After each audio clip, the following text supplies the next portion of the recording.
Good morning, good evening, good afternoon, everybody. Welcome to the stream, twitch.tv/Warner. Thank you so much for coming by. Today is Monday, April 12th, 2021.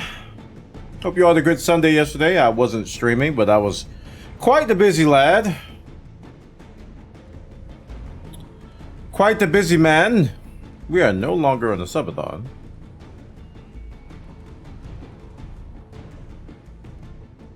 We shall fix.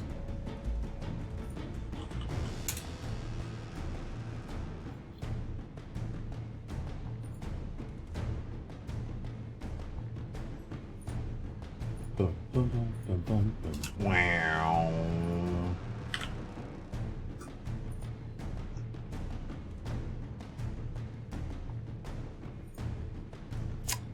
Yep, I hope you had a good day. I had some adventures with 3D printing yesterday. It's pretty much all I did. And I was doing some self-education, which I'm quite fond of.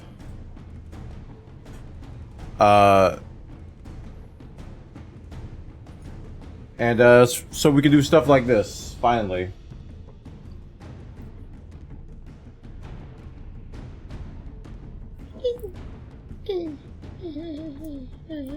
Wait. There we go. I was holding it with my finger.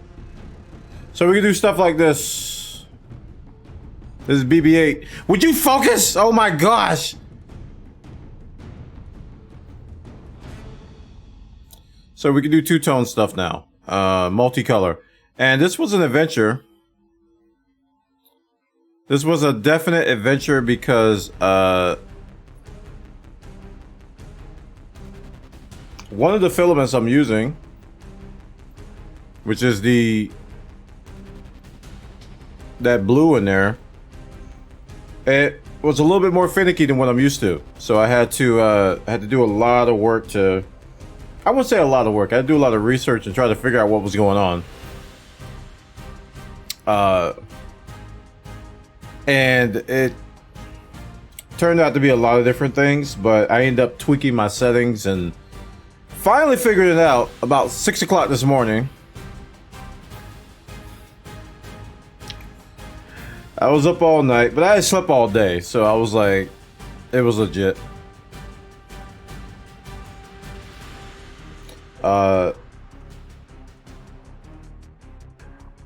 Although this does have a lot of stringing in it still. That's another problem I'm working through, is stringing.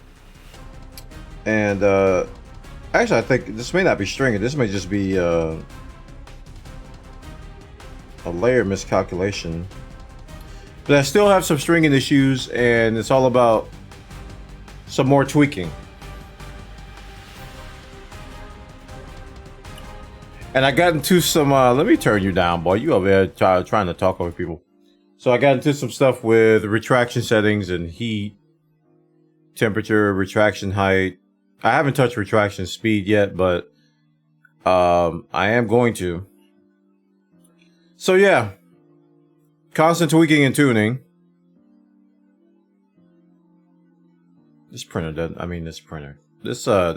know what to focus on, man. It keeps going between me. This is why I did manual, because it keeps going between me and the Mario plant behind me. It's just like you. Even though I told the camera to focus on human, I guess it thinks that plants are humans.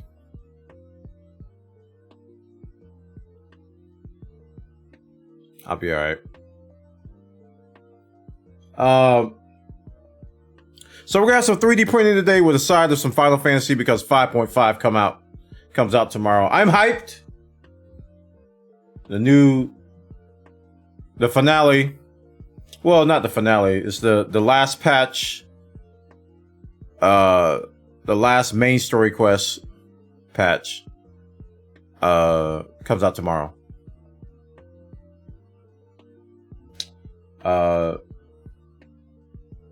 Switch to focus center. I thought I had tried that. I ended up going to like focus on. Well, there are two options. There are two things. Focus on human is like a side setting. You could then tell it to focus on a quadrant of the screen.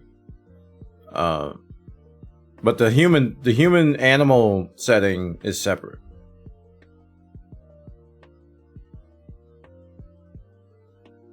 Yeah, part 1. So yeah, I'm not done with my relic. I still got about 5 billion more Delubrum runs. I'm looking forward to that. I'm not gonna bother with Eden. Don't care about it anymore. I am caught up on MSQ. I am caught up on... I did Puppet Bunker when it came out. I do Near Race day 1. I don't wait on those. Near stuff, Near Automata stuff takes precedence over MSQ. That's how crazy I am. I gotta hear the music. I gotta see the Near Automates. I gotta see 2B. And her little squirt thing and her swords of death. And her boy 9S, whatever what's I forgot the kid's name. Whatever his name is, both of them. I gotta see the Near Automates. Today, I don't know what I'm printing though. Maybe you guys can help me decide that. No ships though. Holy crap, no ships today.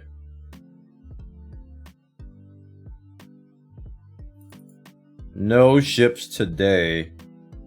Stressful, man. So far, ships have been the hardest thing I've had to print. Like, honestly. Yeah. They take some... Because especially the intricate ones that have, like, a lot of small corridors and bits and bobbles.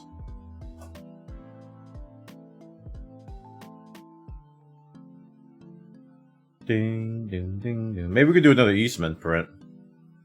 Eastman, do. We could do Batman. We could do Just Dread. No, I don't care about Just Dread.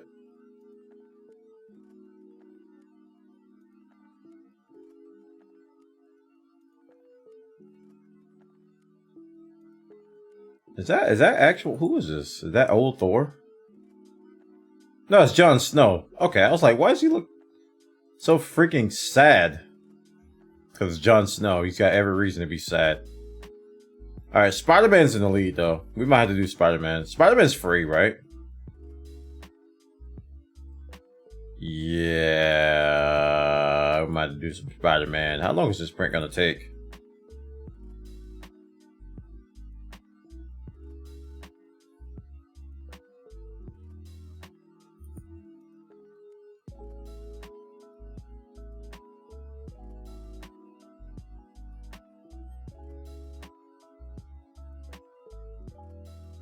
Case? Question mark? You talking about your case?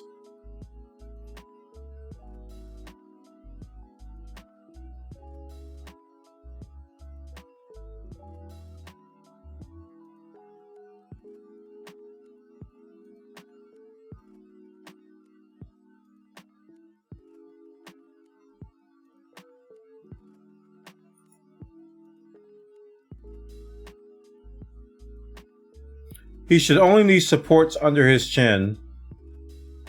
But if your printer lacks a part cooling fan, you might want to add some others. If someone really wants a version without rebar in the concrete, let me know. I was gonna do supports anyway.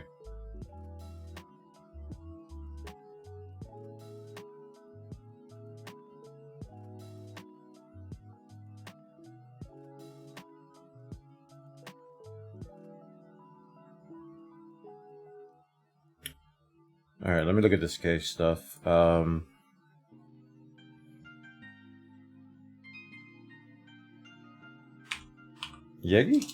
Yegi. I forgot the name of the search engine.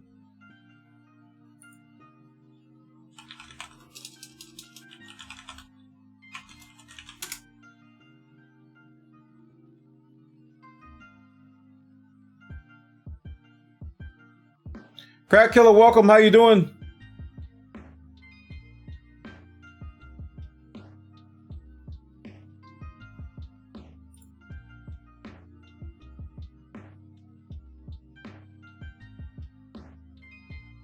Babe, what, I mean, if I'm printing your case, what you never told me what color you wanted. That's the only reason why I haven't.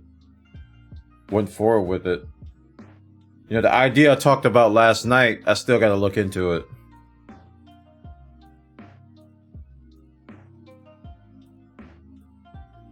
Because this is the case that I'm probably going to print. This one right here.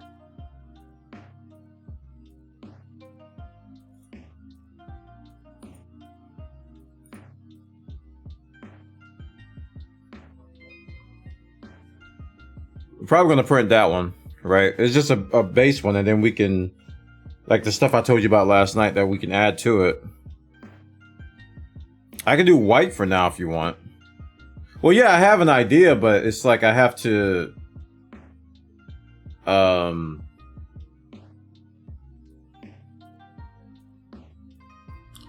have to use a program called... What's the name of it? Let's see. It's like Mix something, Mega Mix. Where you can combine different parts. Combine different models.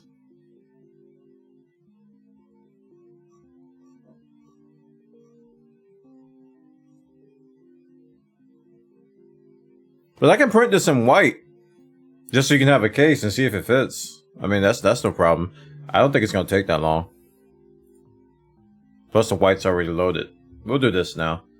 While we find something else. Let's see how long this takes, though.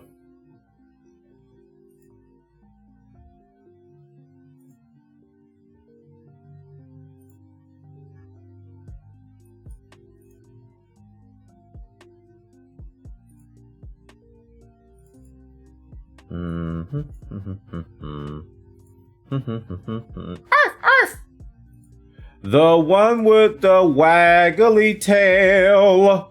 Here's Spider-Man chat, in case you're wondering. We're gonna probably do that sometime this week. Oh, it's gorgeous. I don't know what color I'm gonna do.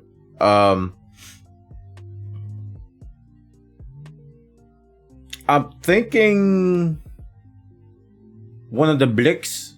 Or maybe the... No, not ice cream. I don't know, chat.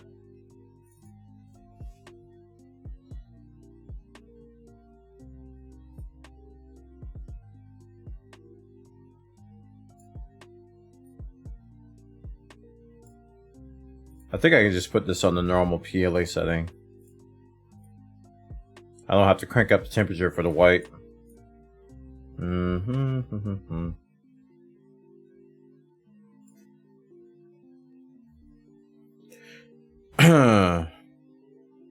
If you Google image search 3D printed phone cases, there are some... Yeah. Like, that's some of the stuff I want to make too. But I gotta... Like I said, I gotta... It's just not enough hours in a day, man. It's just not enough time for all the stuff I want to do and the time I have to do it. So it's like crazy.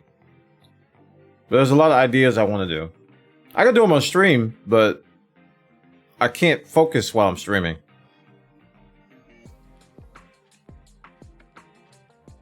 It's hard for me to focus on a task while I'm live streaming. So I tend to just do things while I'm live instead of, you know, creating while I'm live. How many sculpts thus far? 70. I lost count. Okay, let me slice this. I don't think I need to change anything. We're gonna do 0.15. I've kind of switched from...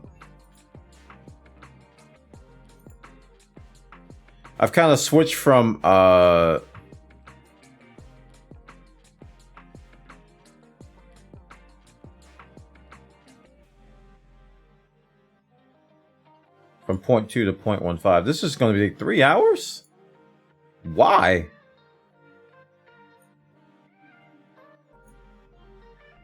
I don't understand. Why is this going to take 3 hours? What about the 0.2?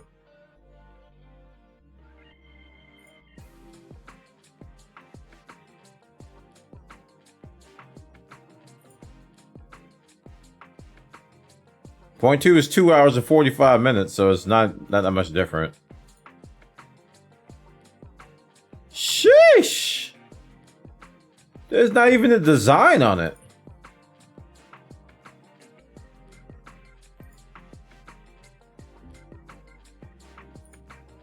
And it's got a funky URL. I can't click that.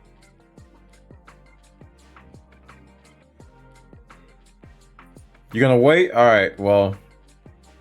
This Spider-Man is gonna take a long time too.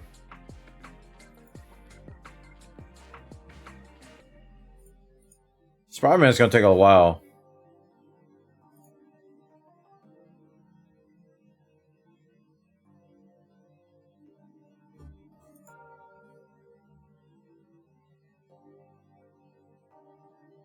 I think that's a two-piece that they interwove. Actually, no, you can do that. You can do that. I've seen some hexagonal patterns similar to that, but that interweaving is pretty nice though. They probably charge for that. That's a nice design. All right, Spider-Man. He's too big, of course.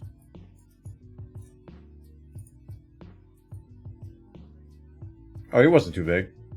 He was fine.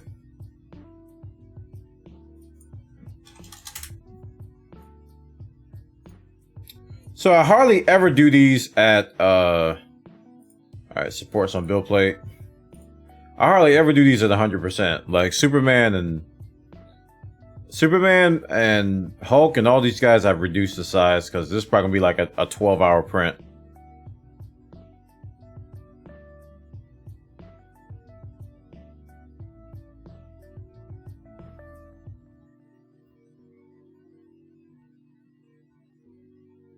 And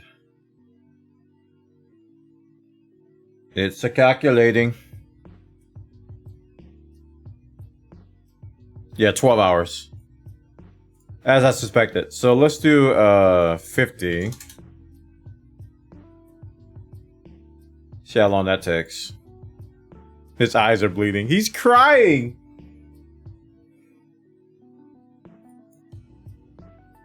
Three hours and 14 minutes. That's pretty much what I thought it would be. So this is a 3-hour print. Oh, wrong proof. Crap. Wrong. I don't want to use the high temp one. Wait, why was this modified?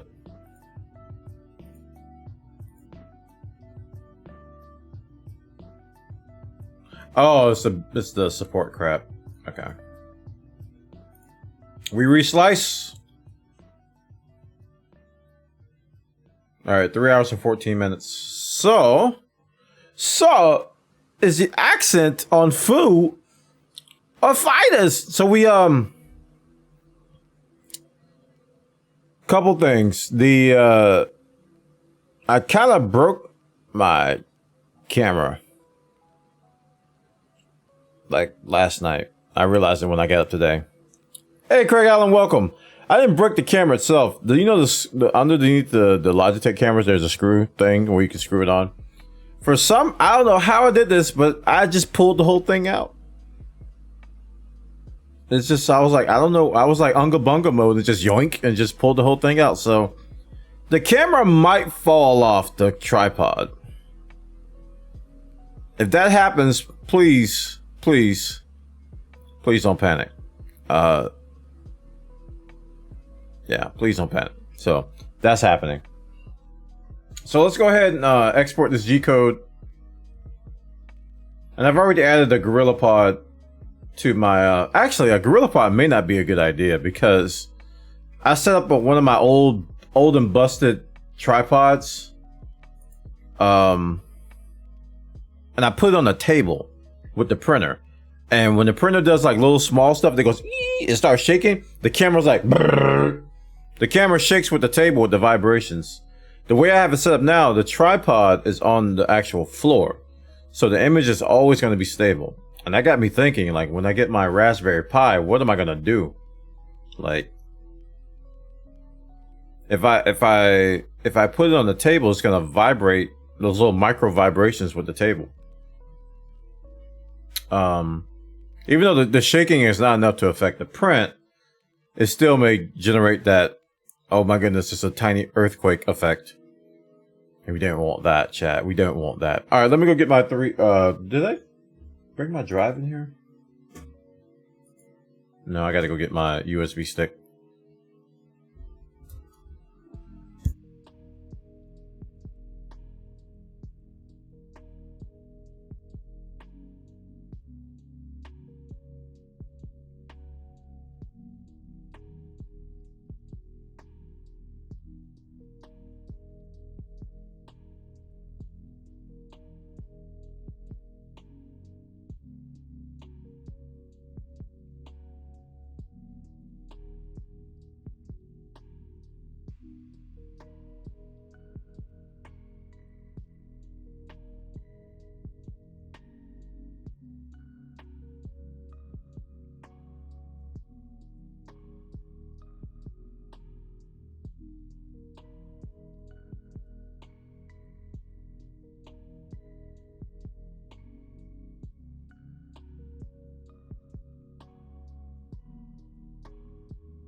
I also gotta decide on the color for Spider-Man.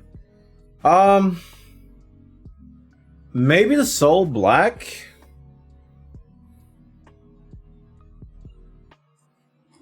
Maybe the Soul Black, I'm not sure. Well,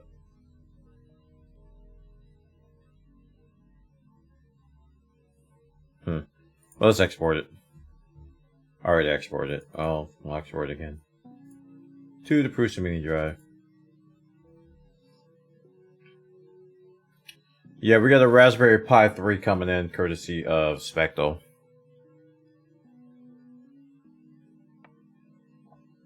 I'm not addicted either. We have something in common. Totally not addicted. One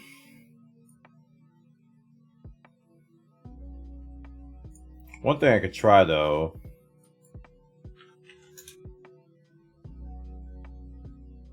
Did you just not?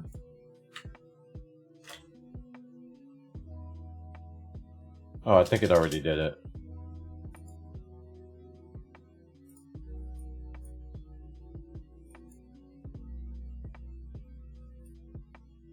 That's a weird rotation.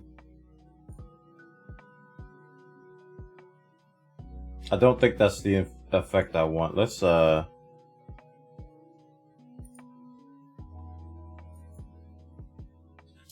a 90.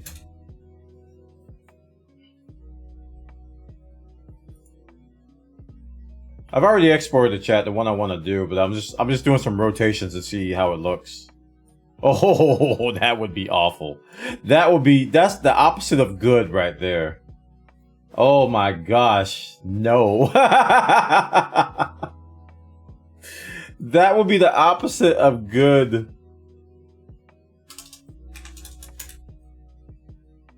His face will be all jacked up with all those support points on it.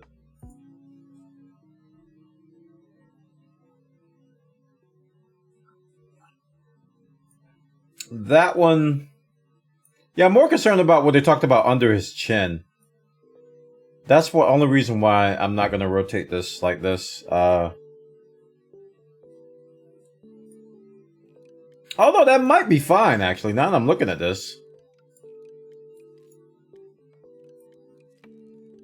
Because his chin is not going to be, like, protruding forward anymore since he's rotated.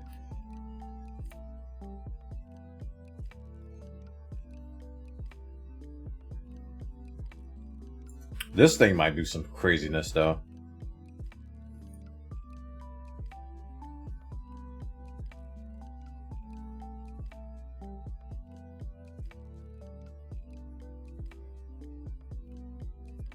Okay, I think let's do this one instead. This ought to be fun. I thought I was gonna do the other one, but now I'm looking at this and I'm like, yeah. 3 hours and 37 minutes, so it's a little bit longer. Oh, now I got two Spider-Mans on the drive. Let me delete the other one.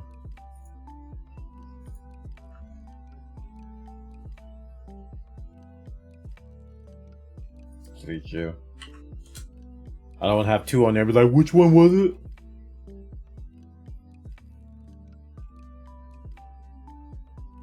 Why are you even tilting it? Isn't that one made to go without supports? No, Eastman said that the chin may need supports. He said he should only need supports under his chin.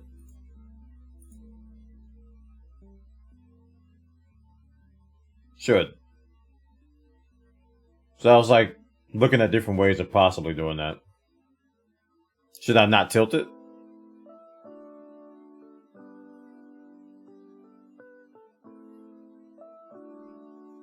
Also, are you able to just delete supports?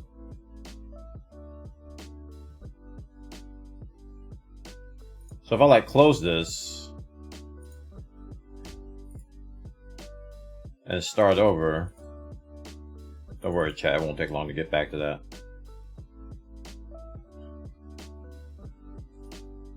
Ah, crap. Scale 50. You said paint, you can paint supports? I don't know how to do that. That was going to be my question. Can I just like, well, my question originally was, can I just remove the supports that it adds? Let's make sure all this is correct.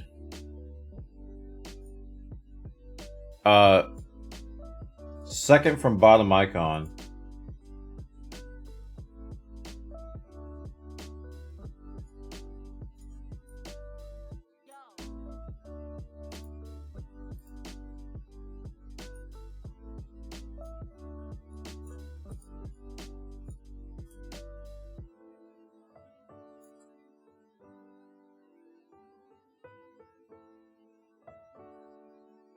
Enforce supports, block supports, remove selection. So shift. Crap. Oh.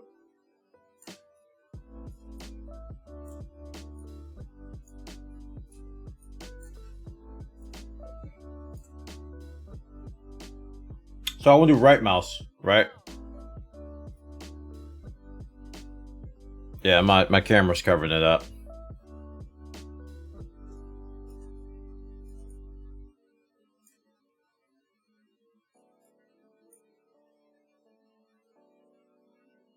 So I just did a right mouse there. Let me slice, see what it looks like.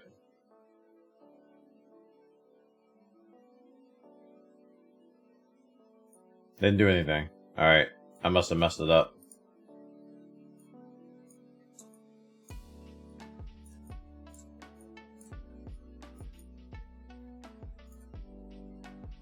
Paint on supports.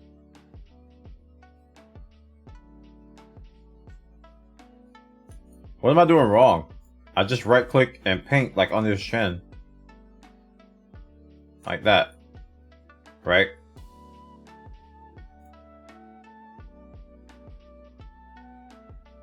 Use left mouse and you get them. Okay, hold on.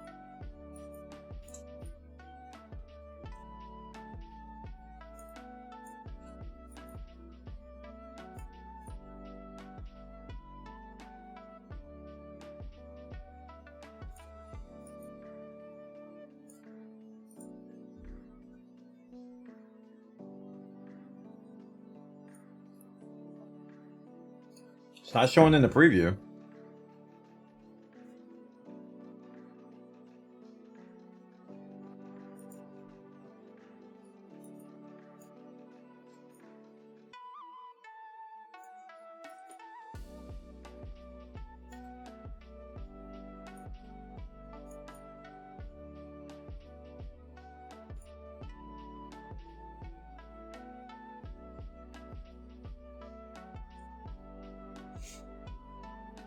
Do you have a help for this? Because I'm not getting it.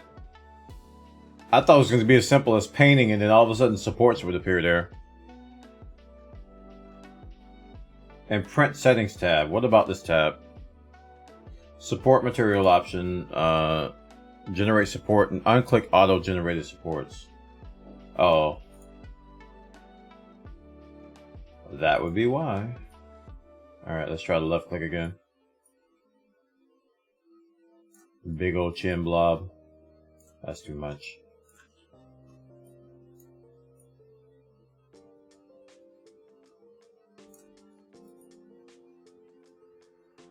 That's good, I think. A little bit more over there. Alright. Let's try to slice, see what happens. Alright, what did I do wrong?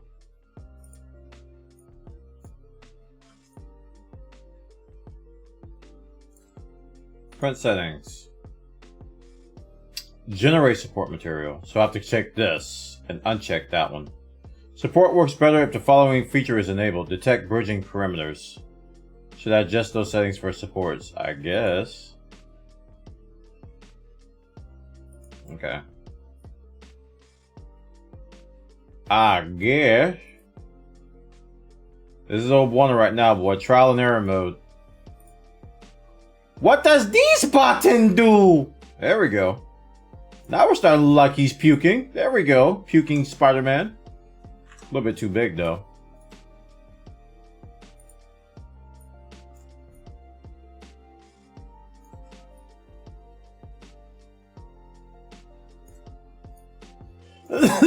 Blah, blah.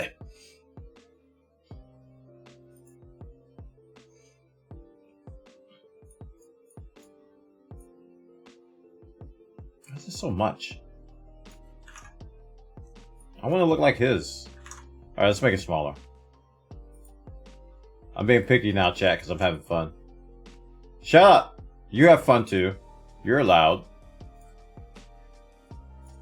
Is that Arachnid person?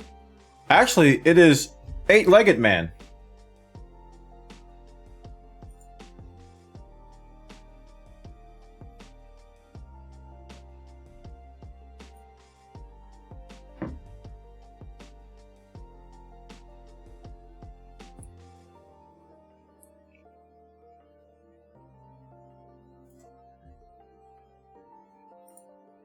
Yeah, you changed the brush size. I thought the brush size was fine, but maybe I do need to go smaller. Let's just type in 1. Oh, I can't type in here. Boo! I hate when people do that!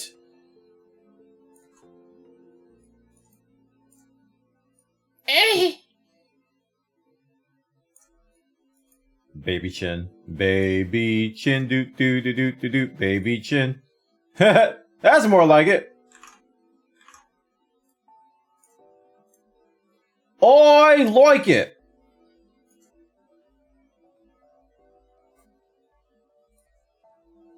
All right. 0.5 Prusa. We're gonna go with the normal temps because we're using. Well, actually, what color we're gonna do? Oh, I gotta decide on the color.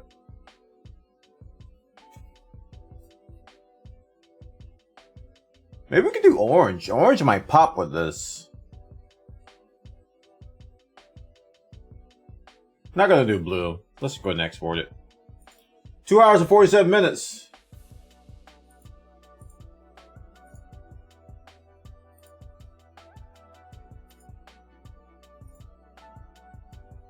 Old and busted.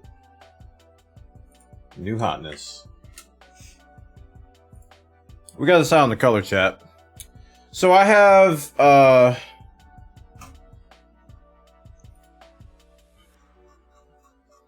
these are the colors of Jesse I have.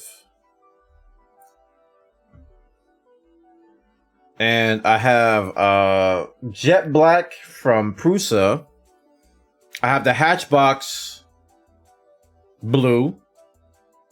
Gosh, I'm having trouble remembering all the colors I have. Isn't it sad? And I have the Gentleman's Gray that we did for Superman and Hulk and all those other guys.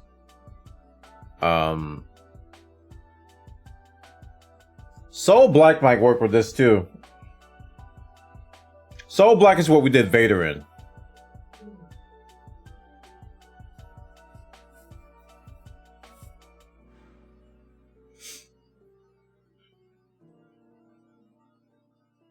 I think I might do orange, dude. We haven't shown orange in stream. We'll do orange. Kados, I'm not gonna paint this one. All the ones I'm going to paint, I'm probably going to do 100% of the model. This is like a scaled down version.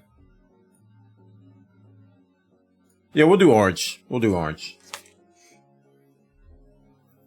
All right, I'm heading over there.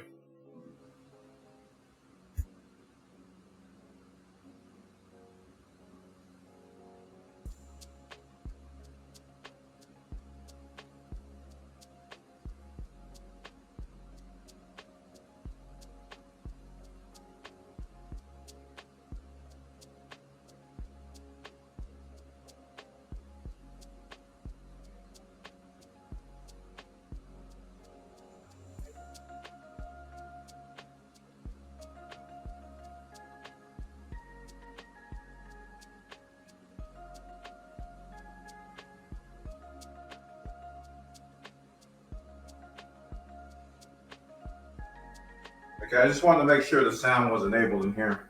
Looks like it is, yeah. Okay, we're gonna go with orange.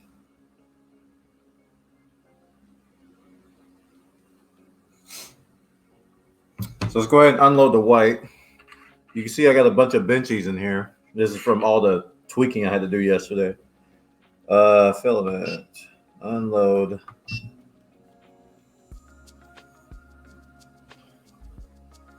Really bright day today.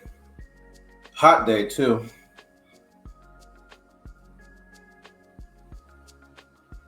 Like I woke up, it was like, I mean, for normal purposes, it's not that hot, but at like 9 a.m., it was like 70 degrees outside.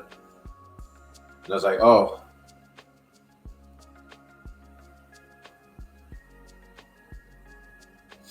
All right, waiting for temperature now.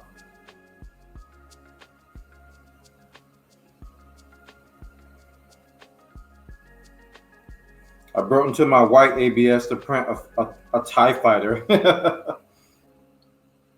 Dude, our USS Defiant came out pretty good. I think we could do a much better job with it though, but it came out really good for a first print.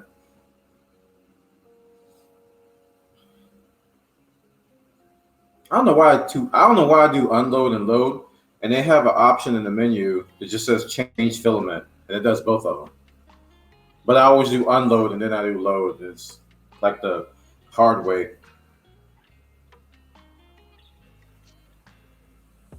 It's like, I think they said the high was going to be 87 here today, which we've had hotter days this year so far. And it's spitting it out. Jumping off the spool too. I went through this last night. The tug.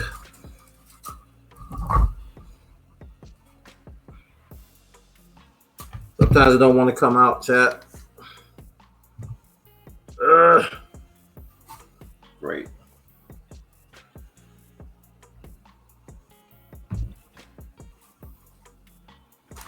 I gotta yank this thing out.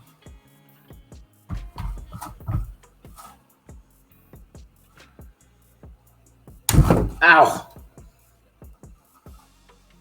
Sheesh! My goodness.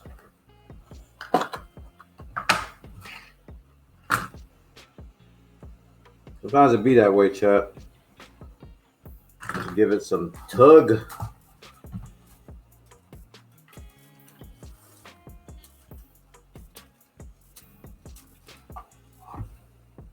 Ow, hit the camera. Okay, the orange. Let's reach into my vast freaking vat of filament. This is crazy. How much filament I have amassed in a short amount of time.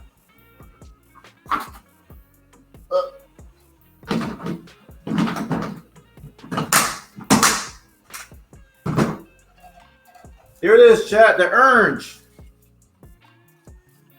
I'll go ahead and cut this a little. Okay, I didn't mean for that to come out there. And we're just gonna slice that at an angle.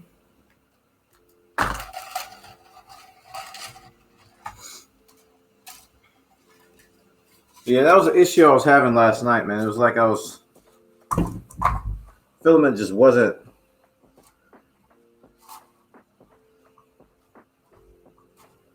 wasn't jiving very well. So I had to adjust some temperatures. I'm still gonna be playing with some retraction settings because I'm still getting some stringing, some stringing on some of the more smaller areas and compact areas. Some little stringing going on. When I did my benchy test, that little open area there. That's how it's like testing for strings. And you can see some of these. Well, you can't see, but some of these came out really, really stringy.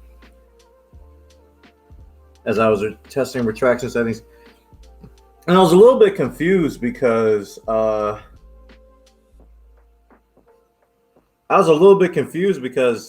lot of the stuff online was saying that retraction length should be between 0.8 and 2 for a lot of stuff, and like the Prusa Mini is like the one exception to that, So I was like, why is mine set to 3.2? It's because of this stupid thing I have. I'm gonna have to load that again. Might have to load it again. It didn't go in there quick enough. Oh, I see it going. Got the purge again. Color correct. No.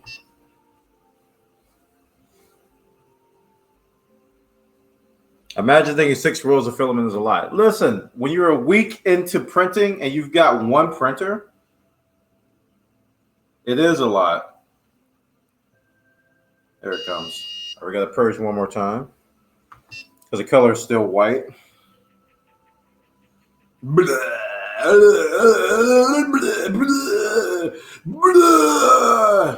It's puking filament.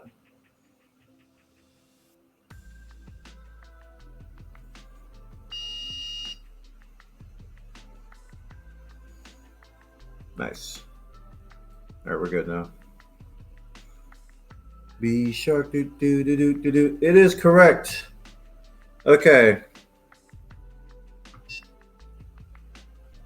Did I not bring the drive in here? Oh my goodness.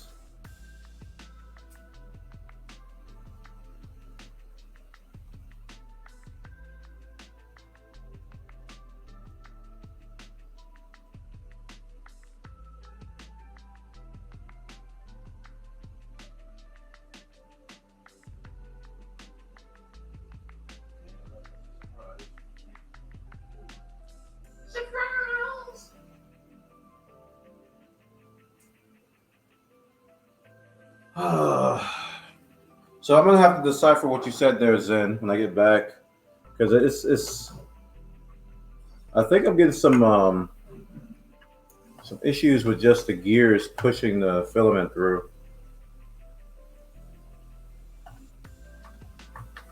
I know they were talking about doing some tweaks that site you linked with all those troubleshooting things.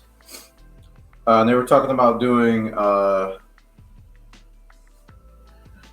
retraction height and retraction length and retraction speed, playing with that stuff, and also playing with temperature. And that's kind of what I was doing yesterday.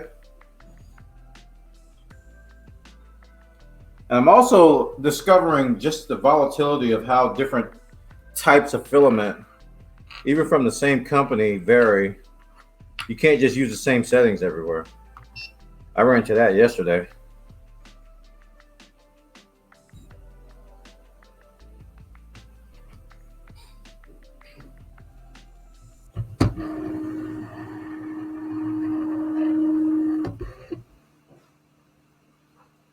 .8 retraction for the direct drive. I see the Bowden. Yeah, I have the Bowden drive. And it's set to 3.22 now. Best truck, Ford or Chevy? Peterbilt.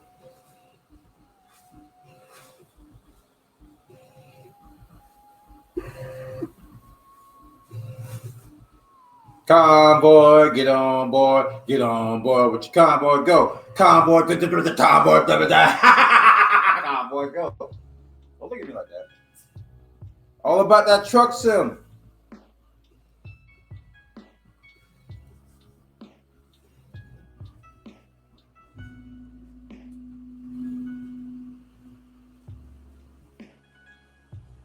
All right. So this is at normal temp. I think 3 or 215. Yeah. This is at normal stuff. So 215, and I haven't touched the retraction length, so it's at 3.2. Um, and yeah, everything's pretty much default, except I'm going 0.15. All right, it's going up to temp now. If everything seems like a little bit like tilted, it's not the table, it's my camera.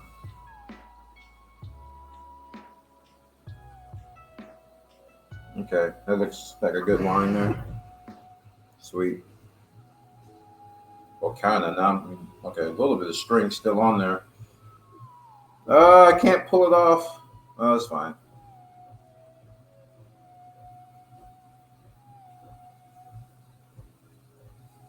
All right, Spider-Man has begun.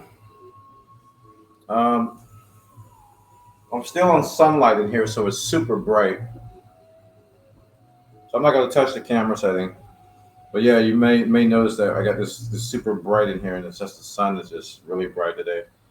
My wife and I were talking about getting some curtains from in here. The same curtains I have in my office, like the dark ones, just to blot out the sun. Because living in the sunshine state, the sunshine tends to sunshine.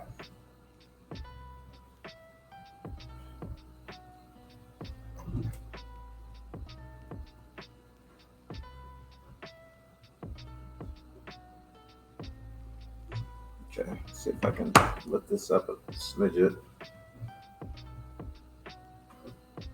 Just a smidget. There we go. All right, I'm going back in the office. I'm going to mute this. No ASMR right now.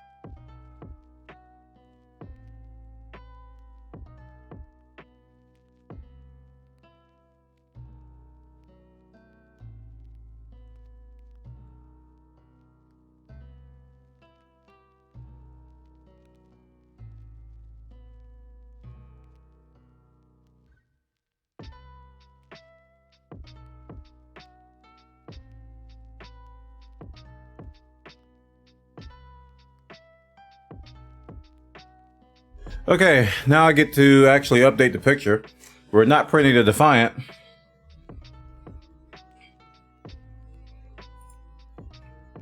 Eastman! I would like a picture of your Spooderman. Open image, a new tab. I already did. Okay, save as. Oh, it doesn't have his Patreon on here. I want to promote his Patreon. There she blows. Spooderman. Spooder stink. What? I forgot the time. 3 hours and 44 minutes. Is there an ETA on the Raspberry Pi? You can technically get an ETA without a Raspberry Pi because it has an Ethernet jack, but I don't have a cable that long. But if you do get Octopi on the Raspberry Pi, you can query the printer via some API calls and get the ETA. 343. I'm just using Snaz right now. See? I just type it in. Wait, what? No.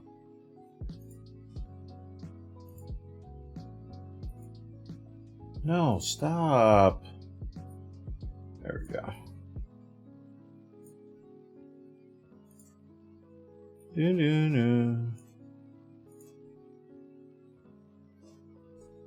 you know the Raspberry Pi will arrive? No, it was a gift from my Amazon wish list. If you guys want to help out, shameless plug, I have changed my Amazon command to point to my Amazon wish list, so you can see things on there that I need. Actually, the Foldio has already been covered, so I can delete that.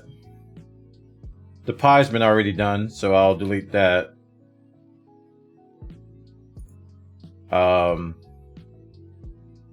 Yeah, I got alcohol in here. I got microfiber. I got magnets for I think we got the magnets because we wanted to put the spinner thing on there.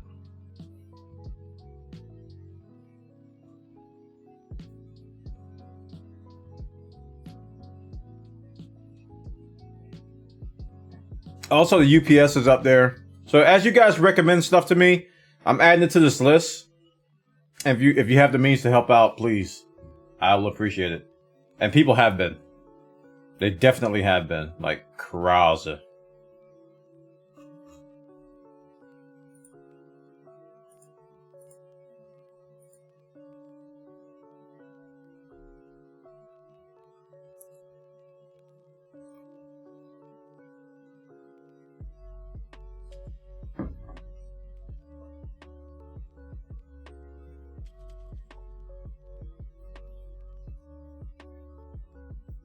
Oh yeah, and that second printer thing is something chat did on the subathon.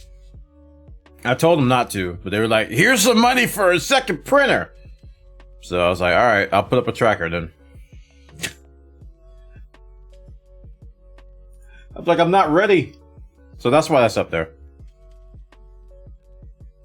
When you create the SD card on your PC and forget to edit the Octopi, oh yeah, that's the Wi-Fi information, right? Yeah. I remember seeing that. I kind of perused the startup or the install guide, and that was one of the things on there. Printing out the Sharpie holder for the color filament that it goes in. Excited to see how it works out. Excuse me.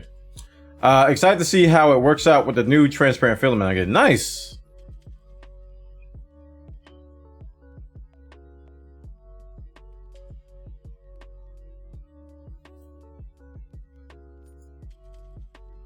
Very nice.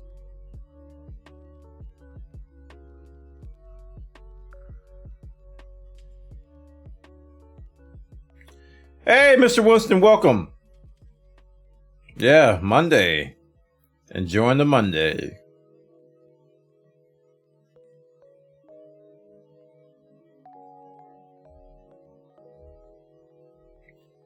There's no reason to print the base and the figure at the same time.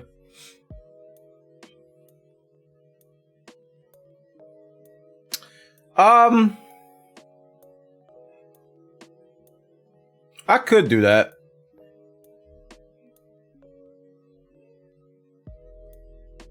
I could do that.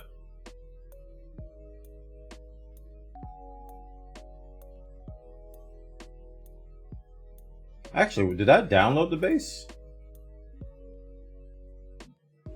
Wait a minute, I think the base... Hold on, JR Blaze, 1 second. The base is already included.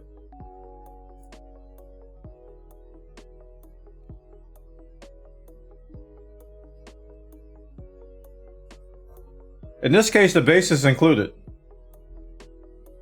It's not separate like Superman and Batman was.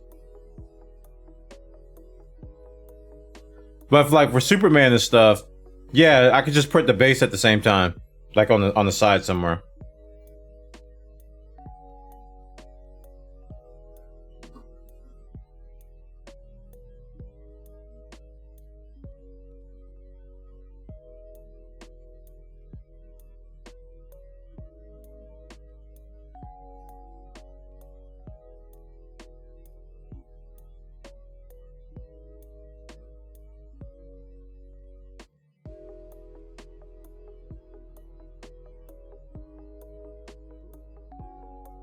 Okay, so the next thing I think I'm gonna do,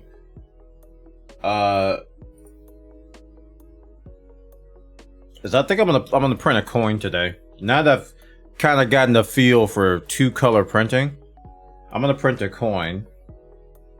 Even though I don't have the gold filament, the gold filament is coming from Prusa, so it's gonna take a while to get here. Like I think they just shipped it yesterday, even though I ordered it like last week.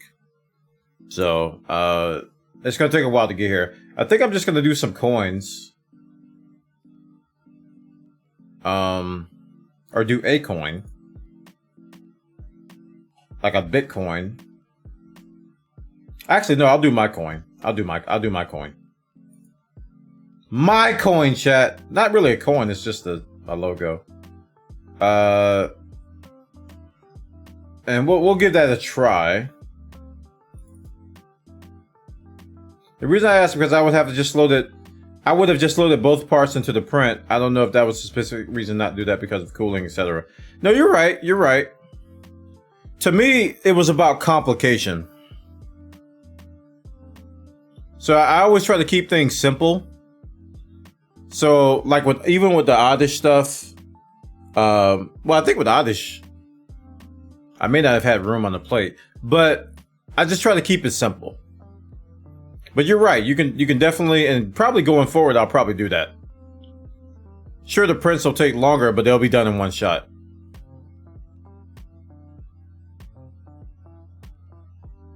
Yeah, but in the Spider-Man's case, Spider-Man is all, the base and the bust are all one. Printing eventually to dial in restrictions is a waste of time, a lot of filament. There are some other models you can use to print. Search Thingiverse for retractions and some you should show up. Okay. Well, I did very small benchies, like 20-minute prints, so I didn't waste that much. They're super tiny, but I get what you're saying. I see what you're saying. Plus, I have 6 spools, man.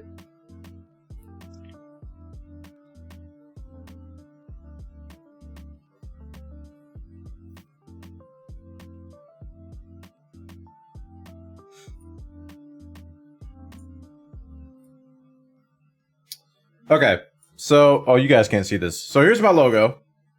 What I'm gonna do, I don't know if I want to do it that big though. We're gonna make this like a coin size. So let's do 30%. Yeah, right, 30%. And let's see, 0.5 Prusa. I'm thinking we'll do the blue and white. So in this case, I gotta use the preset I set up last night with the higher temps because that blue is finicky. What kind of printer I'm looking at getting? It's the MK3S, the Prusa MK3S. So it's the next step up in Prusa.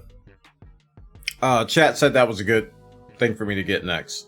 Even though Loyal Moses and others, and Zen wants me to build a Voron. Loyal Moses was talking about I should get like a $5,000 or a $7,000 printer. But realistically, we came to the conclusion that the MK3S from Prusa, which is the next step up, is the better option. I thought I'd just slice this. There we go. Alright, this is only 10 minutes. Nice. Alright, so what I'm gonna do is I'm going to create a second color. The top color is going to be blue and the bottom color is going to be white. So we're going to go down here. But what the heck, dude? I didn't want to add a color there, but whatever. I removed it. Why can't I slide this down?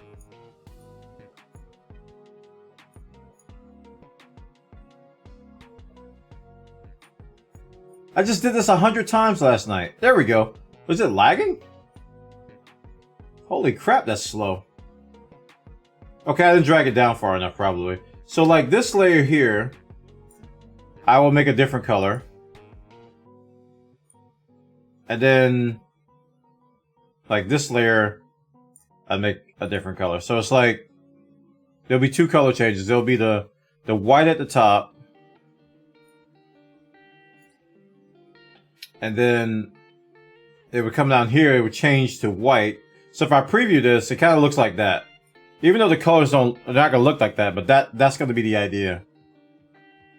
So this is gonna be blue and the inserts are gonna be white. I agree, Zen. This thing here, it took some getting used to. And I think what threw me off is that the layer steps are so wide. That's why it didn't work. But yeah, I'm gonna print this, and this is like a 20-minute print, and it's gonna require 2 color changes: the blue It's gonna go down the first, and then we're gonna do a white, and then we're gonna do another blue. Very similar to what I did with the BB-8 that I printed last night. I don't know if you guys saw this. I haven't posted this to social media yet, but we printed old BB-8 here. BB-8. We did blue and white for this guy. Autofocus is having issues. There we go. This was Chris Perillo's recommendation. I swear autofocus is having some, boy.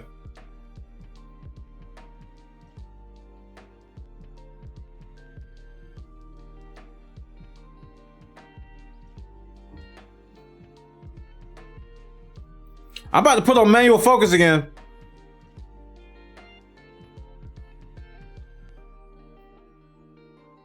But yeah, this is it's one of those articulating things that moves.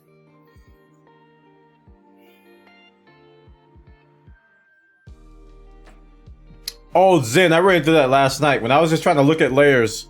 I guess I double clicked or something, and it was just changing colors everywhere. So I had to go back and find all the colors I added and remove them. It wasn't intuitive.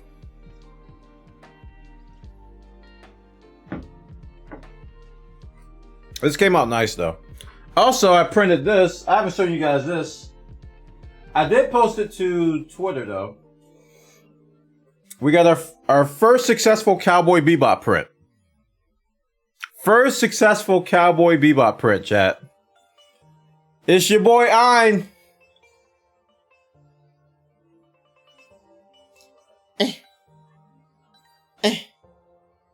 Eat! Eat! This is the orange we're printing Spider-Man with. Eat!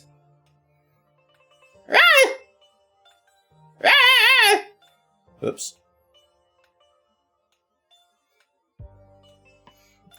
I'm from Cowboy Bebop. Say hi.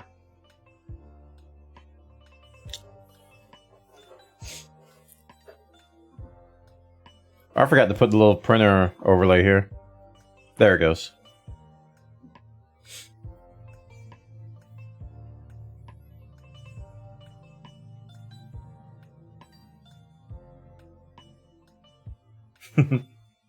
This makes me want to get my printer set up again. If only I had the space. You have the space. There's always space. You just have to make it. I have spoken.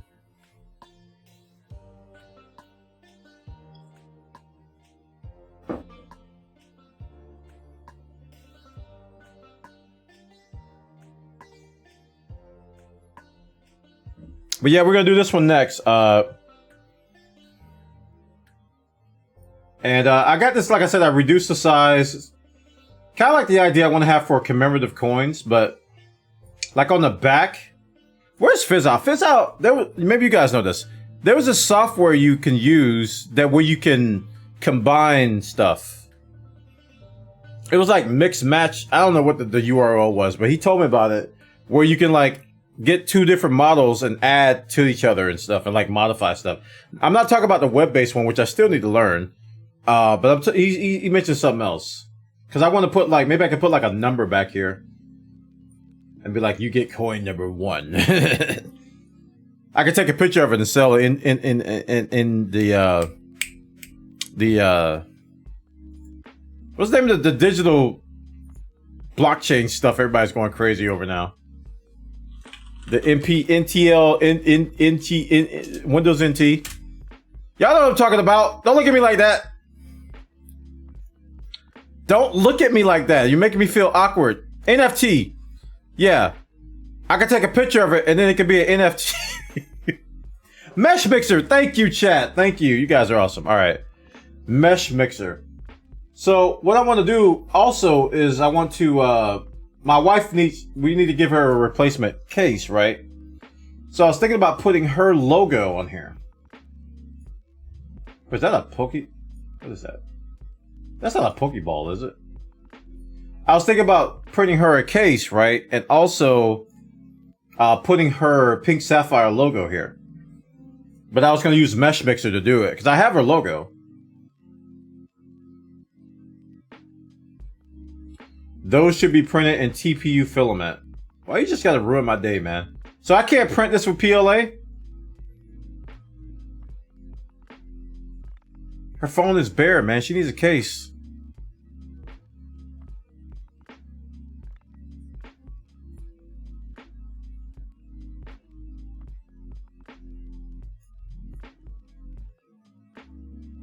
Might not snap in with PLA since it's rigid plastic. Well, crap. Well, hun, you're not getting a case. Gotta buy one, I guess.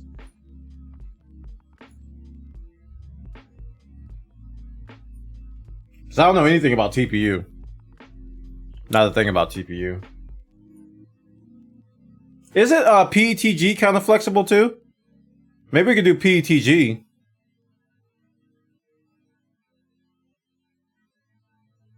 It's kind of like got like a little give to it, right?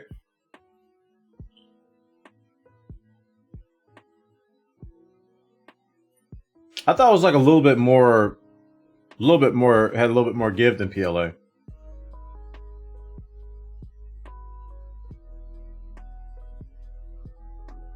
Oh, crap, man. That was a good idea. I really thought the PLA would be good enough, because I've had hard cases before, right? That didn't flex, but I was able to put my phone in them back in the day. We used to buy them in the mall.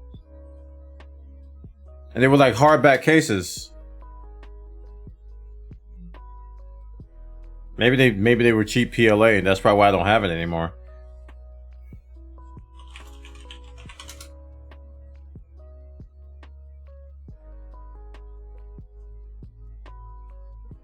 Well, that sucks.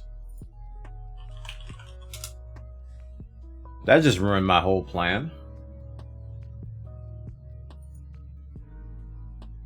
Alright, what printer I need to print with TPU? And how much does it cost?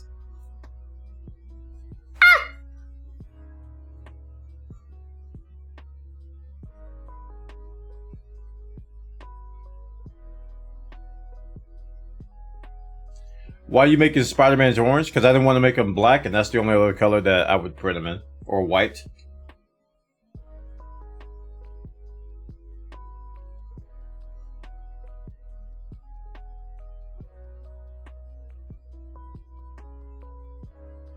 MK3S would be better for it.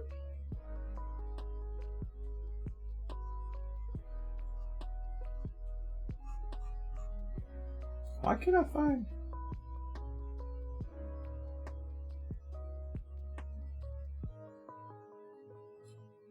Huh. Man, I didn't think a cell phone case would be so complicated. I thought it was just gonna be like, hey, we could do that.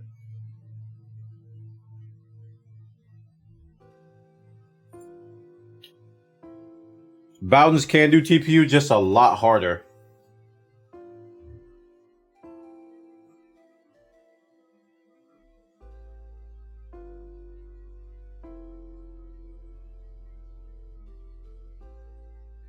Thermoplastic polyurethane.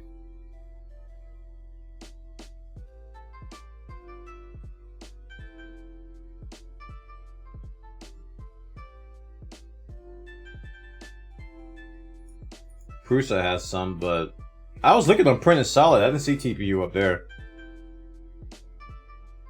Or is it just called Flex?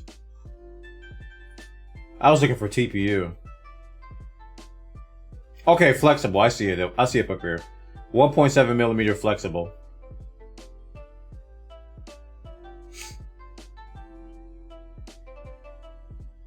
They have a red. They have a fire. They don't have a pink, babe. Sorry about that.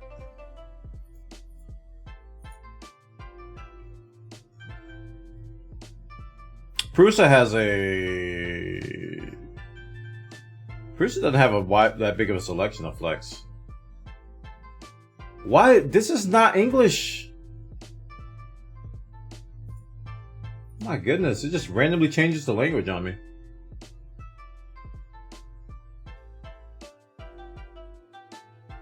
Oh yeah, these are definitely higher. They start at like 30, 35, I mean like $33, $35, $34, $35. But it makes sense. I mean,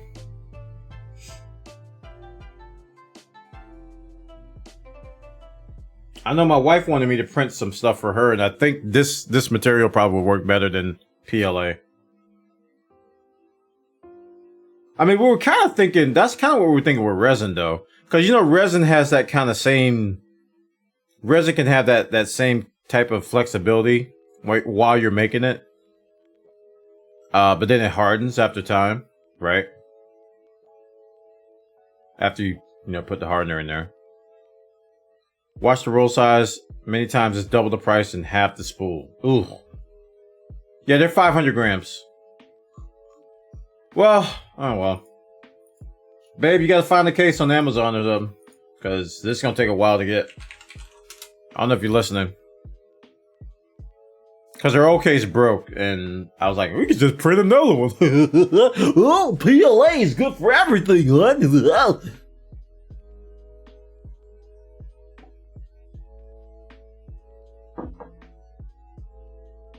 Okay.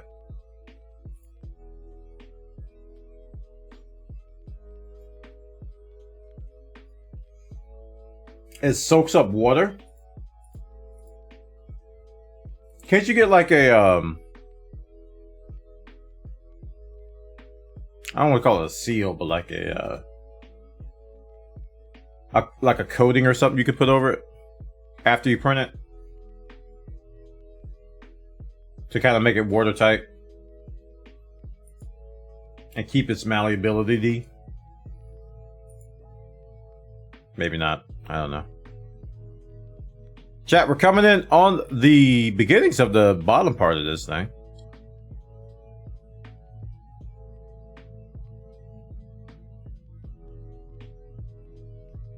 Oh, okay. Just for printing. I thought it was like after you print. All right. My bad. I thought you meant that. I gotta take some glamour shots here of my BB-8 that I printed yesterday, so I can put that up on Instagram. I could just use the same one I put in Discord. This is what I put in Discord. I might just upload this.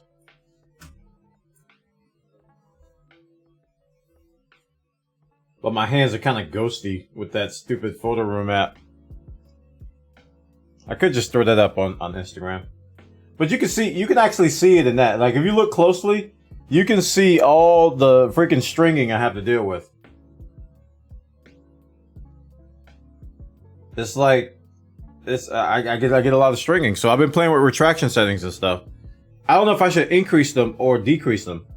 Like, I tried, I went down to even 1.5 because I was unsure about the whole Bowden thing. And it still was stringing a little bit. But when I did that test, I didn't touch temperatures. So I think I might take it down to like 3.0. Take the retractor length down to like 3.0. And decrease the temperature by like 5. To see and do like some test prints.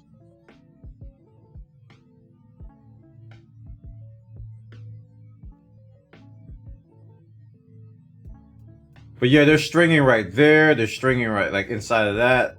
A little bit in between these little slots up here. Some across the eye.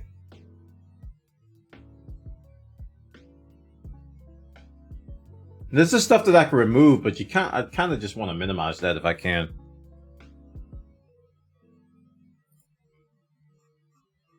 But if I'm doing a glamour shot, I need to remove all that stuff, honestly. I gotta stop posting my mistakes. And thank you, Zen, for helping out Krez and Jubilus. Jubilus had an accident. Jubilus is another one that bought a printer because of me. I'm taking credit. He doesn't know it yet. But he posted this and he said, whoops. He's having issues with the print sticking to the bed. And this is what you call spaghettiing.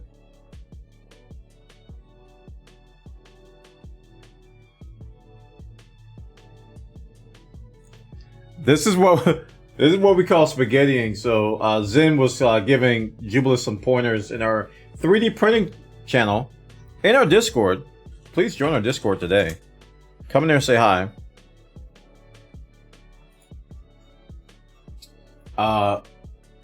And Krez has been making some PETG potato chip bag clips. So he's on the PETG train. He likes it because it has no odor, as opposed to PLA, which has the sweet, you know, the he called it syrupy pancake smell, which I kind of agree with.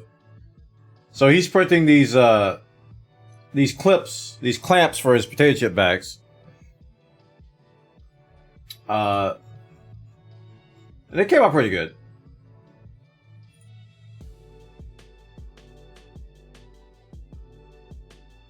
PETG should only be for water bottles. But yeah, we got a lot going on in that channel, man. A lot going on. So guys, join our Discord today, alright? I need to do another giveaway too. What are we gonna do for a giveaway? Let's check Humble.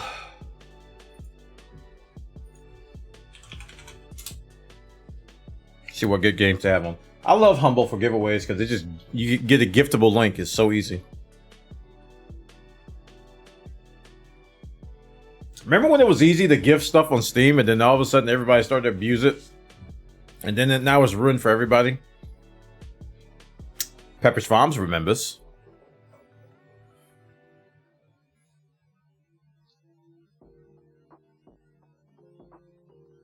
Oh yeah. I was in the process of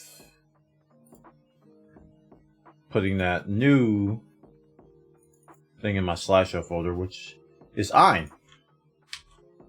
Ein will now go into the slideshow folder. Boom. This is a picture I took for Instagram. And again, this is one I cleaned this one up a little bit. I even broke out the scalpel for Ein, because he had a beard. Because I didn't use supports underneath his chin. So it was like a little sag down there. So I broke out the scalpel and I did some surgery. And I also did a little bit of filing. I got rid of some of the what are they called? Some of the stringing. But overall it came out okay for our first print, so.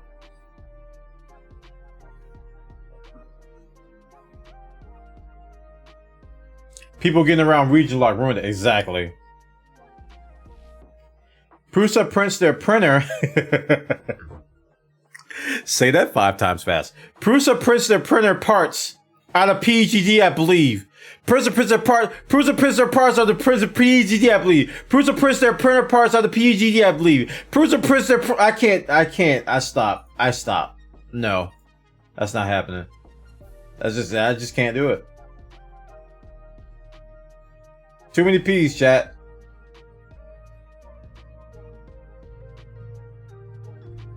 All right, take care of the doggo.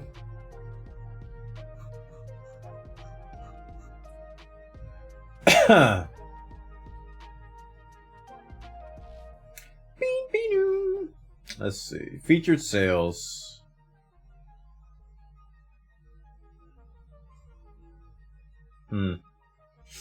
Trending deals. RimWorld. Stardew Valley. Control Season Pass. Planet Zoo. That might be a good giveaway. Planet Zoo is 50% off.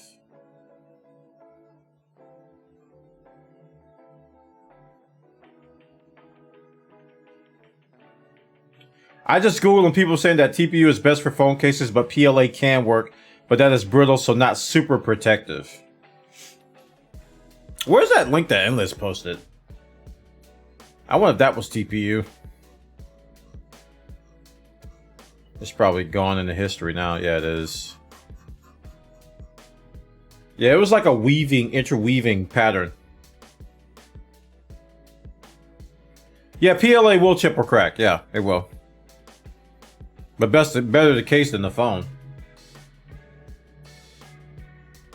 Oh, now that you talk, I can just click your name and look at messages. Messages. Oh crap, you beat me to it. Like this right here would be awesome. Look at this, man. Look at that. I love that interweaving pattern.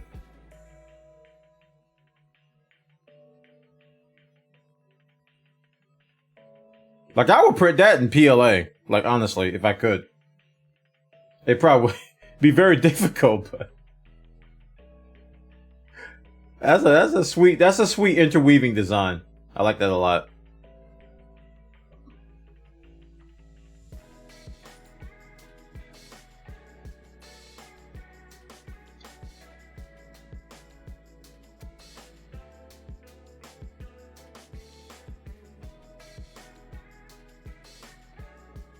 I don't see much to give away. I wish Hubble had Outriders. They do. God, I'm stupid. Stop talking about my husband. I can hear my wife talking now. Stop talking about my husband like that. Yeah, they have Outriders. Maybe we'll do an Outriders giveaway. Add to cart. Can I give this as a... This purchase is a gift. Awesome. Okay. Chat, we're going to do an Outriders giveaway. This purchase is a gift. Give the giftable link. PayPal. Pay with card. Where's the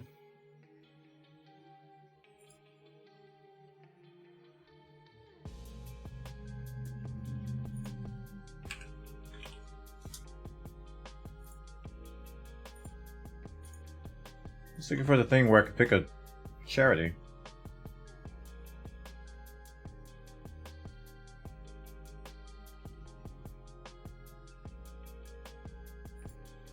Pay now.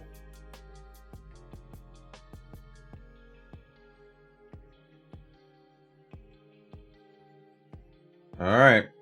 So we're gonna do an Outriders giveaway in Discord.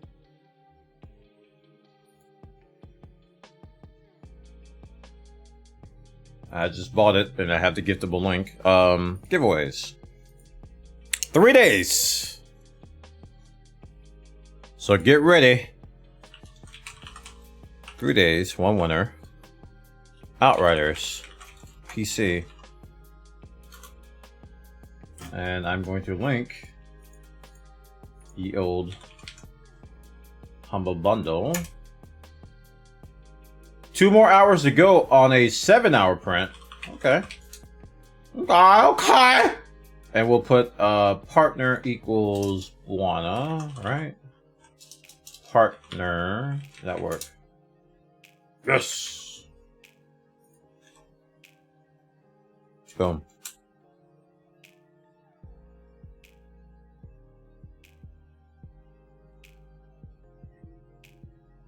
Did the bot die? It's just late. Okay, there it is. Giveaway going on the Discord right now, chat. Outriders. Just go into our giveaways channel. Join our Discord.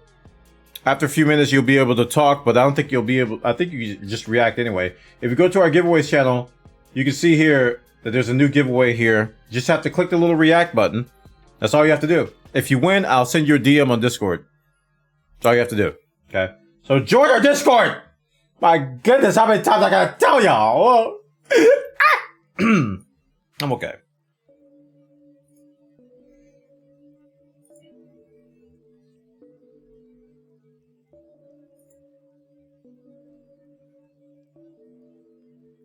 This justifies the second printer, right?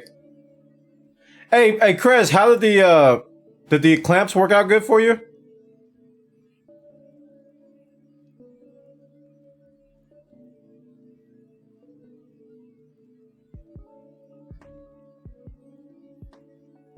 Hello, Blood Mist.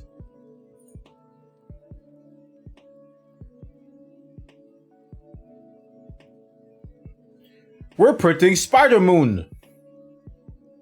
Spider Moon, Spider Moon comes out when it's at night, but the moon is in the way, so he pretends he's a Spider Moon.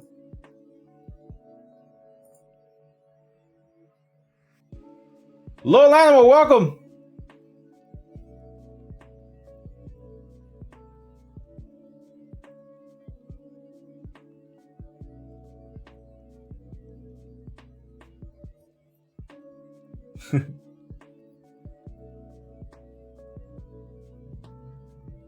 You never got notification to go on live. Oh man. That's a big problem. I'm seeing more and more people complain about it. I've been complaining for years, but I think people are starting to notice a lot more.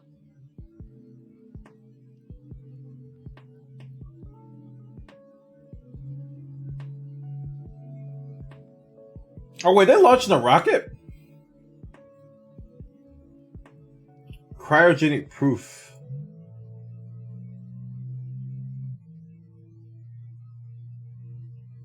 Starship SN-15 cryogenic proof test with NASA spaceflight. Interesting.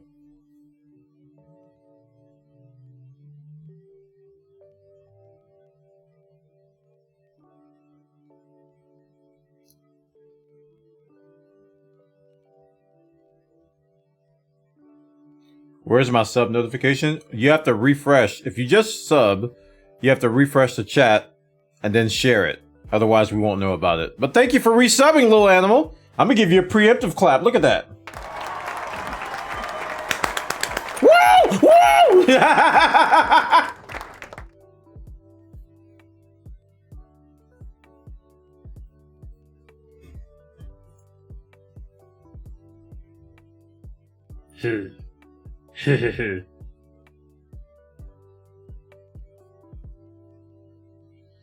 Dun, dun, dun, dun, dun, dun, dun, dun, dun.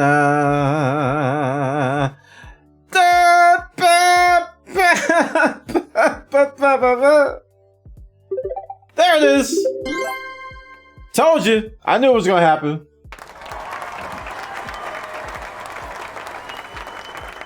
First sub of the day. Thank you so much. Thank you so much. Thank you so much for that. Appreciate the love. Yeah. So should I go into the makers and crafting categories? I started with just chatting because I was running my mouth. And I guess I should go to makers and crafting now since we're established in 3D printing. Yeah, let's do that. Makers and crafting. And we're going to be doing some Final Fantasy in a bit too. While we're printing, the second print of the day I still haven't decided. Okay, the second print I have decided. The third print I haven't. The second print is only going to be 20 minutes, and we're going to print my logo. I've already got the thing ready. I showed chat how I did and everything. Two-tone blonde logo, ink. Top layer is going to be blue. The eyes are going to be infilled with white. First up today at tier 3. Yeah. Thank you for the tier 3, Lil Animal. I appreciate that. I didn't notice that. My bad. Give you another clap. Poggers, dude.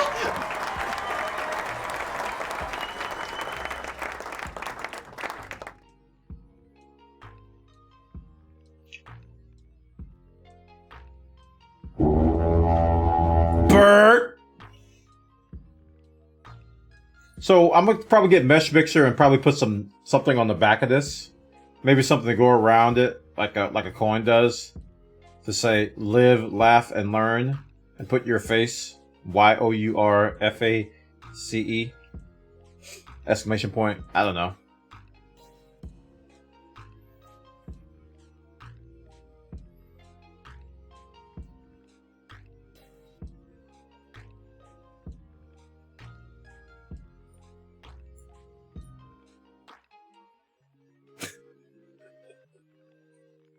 Well, there you go.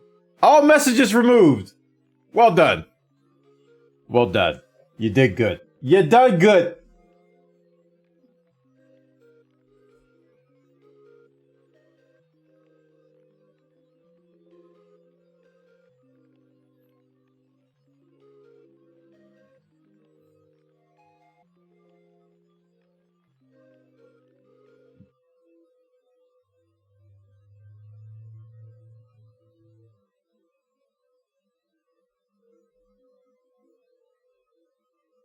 You guys are crazy.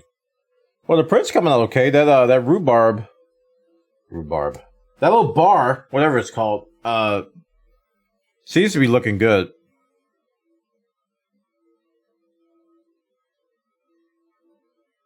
Yeah, I still have to set up my Wisecam too. I got my Wisecam V3, and I think the primary purpose until they update the firmware is just to monitor my prints on my phone from another room. So I don't have to worry about OBS and all that stuff. So if I'm in my bedroom, sleep, or waking up and I got an overnight print going on, I can just whip out my phone and look at the print from that. But when they update the firmware for the Wisecam V3 to do IP cams, I can use it for OBS as well. So I'll be able to use it as a camera here, as another view or something like that. But for now, it's just a good thing to monitor the printer. Boop, boop. I also have my V2 as well. So I got two Wisecams. So we can set up alternate views. I actually saw a couple of videos. Actually, there were streams where they had a really close-up cam and then they had a wide view cam. I thought that was kind of cool, but I might save that for when I get my Pi. When I get the Pi and put the camera on that might be a view for that one to do.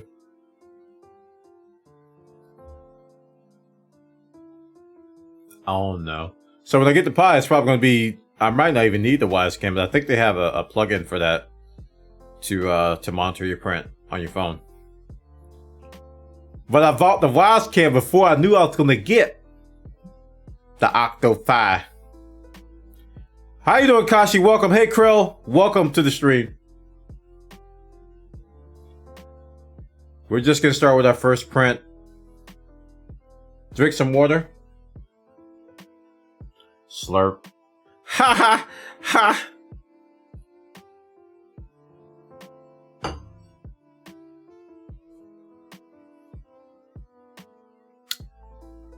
Now that's what I call high quality H2O.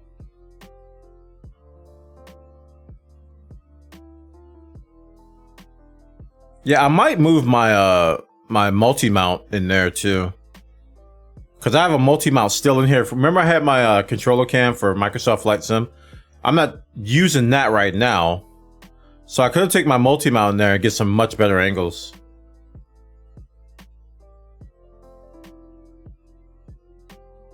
Are you gonna use a webcam or the CSI bridge? I don't know. Probably a webcam. I haven't thought that far ahead yet. Honestly, I haven't looked into AutoPi hardly at all. I looked at the install stuff to see what I needed. I still gotta dig up my SD card. So I got one here, but I don't think it's this micro. This is a bigger one. So I got a little bin in my closet where I have all that stuff, and I gotta dig through it and find that micro SD card. Oh, this is the micro. Nice. It was just in the it was in the adapter. It was still in the adapter, so if I pull this out, yoinks. Wait. Yes. I see you in there. I see you in there.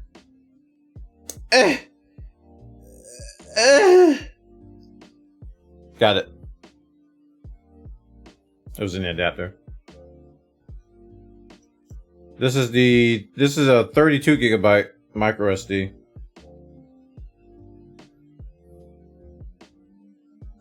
And the reader, I believe the reader is still over there or it's in my closet. So I gotta dig those out.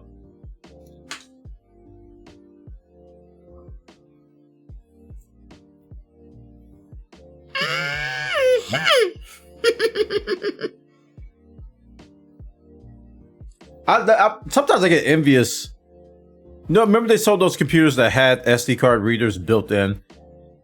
There are times I wish I did that because I have an SD card reader and it's like USB and I always lose it.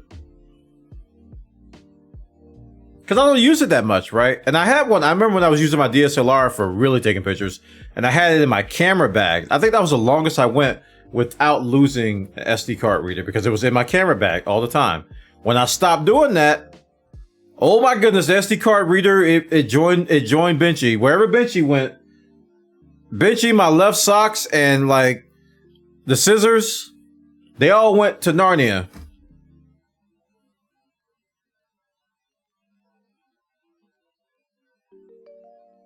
What's the CSI bridge? I mean, how does that work? I'm not familiar with that.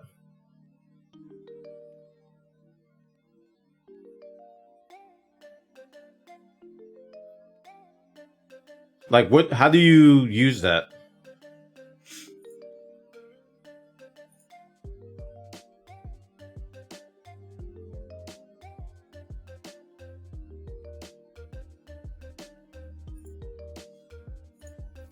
CSI bridge. I think CSI and I'm thinking like TV show. you were thinking it. CSI bridge camera. Ooh, diagrams.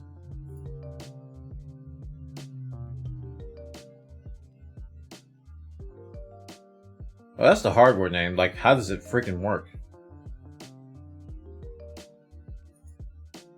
Alright, let's do Raspberry Pi camera. This will answer it.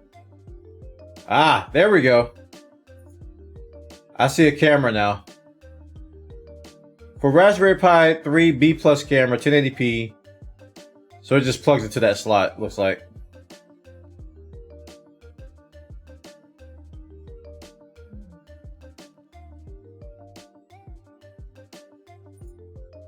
That's at Walmart. Raspberry Pi high quality camera.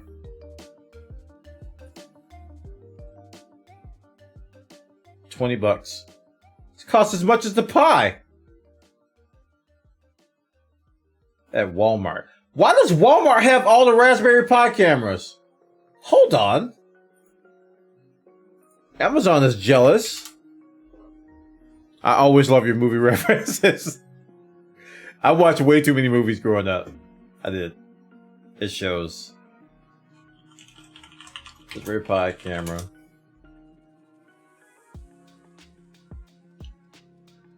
Raspberry Pi camera amount 2.8 megapixels.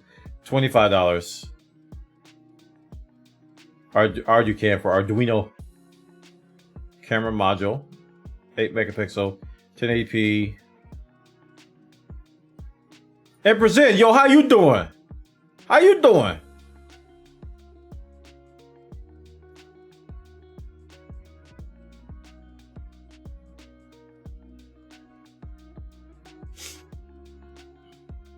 First off, let me look at my Pi that I got. That I have coming. And see what kind of connector options I have. Crap, I removed it from my wish list.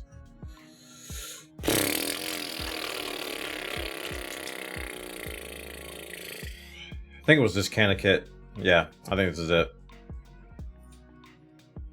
I hope this is it. I hope this is it, boys. Yeah, so this is the one I ordered. I'm doing good, for at least as good as I can. Sometimes rough times. I hear you, dude. So Raspberry Pi 3 B plus is what I'm getting. This is the kit I got. I don't know if it has that slot you're talking about, the CSI slot. I don't know.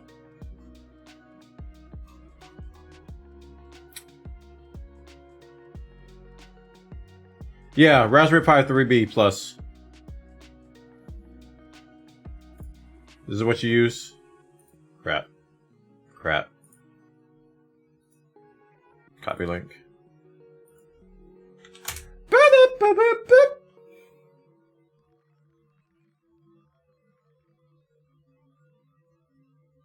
Oh, it's just is that a webcam? This is USB. Okay, I have way too many USB cams here. So I think if I'm gonna use USB cam, I should be fine. I got 3 Logitechs. I got that one, and I'm not using. I got my controller cam, and I got the one that's being used now. So I got 3 Logitechs and 2 of them aren't. Well, actually, all 3 aren't being used. It does? Okay. I mean, that's what I was gonna go with. I was just gonna plug one of my Logitechs in there and hope that it worked. If you have an old phone, you can use Droidcam. Yeah, if I had an old phone, I'd use like OBS Ninja or EcoCam from Elgato. I'd probably just use OBS Ninja. If I had an old phone. I don't have an old phone that I can use.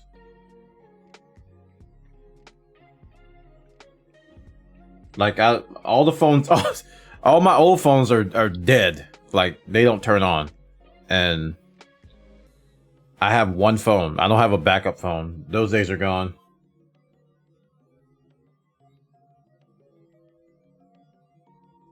So yeah, this is what I'm getting. It comes with a case, but I can print my own if I want to.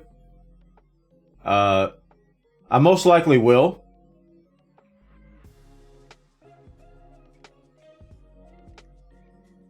Like I had my old Nexus. Not Nexus, my old OnePlus.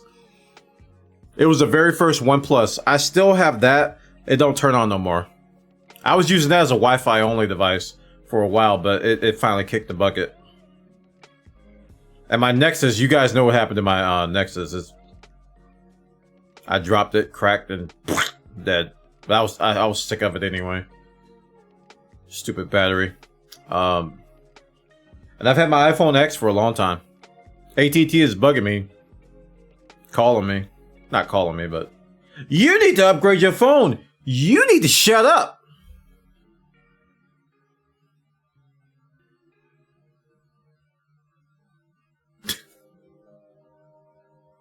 I still use my old phones. I wish I could. They're all dead. But they're dated. I mean, they're like 10 plus years old, so... I think it was time for them to kick the bucket.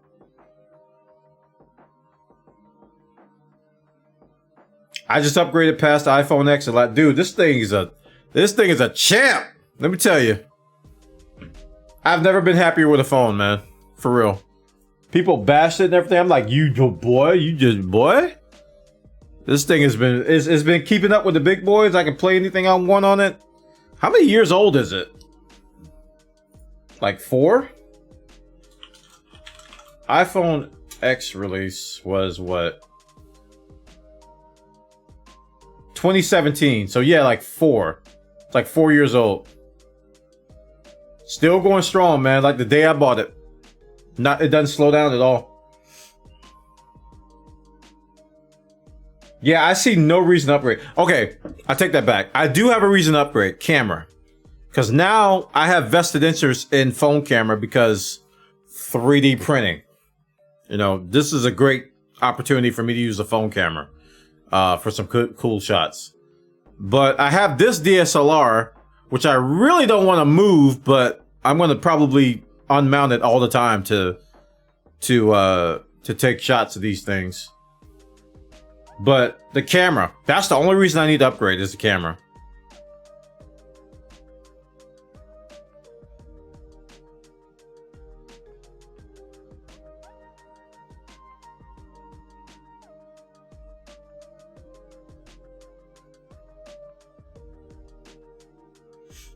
Yeah, I love my ex, man.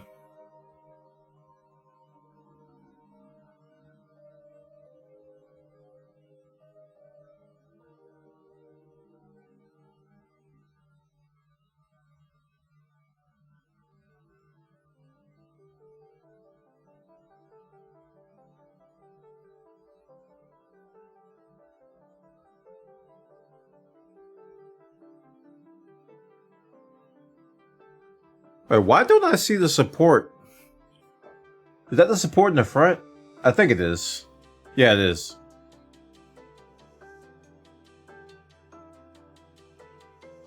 You still have your iPhone 6s X, and I have a 12 Pro as my daily driver. Dude. I really don't think I'm getting a new phone until this iPhone X goes and joins Benchy and my SD card readers and my scissors to Narnia. I really don't think I'm gonna ever upgrade until it just goes just combusts. What printer speed do I have it going at? The default. Let's see. If I look at the software, it is set to normal. That is set under printer settings, print settings, speed.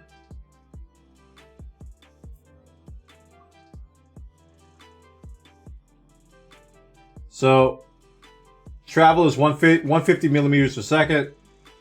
Yeah, these are all the speeds here. And they're all default. I didn't change any of them. This is a preset for the Mini.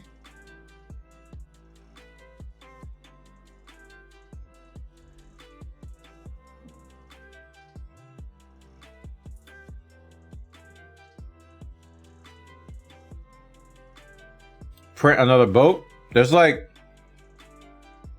if you look at the bottom of the screen, there's like 5 down there.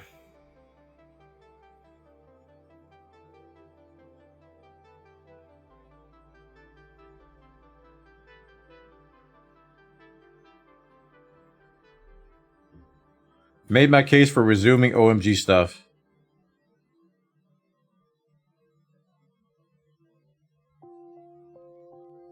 Thanks for posting, Rinklaw.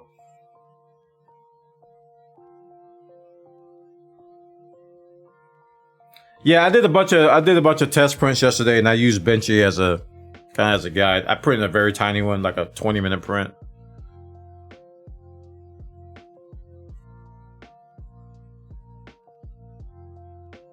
Can you ever have enough Benchies? I showed my wife a failed Benchy. She was like, "Oh, it looks like a shipwreck."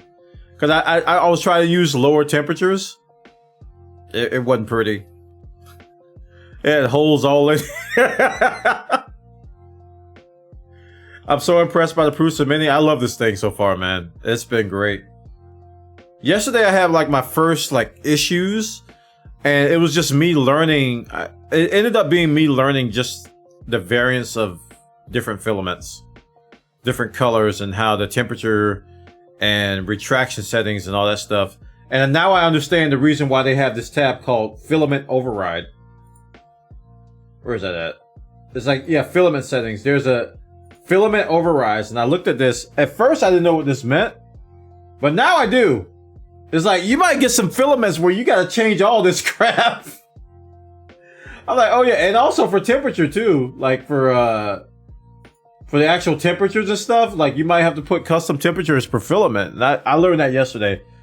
And kind of my first issue with the rule of spool of filament, which just did not like the default settings that I had. So what issue do I have?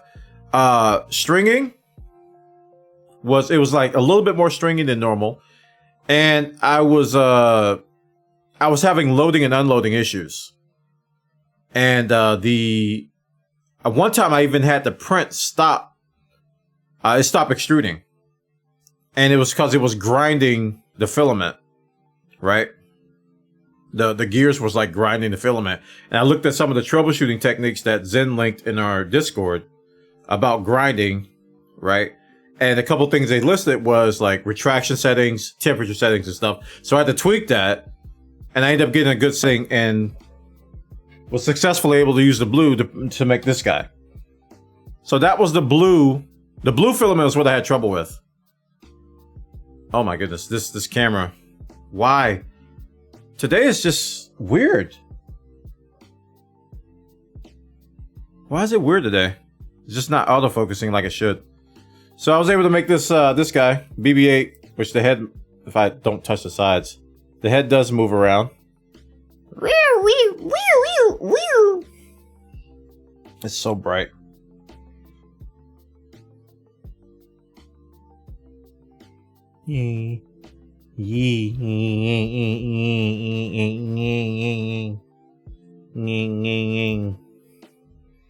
That's fun. Fun things are fun. What was my fix? I ended up coming up with 225 temperature. Keeping my retraction settings the same. Now 225 made the blue behave better, and the white was able to tolerate it. I tried to go down, because my default temperature was 215. I tried to go down to 210, and the white was like, nah. That's where I got the Bodhi with the holes in it. And the blue didn't like it that much either. So, yeah, PLA. So I took it up to 225, and everything behaved better. There was still stringing, but not nearly as much. Loading and unloading became a lot easier, and it didn't get jammed in the gear thing anymore.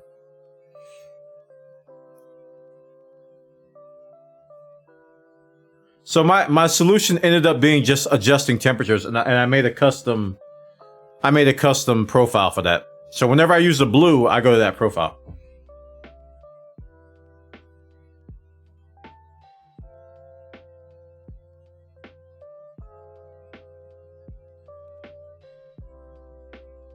Yeah, it does seem high, but yeah, because I tried 220 didn't quite work. So it's just that blue, and I saw some of the comments on that particular filament, and I wasn't the only one that had issues with it. So I think it was just that particular filament that was being very, very, very finicky.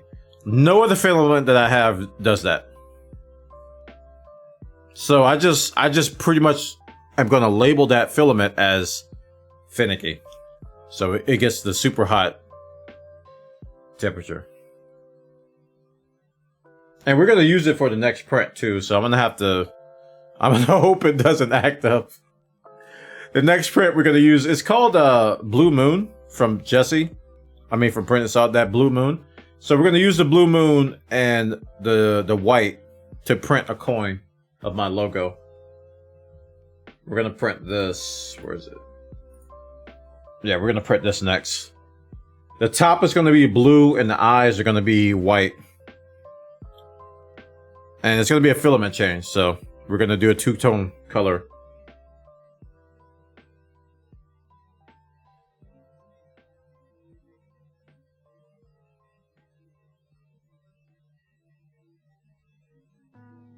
But I've been running 215. I was thinking about going lower for some filament, but I was kind of surprised that the white, I thought the white would be able to handle the lower temperature, but it like both the Benchy was like hideous. I was like, wow. That kind of surprised me a little bit that the white didn't like the lower temperature. I was expecting it to. Because that was part of the troubleshooting stuff on that site. They said to lower the temperature for stringing. One of the things is lowering the temperature. Another thing is raising the temperature. Like, they both can help with stringing. So at the end of the day, raising the temperature help.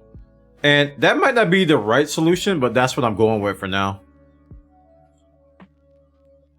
Oh, it takes a lot of chemicals to get the filament white. Okay. I've got this wood filament for printing a Groot metal model that came out, but man, it was real bad for my nozzle. Oh. It's the hardest to print. Wow. So that blue must be really, man, that blue was more finicky than the white.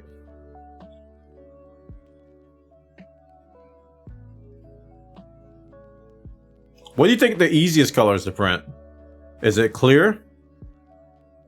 Probably clear, right? Transparent.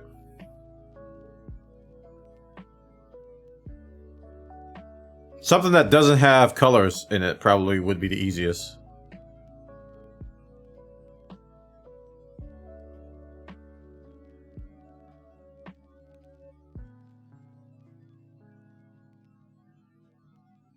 I think you're getting stringy.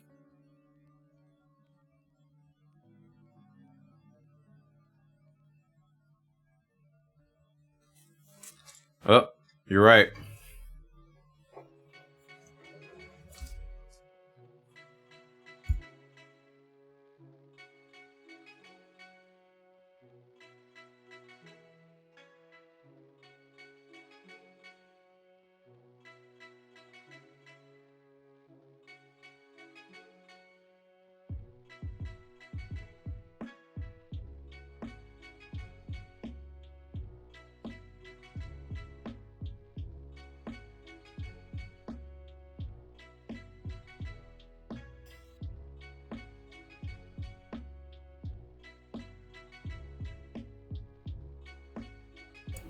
Yeah, this is a failure. It's not extruding anymore. It just stopped.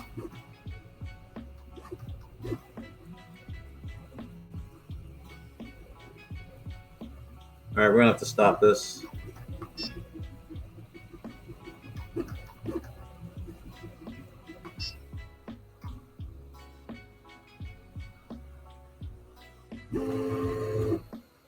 This is exactly what happened with the blue when the temperature was too low.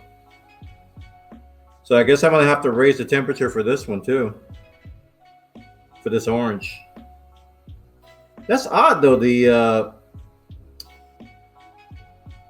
I printed what you call it with this Ein on 215 and it was fine. But today with Spider-Man on 215 it's not. Huh.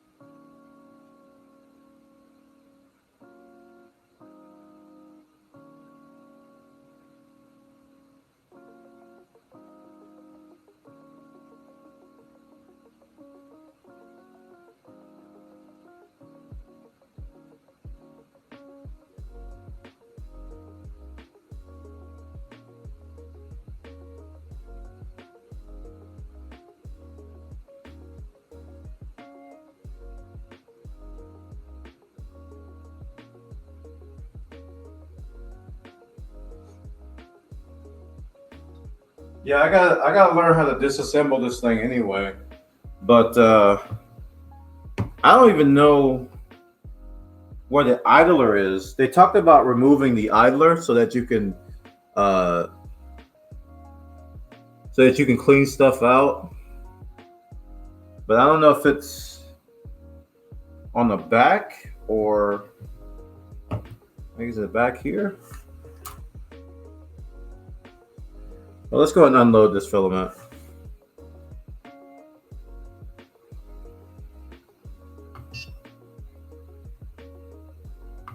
Dude, I might have to break out the proof cement. I'm having some issues here. Unload filament. There we go.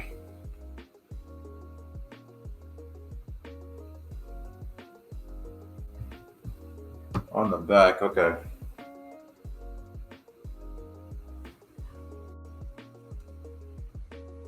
Okay. But those aren't Allen screws. Those are Phillips screws.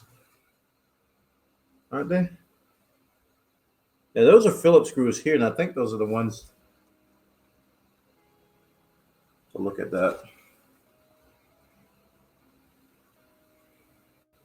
It's the extruder where the motor is in the back.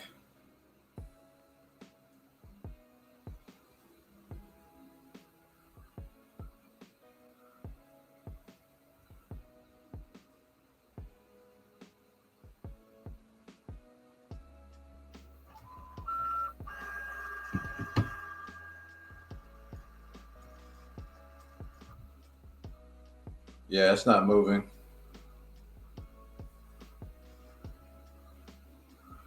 All right, we're gonna do a purge. Please. Load. We'll do a load and then we'll do a purge.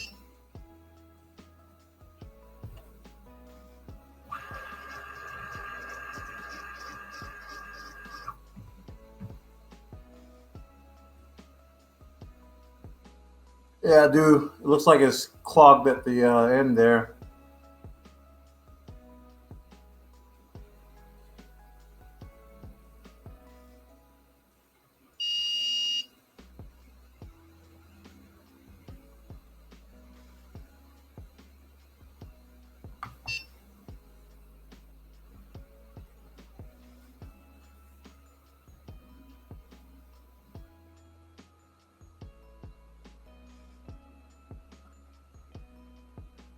Yeah, it's just stuck.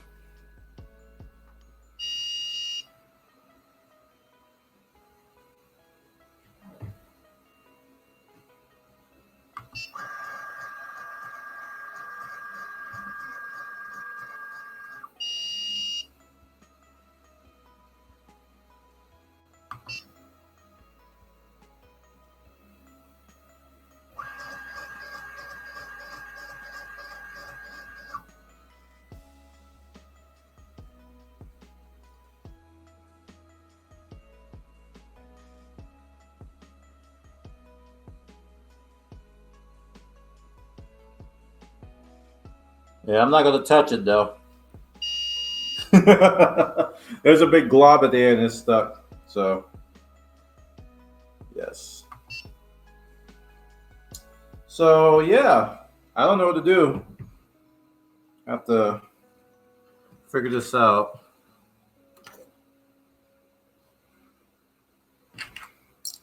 I've got some instructions on how to open the idler, but they all the stuff that Prusa has on their site is for like MK3s. Like I don't see anything about purging or cleaning up a mini. I just dropped the glue. We're gonna turn this board around a little bit so I can see.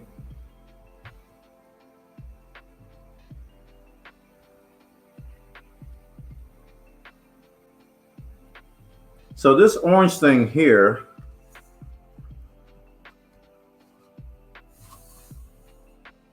is this the idler? See what this tube feeds into this? Is this what I need to take off?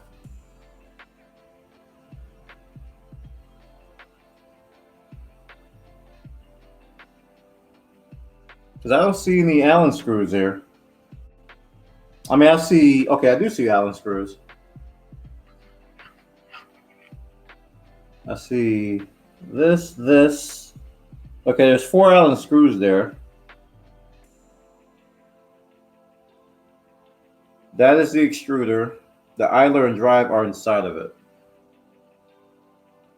Yeah, this is the extruder here, right? It even says extruder on it, but I can't take that off of this housing, so I can, looks like I can take this off. I see this little flip here.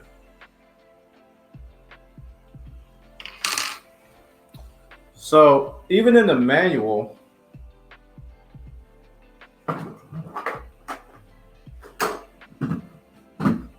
they don't do a good job of explaining this. In the handbook, I should say, of because I found some sites online yesterday when I was first looking into this, because I was suspecting I had some issues with this.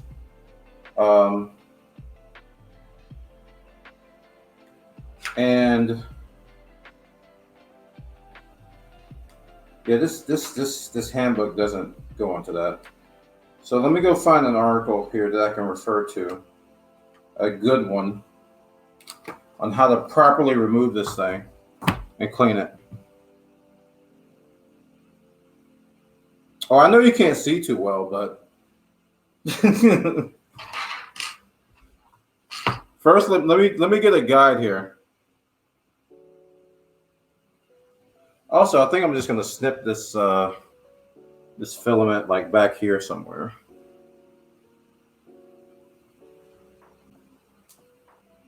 So I can move this spool out of the way. What did I do with the tools? Oh, there they are.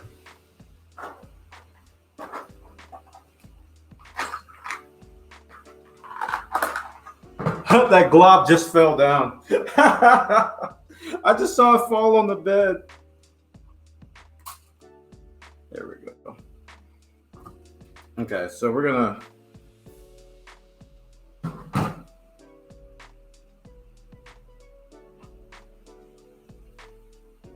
I'm about to do a thing, so shh.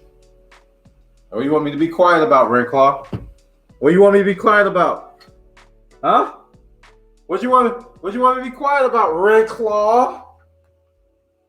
What are you about to do? Huh? Huh? Hmm? What are you doing? All right, so these are the 4 screws I was talking about. So this one. Oh yeah, I think it's just those. No, it's 3. So it's this one here, there's this one here, and there's that one there. Those are the 3 Allen screws. Everything else is I'm not supposed to touch.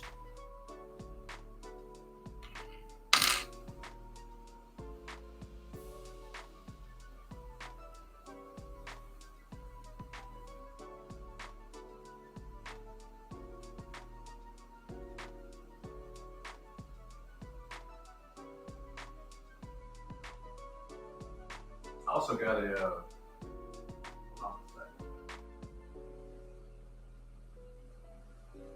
I'm not expecting.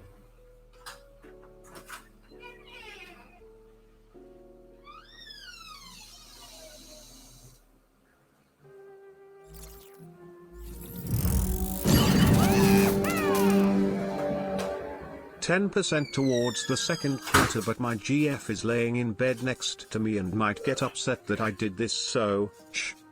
Get a chair in here.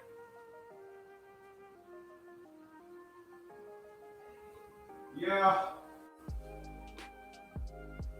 Huh? I can't hear you.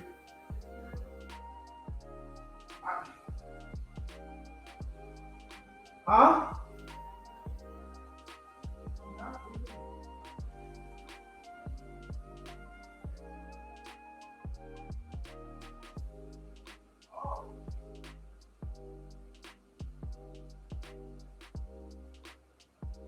Oh, well, thank you so much, man. My wife just told me.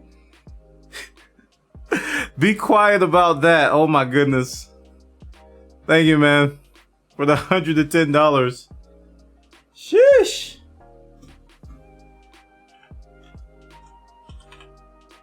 Thanks, man.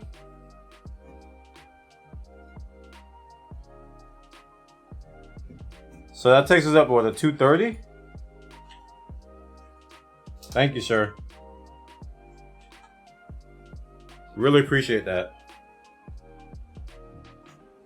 Really kind of you.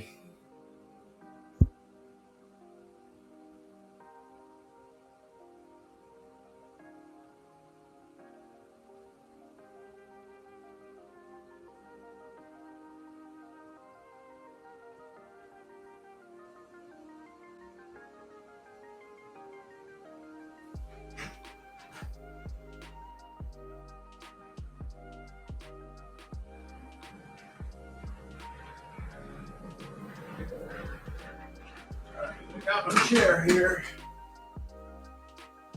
Gotta use the bathroom too.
Okay.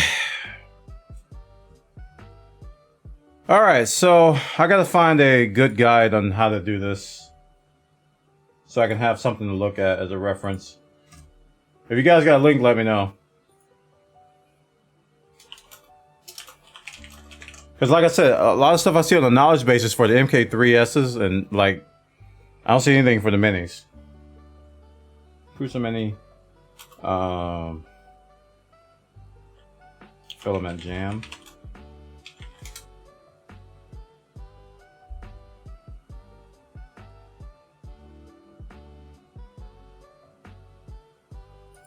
Clog nozzle hot end knowledge base. So I think this is the one I saw.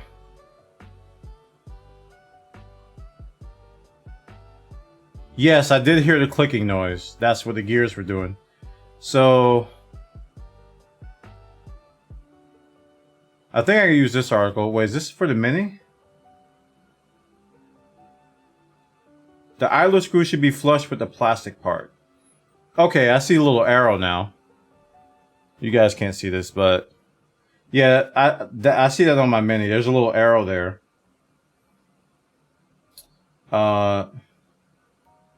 Cold pull, load unload possible. If you're able to load unload the filament yet experience partial clogs, try this technique first. Force to clog out, load impossible. LCD menu, temperature. disassembling the hot end. Remove the Bowden tube. Carefully pull out the old PTFE tube from the heatsink and pliers. Investigate.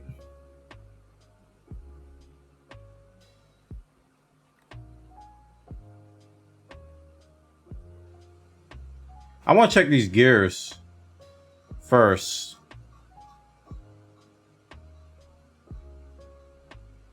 Because I do hear the clicking. I definitely hear the clicking. So I want to look at that first.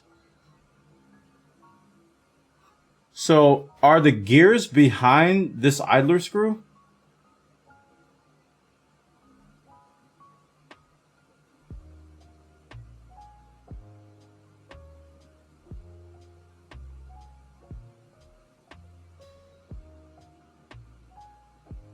Okay. So I gotta do this part. I gotta disassemble the hot end. How to replace the hot end PTFE tube, but I've outlined the procedure before.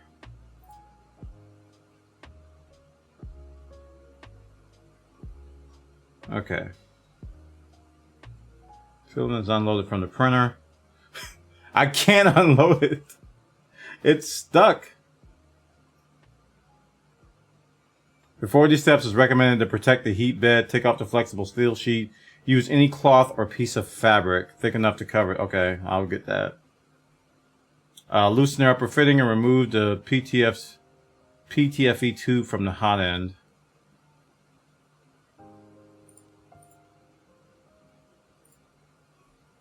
Okay. Carefully pull the old tube out. Clean the print head. Remove the cloth from the heat bed. Plug the printer, turn it on. Preheat the nozzle. Squeeze the filament residue. Insert a piece of filament through the print head.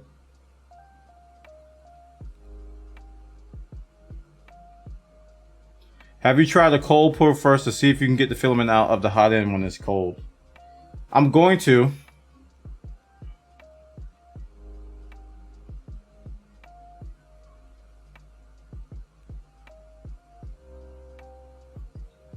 This is a lot of work. I might have to stop the stream and do this offline. This is a lot of work.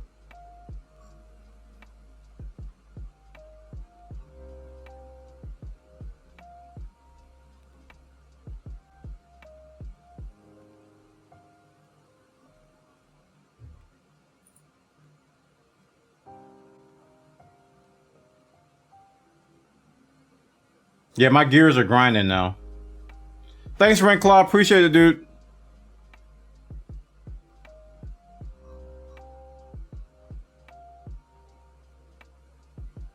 Alright, I'll put these links in Discord so I can reference them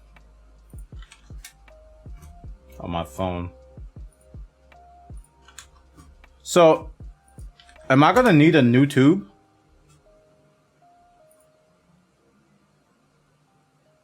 I'm not gonna need a new tube, am I? Because this picture here, they got like...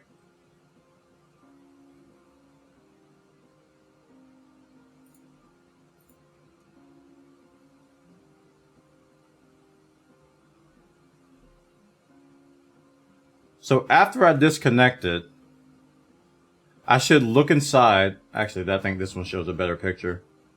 After I disconnect and I look inside, and if I see that crap, that's the problem.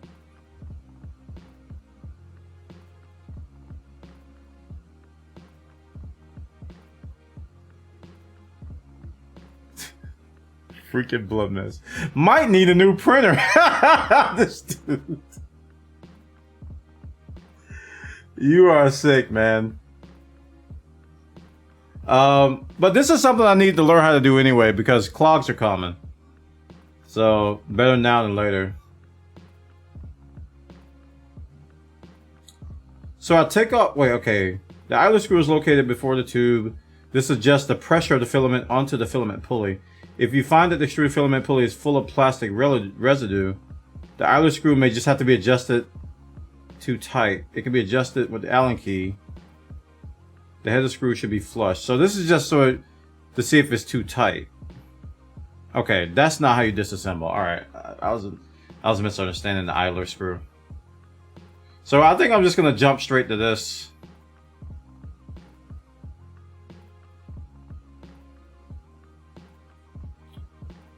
So I'm gonna turn everything off and get it to cool down. And I have both of these tools available to me. So we'll take off the screw first.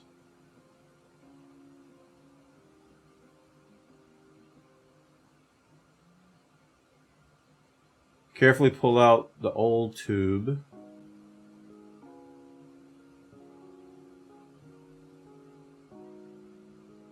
Tweezers or pliers.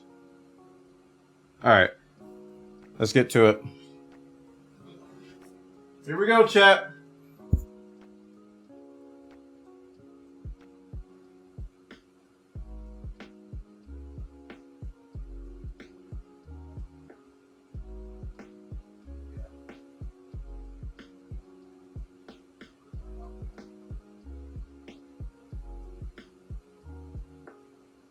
I got 2 packages. I don't know what they are. Yeah.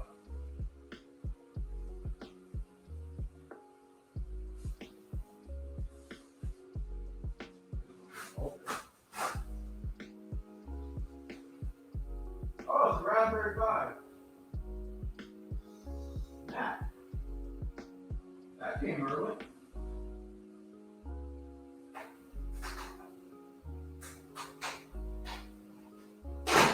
Well, how am I supposed to fuck this now?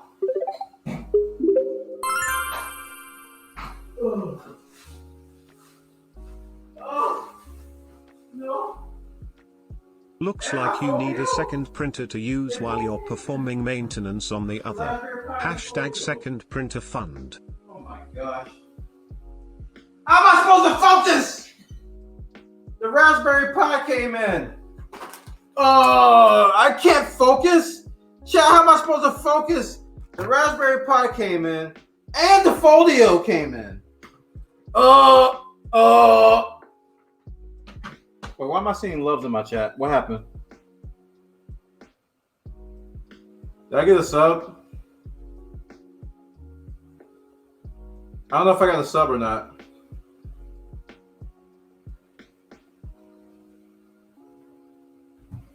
Okay, so I'm gonna turn everything off and unplug it.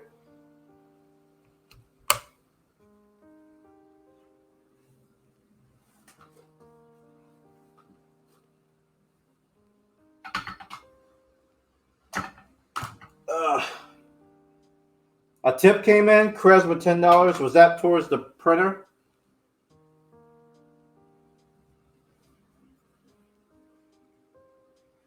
I can't believe this Pi came in already. I was not expecting that today. But then again, I didn't have a clue when it was coming in. Okay, so let me just unplug this power too, right here. I could have just did it from here. All right, so it's an accent on foo. Finest. Still feels kind of hot, so I'm gonna let this cool down a little bit. I gotta get the wrench out of here. Ladies and gentlemen, who fighters? I can't. I got a Raspberry Pi, chat. Why?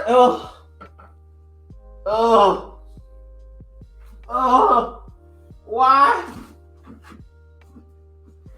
Why me, chat? Why? Okay, I found the wrench. I was smart enough to put it in the same container as my filament. So, oh, this print's dead. I'm not doing this print. We're gonna start that over. So, where's my phone? I should bring the chat up on my tablet and use my phone for. Okay, yeah, it's got 75% battery. So we're gonna bring chat on my tablet, and then get the instructions on my phone. Yeah, this print's dead. You can mark this as dead. I'm about to, after I get these tablets and things set up, I'm gonna actually get the cloth for the thing as well. So let's go ahead and move this out of the way. Get a cloth. Is this hot? No, it's not that hot.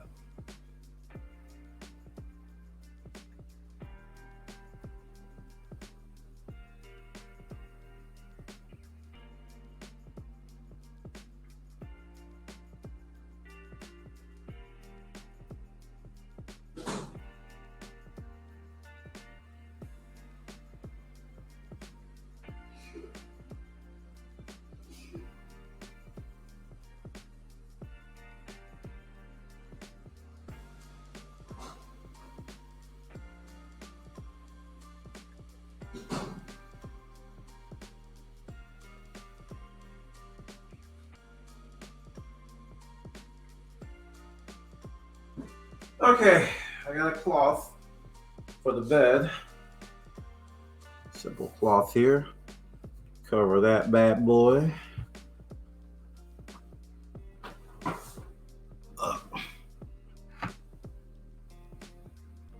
Okay, so let me get this out of the way so I can see chat. And let's get my phone here so I can get instructions on what to do. I kind of got to memorize, but I want to have it as a reference. It doesn't seem that hard. You just basically take that screw off, pull the, you take the screw off and you pull the tube out with tweezers, and then you look inside. That's pretty much what I got from it. So it's not super duper. I just don't want to screw it up.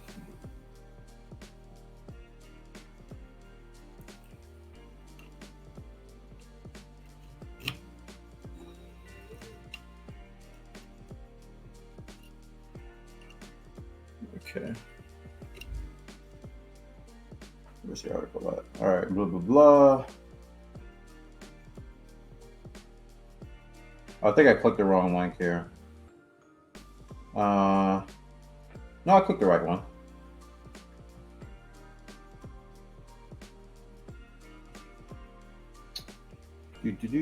How to fix clog, screw idle, yeah, going down here. Disassembling the hot end. So I removed this screw, which is what I was doing. I don't know if this is hot still, so I'm not gonna. Normally I would like do this with my hand, but I'm not sure how hot this is. How long has it been since you stopped the printer? You guys can tell me better. Okay, it's fine.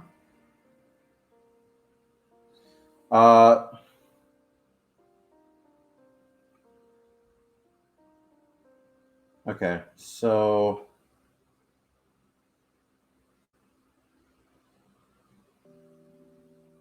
carefully pull out the old tube. So how does this work? Should I pull out the tube first?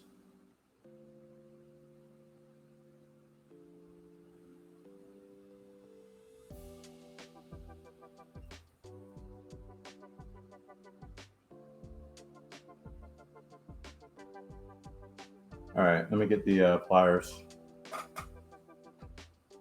Where are they at?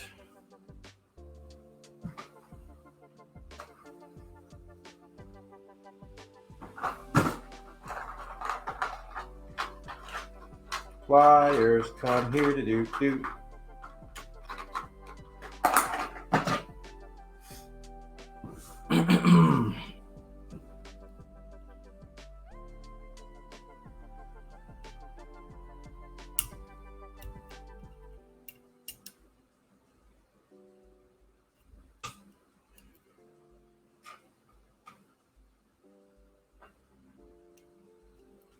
All right. Am I just able to pull this out? Because I don't want to Hulk smash this and break something else.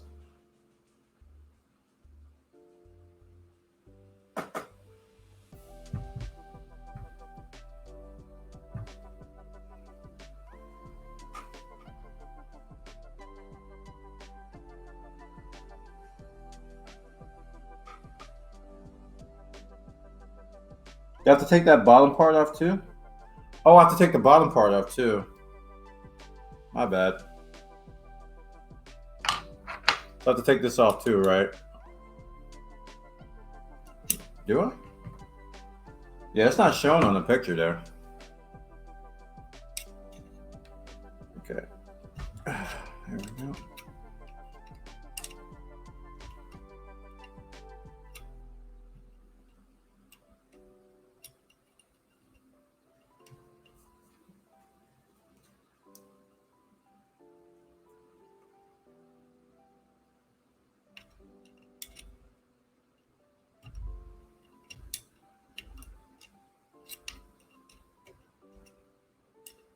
That's what I get for switching filaments so much. I think if I was stuck with Prusament, I would be here now. I switched filaments a lot for like the first week, dude.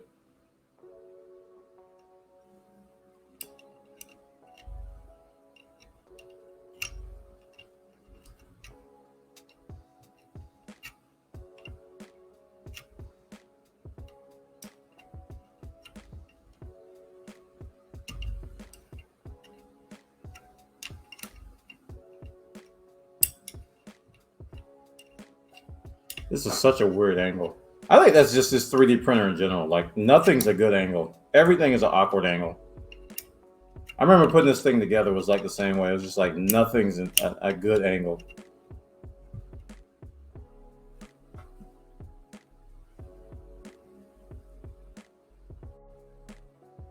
I'm just making sure.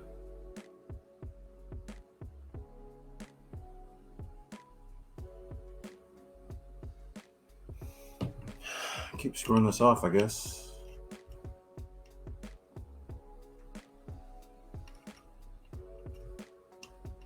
It wasn't a switching, it just happened. So people who have 3D printers, you just gotta expect to do this within the first week of having one. Because it's been exactly a week since I've had this.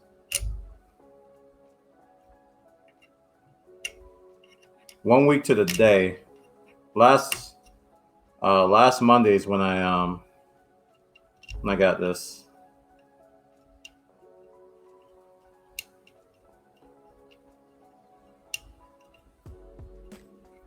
There we go.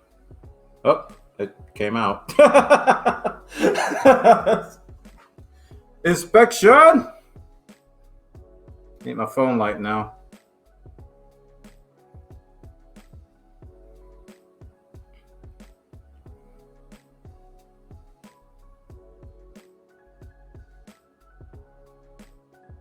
It actually doesn't look that bad in there. Oh, I see an orange blob. Okay.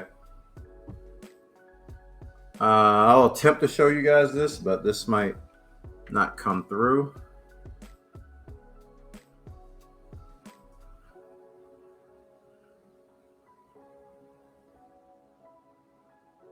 It is going to be hard to show you. You got a little glimpse of it there.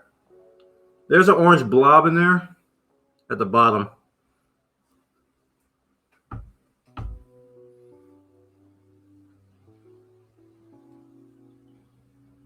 So how do I get that crap out? Let's see.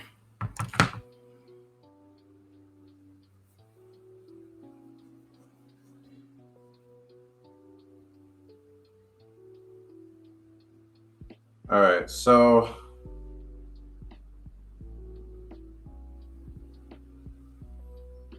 insert the PTF tube into the heat break again, screw the brass all the way.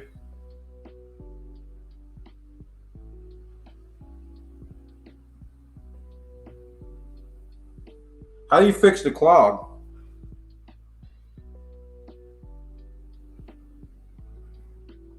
On mine, I heat up the hot end,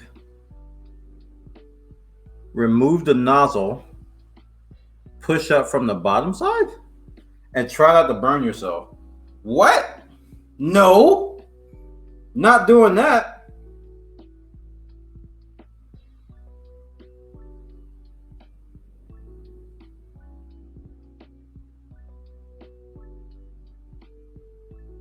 Can I not just stick these tweezers in there and pull this out? Or is it? Not that easy.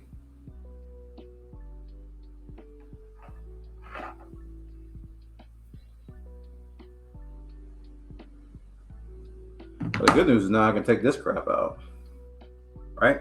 No.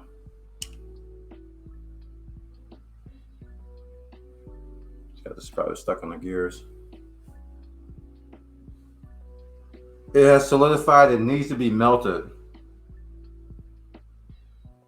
They don't even say in these instructions on how to get it out.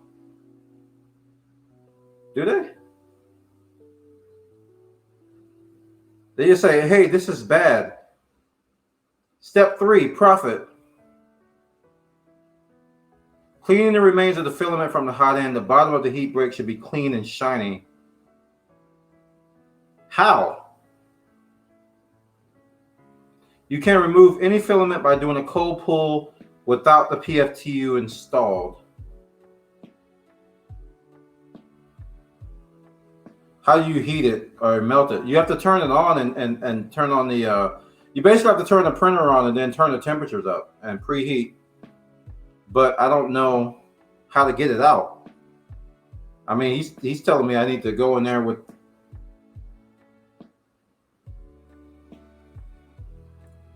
I have to remove the nozzle and push it from the bottom side. All right, so should I remove the nozzle first and then heat it up? Or is it going to heat the nozzle and then I have to remove the nozzle without burning myself?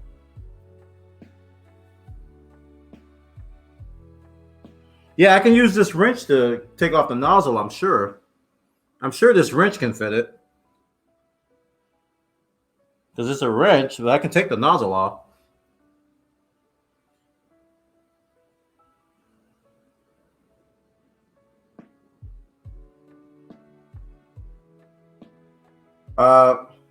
So turn it on, set it to 180, remove the nozzle, push up the tiniest Allen wrench from the bottom. So the Allen wrench they gave me won't fit. I'm gonna need a smaller one. And that I pretty much can't see that.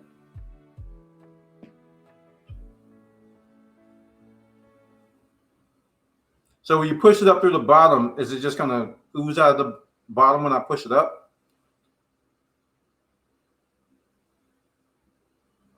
And just to be clear, the nozzle has to be on before I heat it. Oh my gosh. Nightmare.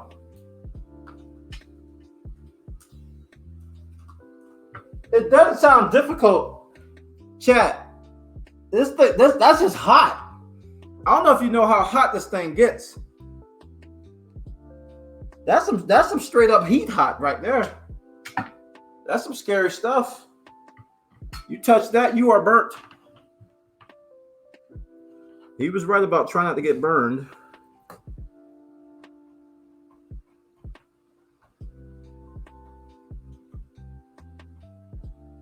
This is correct.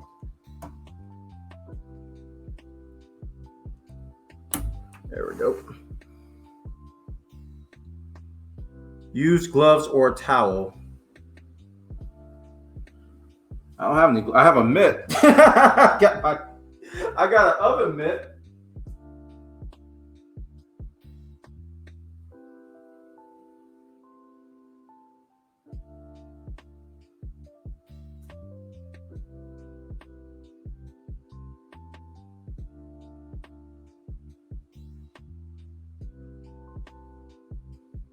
I got my Corsair branded oven mitt. #ad.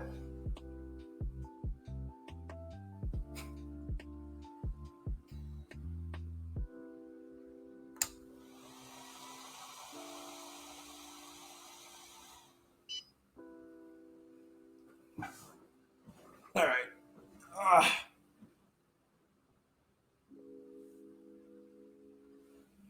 Okay, so I go to temperature, or I go to settings, temperature, nozzle, and you said do 120.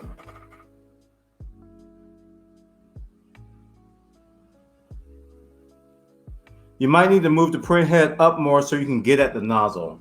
Okay. Wait, how do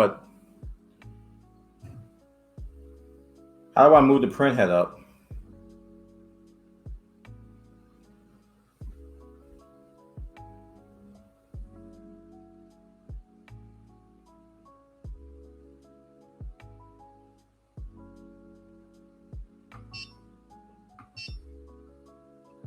Move axis.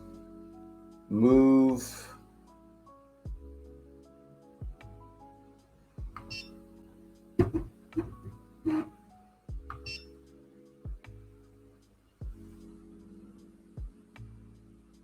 Move Z axis.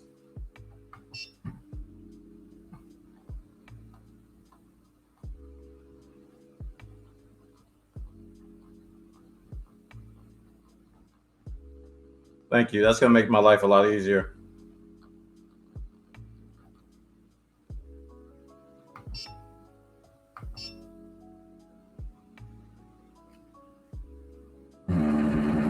Sorry. Stop. Stop. What are you doing? What's the top height?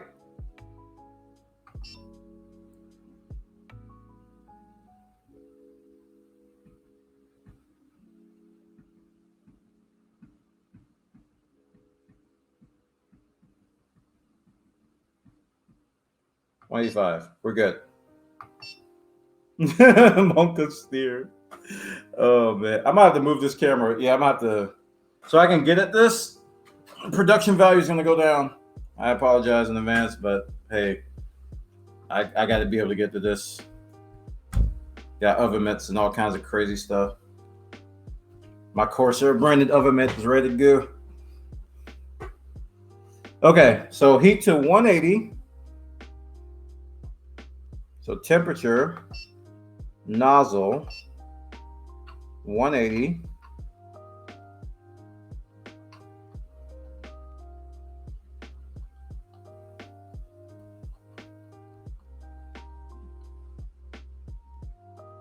It's break time. Whoop, I better stop. All right, it's heating up.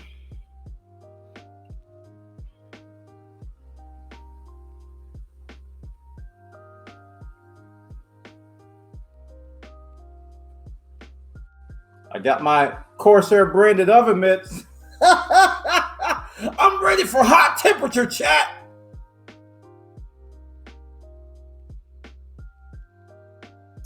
And you said put it, after I take the nozzle, I'll put an Allen wrench through the bottom. I just hope this Allen wrench I have fits, because I got to go looking for my other ones.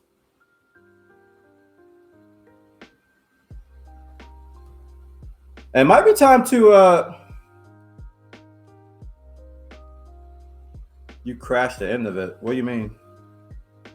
Around 170 you can start. It's at 169. All right, here we go.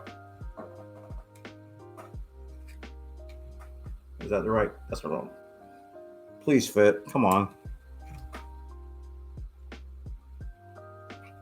Holy crap. Don't melt this. I don't think it's turning.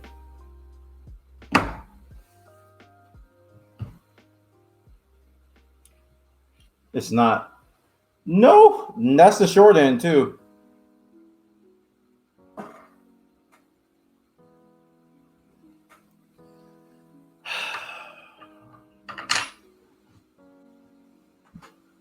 BRB.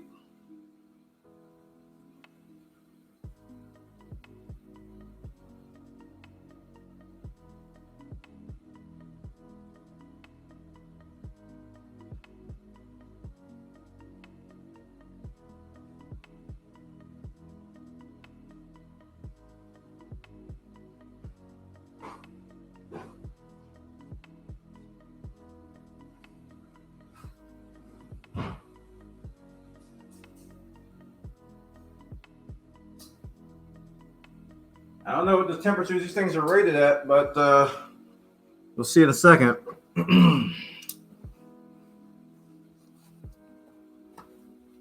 Herp.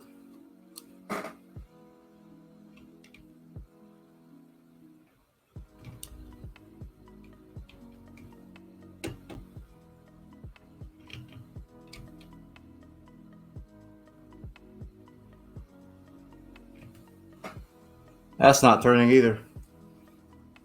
All right, I have a wrench. I'm gonna go try that. Cold pull at this tip so that any dirt, soft plastic. What? I mean cold pull.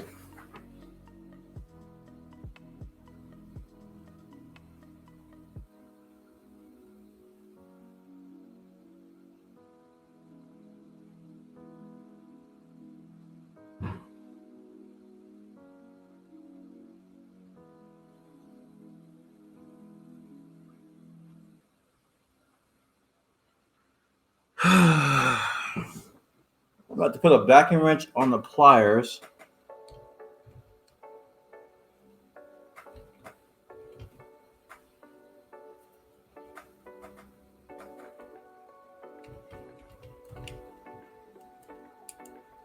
I don't want to melt my wrench, dude.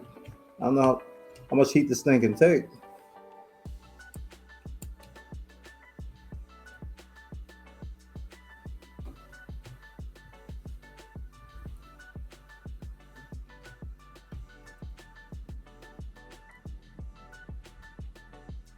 Okay, that kind of.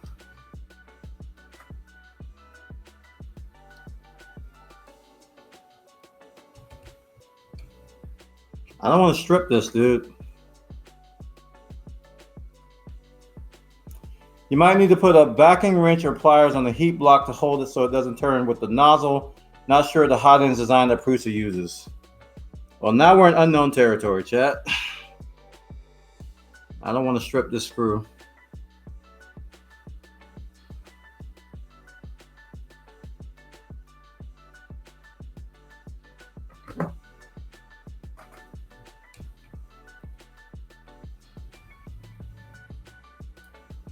That is not moving.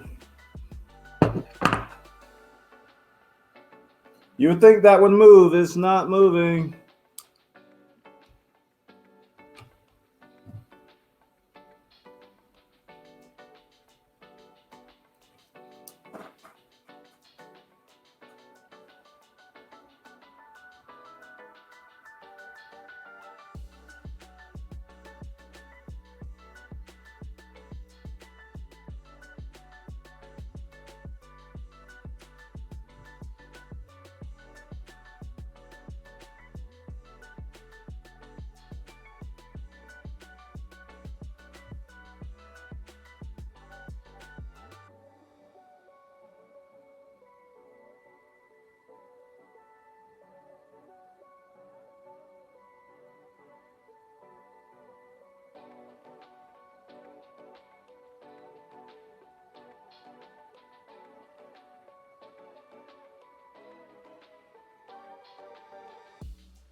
Um,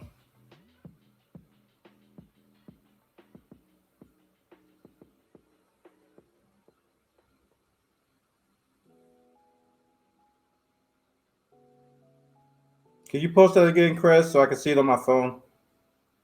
Crap, I'm gonna have to plug in my phone soon.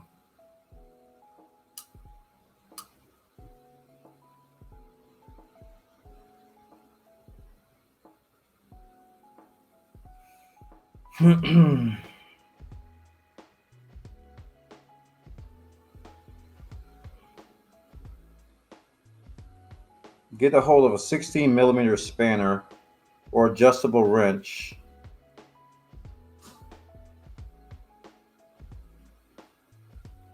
Preheat the nozzle to 280. Heating the nozzle is essential for this process. Gain better access to the nozzle. To move the extruder axis as high as possible, hold the heating block with a 16 millimeter spanner or an adjustable wrench. Use pliers, preferably. So hold the heater block. What's the heater block? The shiny thing? And use pliers, preferably 7 millimeter socket. Unscrew the nozzle. Be careful, the nozzle is still hot. Okay. I see the picture here.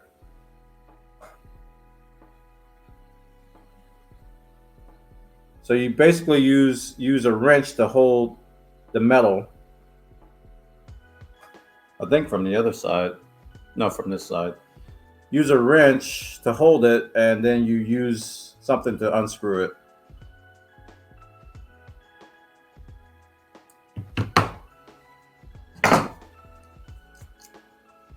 So basically you do this, like right here, right? It's very hot, I know. They say heat to 280 though. So that's a big difference there.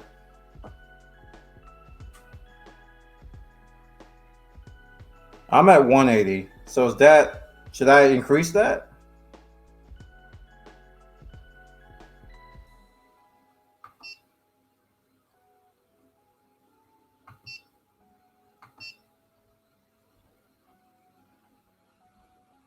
I'm gonna go 280 just to see if it makes this easier. And yes, I am gonna be careful.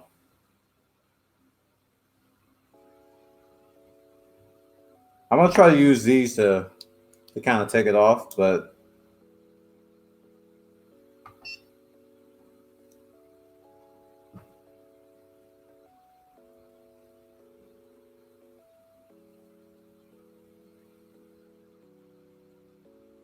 so what do you think caused this? I mean, I still feel a little bit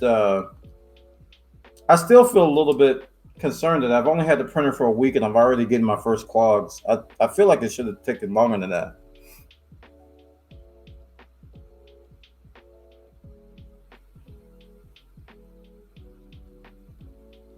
Oh crap.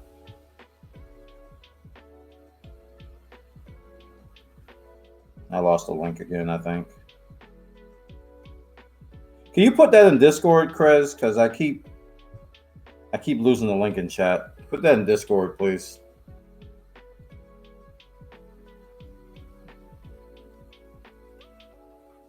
I mean, I can see the filament like dripping out now. I think 280 might have been the play. The filament is starting to dripping out a little bit more.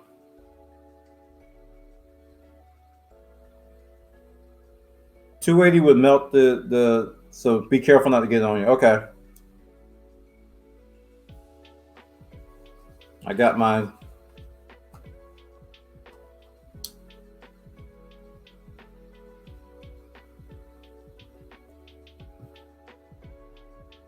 Okay, let's get out of that.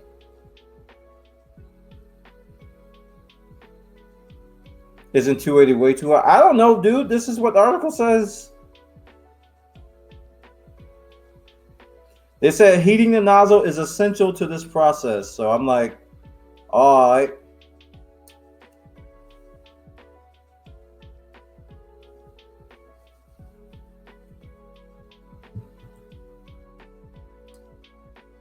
Gain better access to nozzle by moving straight high. Hold the heater block with a spanner. Use pliers, preferably 7mm socket. To unscrew the nozzle. Be careful, the nozzle's still hot. Like that filament is about to droop on my my cloth here. There it goes. Bloop.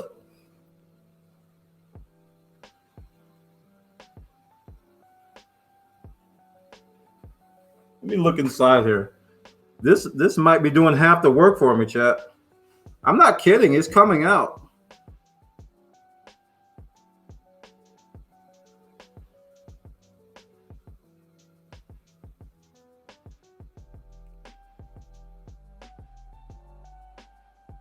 There's still some in there.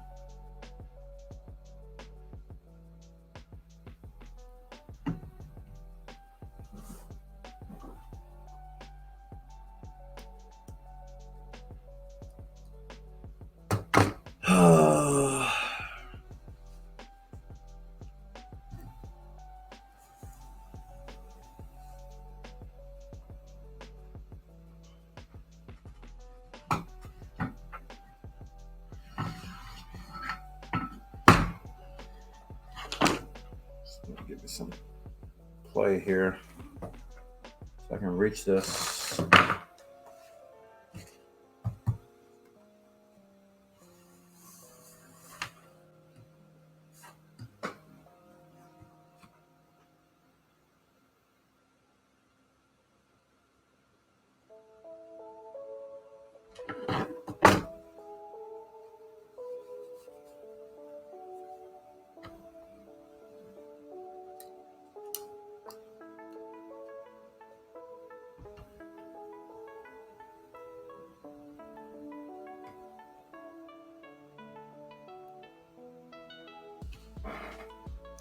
It's not moving, dude. Like I'm not forcing it because I don't want to strip it.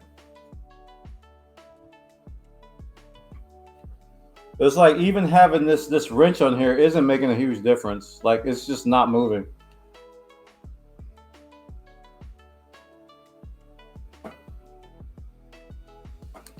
All right, I'm gonna board.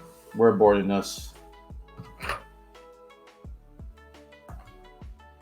Abort. Abort.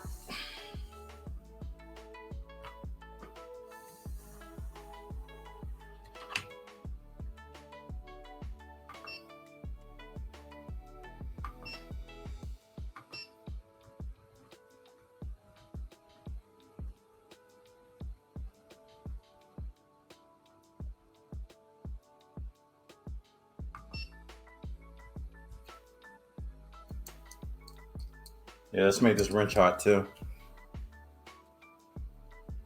I bet if you put it back together, yeah, but there's still some in there.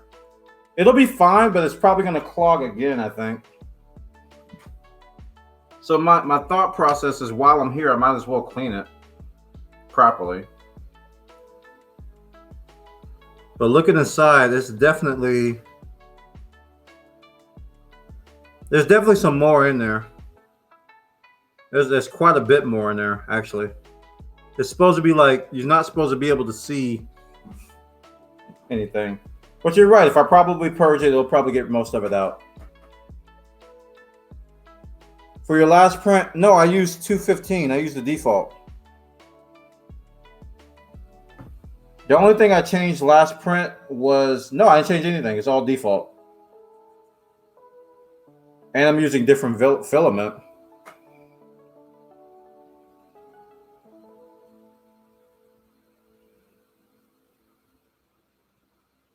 The lowest tip I've ever used is 210, and that was yesterday using white filament.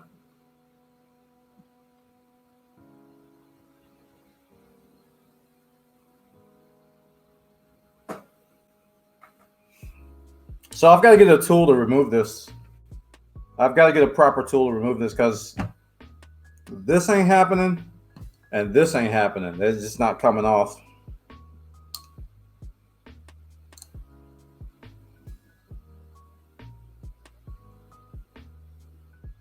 I've been using all default settings. So if the print speed is not 100% by default, I can change it. I'm going to let things cool down now and reattach everything. And then I'm going to do a purge and see what it does. Because right now, I feel like I don't have the right tools.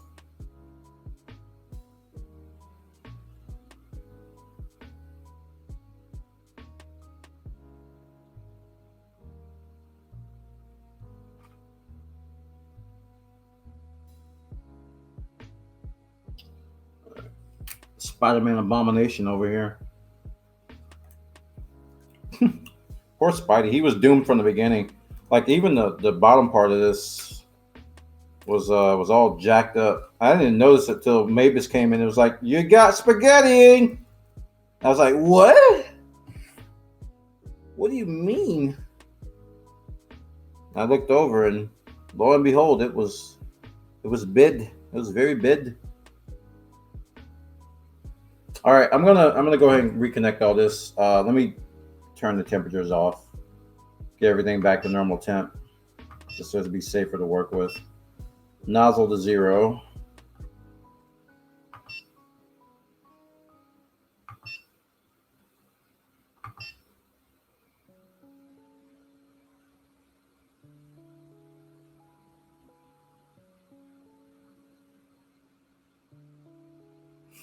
I think I'm learning about. I've only printed one thing with this filament, and it was iron, so I thought it was fine. For the blue filament, I actually had to use 225.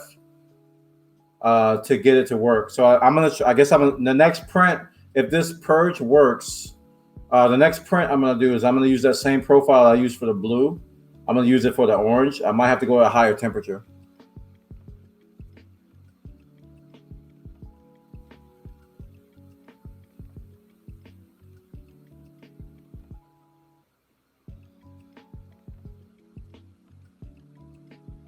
But I definitely got to figure out this whole nozzle thing.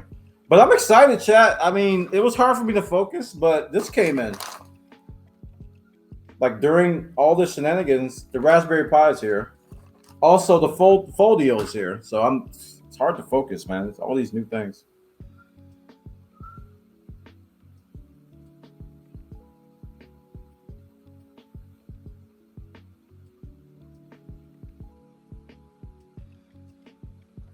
Nozzle is cooling off.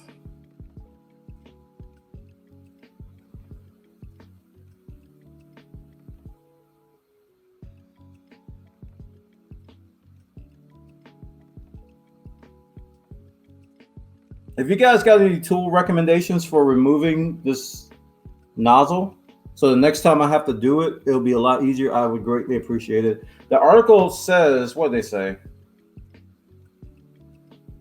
They suggest a 7mm socket screwdriver. 7mm socket to unscrew the nozzle.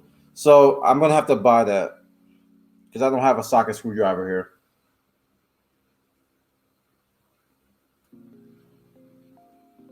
Yeah, I need a socket screwdriver. Or a socket wrench, whatever. Something with a socket. 7mm socket, so I can just put that on there and just go and it'll be cake. So I'm gonna add that to my Amazon list of things. Hopefully this little hack I'm doing today will get me through today.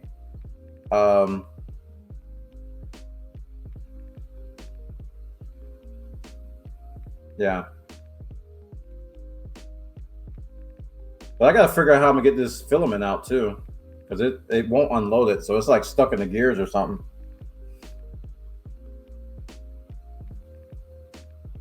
And I could try cold pull again. I tried to pull it out, but it was really hard to do.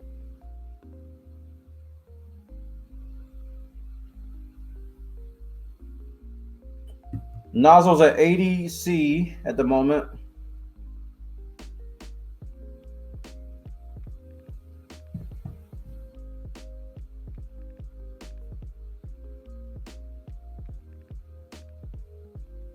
A thin poker? Yeah, something to dig out the filament. Okay. Well, I hope you guys are learning about this. Those of you who are new, if you haven't had to do this yet, hopefully my derping will teach you something.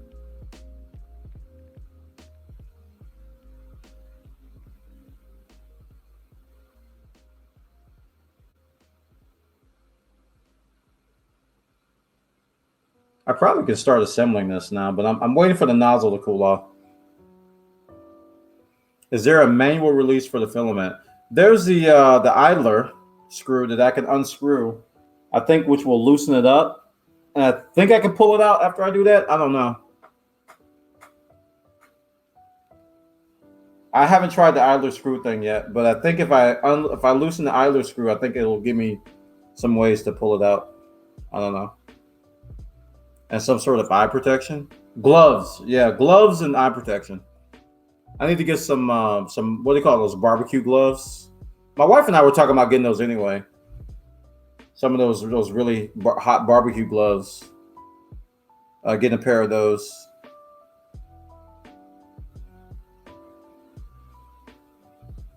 But I'm hoping this will at least get us through today.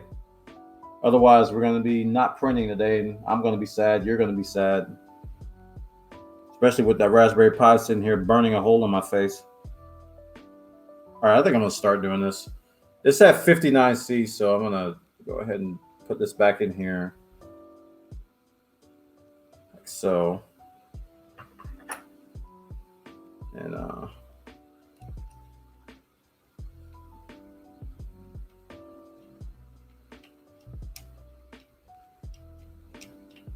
hand screw this as much as I can without touching anything.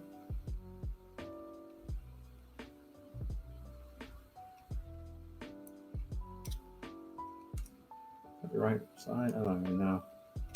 I still feel the heat coming off of it.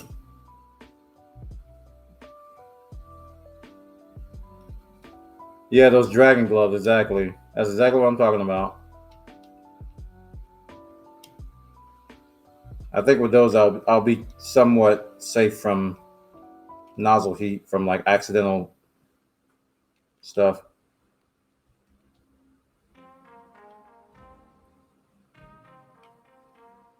Is that going in?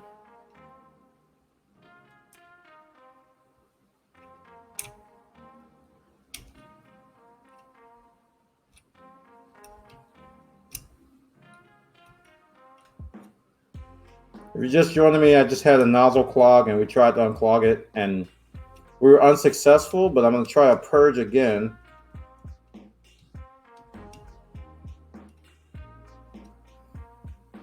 This is such a bad design. I'm just going to say it. In terms of accessibility, this is a bad design. Am I turning this the right way? I think I was turning it the wrong way, chat. Don't tell anybody.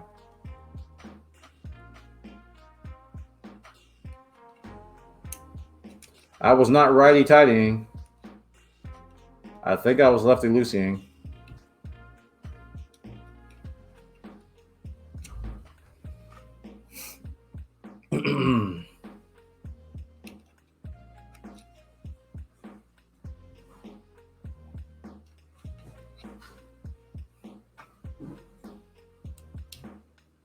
Ugh. Yeah, this is righty-tightying. I think it's going down now. It's like you can only turn like a quarter of the way at a time at a really awkward angle. And it's like stuff is blocking access. All right, it's going in there now.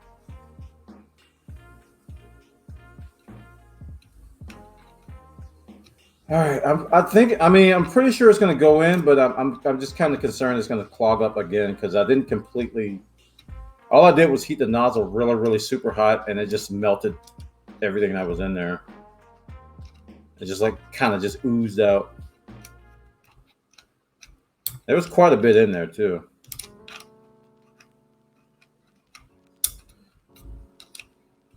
Oh man. you gotta go in both directions to see which righty tighty you need, like the USB drive stuff that I talked about. All right, that is pretty tight. All right, let's get this guy on here.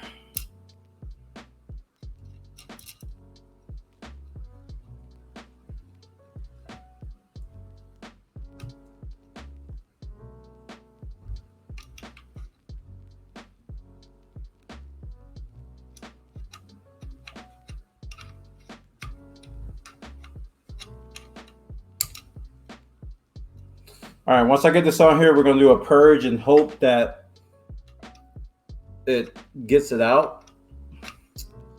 And after that, I got to figure out how to get this, like unload this filament too, because they didn't want to come out. All right, there we go. That's tight.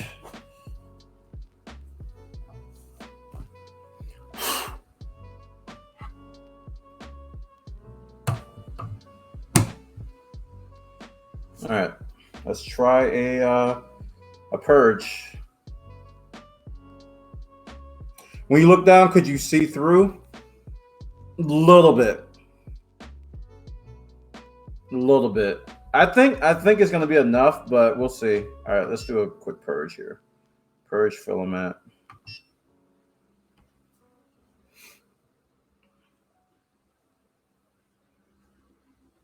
But I think what's happening is that the gears it's not going through the gears. So, but the cause of that was the nozzle being clogged. So if the nozzle's not clogged, hopefully it'll have enough left on the filament to push it through. Huh?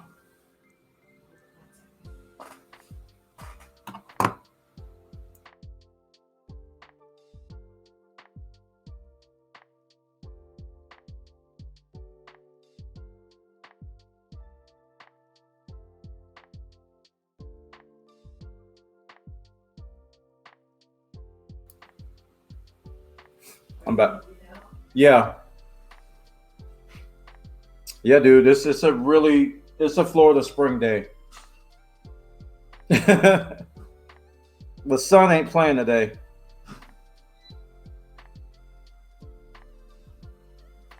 The sun ain't playing today.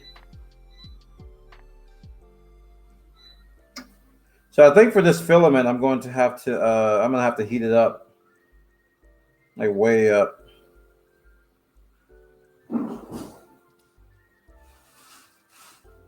I'm gonna have to go up to my the same temperature I have for the blue. Seems like this Jesse PLA requires a higher temperature. Is the color correct? Uh-oh. It's like it didn't work.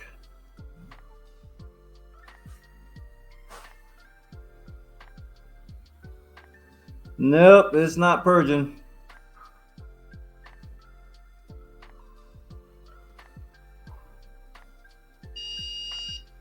Not purging.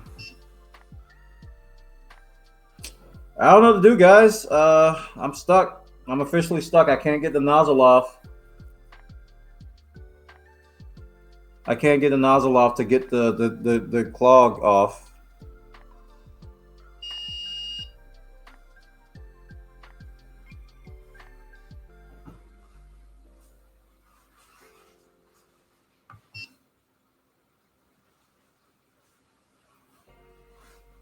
Well, I don't know how to control the temperature when I do purge. On the Prusa Mini, you choose what filament you have, and it just sets temperatures.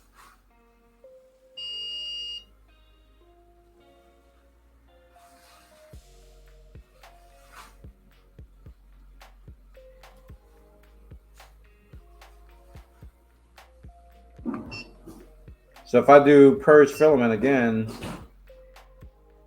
well, not purge. Crap, I didn't mean to do that.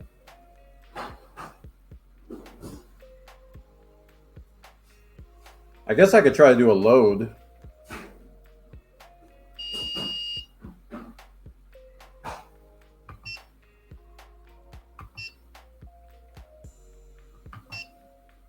I could do a PLA.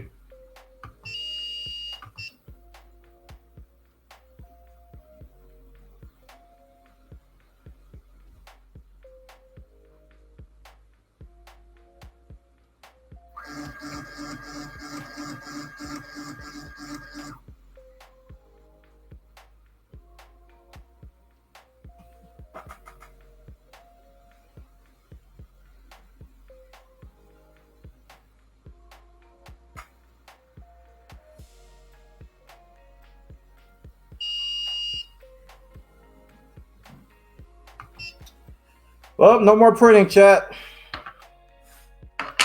We gotta get the right tools. Had our first clog, and we don't have the tools to remove it, which kind of sucks.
Yeah, I ain't moving. This filament is jammed in here too, man. I can't get it out.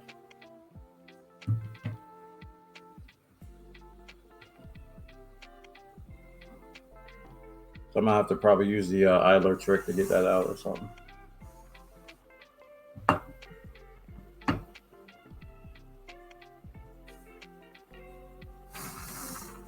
So 2 problems. The filament's jammed and the nozzle is still clogged.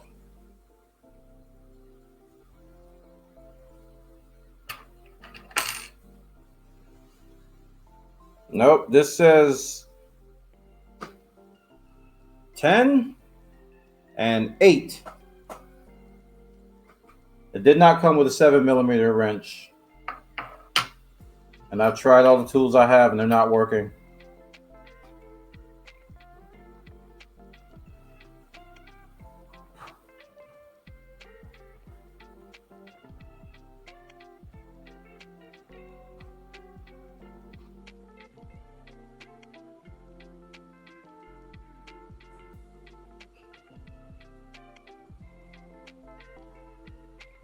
So if you buy a Prusa, make sure you get a 7mm socket. You're gonna need it. It took me less than a week to clog this thing.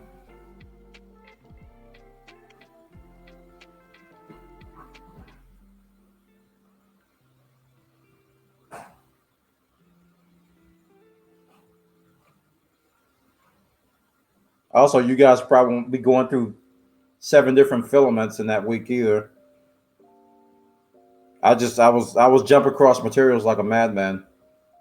If I was stayed with Prusaman, I probably wouldn't be here yet. But here we are.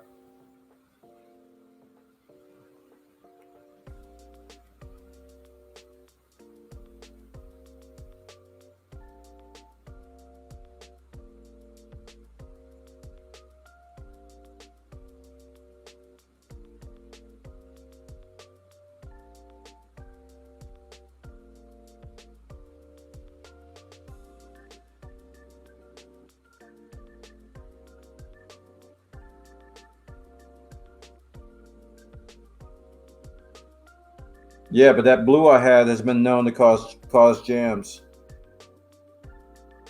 I don't know about this orange, but the blue definitely was. And the blue got jammed like 4 or 5 times. That's why I raised the temperature on my profile, because it was getting jammed so much.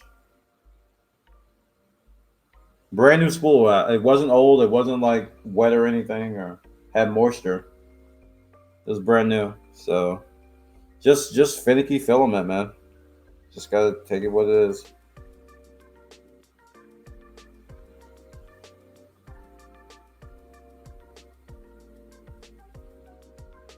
All right, well, we'll figure something out. Kind of bummed because the Raspberry Pi is here and I can't really do anything with it. I'm not even gonna bother setting this up because I can't use it with the printer, so I'm not gonna bother doing it today.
Hey Chris, welcome.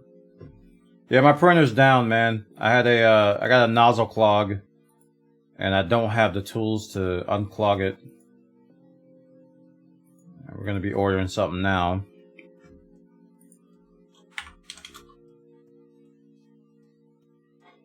Socket.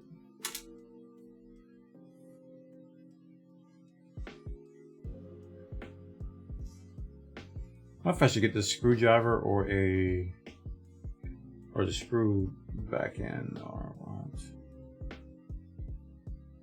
There's probably like a semi-small one I can get.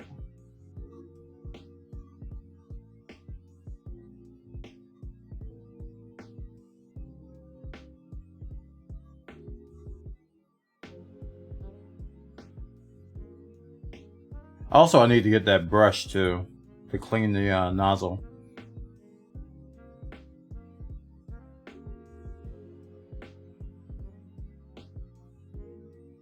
Five to 11 millimeter.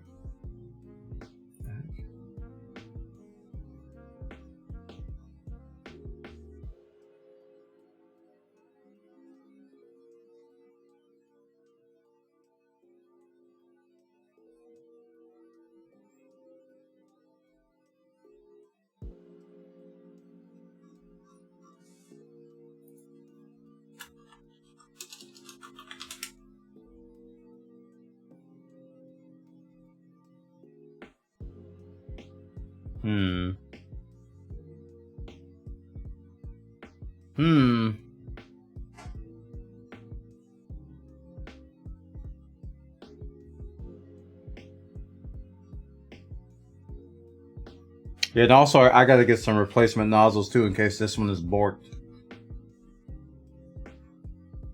Which I don't think it is, but it'd probably be a good idea. If I'm gonna order this, then I might as well get some replacement nozzles too.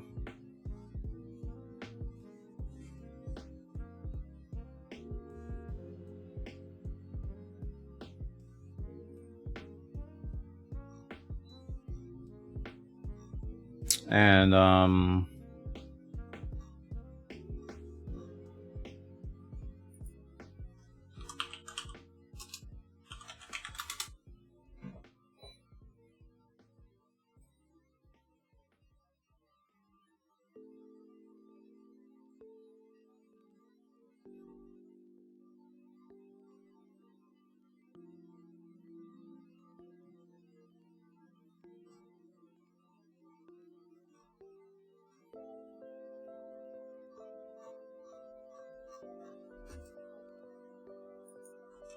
I actually have way too many choices here.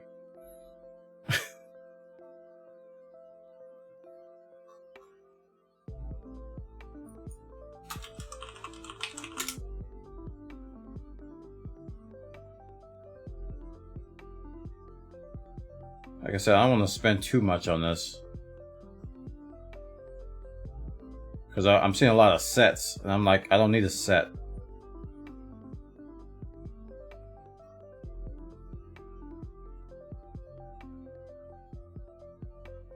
Yeah, it's pretty much, I just need 7 millimeters. That's all I need.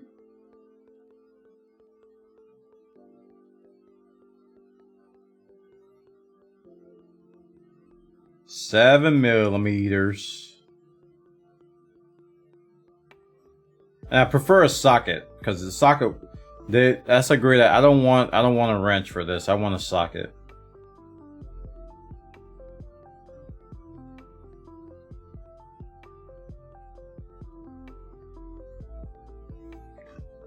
Here's a $20 one. It's a 26-piece set, but oh no, it's nah, wrong type.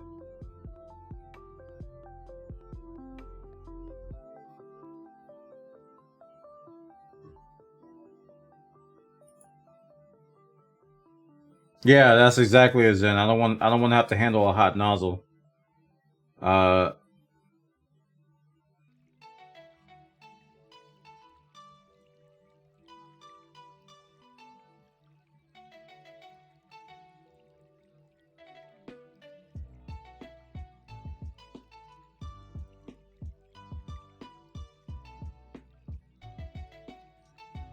That seems a little small. But Diablos, I like where your head is. That's a good link. It's just the handle is a little small for my taste. I want something bigger than that.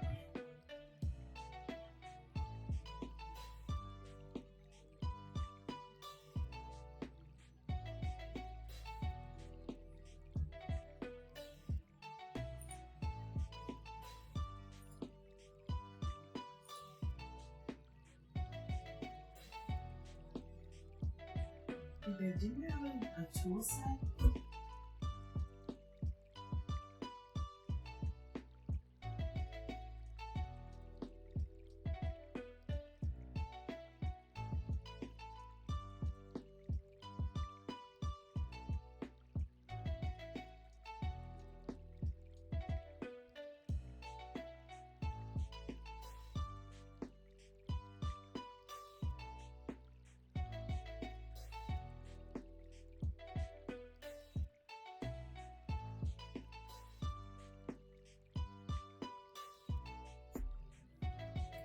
All right. Oh,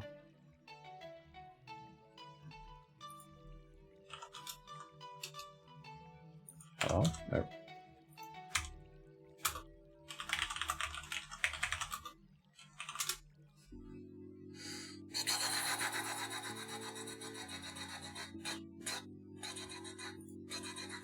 Ooh. A 42 piece 3D print toolkit. It's got the brushes and everything. I bet it don't have the 7mm.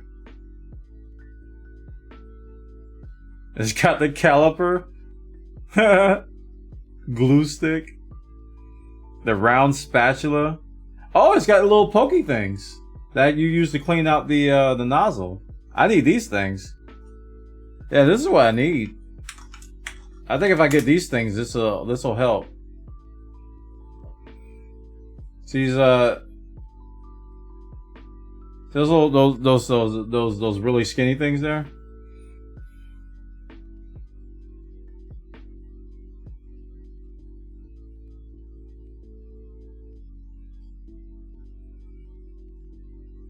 It's got everything in this. Sheesh. It's $40 though. It's kind of pricey.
Any particular place where I should?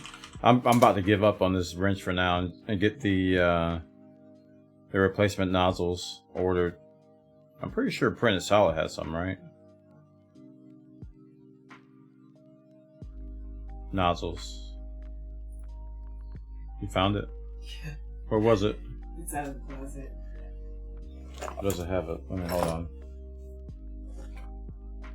A good find though. It's not it. I don't know. I'm looking.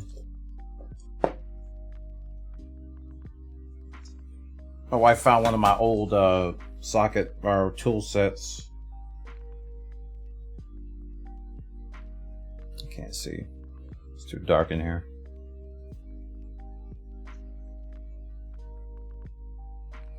They are not labeled.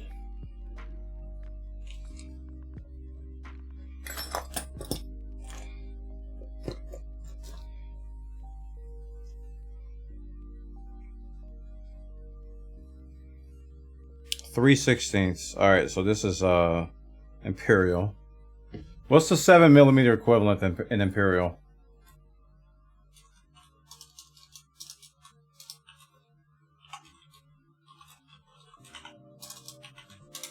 Seven millimeters to imperial. Tool.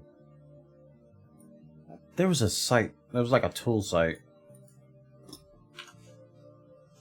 where you can convert the fractions to imperial. SAE to metric conversion chart. I think this is it. Yeah. So 7mm is quarter inch ish.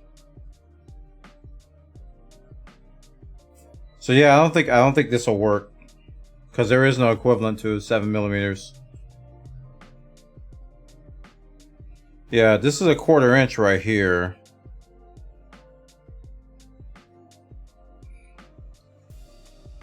Yeah, that's a quarter inch, and quarter inch is essentially like 6.5. It's like 6.25. Is this metric? What's this?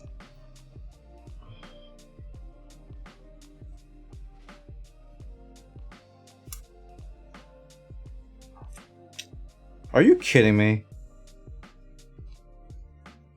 This better not be the case. This does have metric over here.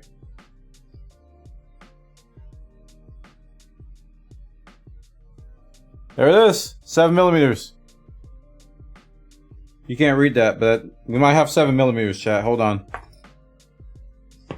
We might have 7mm.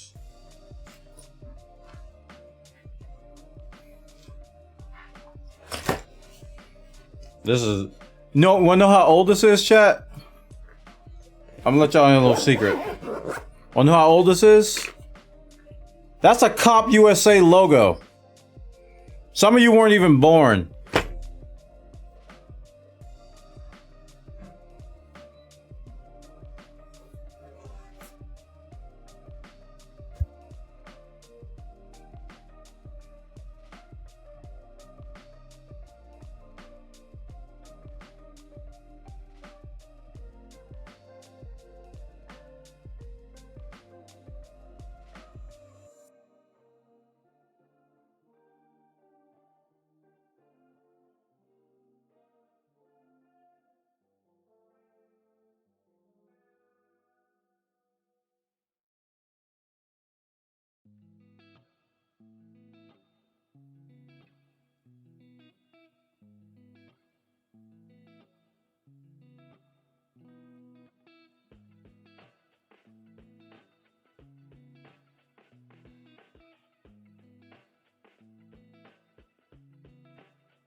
So I have a 7mm socket here. I found one, but I can't find the attachment to go to this that allows me to connect this. So, I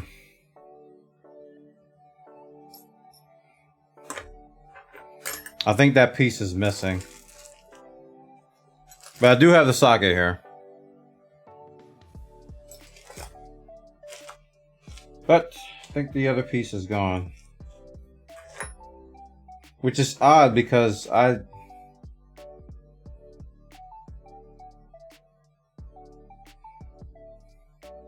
very odd. That's the only thing I can think of. Just odd, dude. There's an Allen wrench set in here. A bunch of screw heads. So I have all these attachments. But I don't have the attachment to the... for the socket though. I don't know where... I don't think I've ever used that. Which is why it's puzzling that it's not here. Like, these were never taken out of the thing.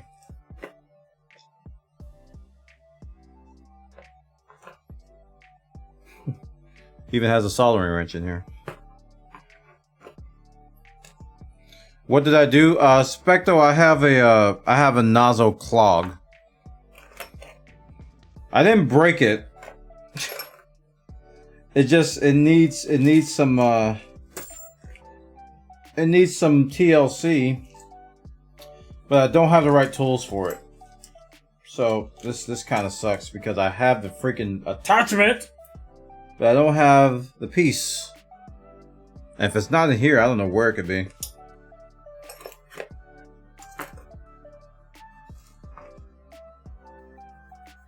Yeah, the printer's jammed. We got PC load letter going on here.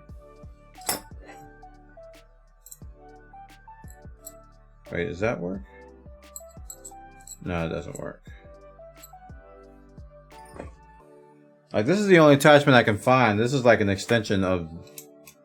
for that, right?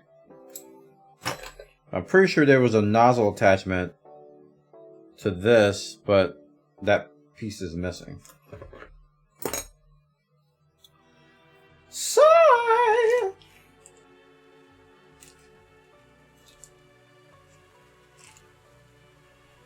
I'm very stupid.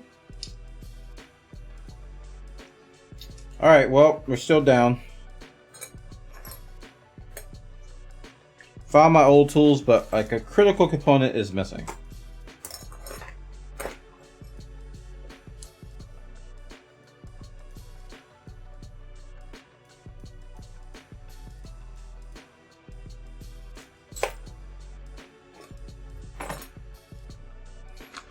Alright, but we're gonna keep this in there just in case.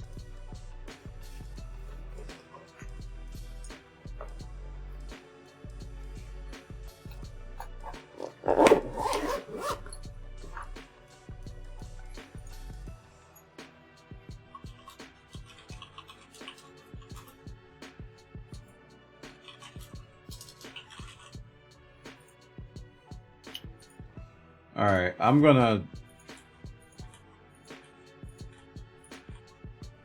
go ahead and get everything set up here. Crap, I didn't mean to close that.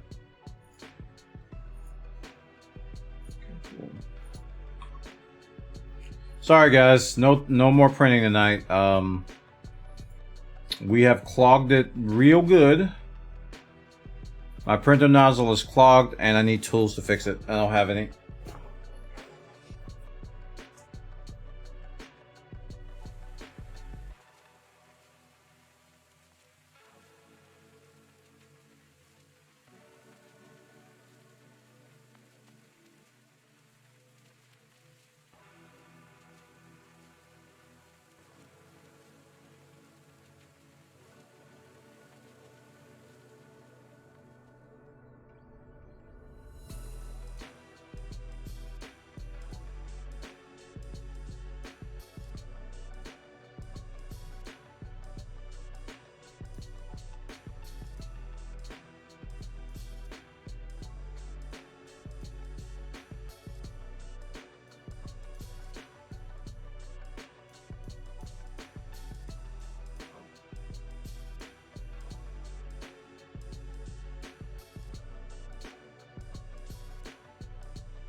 Thanks, Chopsticks, with the Prime. Chat, show some love if you haven't already. Appreciate it, dude. My phone is gonna be dead in 2 seconds. Hold on.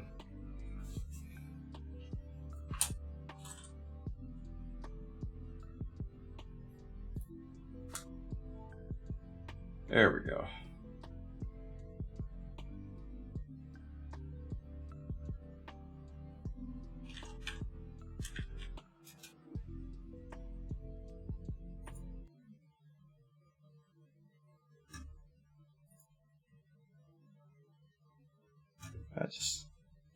I took my cursor.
So I got dinner here. I'm starving.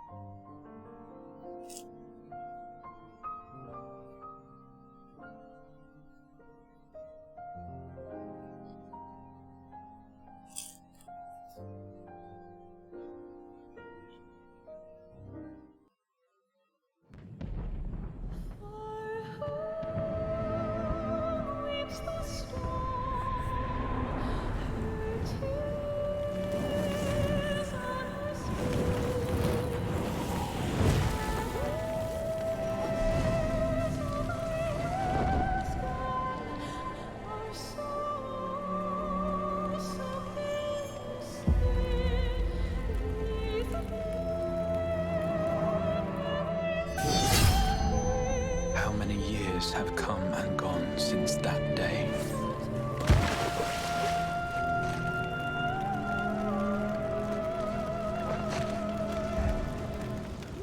How many years have I waited for this moment?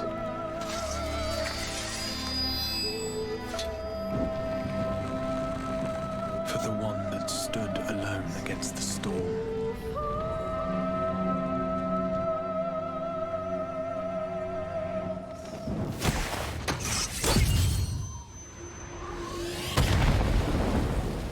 For the one they called.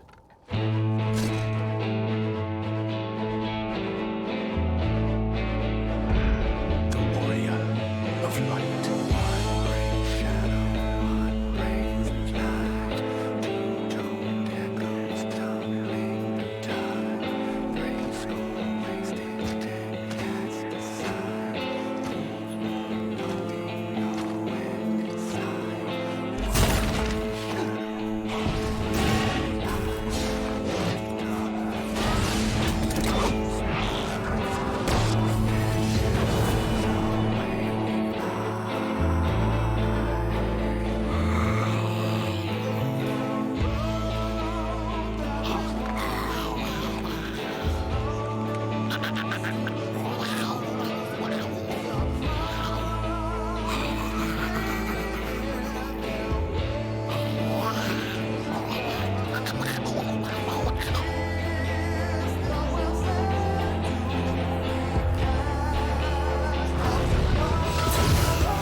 to run from my troubles.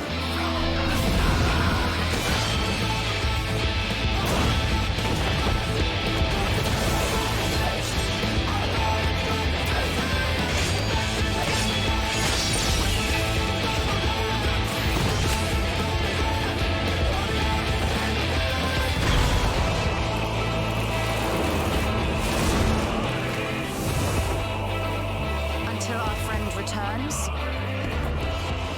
I will hold the line.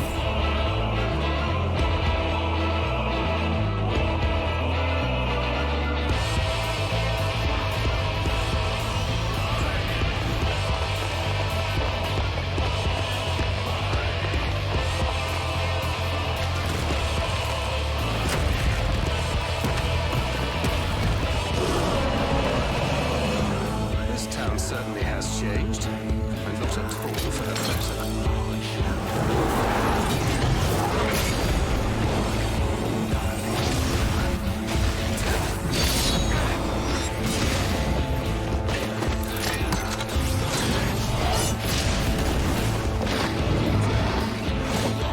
I'm not going anywhere.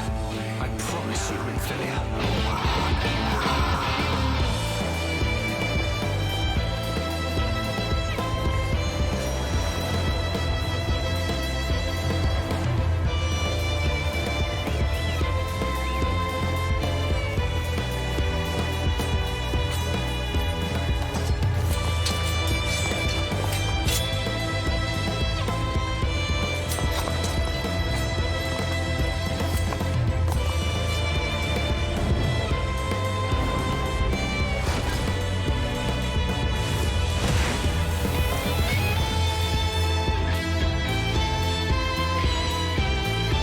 This tragedy, greater even than the seventh umbral calamity, must be undone.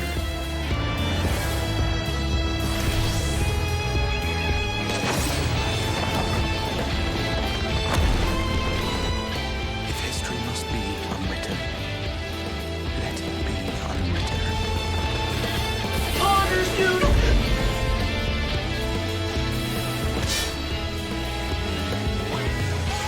Become what you must.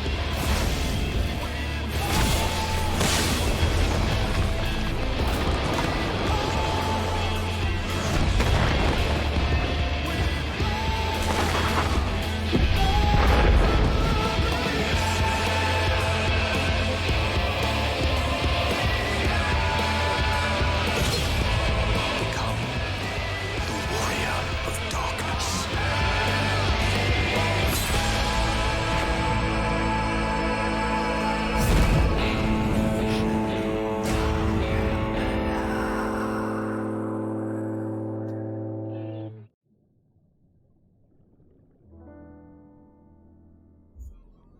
It's exciting. Man, I want to play that game.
Oh yeah, Spectre, the pod came in today.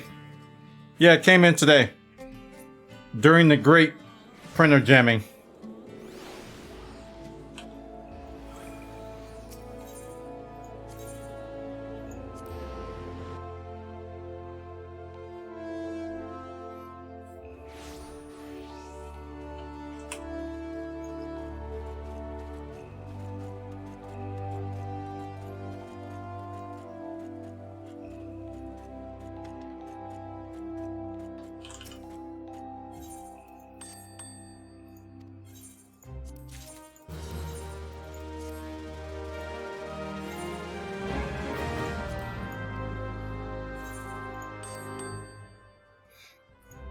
Exactly. Yes, but no.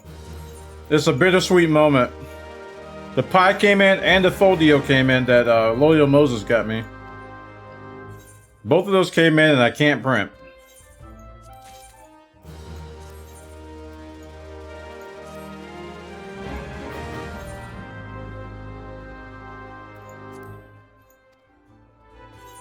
Yeah, it is a Voltron pack.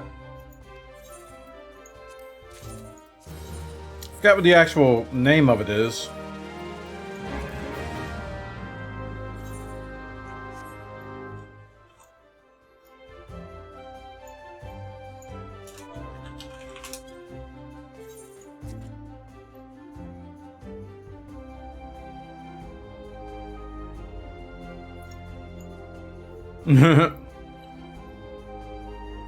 I don't think it's actually licensed by Voltron.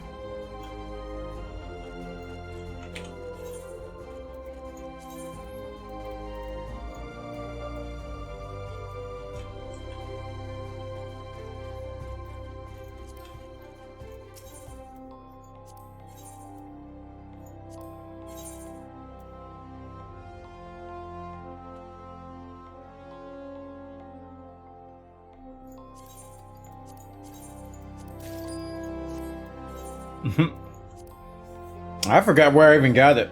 Honestly, I forgot.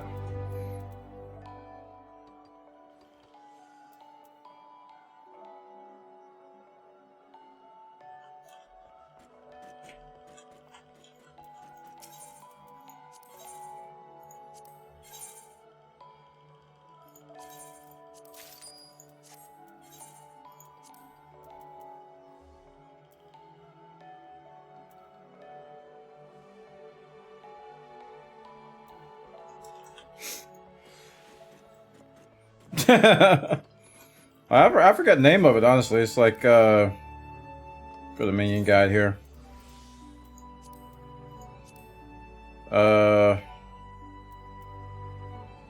Dane Slef F1. No idea where I got that. It might have been in, Baja.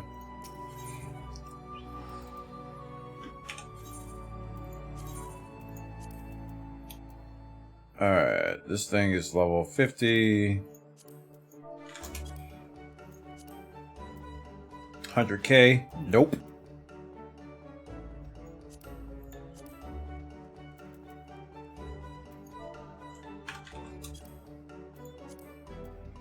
Jeez, 33k.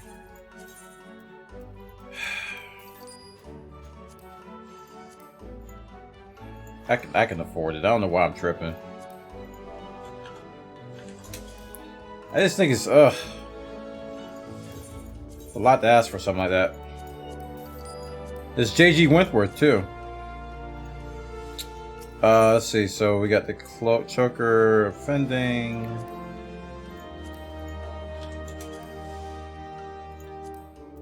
Oh, 52 million. Nice.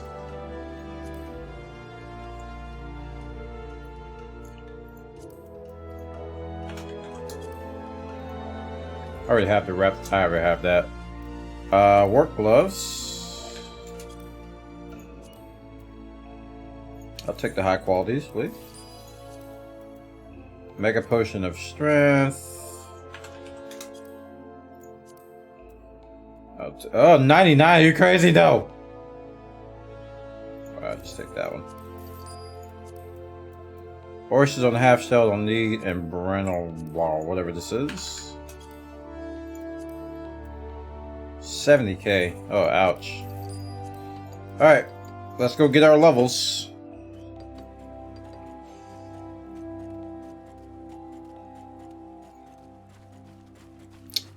Yeah, FFXIV came out today, I saw. Didn't see anything super substantial in the patch notes.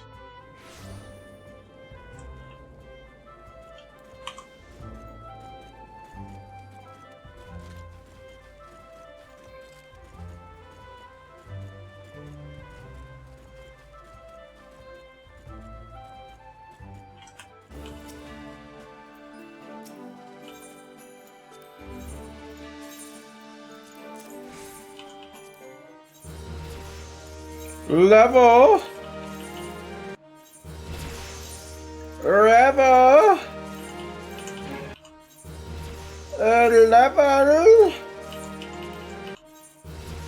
Level. So many levelings.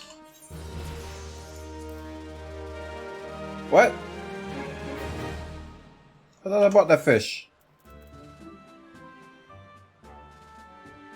Oh, they need 4 of those?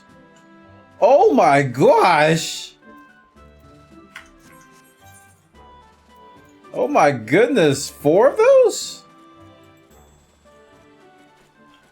Do I really want to level up my fishing that bad?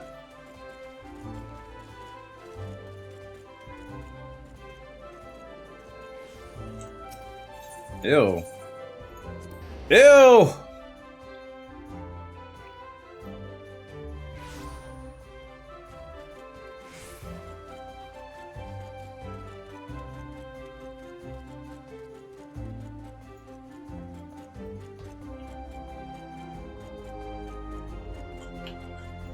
Wait, what am I doing?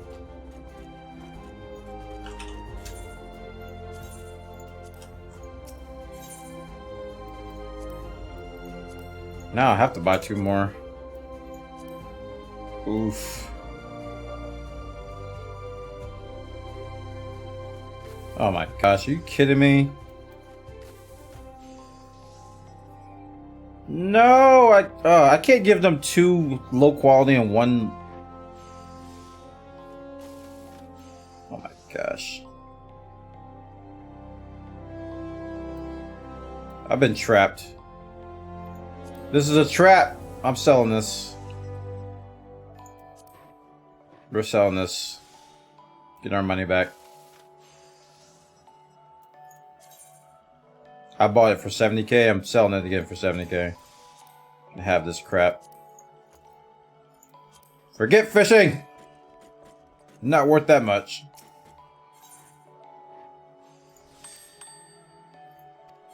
Sell. Sell this fish. No.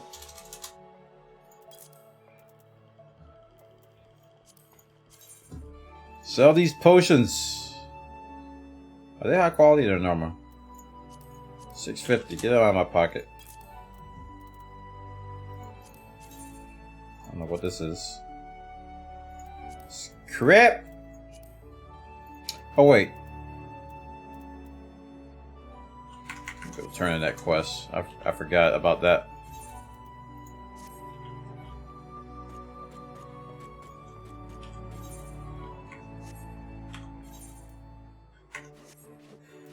Let's turn this one in.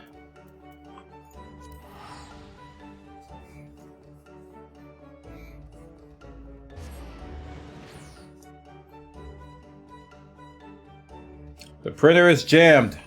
PC load letter, man.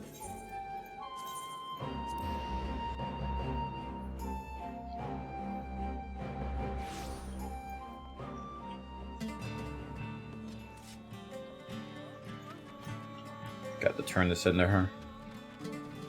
Hey, girl. Take it.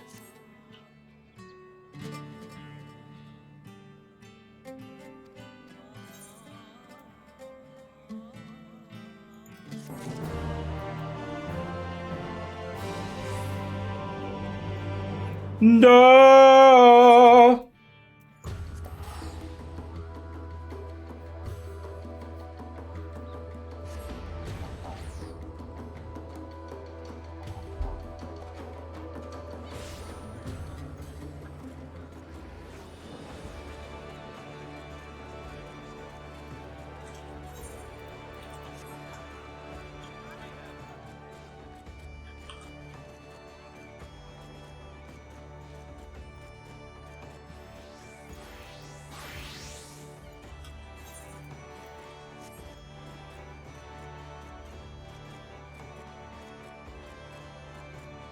Wait, can I repair everything now? I need level 60 leather worker and weaver. And weaver!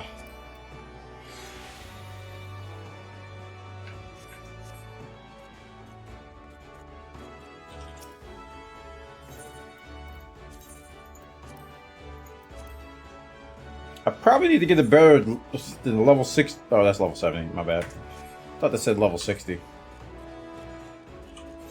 Well, it's time for the boring one first. Ha!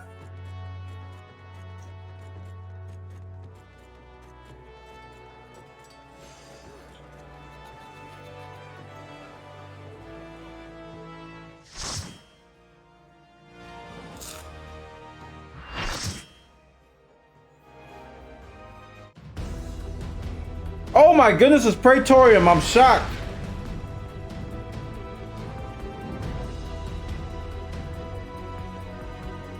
That never happens.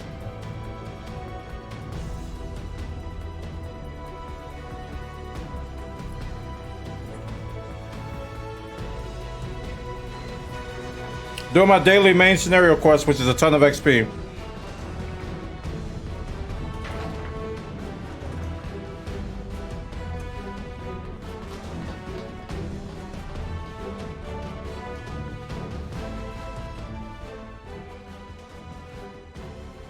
Well, Buona, why don't you skip the cutscene?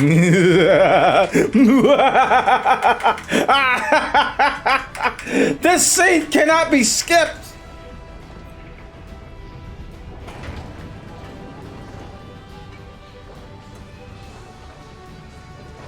They did it for you new people so we wouldn't leave you behind in the dust speed running this.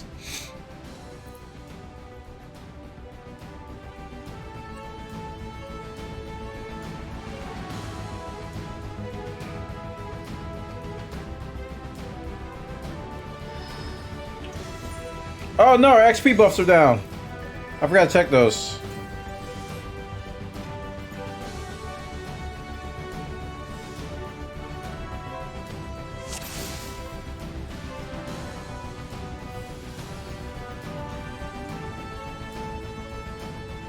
Bam, bam, bam, bam, bam.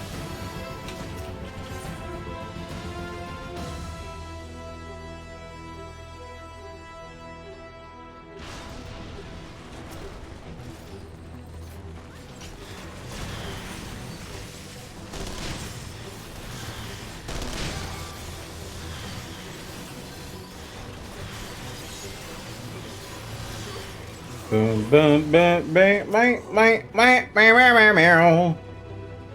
Hit the button, hit the button, hit the button! Sorry, I get a little impatient.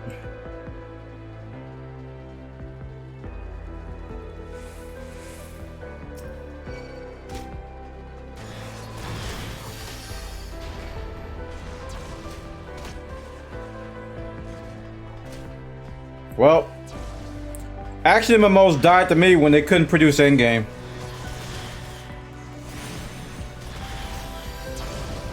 They literally did not, none of them produce endgame. They tried. None of them did. All the tap targeting ones did.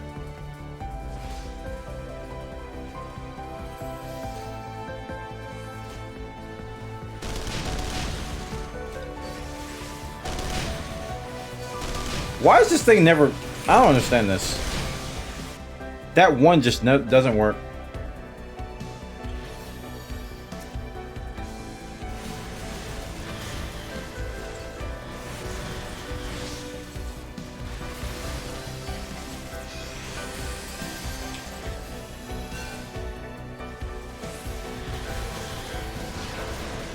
Warrior's dead. He paid the price so that we may get through here.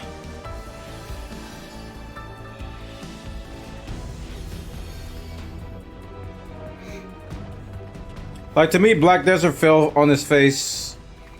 Terra fell on his face. Like, when you got into endgame, it's just they all fell on their face. I think Final Fantasy's rating and late game dungeons and grind is a lot better than those games. A lot better. I can't speak for WoW.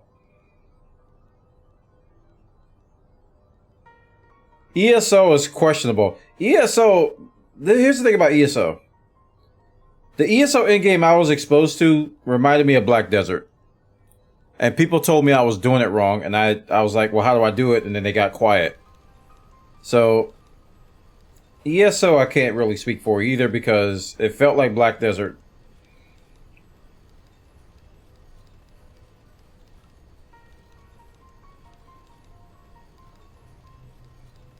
At the end of the day, Final Fantasy is the one I always come back to because the story's incredible, the characters are incredible, the raids and dungeons are incredible, the music's insane, the crafting is insane. It's like everything is awesome. And I think a lot of people, they can't get past that initial MMO crap 1 through 50. I think BDO did the 1 through 50 the best.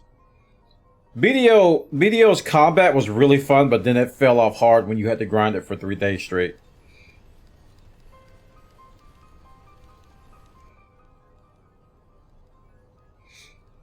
That's the thing about BDO. The combat is awesome at first, and then it just got old. Because the combat was carrying the game. So by the time you got to like super high level, that's all you were doing. And it's like, that's just like, it's like a single dimension game.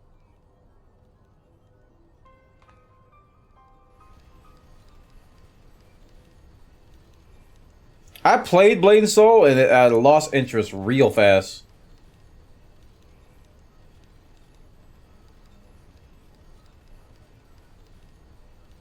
Real fast, like super fast.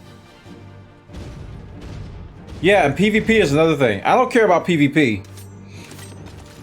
I don't care about PvP, so a lot of PvP. See, that's the thing about BDO. Like the big part of the end game is PvP. Same with Blade and Soul. A lot of the end game was PvP. Not Terra. Arcade. These PvP MMOs, you get to a certain point, all you're doing is PvPing. And when you combine PvP with some questionable pay-to-win mechanics, it leaves a sour taste in your mouth. It leaves a really sour taste in your mouth, dude. That's when pay-to-win is like the worst.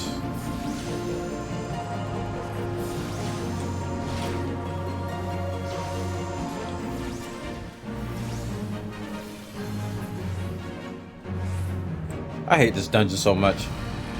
There's like 5 seconds of game and then 28,000 hours of cutscenes. Who thought this was a good idea? This is the worst part of Final Fantasy right here.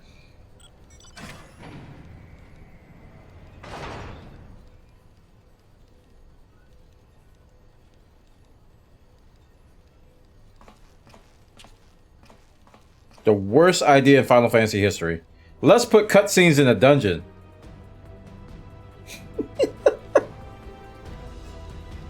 And let's make it the best source of dailies XP so that we'll make everybody do it every day.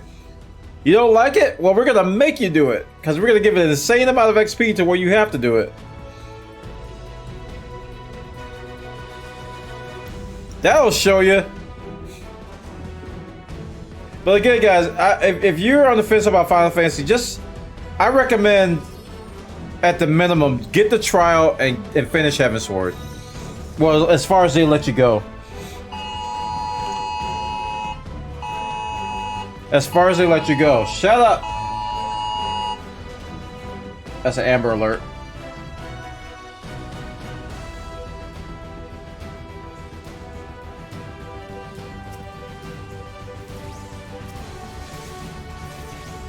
You got it too?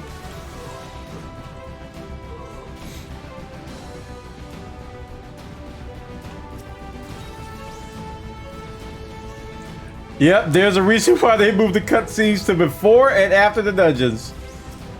This dude's gonna die.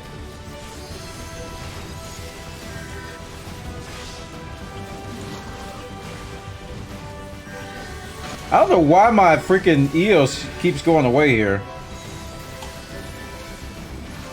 That's not funny, dude.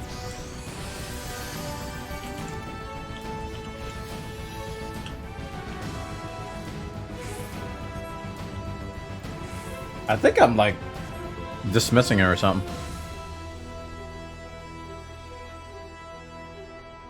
But yeah, the Raspberry Pi came in. Thanks, Specto, again. Awesome. Awesome, man. Thanks for that support. I'm it's bittersweet because I can't I don't want to set it up and not be able to use it. I want to be able to do everything with it. So I'm holding off until I can get my printer fixed.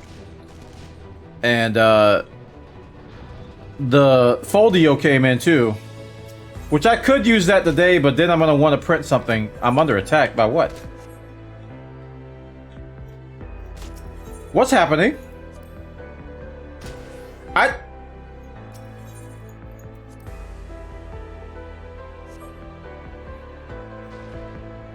Did you place EOS? Move away from... I don't have any move commands or anything on EOS. It always follows me. Hey, Chat Town, welcome, man.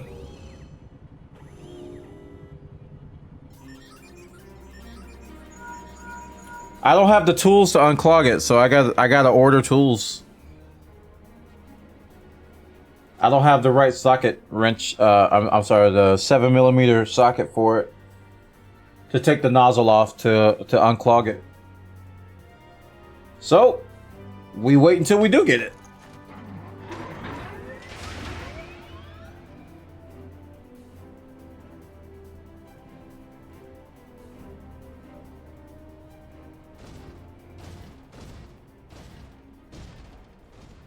It sucks, man, but it is what it is, so.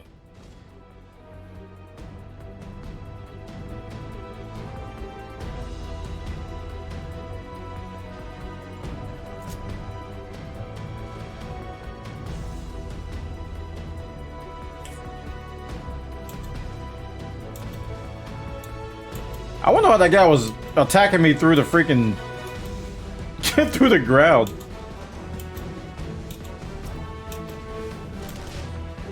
This is why you need a second printer. Yeah. Yeah.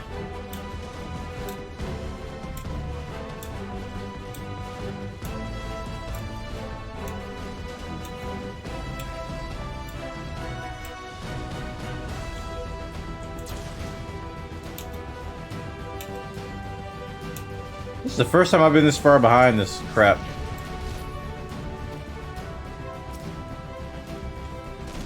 There's like half the group behind me? Oh, we got an AFK group going on. What the heck? There's only 4 of us up here.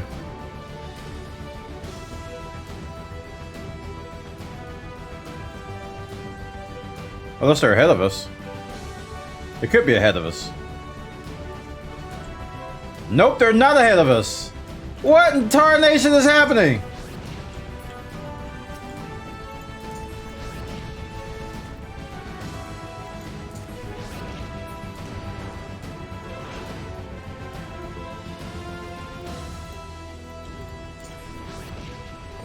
I gotta add Krez's $10 to the printer fund.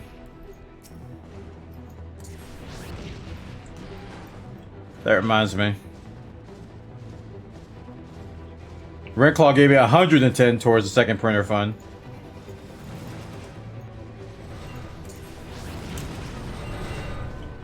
Don't tell his wife. If she's watching, I'm sorry, lady.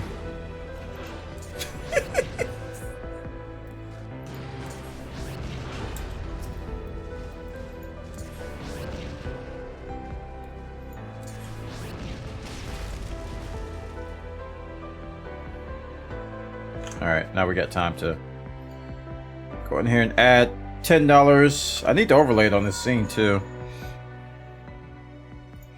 Bum bum bum bum bum bum bum bum meow meow meow.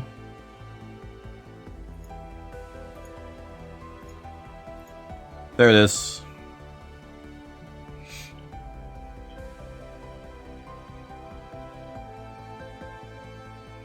And the second printer is an MK3S. That's why it's $1,100, chat.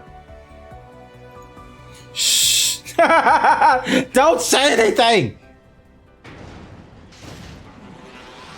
It's a $999 printer and $1,100 is to cover shipping. And whatever tax I have to pay.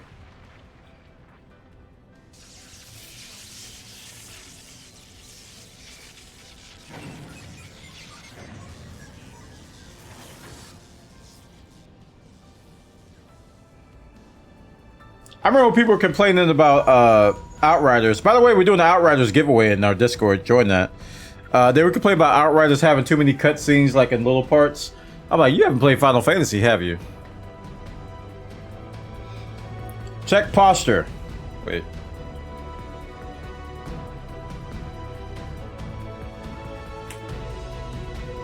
TAWS. System test. Okay.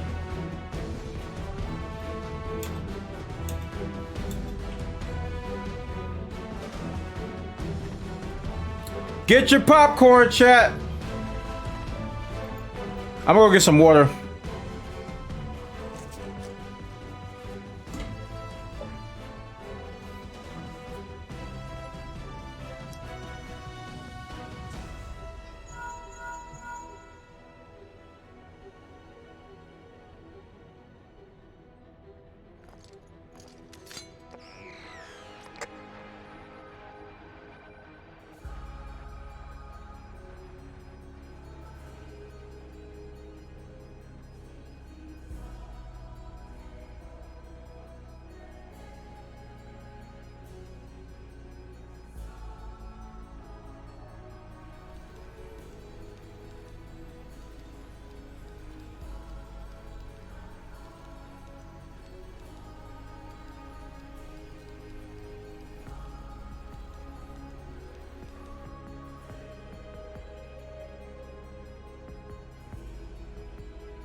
I have water.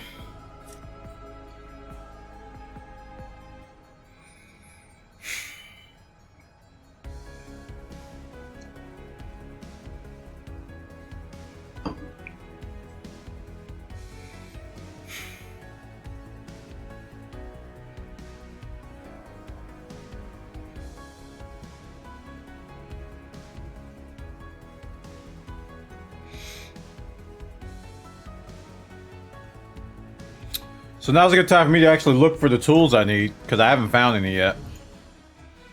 It's like ridiculous. Let me see if printed solid has nozzles. I need the 4mm, I think.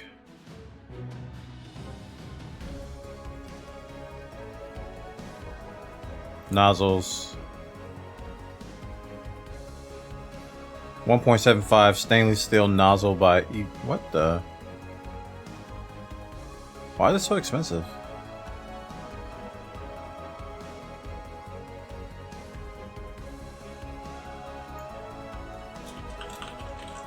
Placement nozzles.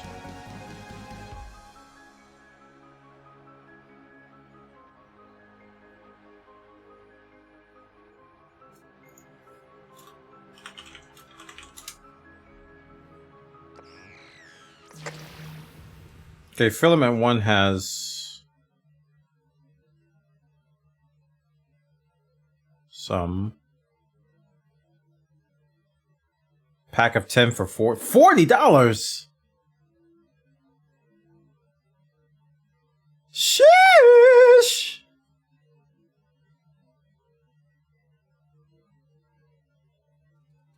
Yeah, they're $3.50 a pop.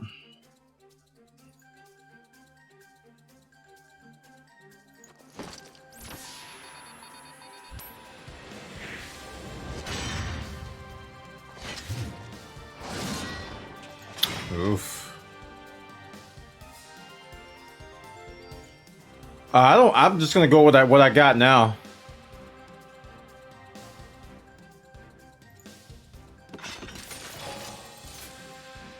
And I gotta find the 7mm socket set, which I still haven't found.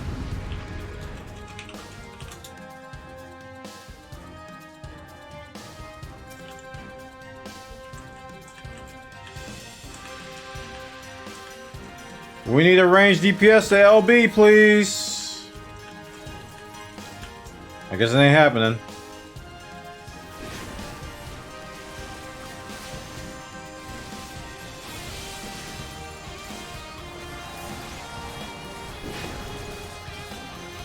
Dude. It's gone again. Am I hitting shift 1 by accident?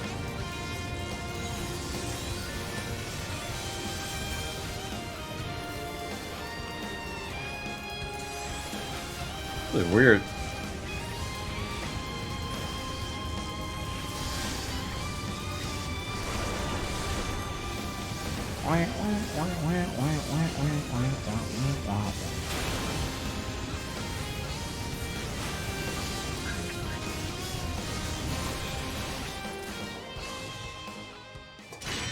The hunt continues.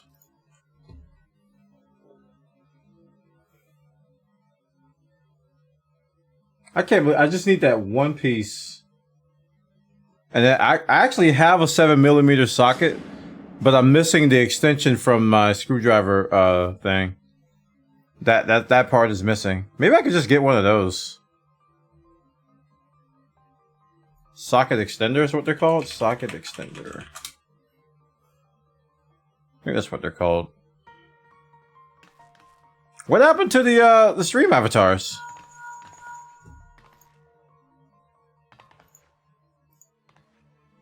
You guys turned them off. Why'd you turn off stream avatars? Wow, guys, wow. Nope, that's not it. Screwdriver.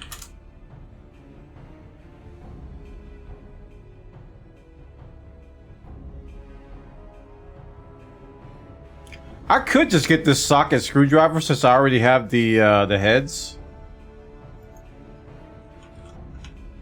You know what? This might be the play because this is $5. If I grab this and this fits the things I have, I'm set. It works for any 1/4" drive socket. All right, I got to see what size is. I can just get that thing.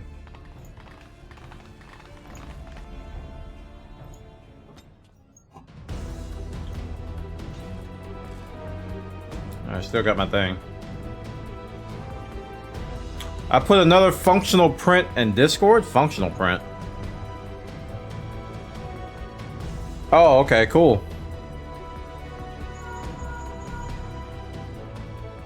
After the Battle Royale went poof? That's weird.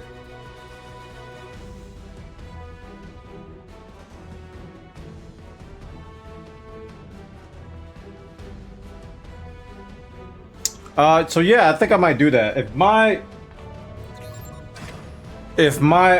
my sockets are 1/4", then I could just order that screwdriver thing. How quick could I get here? By Wednesday, April 14th. Might be able to find a better one.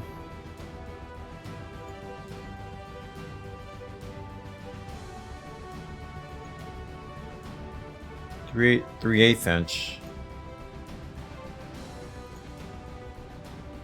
Crap, man! I bought mine from like freaking Comp USA. I don't know what that thing is.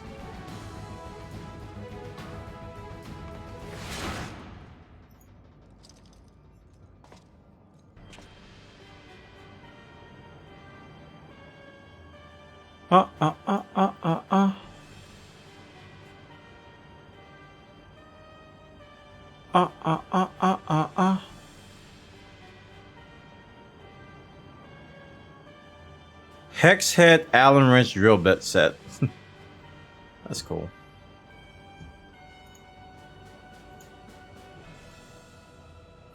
Also, when I get the thing unclogged, I still gotta figure out how to get that filament out of there. It's stuck. Cause I feel like it was unclogged enough for it to get through, and it still didn't get through. But we'll see. Maybe it's too clogged.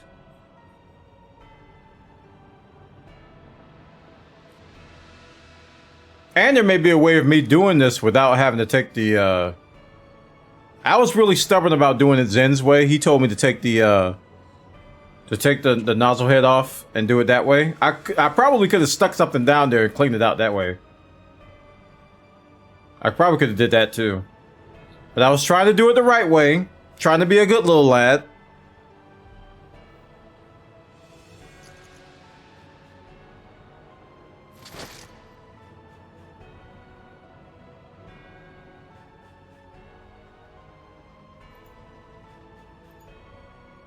Knowing me, I'm probably gonna go back at it after the stream and break something.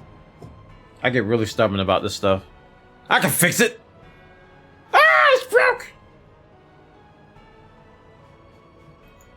Which prompts the question. Shut up, guys! Nobody cares what you think. Really, nobody cares. Guys!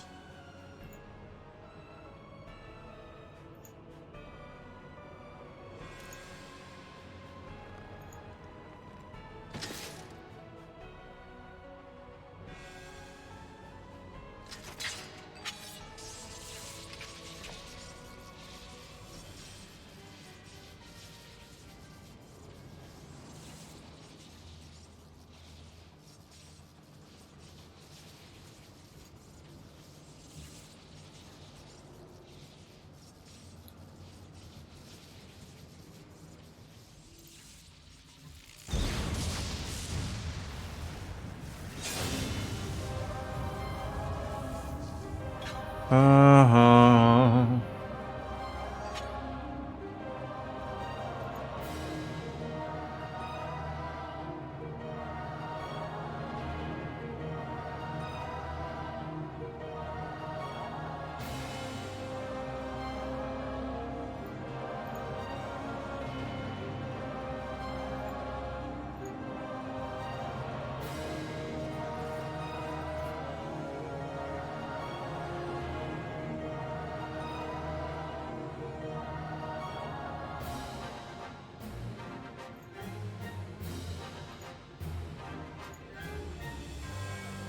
And among you has the power to stop. He's still running his mouth.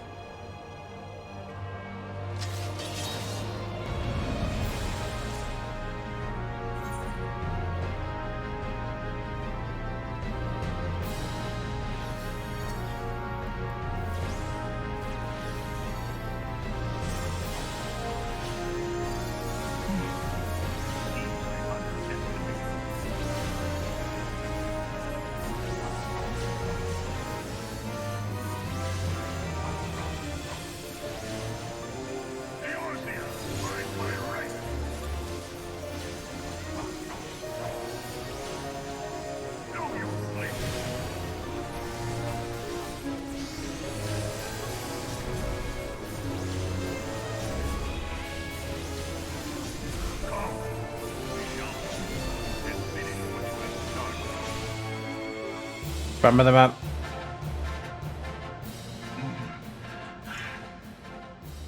I had never thought that you would take me on in the one-on-one, but here we are.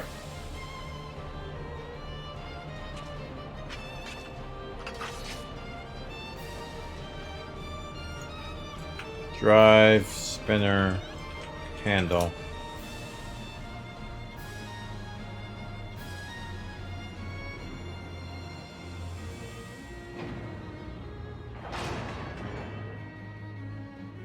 Like, the soonest any of these could get here is Wednesday. There's like nothing next day, which is kind of surprising. There's usually something that's next day. But I guess it's usually like food stuff.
I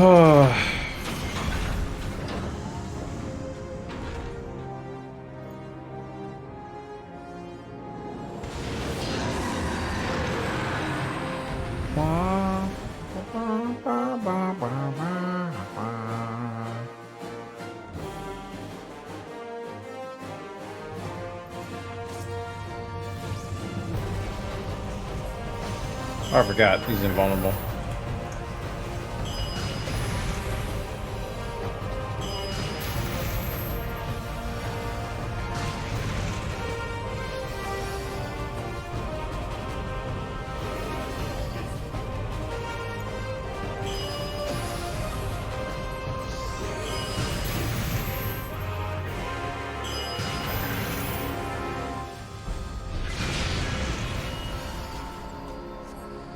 Socket extension bar, that's what I need. I knew there was a name for it.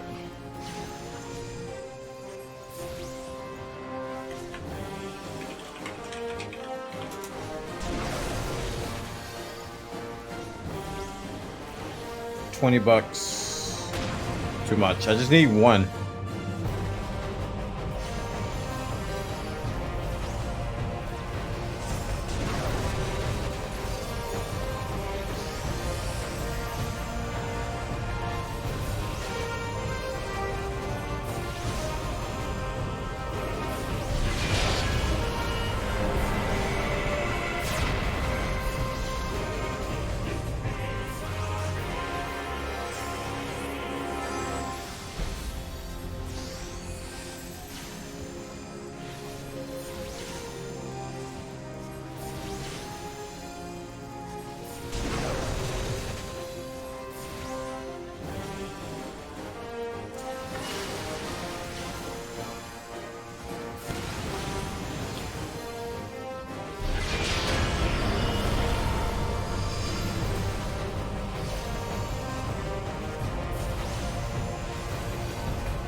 Alright, so socket extension bar is what I need. I need to measure this stupid extension. I need to see if I have a 1/4 inch or a 3/8 inch screwdriver. Cool thing about this set is it has both. It has 3/8 inch and it has 1/4 inch and it has 1/2 inch. That's $20.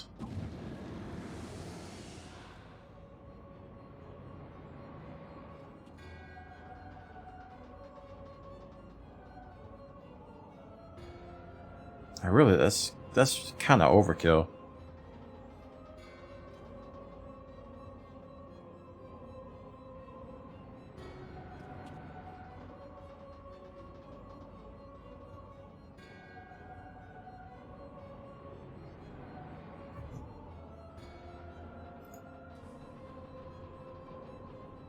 And so it shall. 5.5 maintenance comes in less than an hour, right? It's soon. They're gonna be, the downtime is like 5 hours, so it's gonna be soon. I'm probably gonna end the stream at that point because I can't print. So I'm heartbroken. It is an enigma whose surface even the vaunted scholars of ancient Alec failed to scratch. Mega Godzilla.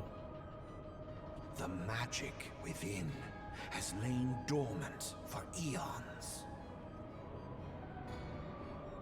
Of what magic do you speak? A spell without parallel. Ultima. I sought the life force of the primal. The printer has a clog. The nozzle is clogged, and I can't take the nozzle off because I don't have the right tools. Ultima weapon lies within its now beating heart. La Brea, what have you done? No more than was necessary for my god to be reborn. Damn you, Asian. Yeah, I should probably look up what time maintenance is. But this is what I need right here, like something like this. Cause I have a socket set, but I lost this thing. I don't know where it is. I have a screwdriver. I have the 7mm head, but I need like an extension thing to go on my screwdriver, and I don't know where that thing is. So I can get one for like less than $10, which is kind of overkill. But I cranked it up to 280, and some of it came out. Some of it came out when I did that, Spectral. You laugh, but I cranked it up to 280 and it just started oozing out. Not all of it. Like I was thinking about like sticking something at the top of it, but I don't, or through the hole, but I don't have anything. Such devastation. Actually, I have that Allen wrench set. Maybe I can use the Allen wrench. Well, I tried that. I mean, but we said we had that 280 for a long time. I don't have a paperclip. Oh, Heidelin. I ran out of paper clips years ago. Of keeping your champion alive. And every time I need one, like my wife has like pins that I have to use. I used to use paper clips for. I get like these straight pins. Your enemy's shield is broken. Yeah, I gotta be careful. I don't want to melt anything else in there either. I leave to you. We will speak later, Asian. But first, I must deal with you. But if I can get this, like I said, if I can get this screwdriver thing, Remains. extension thing, I could just, I'm pretty sure I could just take that nozzle right off. Adventurer, let us find the answer together. And it's probably in the house somewhere, because I have one of those cases where you have like the socket set in there, and it probably fell out of the case somewhere, and I don't know where it is.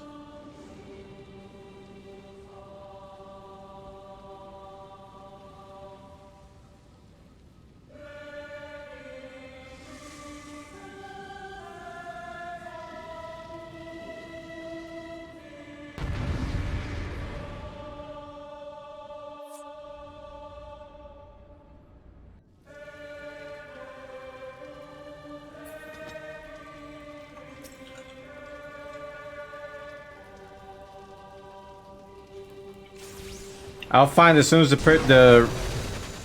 I mean, I thought my my set was gone, and apparently my wife had put it in a different closet. I know I never put anything in there, so she must have did it. I was like, why was it in there? So the other part's probably in there with the other stuff. It probably fell out.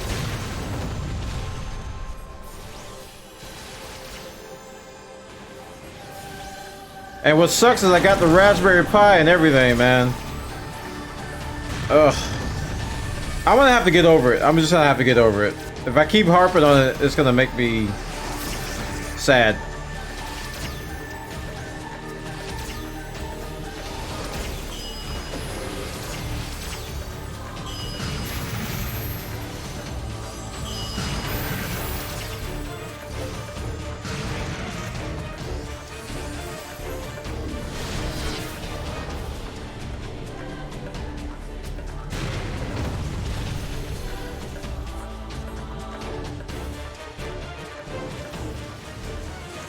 Such devastation.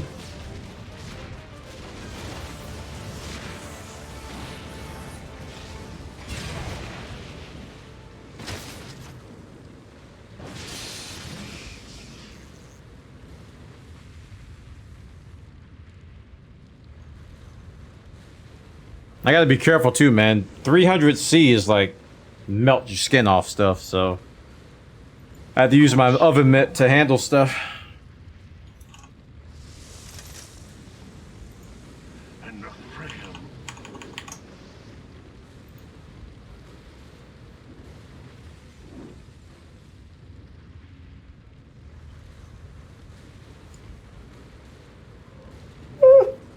Oh man, what a day.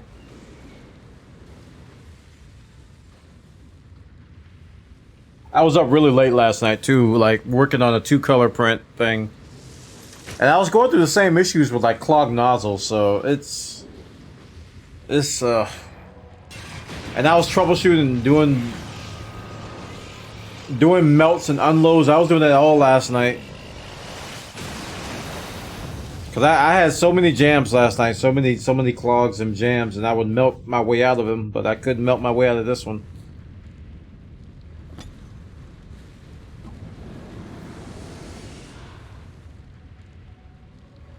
And ultimately, I had to print with a higher temperature to get around it. And then I decided the bright idea, hey, let's do the orange at normal temperatures, because I printed Ein. Ein was printed at normal temperatures just fine. And he came out okay. So I broke out the orange, printed at normal temperatures, and clogged.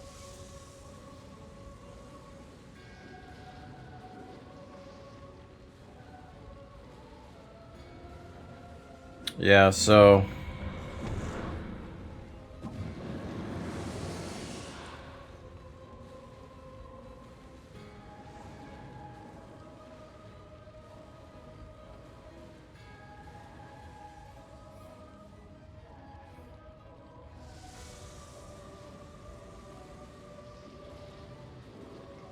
Ba-na.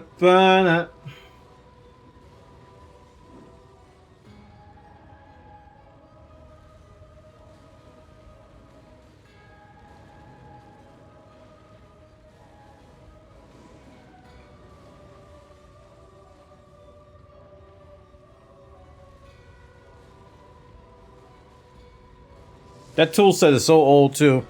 It's a branded Comp USA set.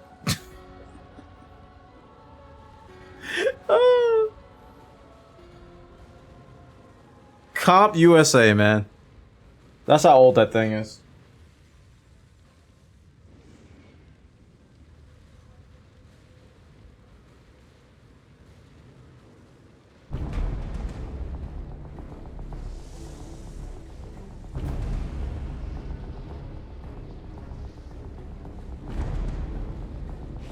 Oh, Laha bread, will you please?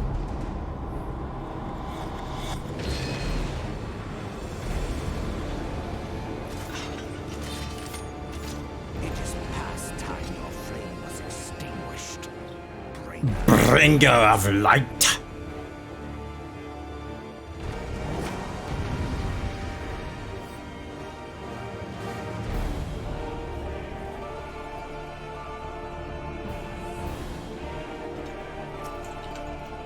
Nah.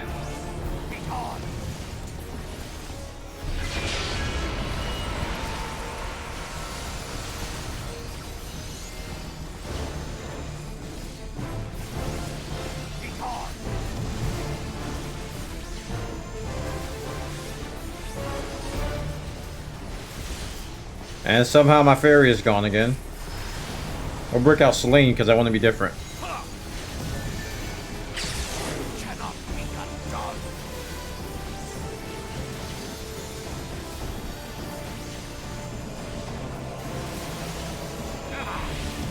Nah.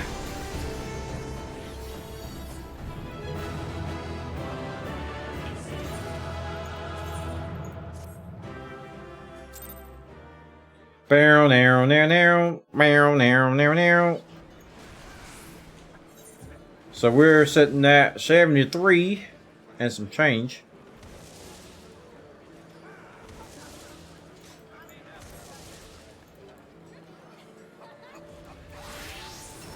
I will repair this stuff.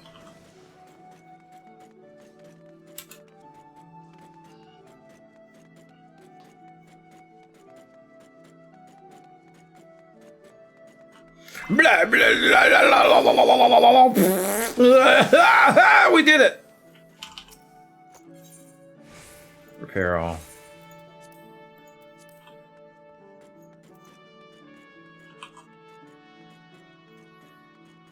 The darn thing has wings.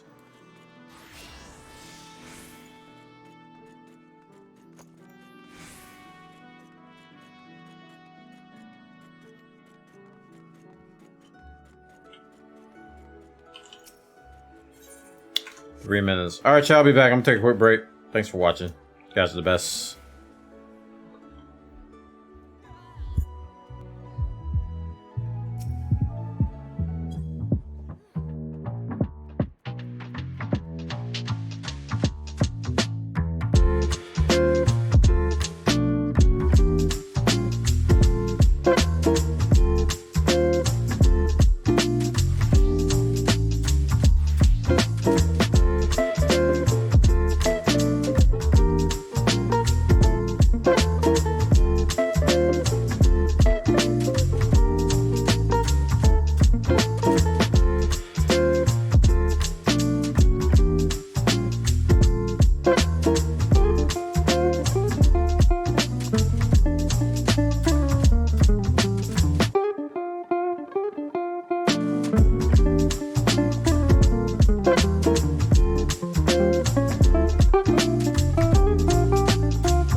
All right, I'm back.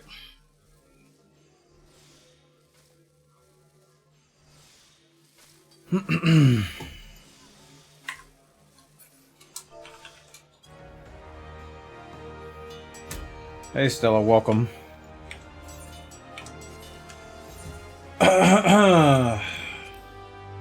What time is maintenance again?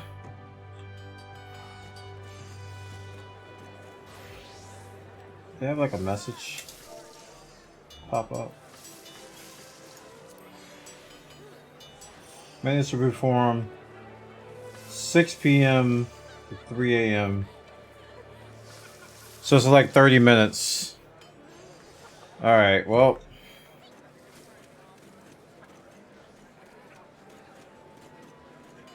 Nah.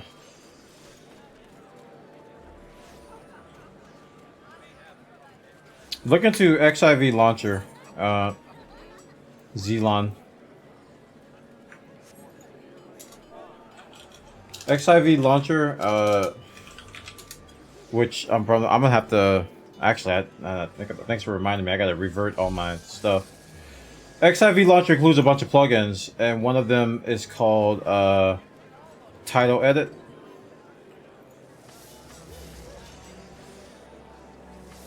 That's what I said, Stella, and everybody was telling me it was normal. That's exactly what I said. I was like, I've only had the thing a week. It got clogged, so, and I can't unclog it without the right tools, apparently.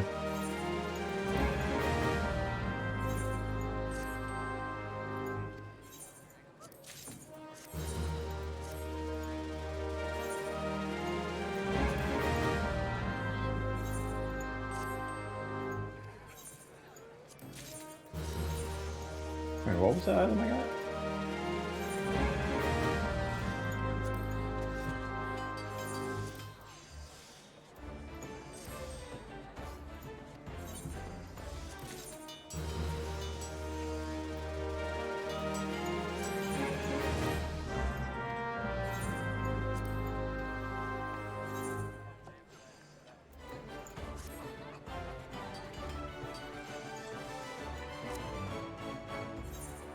Yeah, I think I'm done. Yeah, look into XIV launcher, dude. That'll help you. I've got to order some stuff, man. I gotta figure out what I'm gonna do.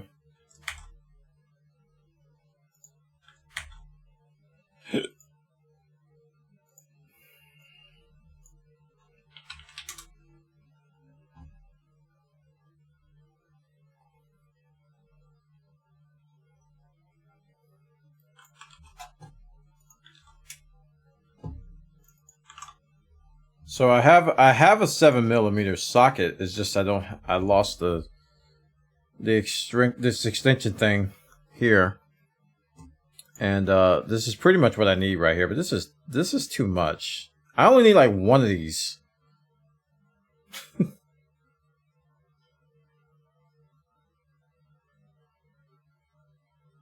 I only need like one of these. So if I'm spending $20, I might as well get a whole set. You know.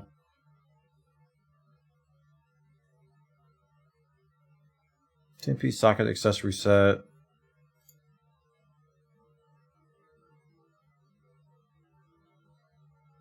Yeah.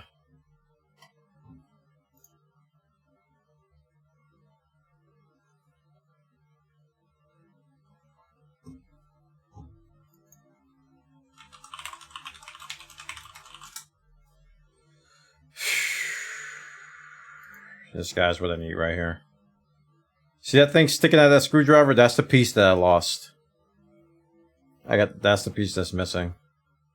And it sucks.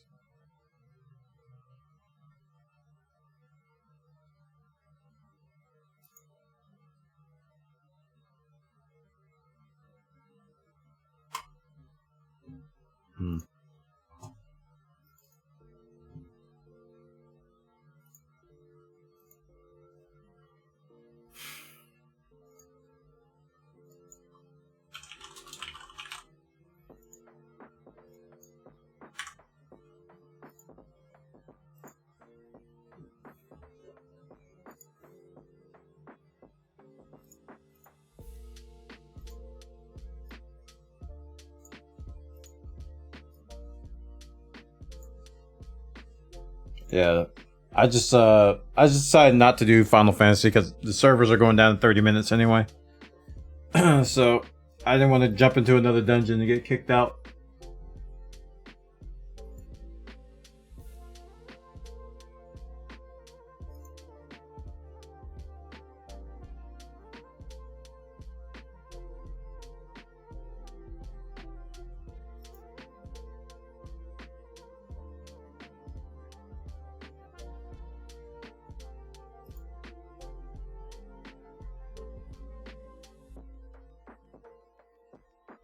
So ready for Nier? Yeah, Nier should be fun.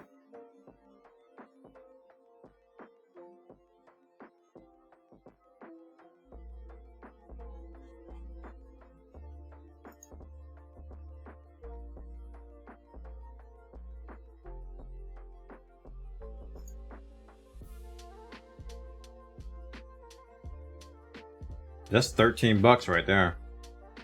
Is that metric?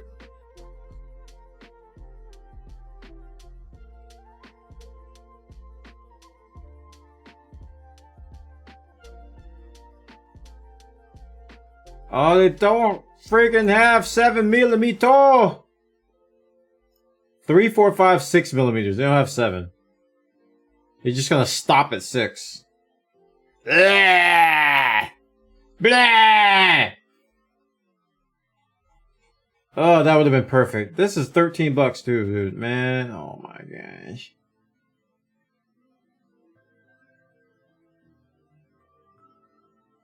I wonder if my ratchet will, my socket will fit in that. I don't know if it'll fit. See, I don't know what size I have. I don't know if I have 7. I don't know if I have 1/4 inch socket. I don't know if I have a 3/8 inch or a 1/2 inch.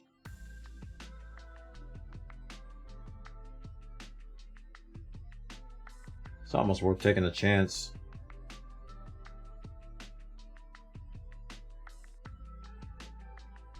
Apparently there's, you know, there's like 3 or 4 different sizes, so.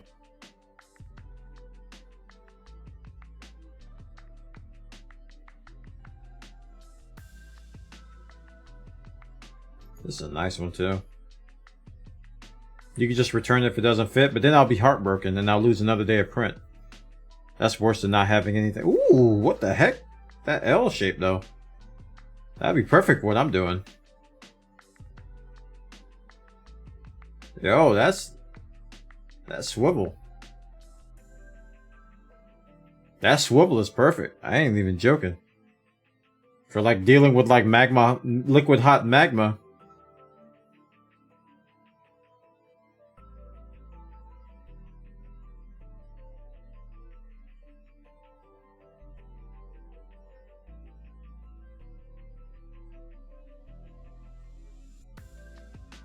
$30 though. That's crazy. Do you have 7mm?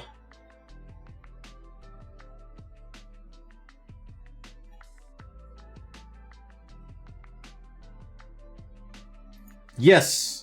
5, 6, 7, 8, 9, 10, 11, 12, 13mm. So if I can find like a scaled down version of this. Besides the one I just hit.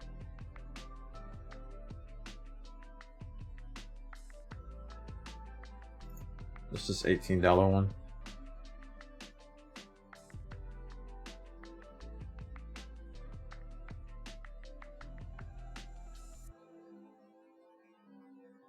I don't know if I want that.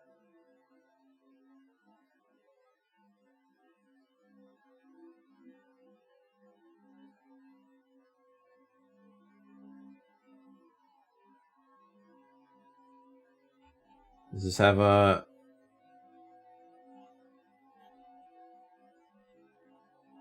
Wait, they don't have the sizes?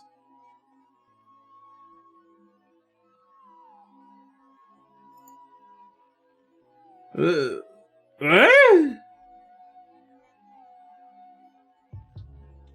don't have transportation. So I'm not calling an Uber to go get a $5 screwdriver.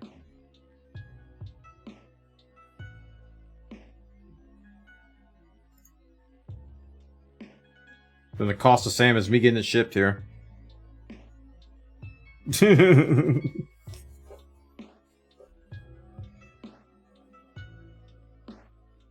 Well, good tools are pointless if you lose them, Jake.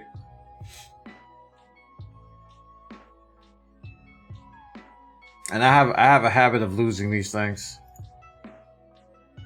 Let's just say, all right, I'll reword it. These things have a habit of getting lost. I don't say I lose them; they just get lost. So it's a jointed effort. It is a duo. It is a co-op. It is a co-op achievement. Because I honestly didn't know where my other ratchet set was until my wife was like, "Oh, it's in here," and I'm like, "What in the world? Why is it in there?" I didn't ask any questions, but I know for 1,000% that I didn't put it in there.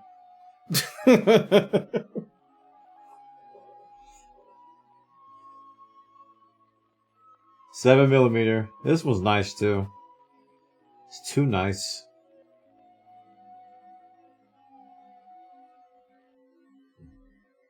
I'm gonna go back to the other one. This one right here. I think this might be the best one I've seen so far. Well, no, not that one. It was a $30 one, wasn't it? Yeah, this one right here.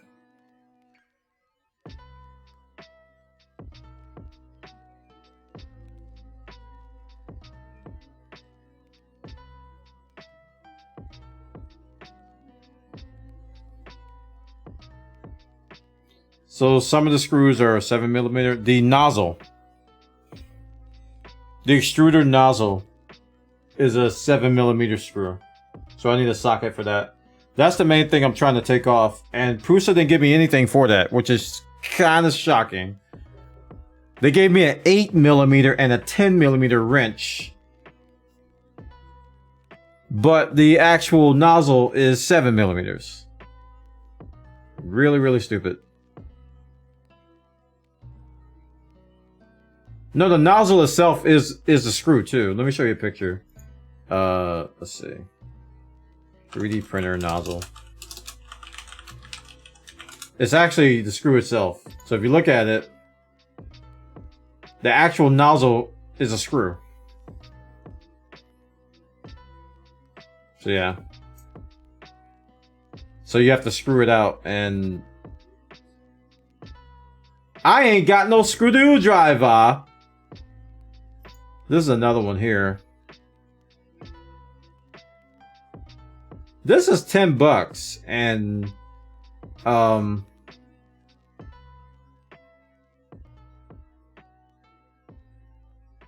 it has some nozzles in it too. It has some 0.4s. I might just get this and hope that this thing fits.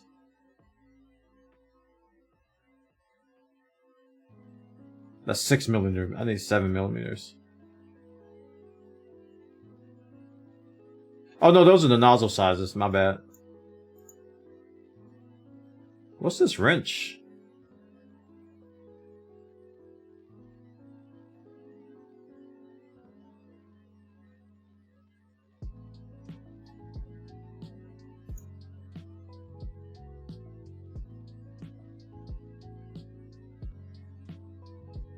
Can you not use pliers? I tried. And I was very close to stripping it. I used pliers and I used a wrench, and it just wasn't coming off. You need a socket for this. Plus, it's like the temperature of the sun too. So it's gonna be easy to strip if you're not careful.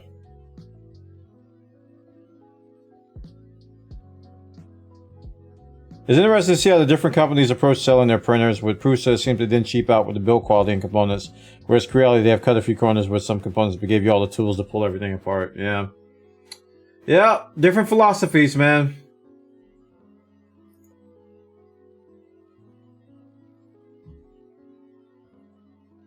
Dude, these little poker things too, I need these. Oh, those uncloggers. That's exactly what I... Give me those!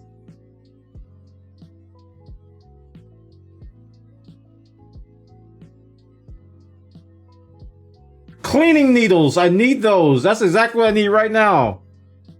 Oh, I need this.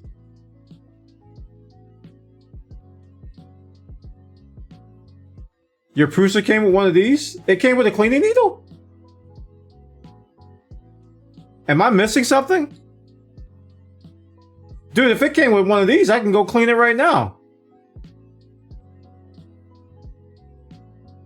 I heat the thing right up and I'll just poke it. Hold on. I'm gonna go check. I'm gonna go check. Cause if I have, I'm for real. If I have that, you put a picture in Discord. I don't see it. Oh, you'll put a picture in Discord. Really? All right. I still have my packaging. All right, give me a second. I still have my packaging. I'll be right back.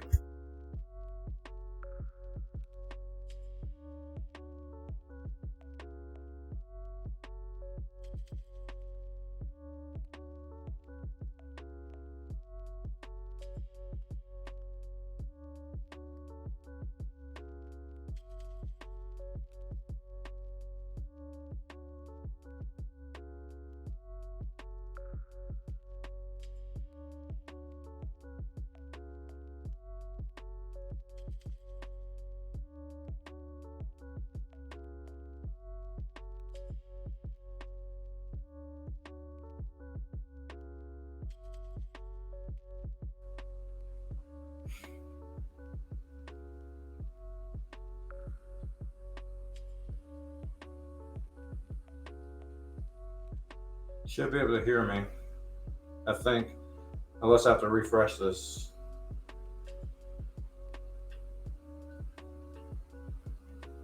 Wait for my phone to catch up here. Okay. So let me check this packaging here. Oh. Chat pass one. Nobody cares what you think.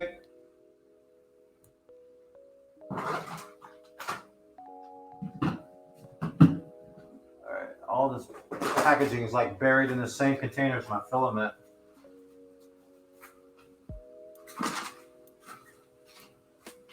We're looking for a little baby thin thing. What would that be in?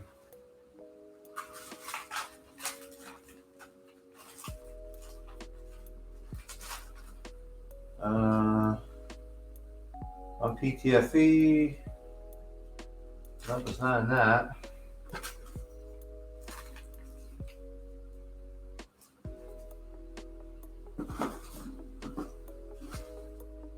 Prusa lubricant applicator set. No. Alright.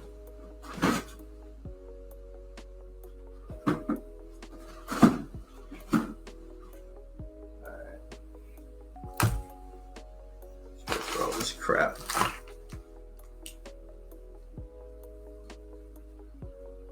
I didn't throw anything away, so everything should still be here.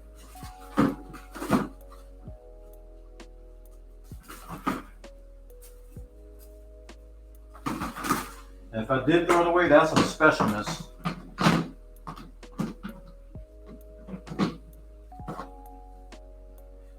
Alrighty, let's look in here.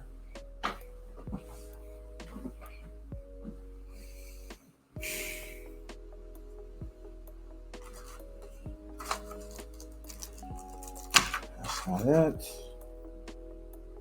There it is. Dude, I didn't even see it. It looks like just it's camouflage. What the heck? It's like freaking camouflage, dude. Like I can't.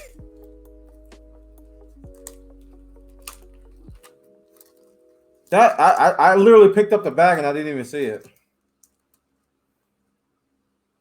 Well, crap. Now I made a mess. And I clean up after myself.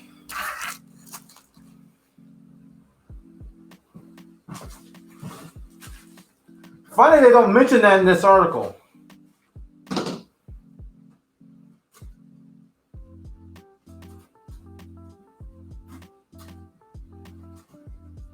Get your butt in there.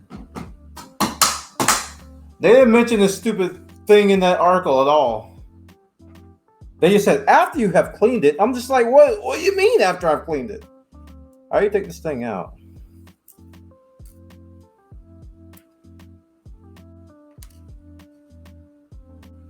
So I'm assuming you just hold it by this end, and then you stick it in there and just like clean all the stuff out.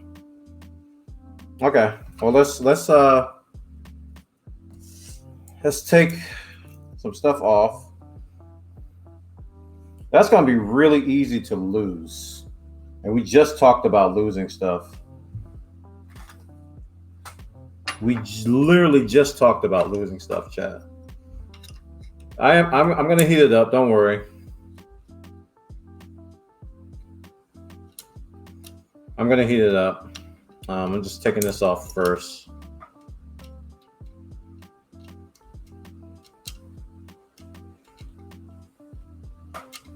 That needle is super sharp. It looks like it.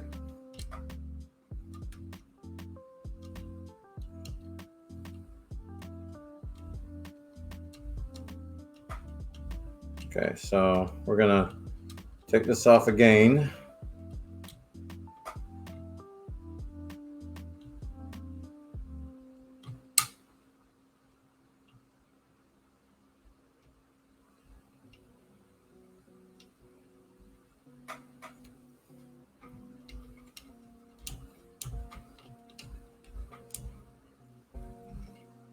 Okay. Take that bad boy off.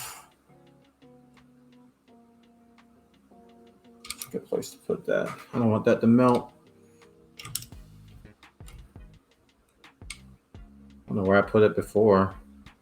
I think I just do this. Stay. Stay. Stay. Fine.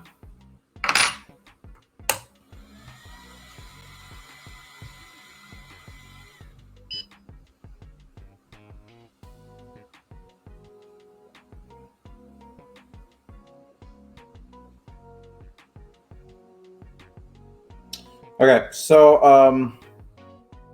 let me just peek inside with my phone torch. I'm gonna have to let me get chat on my tablet again. That way I can use my phone torch as a flashlight. Twitch. Yes, I know there's a new version. Shut up. I don't feel like downloading it right now. Give me torch.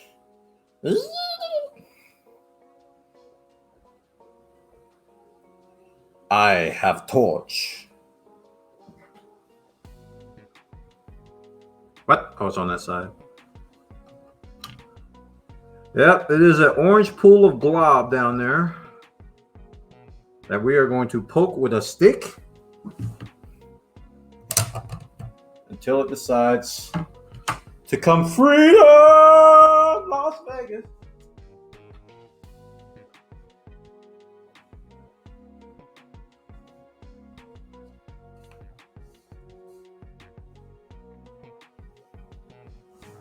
Wait, I can't see my chat. What the heck? Where are you guys? All right.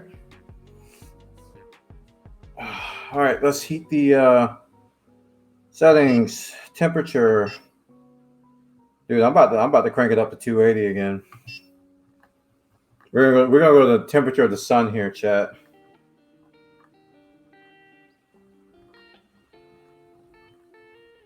.280 ink. This is the spectral method. All right, it's heating up.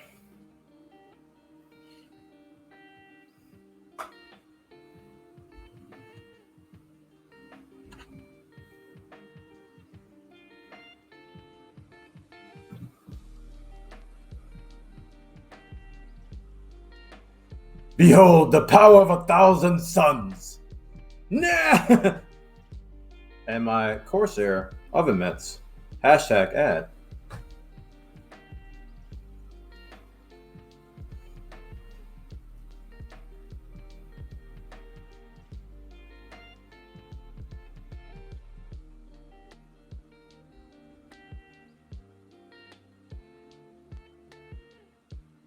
my alky, my 91% isopropyl.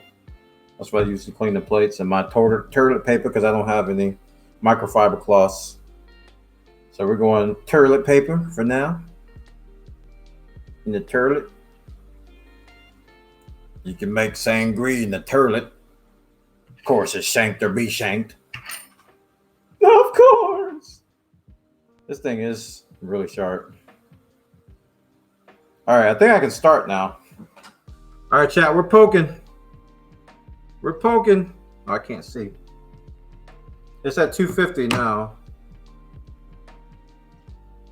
We're poking. We're poking. I want to poke it with you. We're poking. And I hope you like poking too.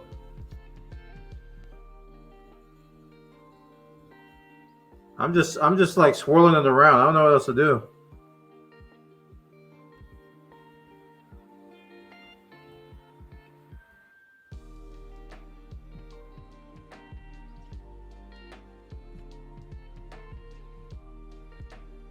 Are you supposed to just stick it through the hole? that's bad. That's terrible out of contact.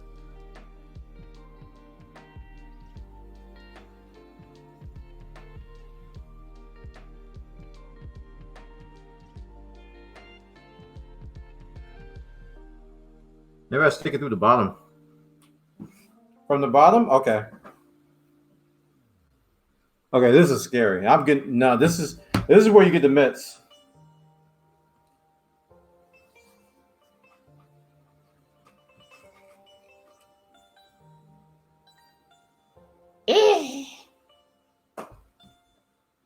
Doctor, we must operate.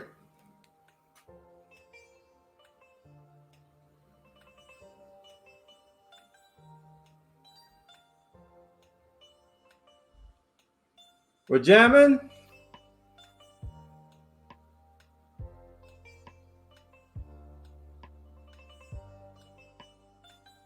Thank you.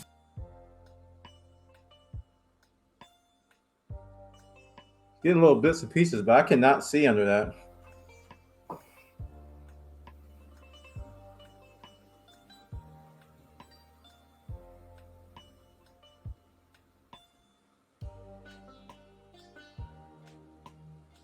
I hope I'm not melting this stupid sticky thing.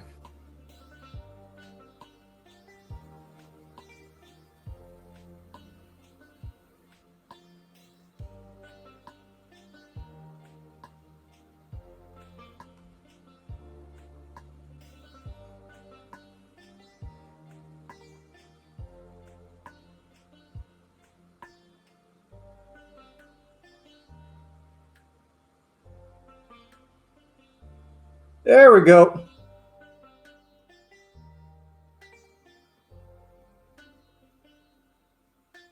I poked a hole in it.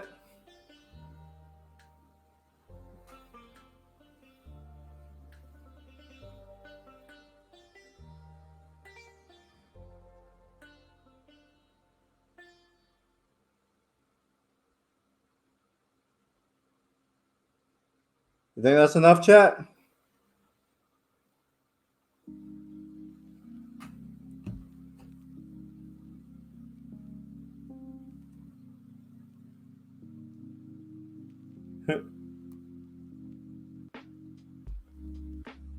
Let's test it. All right.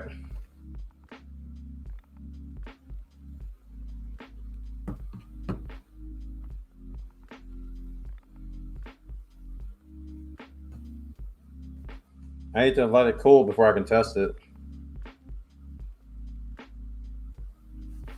Actually, let me keep that on there until there might be another drip that comes down.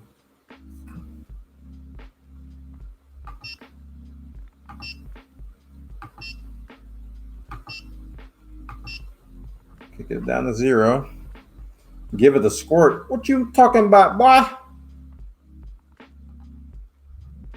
I feel like I can push it through from the top and see if I can do the same thing, but I don't think I can.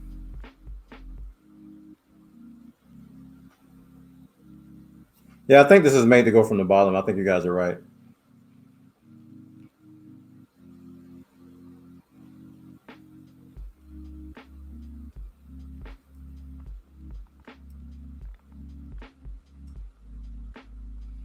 And I need that brush that you guys were describing too. That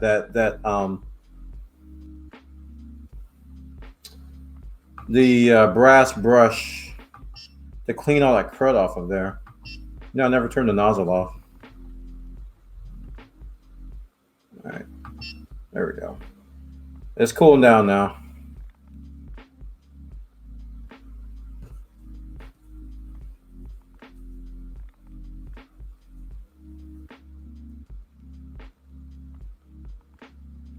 So I can get some of this crud off of this while it's still kind of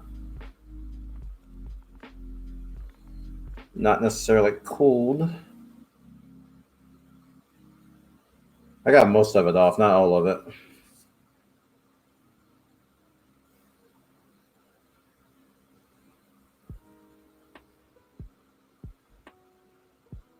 So all this time I could have just poked this in there to unclog it. I didn't have to do all this. Just temporarily, just to unclog it. I had no idea that this thing was even in there.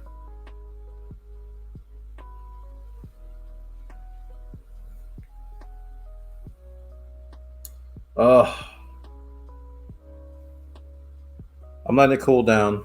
Well,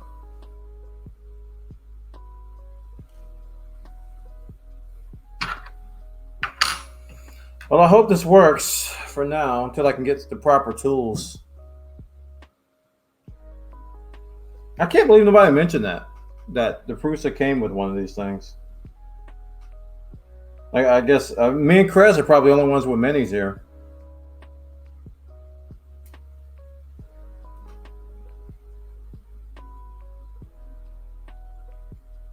They look like some acupuncture. Yeah, it kind of felt like it does look like an acupuncture needle.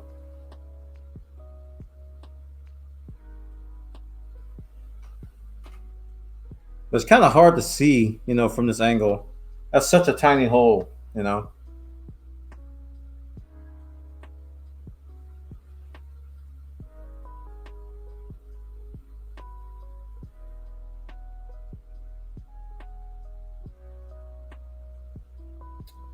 All right, so we're gonna try to do another purge after I can let this cool down a little bit and reattach everything. We're gonna try to do another purge and see if we can get this somewhat unclogged.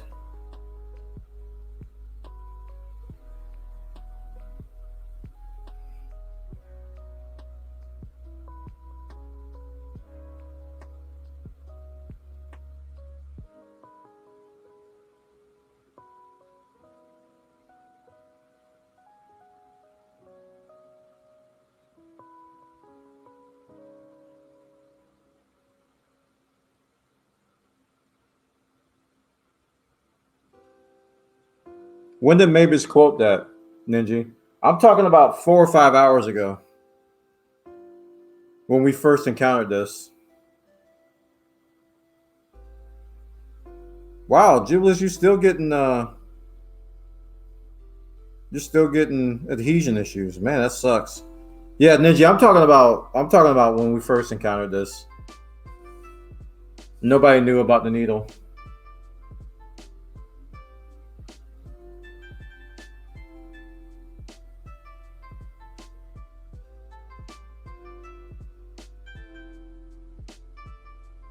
No, these, okay. Acupuncture, never mind. Whatever, agree. I agree. All right, so we're at 100. I think I can start screwing this back on now. Put all this back in here. Oop.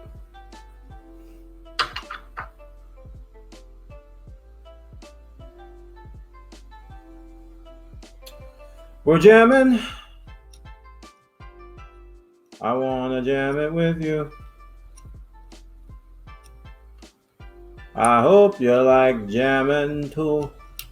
So chat, all this started with just a simple clog, and we're learning how to unclog this thing. And I noticed a couple, actually I've been noticing it for a while, that when I switched to Jesse PLA, namely the blue one, I started hearing a lot of clicks.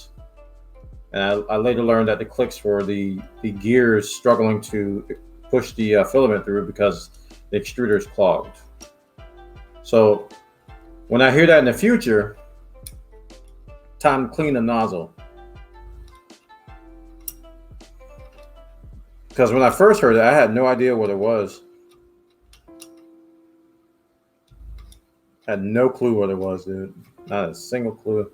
I'm sure this is all the way in.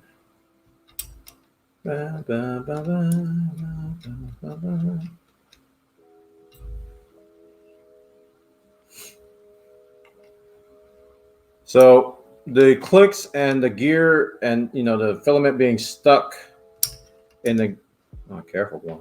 Being stuck with the gears is a symptom of a clogged nozzle, which is why we went straight here to unclog it. And I'm just going to do a simple purge here in a second once I get this all reconnected and see if it'll purge the stuff out. And if it can purge it, then maybe I can take it out. I still don't know why I can't take it out, because that should be independent of the clog. I think something's caught in the gears or something. So that's a whole separate thing. And I think I have to loosen the idler for that. I think I have to loosen the idler to get that out, because this filament's stuck. I can't get it out of there.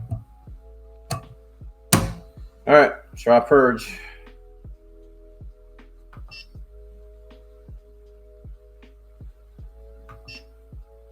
Filament. Purge filament.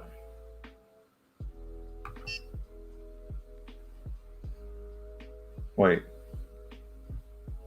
Load filament?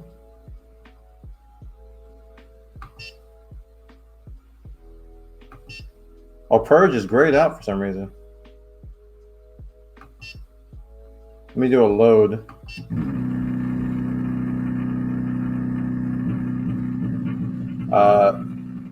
What is happening? That's a different noise. What was that?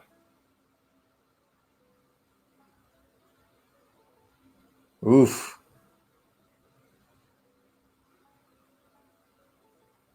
Is the filament stuck in the tube? Yeah.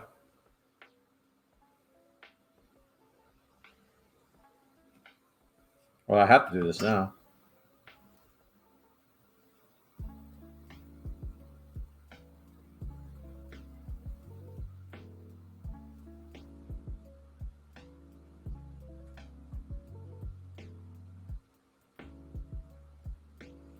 It's coming out a little bit. It's bubbling.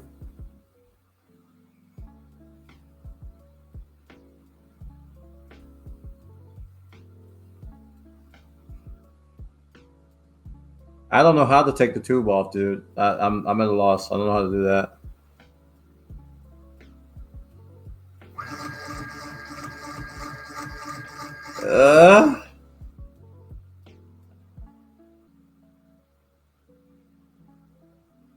Nope, no dice. It's still clogged.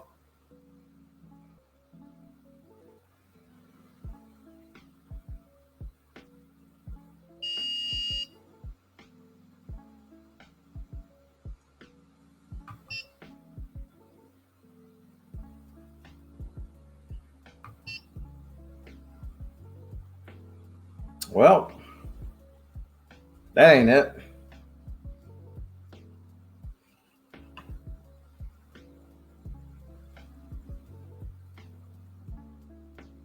When I say it's stuck, I think it's stuck at the gear level. So what I gotta learn how to do this idler trick thing. I keep asking about it and nobody's answering my questions. If I want to just pull this thing out, how do I do this idler thing, the idler screw, so that I can loosen it up so I can just yank it out and do a cold pull? Or whatever it's called. Nobody's answered that yet. Every time I ask it, it just gets ignored.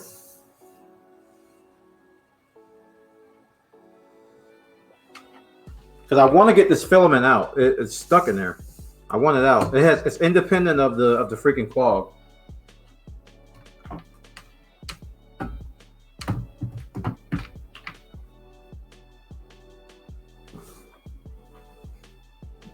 See this screw here? This is the idler screw. So if I loosen this, apparently it allows me to yank this out. I don't know.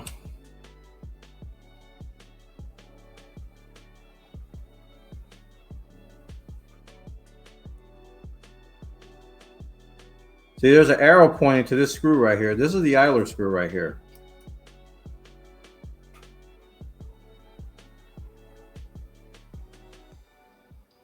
There's 3 screws here, and then there's a screw on the side. So I think this one here is the idler, right? And you can adjust that, right? And I just loosen that a little bit. I just want to pull this out, and I can't.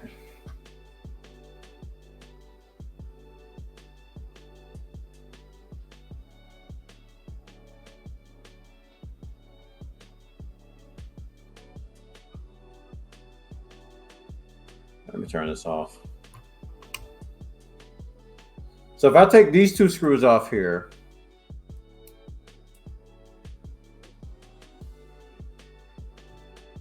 if I take this housing off here, will I see the gears? Because I want to look at the gears.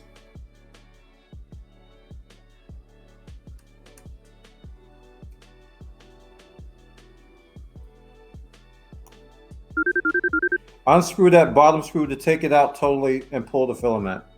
The one that the arrow is pointing at?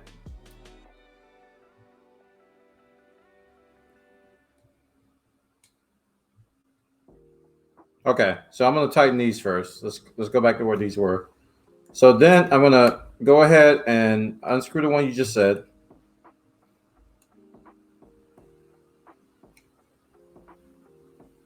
Because this has been kind of touched on in the instructions, but I mean, Prusa, I love them and everything, but their written instructions, they don't click with my brain. There we go, stay. All right, we're gonna loosen this. Well, I didn't mean for you to come out of there.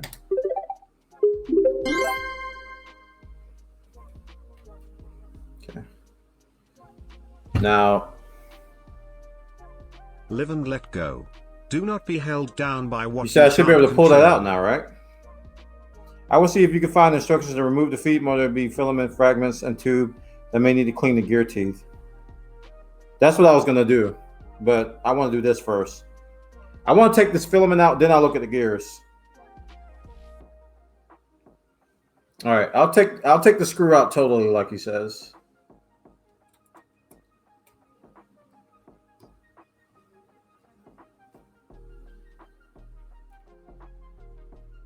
It doesn't look like it's making a difference with the filament yet, but you know, you never know. I think it's out completely.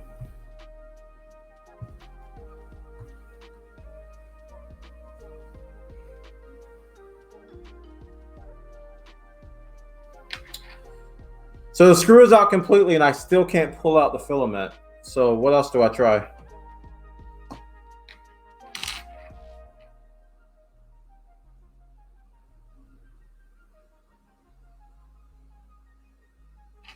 Because this is the screw here. I don't know if you can see it. This is the one the arrow is pointing at. It's out completely, basically. It's just dangling in there. And this is not moving. Like it's stuck. Unscrew the whole unit. Okay. Oh, let's put that back where it is. And we say unscrew the whole unit. I'm assuming you mean these 3 screws here.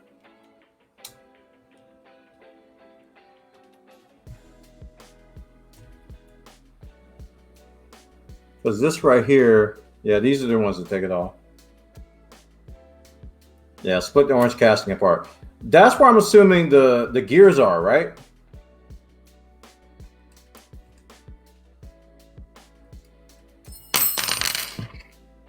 Okay, thank you, Stick. I needed an answer to that.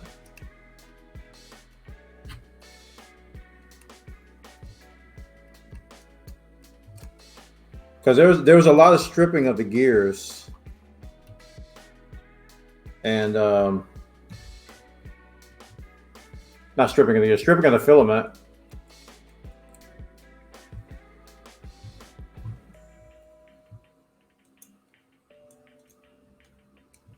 What is that? Yeah.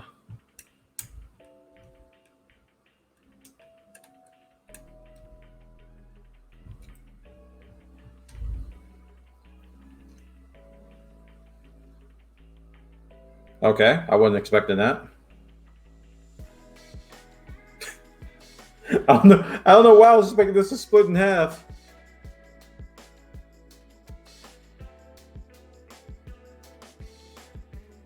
I think I unscrewed the wrong screws.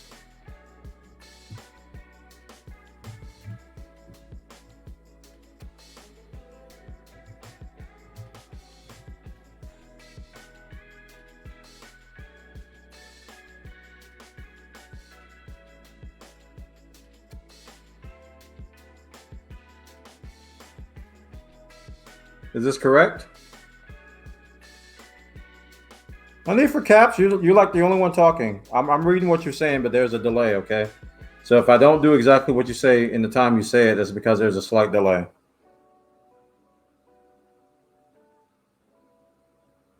So is that the gear right there? Let's see.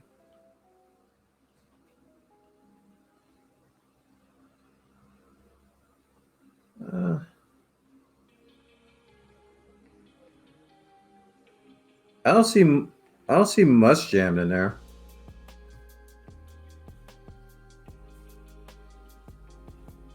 Unscrew them back screws from here. Okay.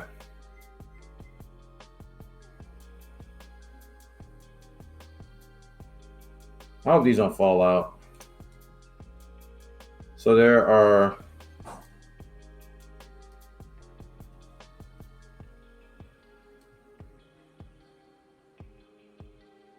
wait, what?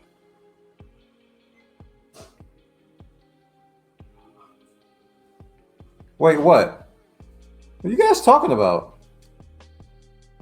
See the little tab sticking out of the bottom?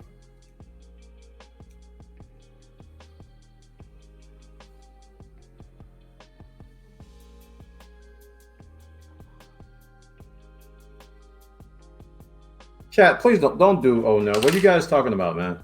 You talking about this thing here? Oh, I see it. Okay, you're talking about that. So I can see gears now. You guys see that?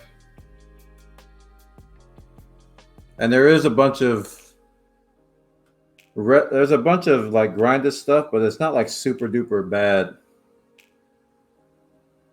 least I don't think it is. You can definitely see it's been grinding. It's kind of hard for you guys to see that, but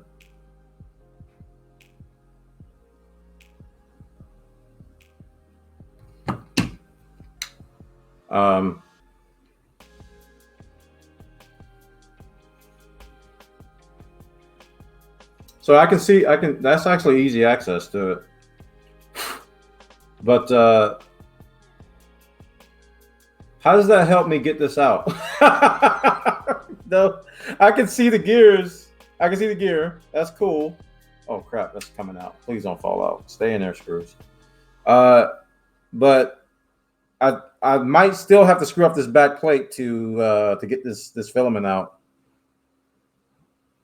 You think I can flip open the bottom as well? All right.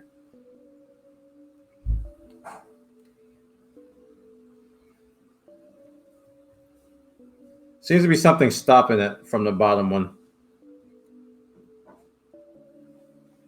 I can't flip it. There's something stopping it. Maybe a screw or something.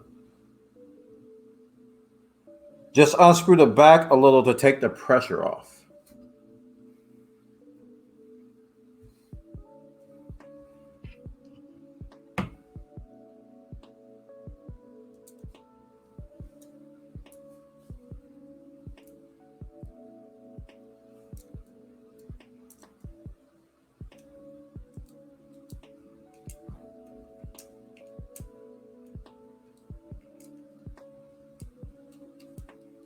Because right now I'm just looking to take this filament out, and it ain't coming out, dude.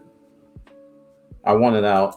That way I can do some proper loads and unloads instead of this part that's, you know, it could be just the teeth that have ate through the filament. That's why it's probably not doing the proper thing with the purge.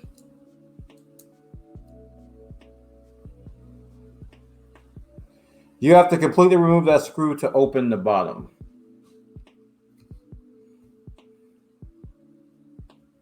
I mean, this screw.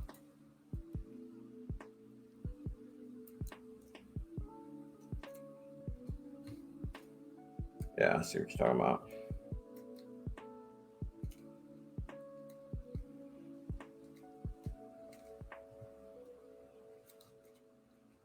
All right, it's out.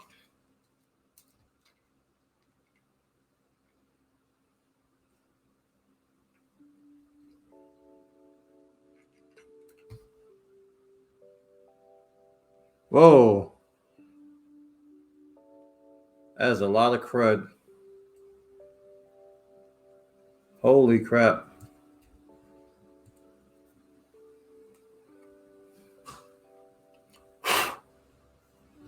I think it's just from grinding it. Okay, I mean, that's giving me good access to clean the gears and stuff. But, God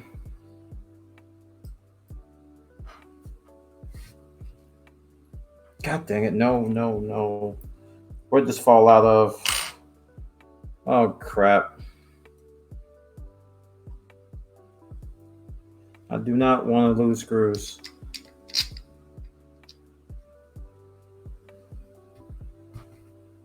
Okay, I have loosened the screws and I still can't pull the filament out.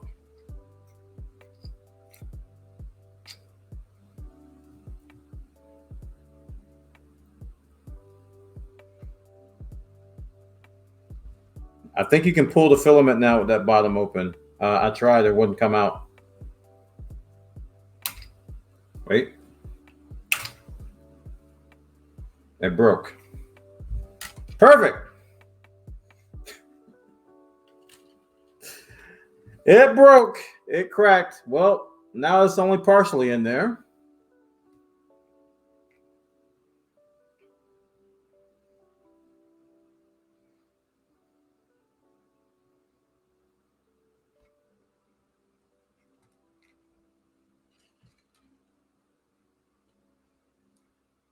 Is the brass nut loose? There is no, I don't see a brass nut.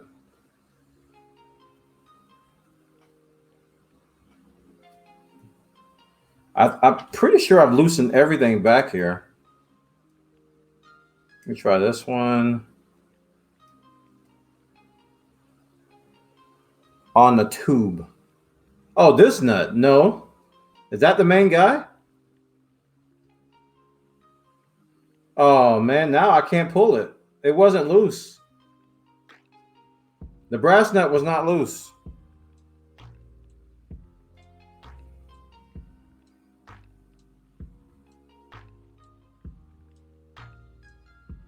Take that off. Oh, man. There's going to be a lot of... I'm not feeling comfortable right now. We might have to get that money going for that new printer sooner than I thought.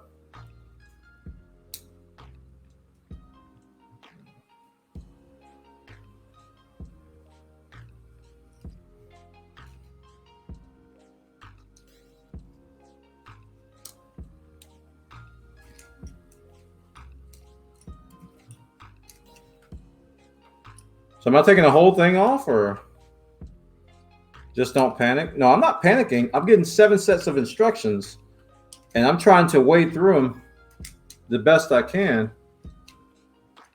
without doing something, chat going, no, stop. And I'm like, okay. And I'm calm, but I don't feel comfortable with all these screws coming out and I don't know where they all go because I have nothing to really guide me to put them back together again.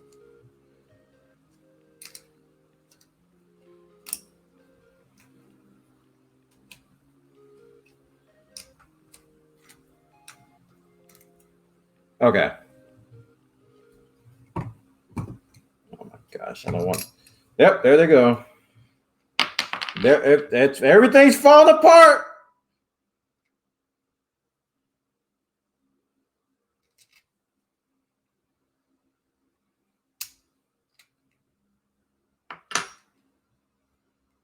Can I like reconnect these now?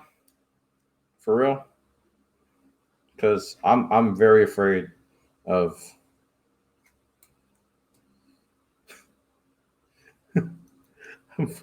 I'm very afraid, dude.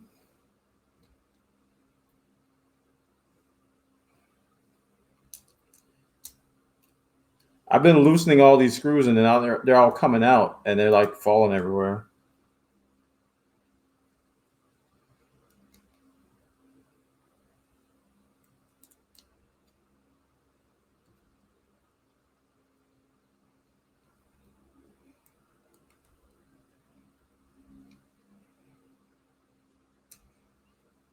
Okay. I think I got all the back ones back on.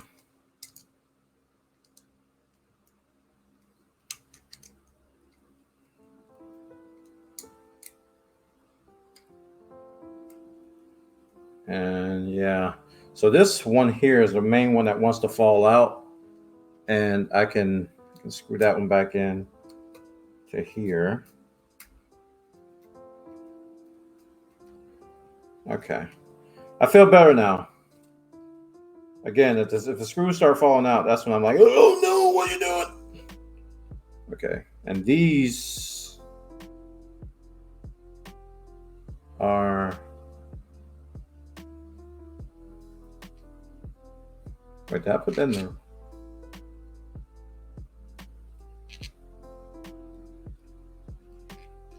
Let's really go in like that.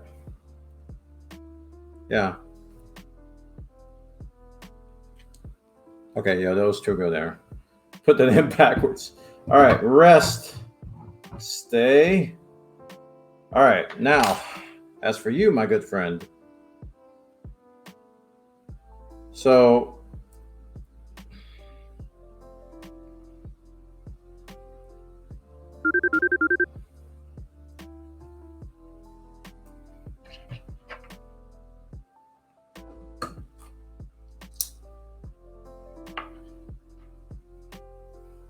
I can't hear the pages, guys. I'm not at my desk.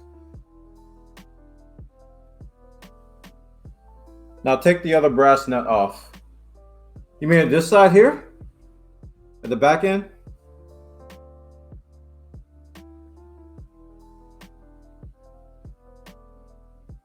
Okay.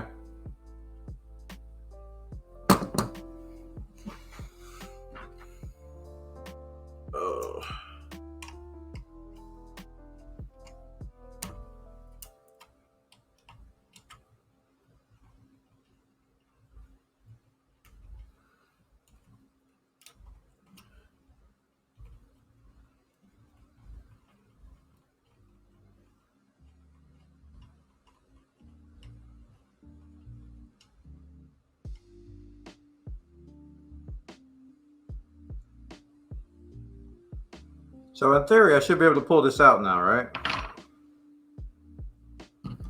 I've got the whole thing off.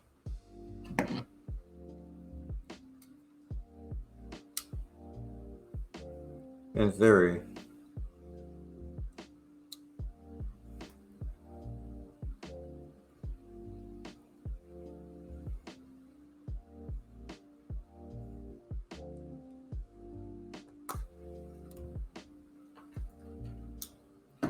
Switch. No. No.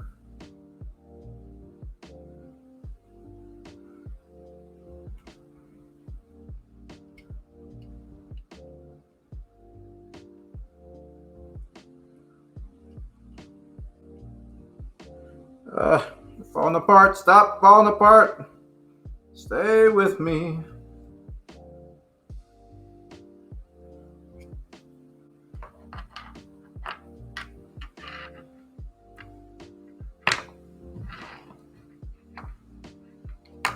So I'm trying to see how things are connected.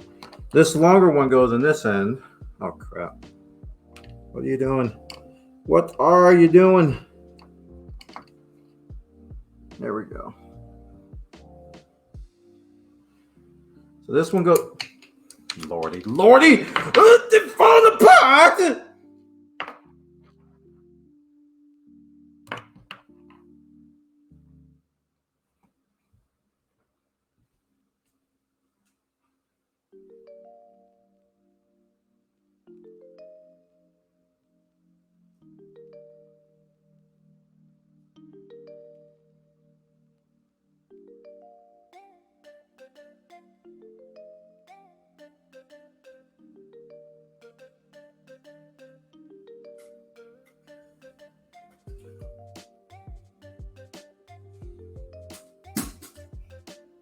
All right.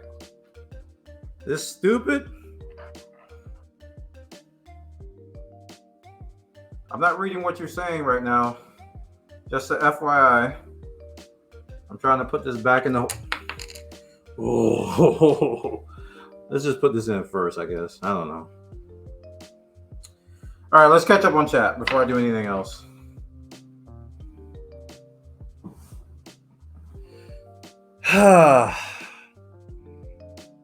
You could poke more filament through instead of using pliers. As the filament come out the tube. I don't know what you guys are saying right now, but I'll continue with this.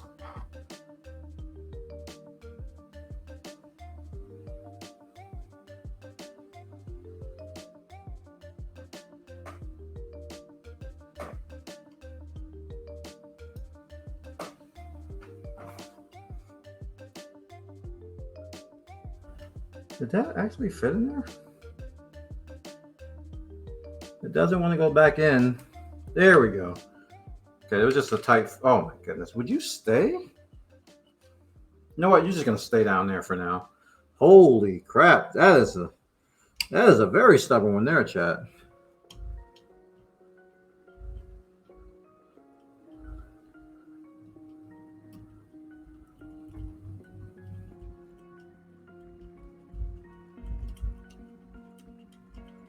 All right. The good news is that now that I've done this once, I can do it again. So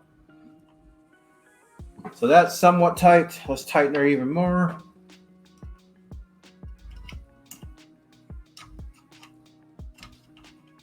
Come here.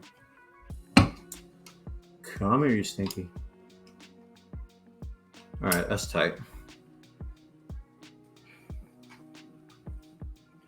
Well, now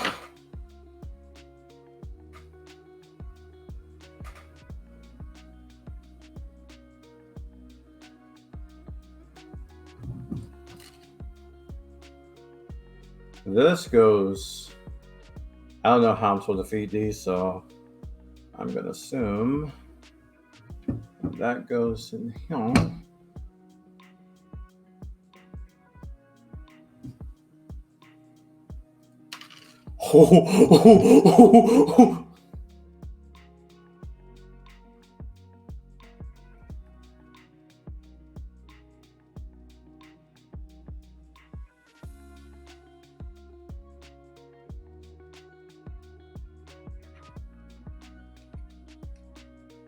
That little stupid tube keeps falling down, dude. It's like 20 times. It's making the hair on the back of my neck stand up. I need to calm down. That little tube, I'm telling you, it has my number. 911 Buona. Calling 911 Buona. Here's a little baby tube falling out. 911 Buona. Here you go. What seems to be the problem, ma'am? This little tube keeps falling. All right.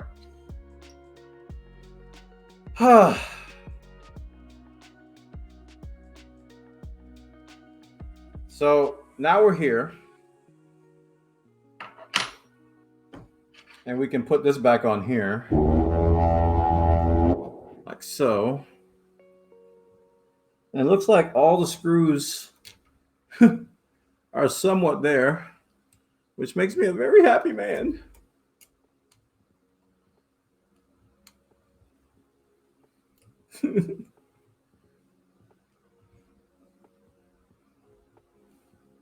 No, I got it now. I mean, the first time is always the hardest, but now I understand. I used to do this as a kid. I used to take stuff apart just to learn about it. But I didn't have like a live stream while I was doing it. I just sat in the back with a broken TV and I just took it apart. I'm like, oh, that's how that works. But most times I didn't have tools, so I just hit it with a rock or something.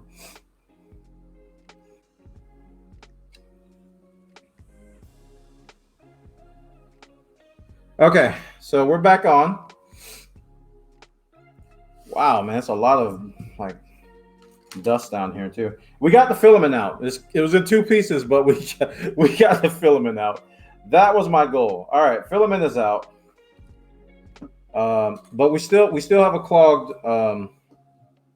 We still have a problem with the clogged thingamadoo. The clogged nozzle. That's still a problem, chat. So, I'm in the process of looking for. I need a 7 millimeter socket. I have a 7 millimeter socket, but the attachment to connect to my wrench head or my screwdriver head is MIA. I don't know where that is. So the socket is useless unless I have something to connect it to. Trying to get a lot of this stuff over here so I can easily clean it up.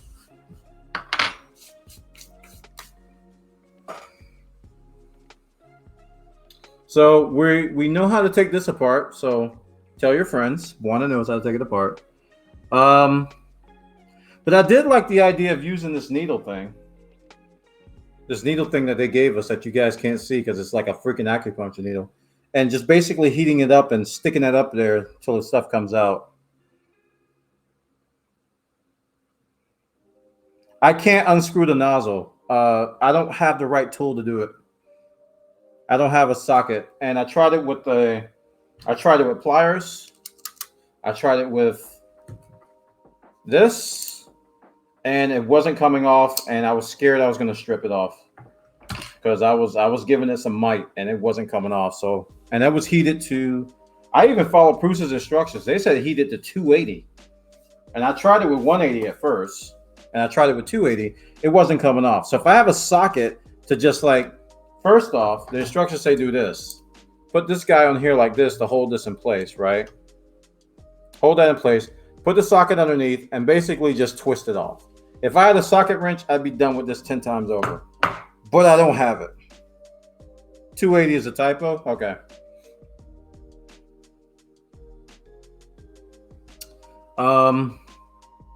I just can't screw it off with the tools I have.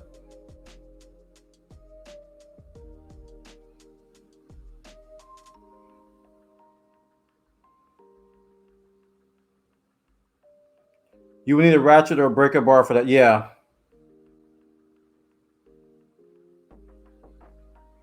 They need to fix that typo. Put it that way. They need to fix that typo. So yeah, chat, that's where we are. Really happy I got the filament out. Learned about that. I learned how to check the gears. So if something is clogged in there, I know how to take that off now.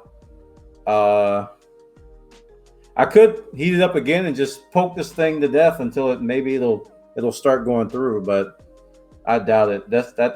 I need to take that thing off. I still haven't ordered anything because I really can't find what to order. Like being super overkill. It's like $30 for something that probably I need to pay like $5 for.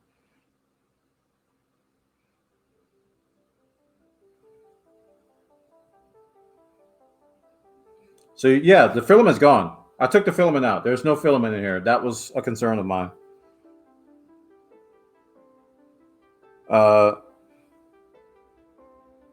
So one of the things I'm probably going to try to do now is try to load another one. Like once I take this off and clean it out, I'll be able to load a different filament, not the orange, and see if it works. But right now, I think we're stuck where we are. Those gears need to be brushed out. With nozzle jams in the gears they push, they cannot grind the slot into the filament there. The dust over time can cause problems. Yeah. Yeah, it's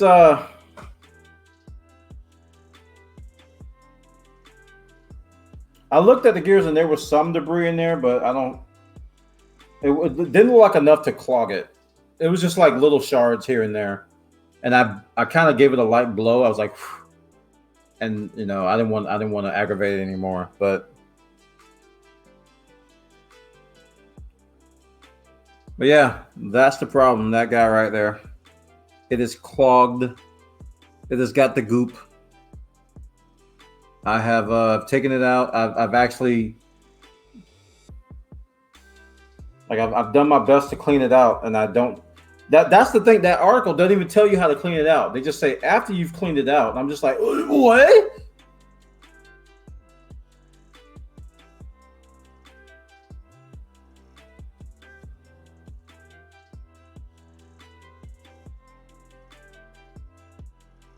Filaments have different properties, Nenji, and I'm yet to figure out these yet.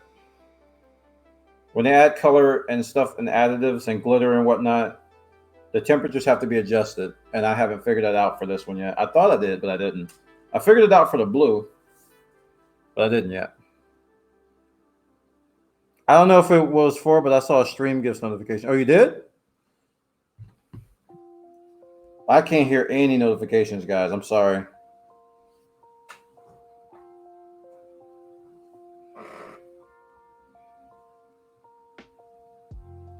Do you want to try to purge it now? I mean, I can.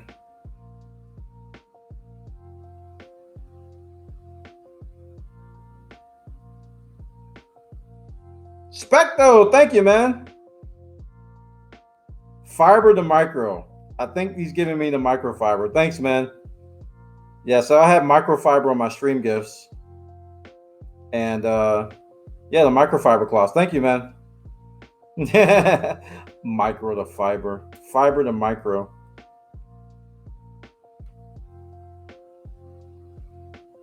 I got a couple of ship notifications. Oh, that's the Prusa filament.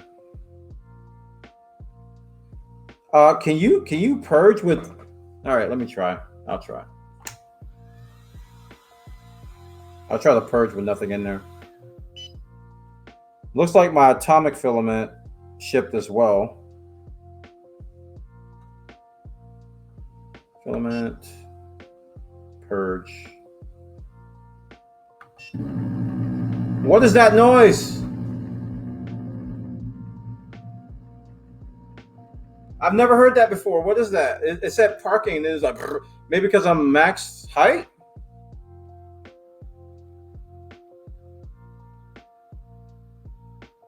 If you haven't cleaned the nozzle, don't try to purge.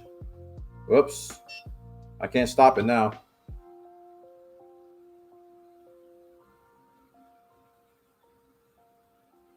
I think I know why. I have the Z-axis all the way up. Maybe that's what it's trying to do.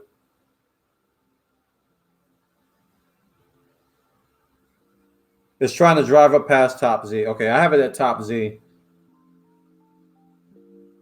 Okay, so the extreme impact gunmetal, starry night translucent version 3, cosmic graphite PLA, and hot pink PLA just shipped from Atomic Filament, courtesy of Project Red.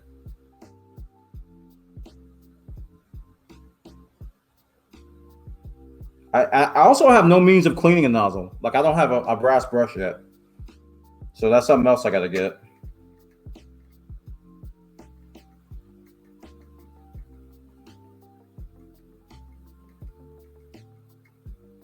Yeah, there's nothing coming out.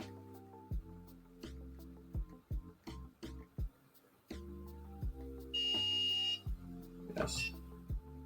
I'll take it off the top, see?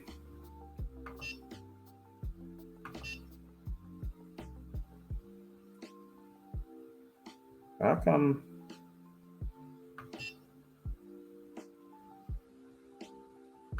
Move axis, move Z. There we go. Oh, what the heck? That's not Z0.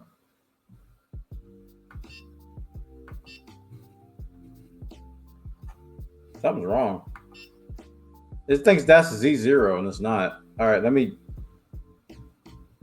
That's probably why it's doing that.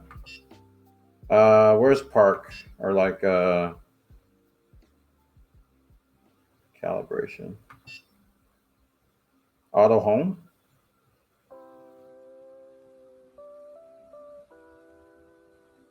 No.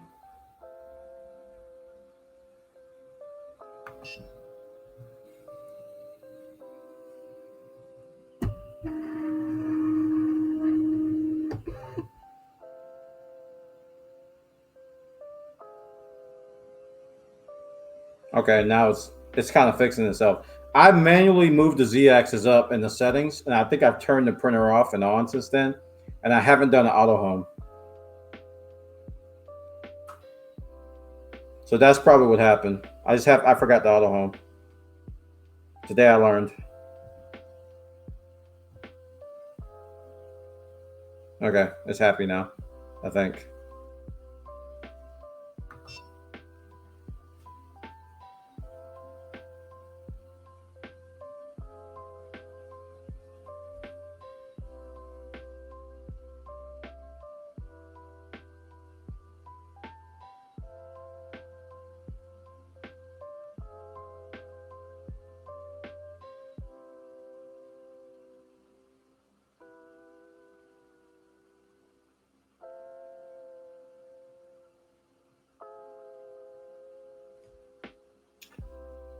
Oh, sadness. Thank you again, Spectral, for the microfiber. I appreciate it, dude. We got our Raspberry Pi, by the way. Raspberry Pi came in today. Also, the Foldio from Loyal Moses came in.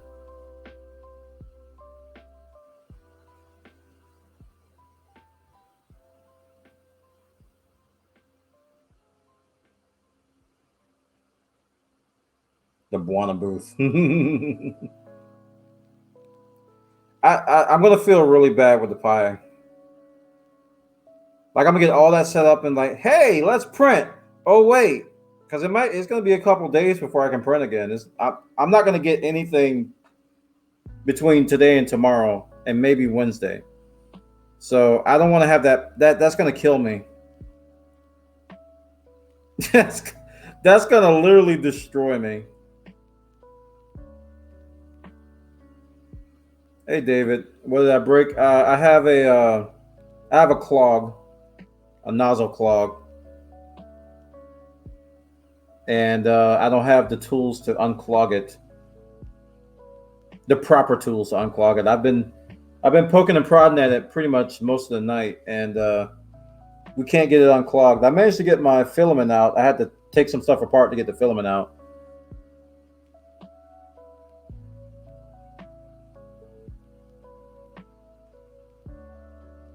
So I got to order a 7mm socket so I can take the nozzle off, so I can unclog. I've tried using the little acupuncture needle. We poked it a little bit. I managed to get a hole poked in it, but it wasn't enough, I don't think. Yeah, I have this wrench is 8mm. It doesn't fit. This wrench they gave me in Prusa is 8, and this is 10, but I don't have a 7. But anyway, I think I probably still would need a socket or something, even if this was 7. I probably would still need a socket. Did anyone talk to you about hot purge and cold pulls?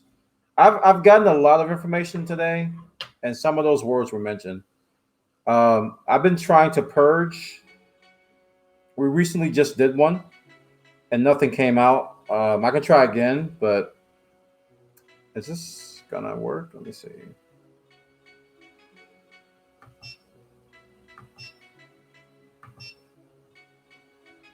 Right now, I don't have any filament in there in the loader, but there's still crap in the nozzle. So should I load it with filament if I'm gonna do a hot purge? Yeah, I think I just did a cold pull. I think I pulled the filament out. Load filament. Okay.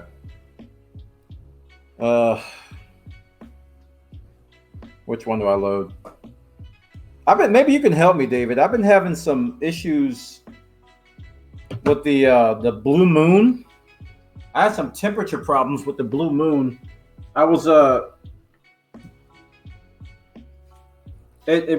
end up having to troubleshoot it, and I found out. Okay, that didn't work. I found out that I needed to extrude at a higher temperature with the blue moon. Have you heard of that being a common thing? And the same thing happened with the orange today. I went in at 215, and I don't think it liked it, which is why I think it got clogged.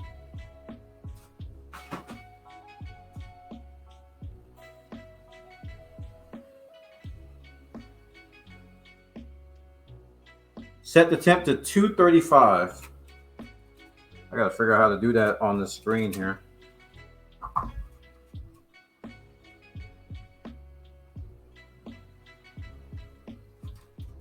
Oh, I gotta snip this. Hold on. Snip this edge. There we go.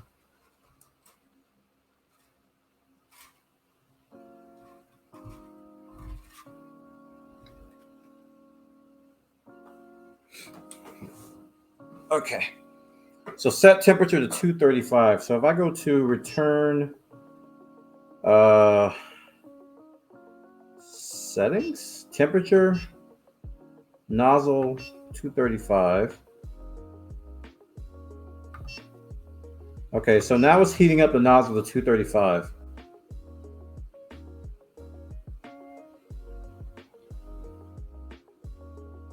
Oh, load filament first. Sorry. Whoops. Sorry. Back to 140 you go. Okay, so we're going to load the filament now once it comes back down.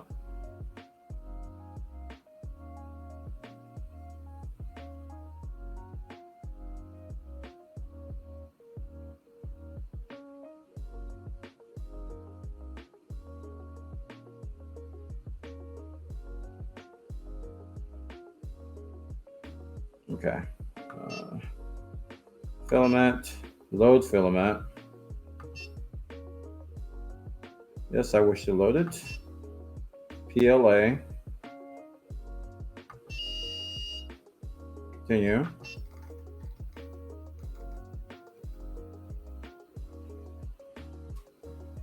I was waiting for temperature.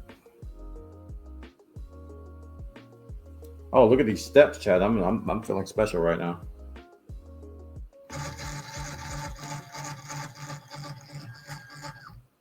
Oh, it started. I gotta load it again. It didn't quite make it.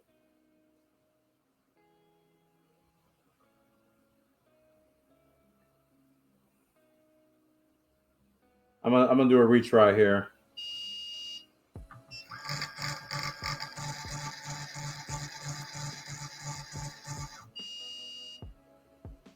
Okay, press continue and then push it in. Go! Come on, push it. Push it. Now it's going in. There we go. All right, so we're going to consider this a successful load. Are you kidding me? Are you kidding me? Are you kidding me?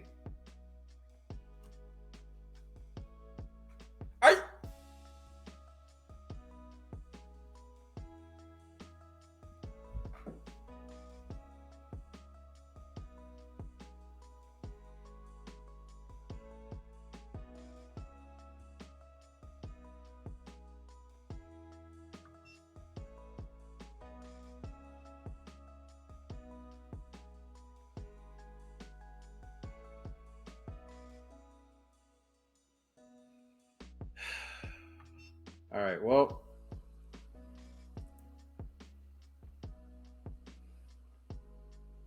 should I still do what you said? Because it's still kind of gunky in there.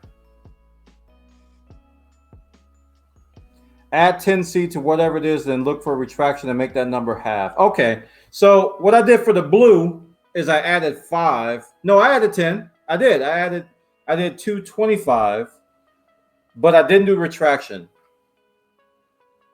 You want you talking about retraction length? I'm assuming retraction length, right?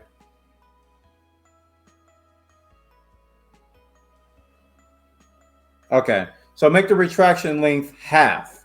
So mine is set to 3.2 now because of the Bowden extruder. I'll set it to 1.6. Okay.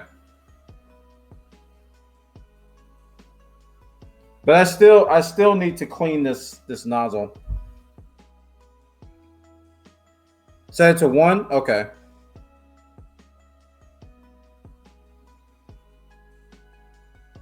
Yeah, they claim that this Bowden thing, because right now the retraction length is set to 3.2, and everywhere I read it says 0.8 to 2. But Prusa's like, well, since this is a Bowden, we need to set the extrusion length a little bit further.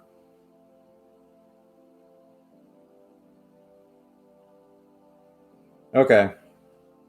So that's what I'll do. I'll go and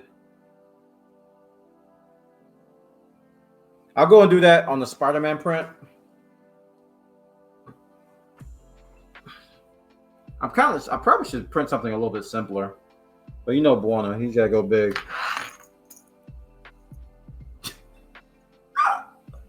He's gotta go big. All right, I'm going back to my desk for a second. Hold on. Da-dee-da.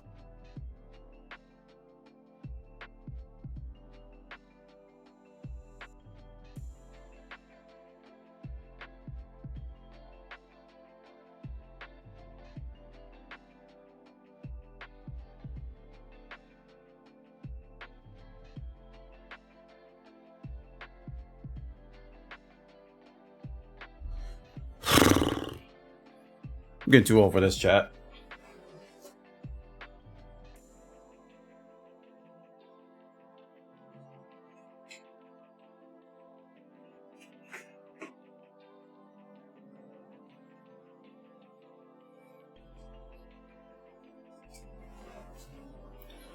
Okay.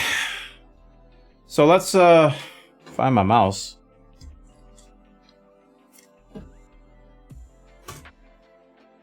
And we will do Spider-Man again. I probably shouldn't do Spider-Man, but you know, Buona. 3D printing. Let's get that. I thought of the project for this. Let's see.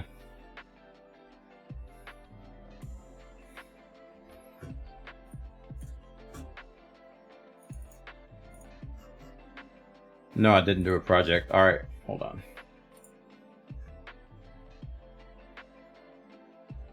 Where is Spider-Man?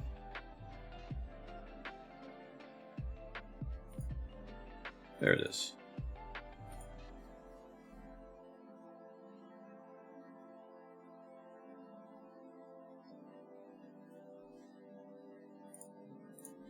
Okay.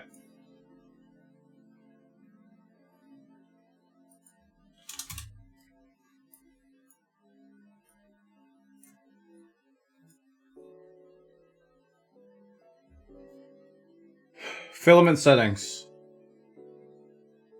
Set the nozzle. Actually, I have one set up already. This one's 225, 225. And you said set the... I have one of these set up too. Oh, no, I don't. 0.5 quality. Set the... What's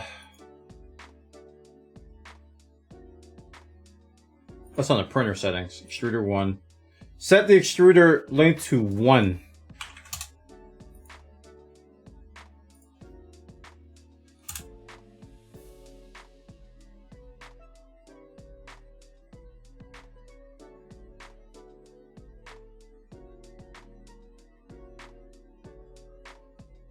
This was 3.2. The length was 3.2. That's the default here. On the retraction length. And I've already set the filament. The default was 215. Well, what they had there was 215 for Prusa, which is the profile I'm using. But I kicked it up to 225 for the Blue Moon. This is the Blue Moon profile I'm looking at.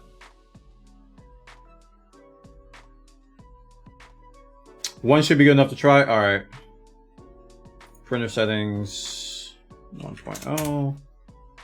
We'll save this as, let's just put my name at the end. Okay, so filament settings are good. Printer settings are good. I gotta put this I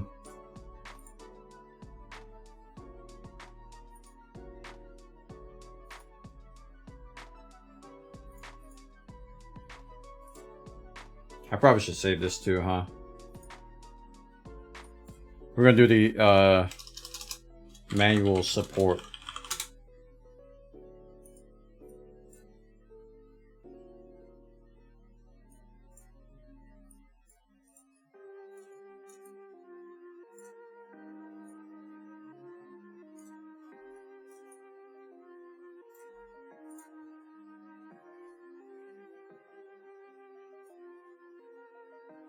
He's like a thinker, chat. All right, export G code.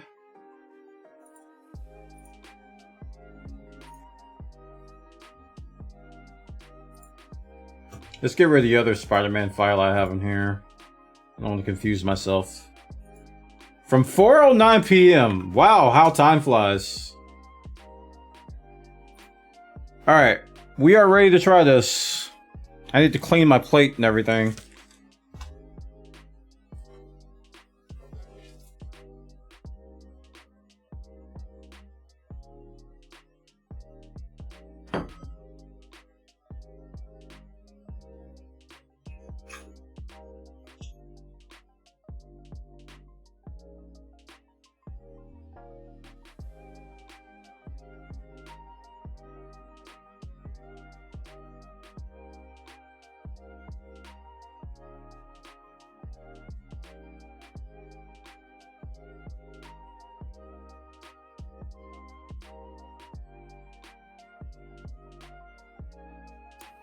All right, you guys can hear me now.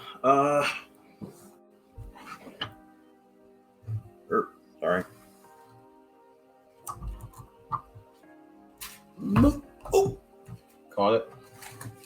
The save. I have a mess going on over here. You have no idea. Get this ready for his close up. I'm ready for my close up.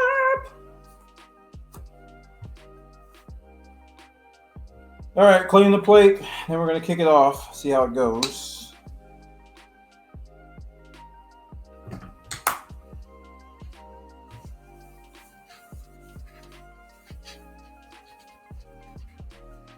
Yeah, I desperately need a wire brush though, because I will clean that nozzle like every other print, man.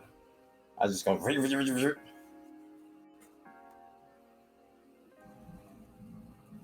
know if I'm allowed to do that. I'm doing it.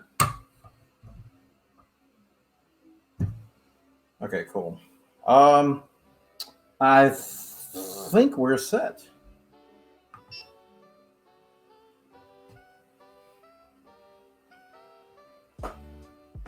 This, don't feel bad. This is a common problem for people starting out. You know, David, I had that attitude. I really had that attitude in the beginning. I was like, okay. But then when I found out I didn't have the tools to do it, I got a little frustrated. And then when this came in, I got really, really frustrated. It's a Raspberry Pi. I was like, my Pi came in and I can't use it. And that's when I got really frustrated. I was so angry, dude. Oh, new toy. It's like Christmas morning, but mom forgot batteries. How many of you has that happened to? Ow. I'll line this up here.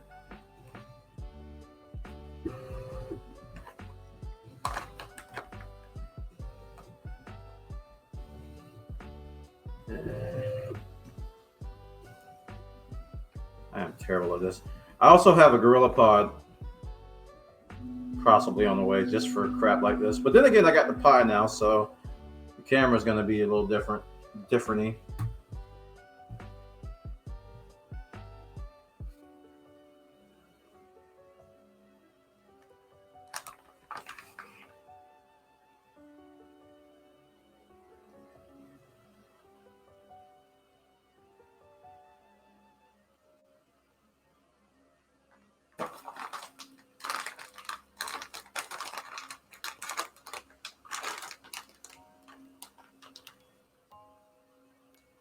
If you ever remove or replace the nozzle, don't forget to rerun Z-height setup, or you might gouge your bed. Oh my gosh.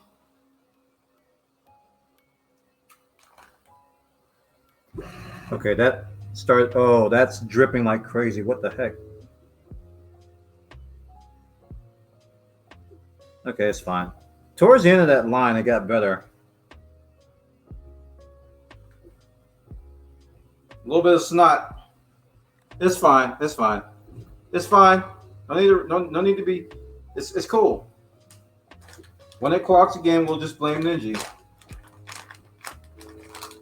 All right, I gotta find my SD card reader for my PC because I have the SD card, but I don't know what the reader is. So I can go ahead and put this SD card, this Octopi on here.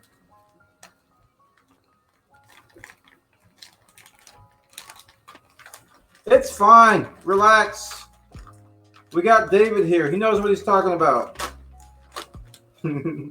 We got Zen here. He's here to tell me to put together a Zoron. A Voron. A Zor. What's the guy from what's the guy? The guy from Power Rangers? Rangers. Zoron? Zordon. Yeah, his name is Zordon.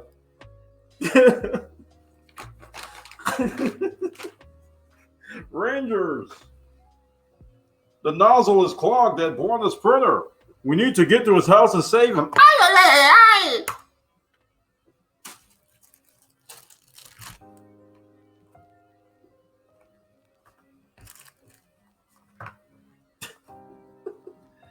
Raspberry burr pie. Should I touch this with my fingers and rub my human oil all over this, chat? Oh, taint it. Trigger the internet.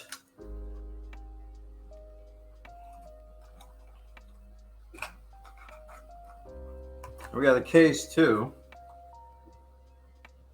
Nice little case. I guess I can go back to my desk now. I'm gonna leave the sound on. You guys let me know if you start hearing a loud clack. That means that the signs that it's getting clogged.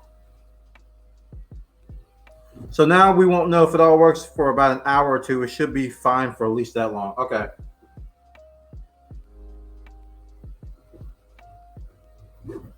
Thanks for the filament, Dave. I mean, this is practically free filament I'm using. David, I called him Dave. I don't know you that well. Wait a minute, boy. You can't call me Dave. All right, back to my desk.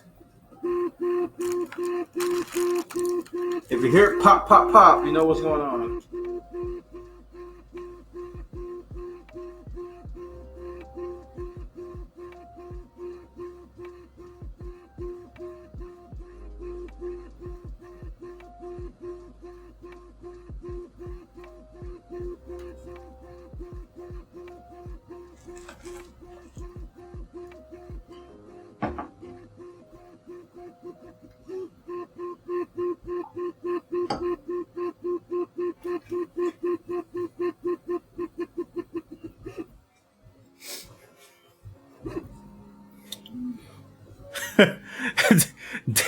David, Dr. Genius, all are fine. Okay, so we got our SD card. What is this thing? Thermal paste? Paste? Do I have to paste some heat sinks on here or something? Raspberry Pi 3 Model 3. Quick start guide. Let's read the instructions.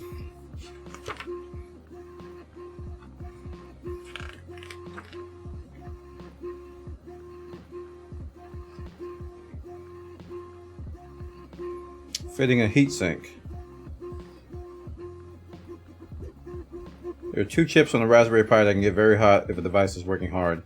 The CPU and the chip that controls the Ethernet and USB ports. The main heat out points on the Pi and install a heatsink on the CPU right. Unplug the Pi, leave it cool before attempting to handle the device. On the bottom of the heatsink, peel away the plastic backing that covers the adhesive. Press heatsink down firmly directly onto the chip, hold the pressure for a few seconds and allow the adhesive to work. Wait, there's no... Why'd you give me freaking thermal paste if I'm not using it? What? Maybe the thermal paste is for... No. They gave me thermal paste, but they don't tell me to use it.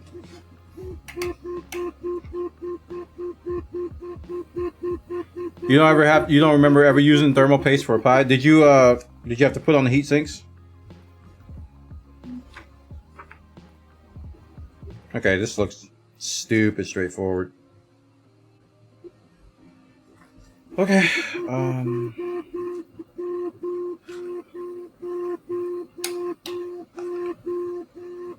behold. You guys hungry? You guys hungry? I have some Raspberry Pi. Try not to touch the board. It's so delicious.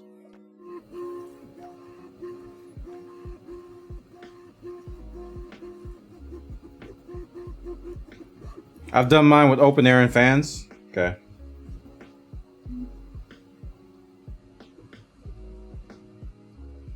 I mean, mine's going to be in a case because I'm going to print one. I'm definitely going to print a case. Yeah, I was told that the Pi 3 worked better with Octopi.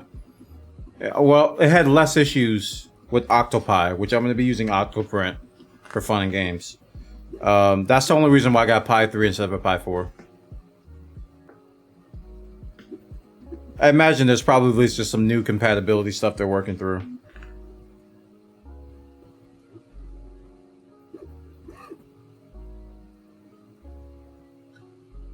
And given that this is only going to be for Octopi, I don't really mind having it just a Pi 3. This is probably a gateway drug to get more pies. You know, because you had the first taste and... I'd like another slice of pie, please! You know, that kind of stuff.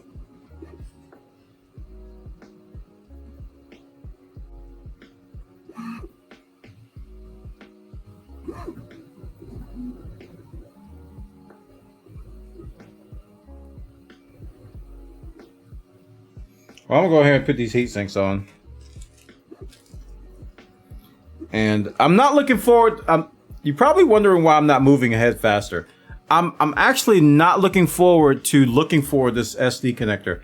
I have no clue where it is. I mean, my SD card reader from my PC. I have no idea where it is. I don't even know where to start looking. So I'm not... I gotta find that. The SD card I have. You know, these are easy to find. The reader, I think it was when I was doing drawing. I think it was when I was doing Inktober was the last time I seen it.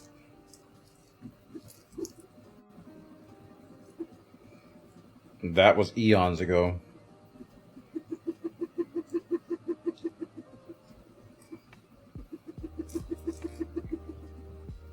Did it come with SD card? No. I have an SD card though. It didn't come with one.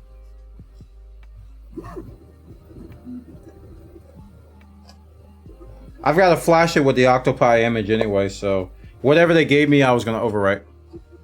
I'm a Pi junkie. I have every model Pi ever made. I've been a fan since day one. Really? I didn't know that. That's cool. What I got Jubilis is a Pi kit, so it came with this...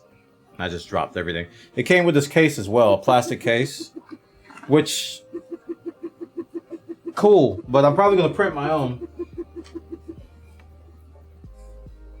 And I got a power supply too. Where did I put the power supply? I got a power supply here.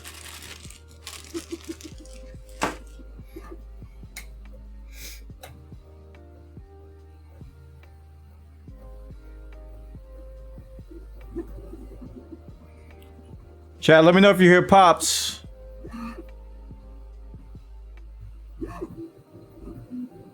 Yeah, I was looking at the infill.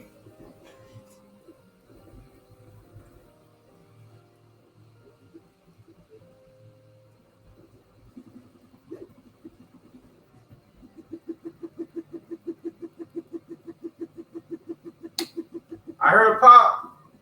It's stuck. I heard a pop. Yeah, the infill's not looking good.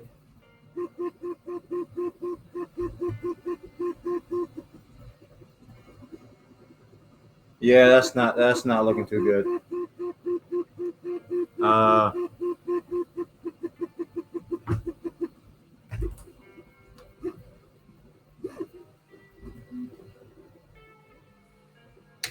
That's looking quite. Yep, you hear the pops.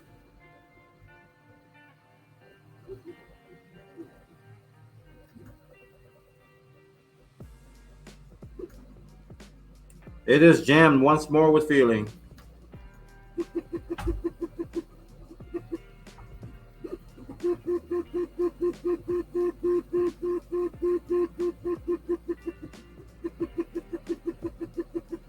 I'm gonna go ahead and stop it, all right? So I'm quite sure this is not jiving.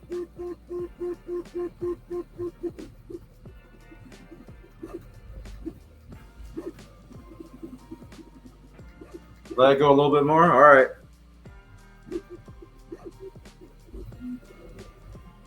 Yeah, that clicking noise, man. That's usually the gears like struggling to push it through.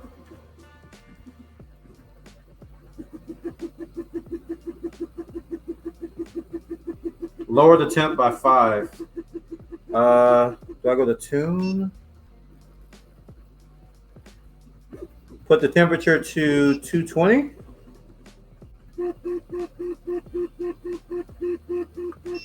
Done.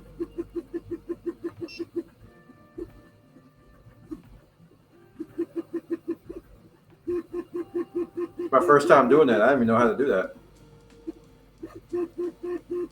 I'm not even supposed to be here today.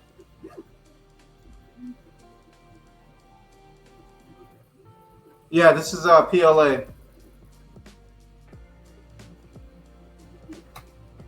There's another click. More clicks.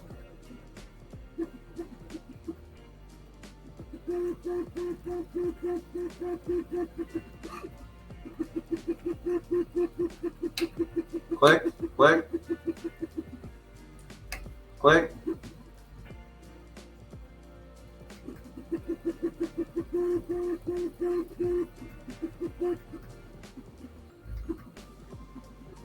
Raise it by 10. All right. 230. Done.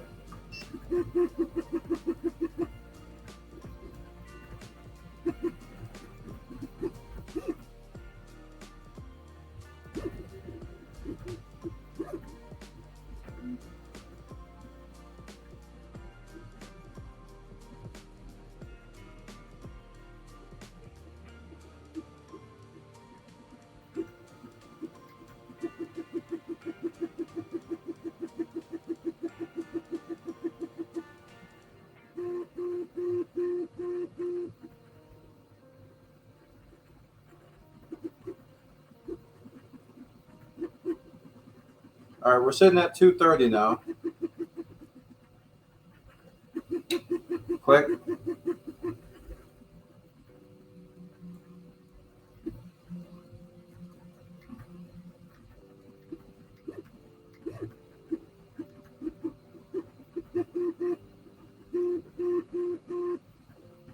Now, I do believe we have the retraction length set to 1.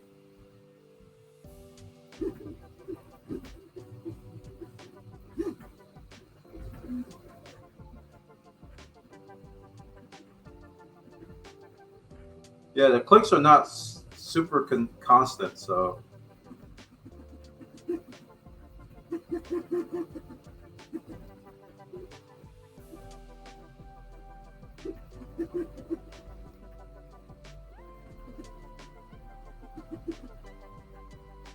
This is cool. I'm gonna use this technique for future prints. That way, when I get a new filament in, I can like fill it out and build a whole library. Oh, there's a click. Another click.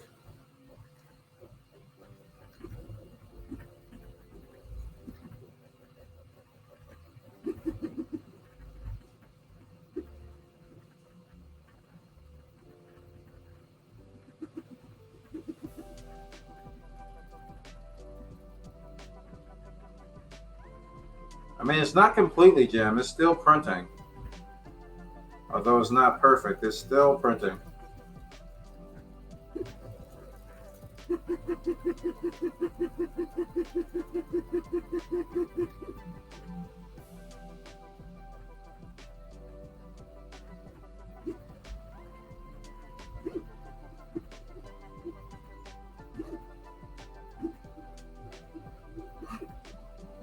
I'm probably going to have to get a sock, man. Zen warned me about this. He said I should get a sock on my nozzle because there's probably temperature changes in here, you know? Another click.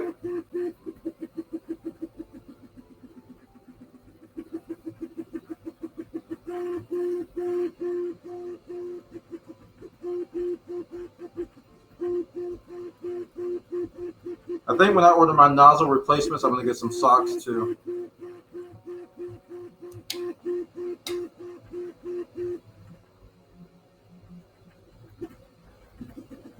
Oh, my window's not even open.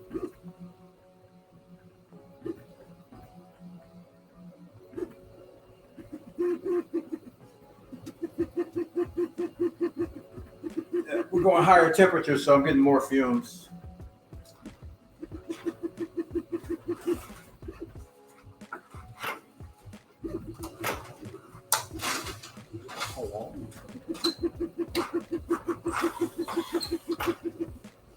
Playing around with me.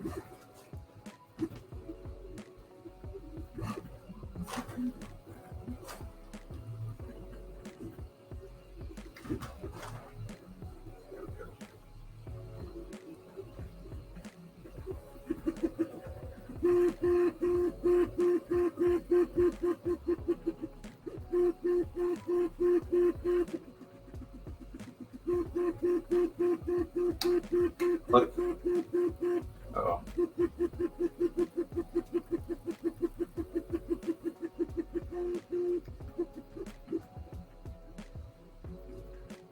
They click again, so.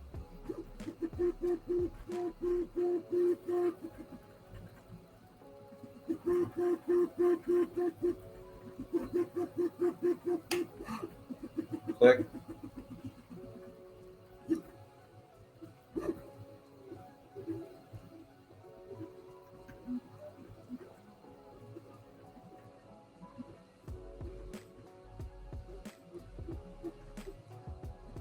Yeah, it might be partial clog, so either a nozzle swap or a good hot pull might be needed. Okay, so how do I do in the hot spot?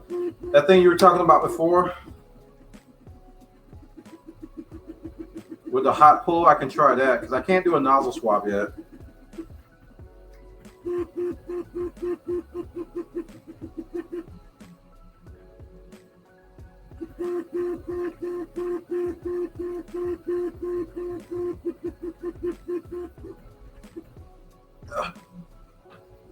I'm gonna go ahead and stop this, okay?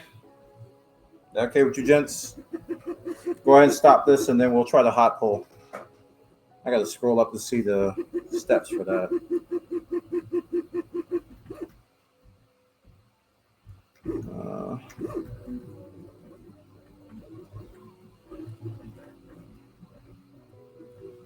I mean, it's still printing. It's still going, but it's probably gonna get more clogged.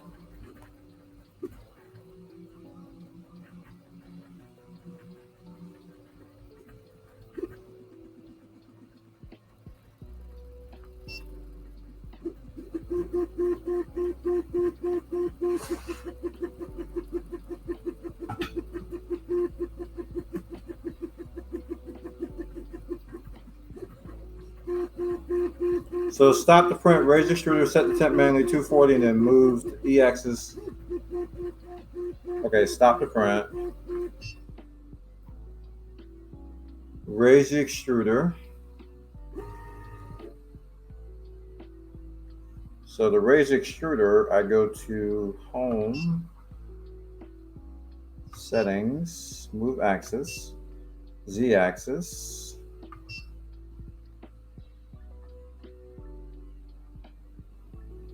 How high should I raise it?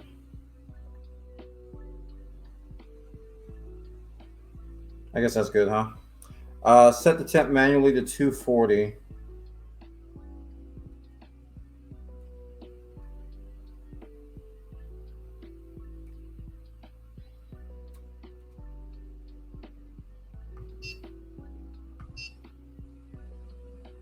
Temperature.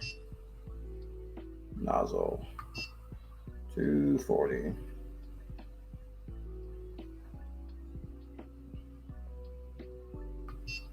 Okay. Then move the E-axis plus 100 millimeters.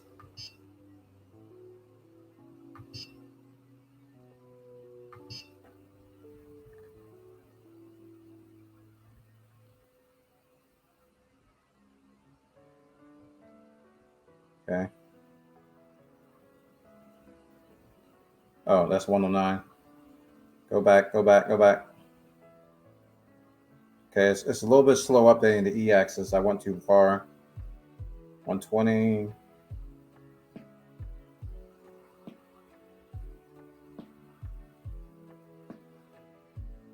Oh, now this is cool.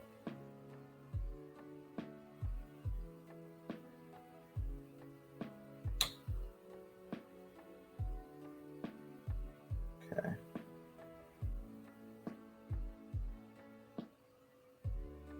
So it's coming out. Don't worry. Okay. So I just let this go for a while. That's what's called a hot pull.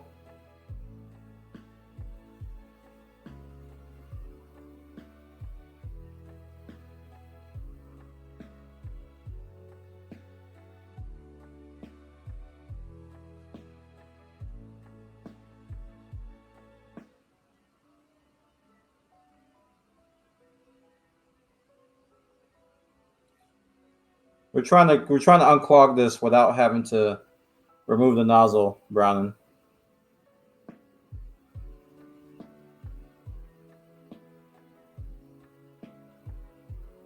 Okay, I'm extruding at a higher temperature to clear out any gunk. Okay.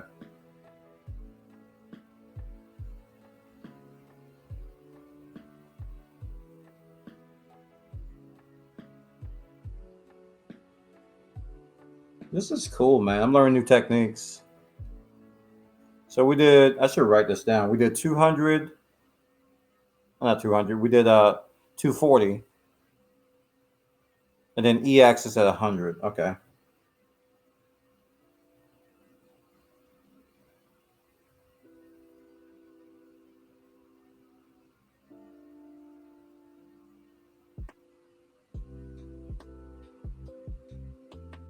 Yeah, it's definitely a little extra fragrant when you go higher temperatures, boy. You smell all that syrup.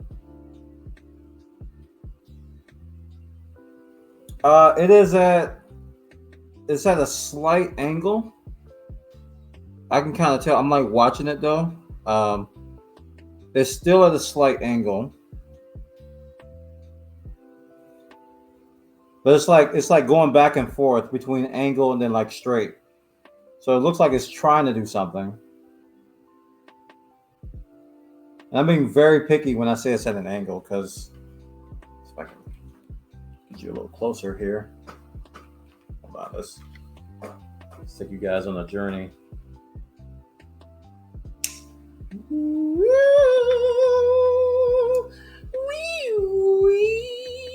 Oh, you can't make that out. I was hoping it'd be bright enough where you can see it. Oh, that black background's helping.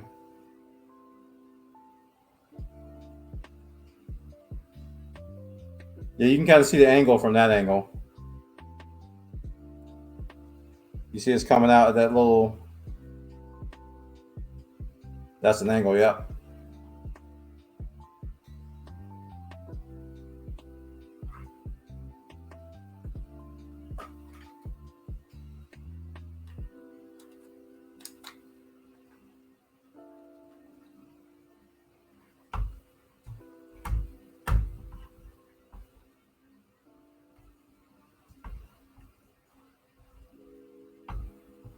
So what's the typical time you should give this?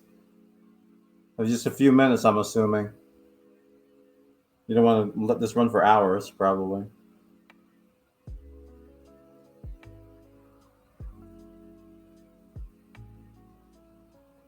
Okay, so that's a partial clog. So when it stops extruding, turn the E-axis -50. Oh, it's going to stop? Okay. I thought I was going to have to manually stop it.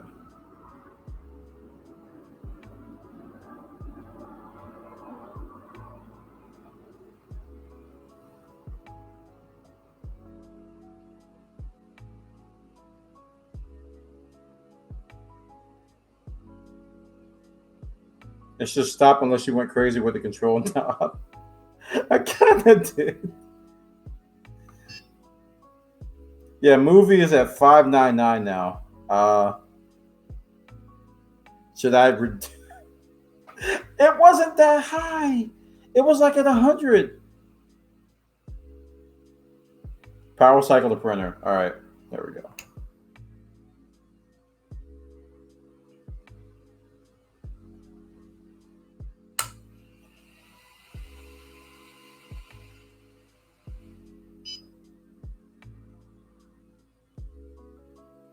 Okay, so go back to axis. I'm gonna wait for instructions first. Should I do the movie again, but a lot slower?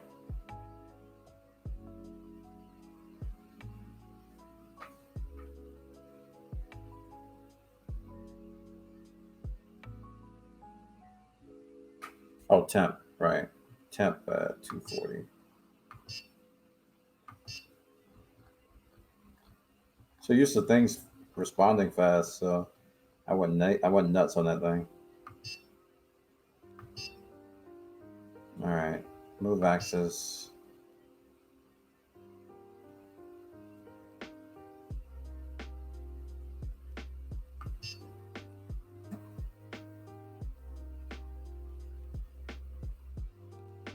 $10.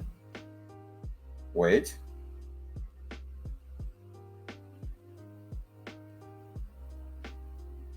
$20. Oh, it won't let you move it until it's. Oh.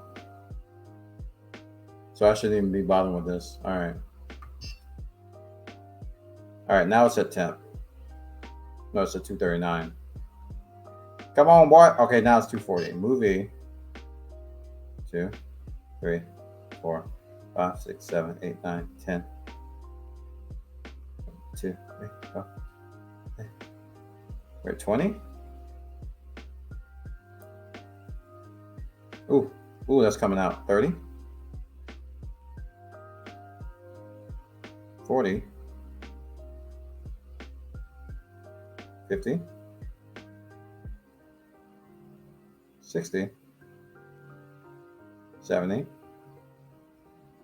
80? 90? Oh, it's slowing down a little bit. And 100. Wait, did it just set it back to 0 when I hit that? What?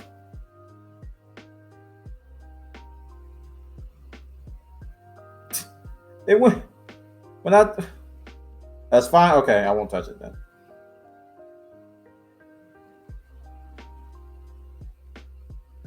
Ooh, look at that angle. Okay, it stopped.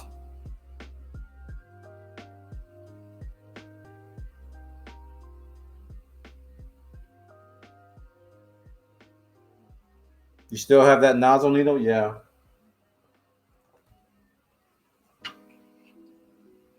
I sure do.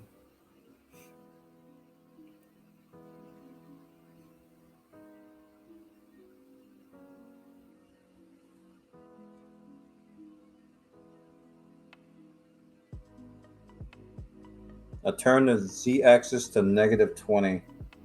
E-axis, I'm sorry. E-axis to -20.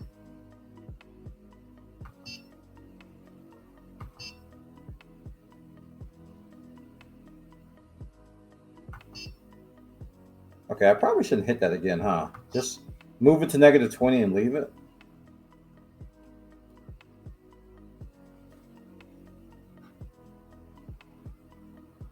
All right, it's on -20. Nothing's moving, by the way.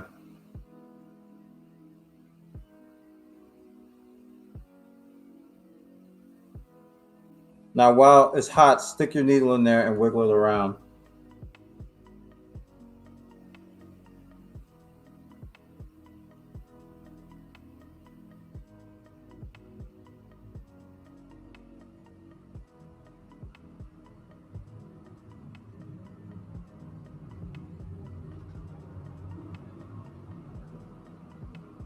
I'm scared.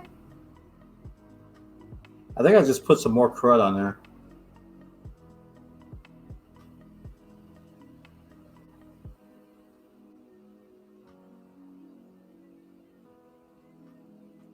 Okay, my needle kind of bent a little bit.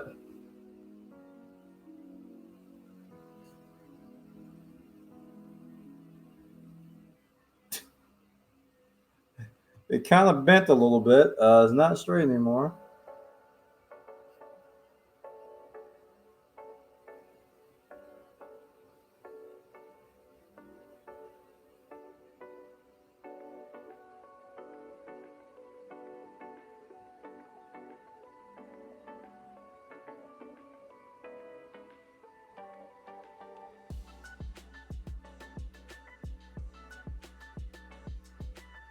Oh my goodness, this is tough. Now extrude another 100 millimeters. Okay, so I'm assuming that's E-axis.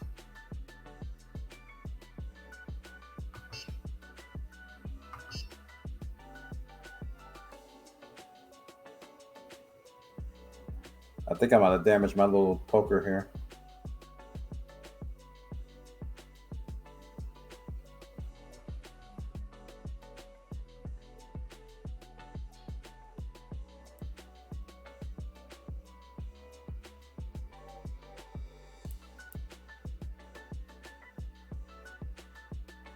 All right, let me slow down a little bit. Yeah, it's still come out of the angle.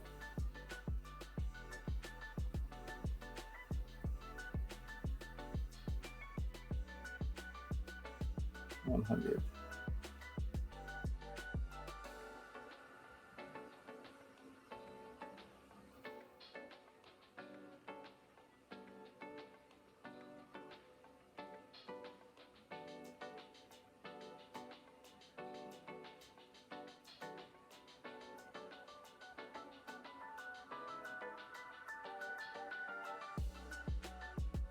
Okay, it stopped.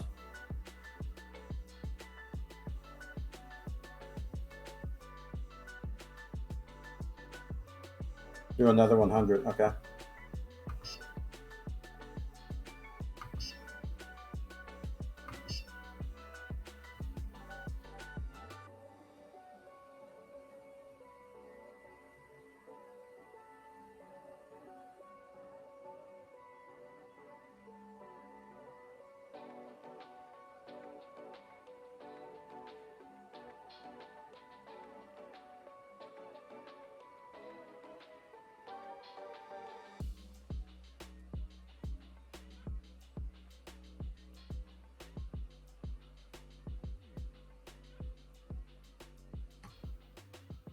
There we go.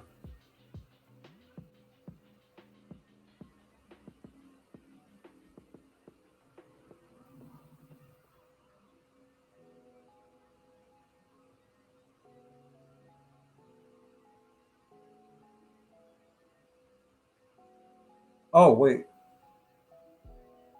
Okay, it started going straight for a second, but that it was slowing down. That's probably why. I was like, whoa, it's straightened up, and then it was starting to stop. So I was like, oh, okay, there we go.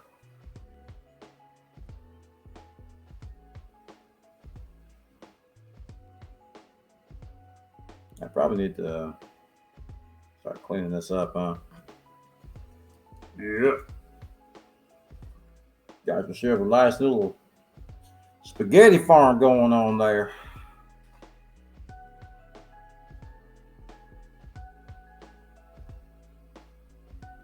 That little piece off.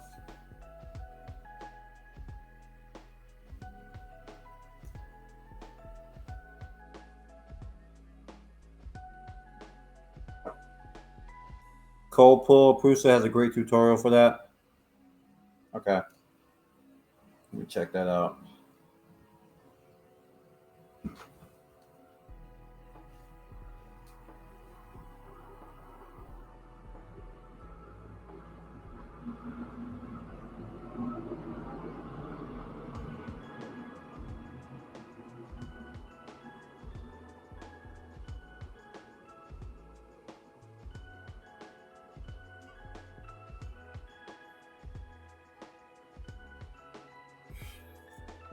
All right.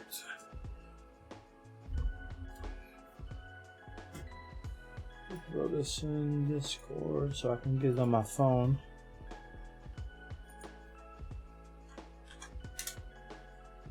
All right.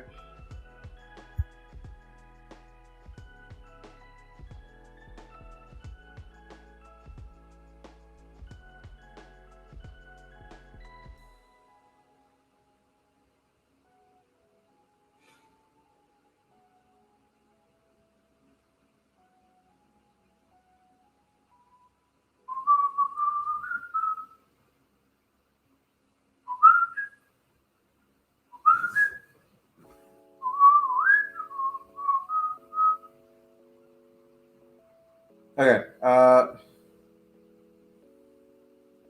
Let's get this link on my phone here. There we go.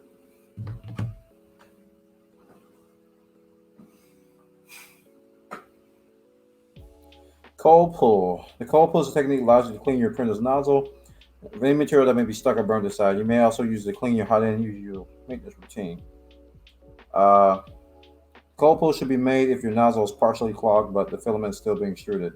If the nozzle is completely clogged, please check the clean nozzle guide. Go to filament, unload filament. To preheat the filament, load it and then unload it. Unscrew the brass fitting on the bowden tube from the print head. Only remove the bowden tube, not the whole fitting covering the hot end PFE tube.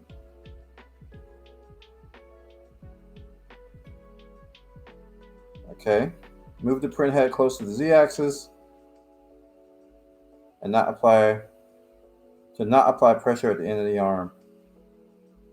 Heat nozzle 270. Insert filament from the top of the print head into the brass fitting without the bowden tube.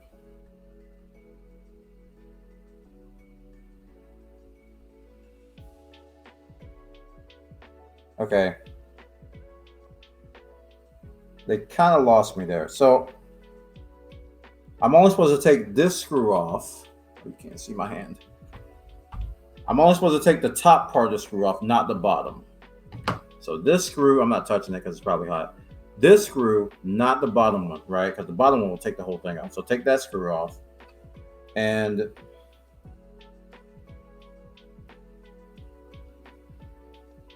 let me unload the filament first.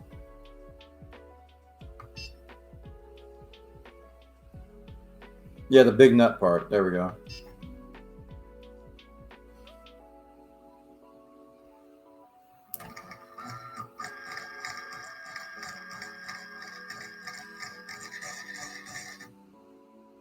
Well, that's an improvement. At least we're able to unload. We were at a point we couldn't even do that, so that's good. All right. Unscrew the brass fitting bound tip. All right, so let's go ahead and do that. Yeah, I've had to do this earlier today. We're experimenting. I wanna jam it with you. Okay, we need some levers down here.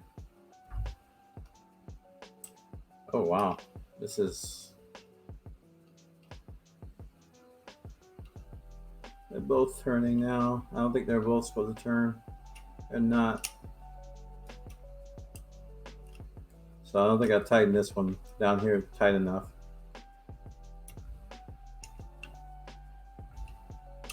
Uh-oh. They're coming off together. Hold on.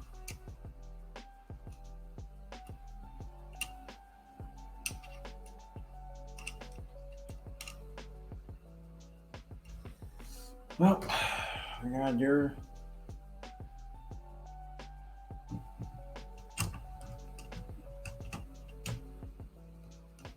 It's too small, so let's do this instead.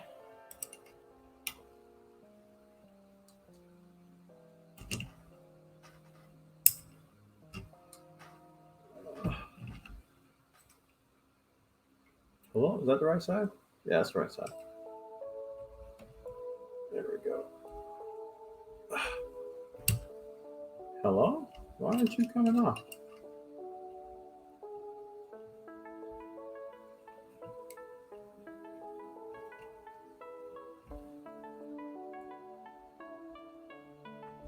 There we go. Man, I tightened that thing tight. My goodness. So now I need to tighten this one down here properly. I don't think I put it on right when I took it apart.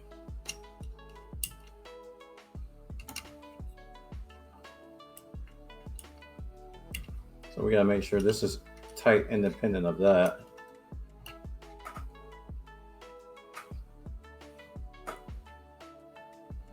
So before I take that nut off, I'm just gonna tighten this bottom one properly.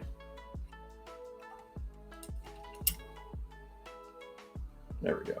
And now I can take this off independent. See? Okay, it's off. Only remove the bowden tube while not the hole fitting covering the hot end PFE tube. I don't even know what that means. So I removed the screw. The screw is off. So if I take the tube out, they want me to take the tube out like that, right? So I took the tube out.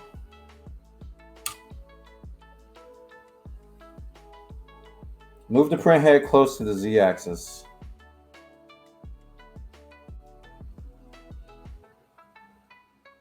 So they want me to move it in so I don't apply too much pressure on this side. So here. Heat the nozzle to 270.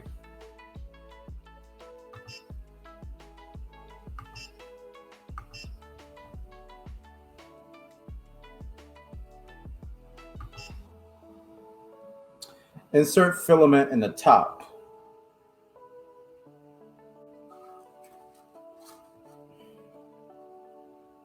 Into the brass filling without the bowden tube. From the menu, go to preheat and select cool down. Continuously push filament through by hand while the temperature drops. Oh, okay. So let me let it get the temperature first.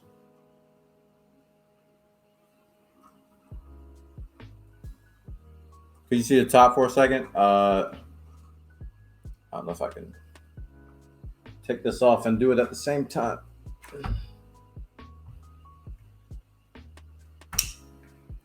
So I have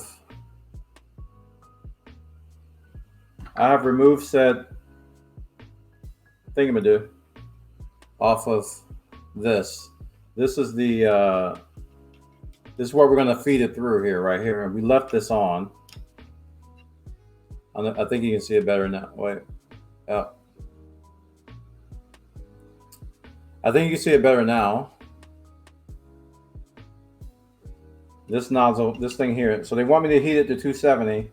And then they want me to feed the filament through, which I can't do really with one hand. So I'm going to have to put the camera back down.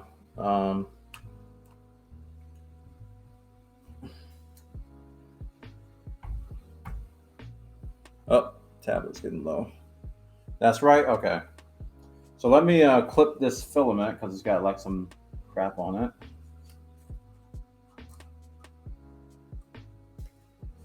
Okay, and we're going to feed this through the top. into the brass fitting with the bottom tube. From the menu, select preheat and cool down at the same time. Preheat, cool down. All right, ready, set, go.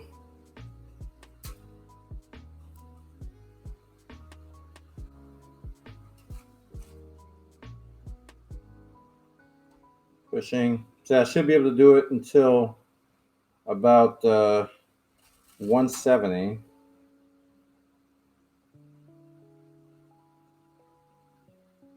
Probably can't see because my arm's in the way, but I'm pushing it through.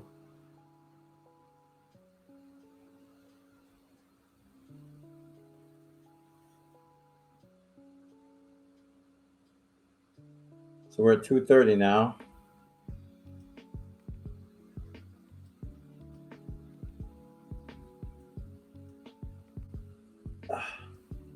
Don't touch it.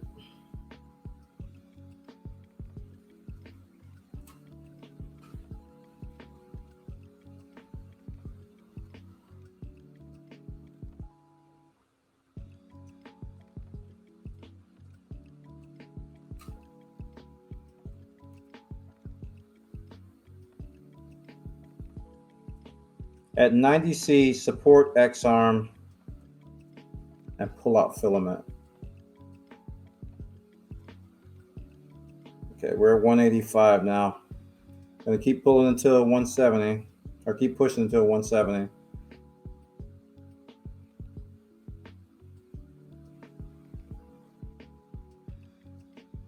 Okay, that's good.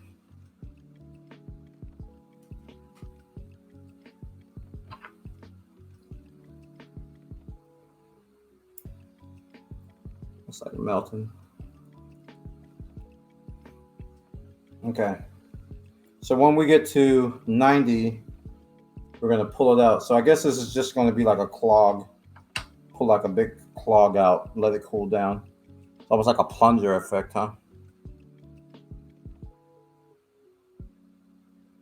Time for a hard mounted GoPro.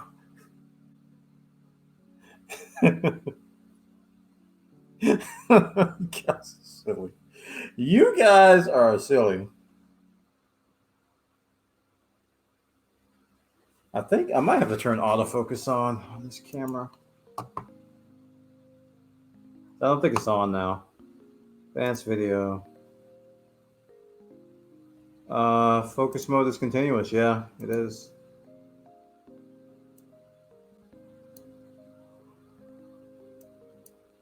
I'll do focus manual.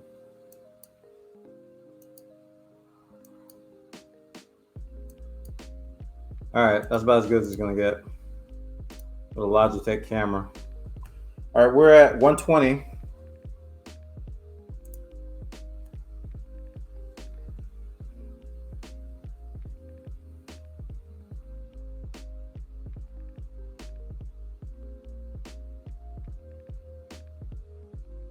So let's say support X arm. So I'm assuming they want me to hold this while I'm pulling it up.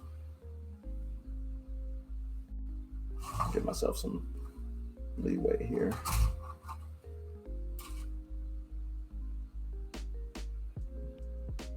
I'm missing a step? What didn't I do?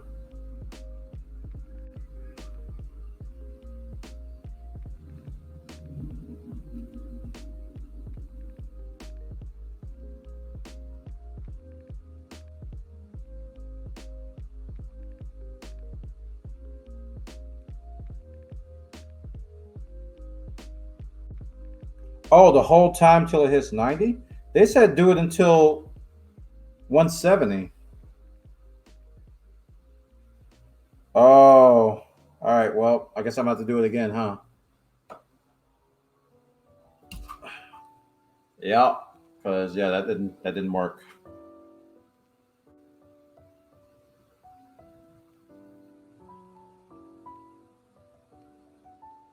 Oh yeah, that's what I did. I pushed it in. That's exactly what I did. I pushed it in until it was cooling down. And then when it got to one, I'll do it again though. I'm pretty sure that's what I did. Sorry, let's do it again. Settings. Nozzle temp 270.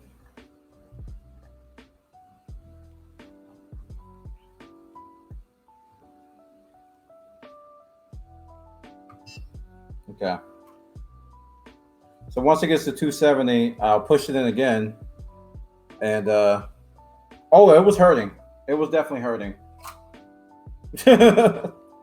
It was cramping. I don't know if you saw it, but I was pushing down on it. It was quite the pain. So I'll wait for it to get to 270.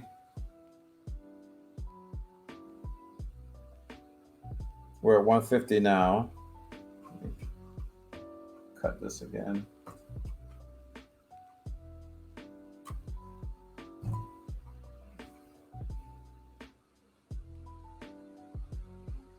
Like my arm is a little sore.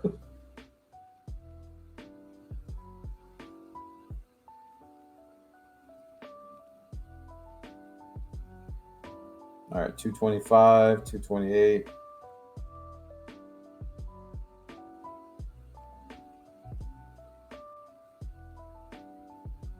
250.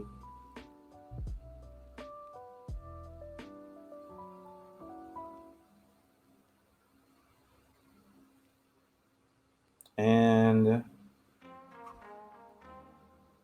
we're at 268. I think it was around, 269. Close enough. All right, here we go. Let's go over to preheat. Go down to cool down.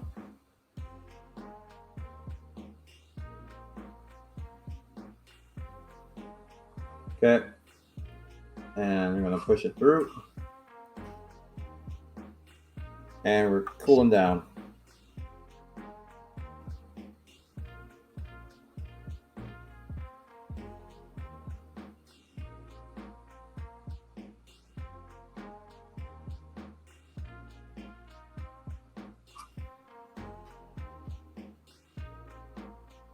Cooling down, cooling down. Ugh. Pushing through. It's already getting hard. I'm at 233.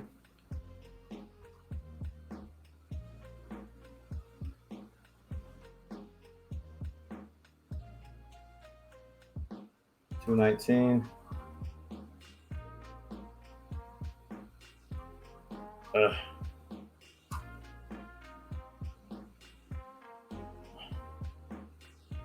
Ah, my hands are hurting. Ugh. One time was enough. 190. Ugh. I'm pushing. I am. I'm losing grip. Ugh. We're at 184.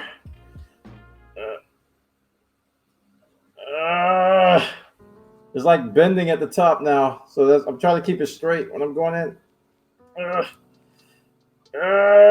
It's pushing through still. Oh. 165. Oh. The old fingers.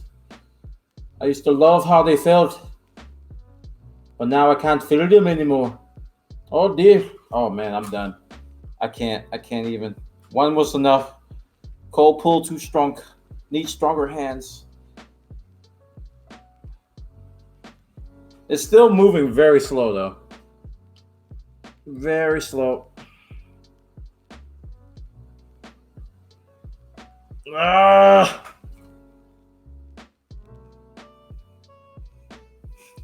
Now you can wait till 90. Woo!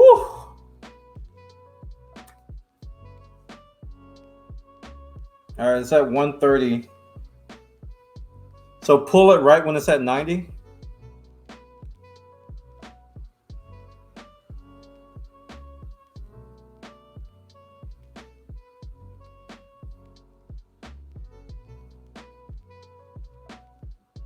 $123.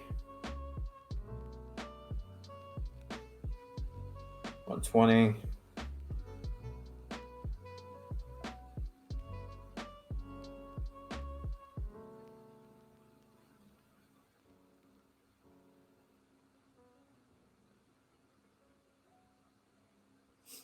$110 or 110.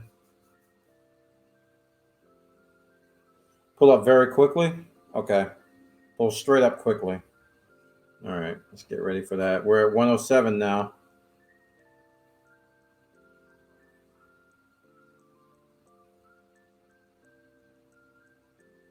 Oh, my hands.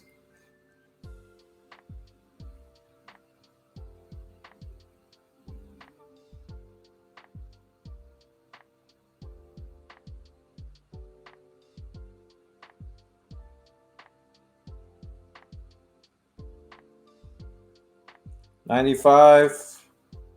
Yeah, like a plunger. Yep. 92. 91. Ugh. I don't think I got it.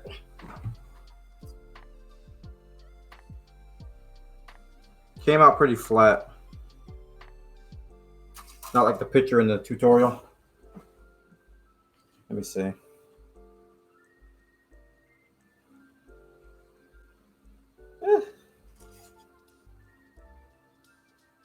Kinda.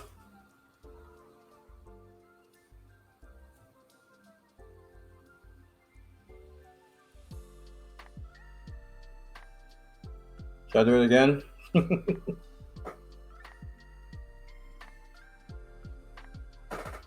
Now look closely at the end. Yeah. Crap, where did I just put it? Yeah, it's not quite like the picture.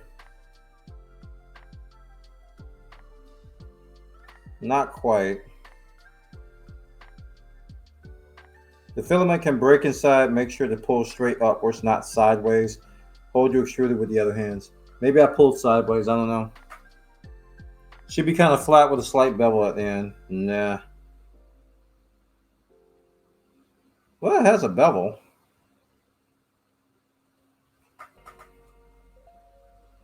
I guess it kind of does look like that a little bit. I do have the bevel though. Can we see? I don't think so.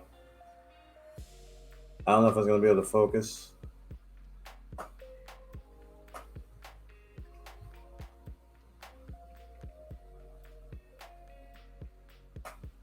This camera's not that good. You know what? I'll take it in the other.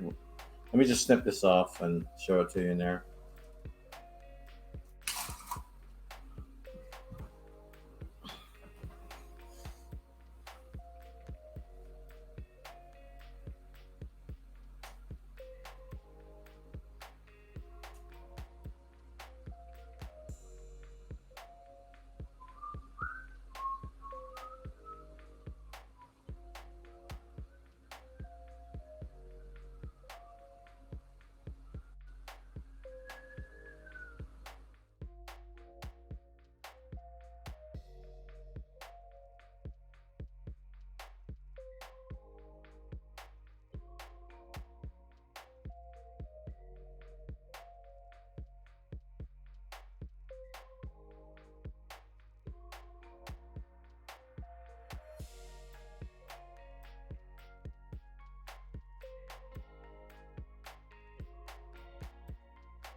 Crap, I'm muted. Do the exact same thing. Are you kidding me? Okay. I'll do it. I need a break in between these. That last few seconds, man. Freaking hands. Cause it's like the filament starts to bend and like you have to try to keep it straight. You're pushing it down and the filament's doing this. So you have to go.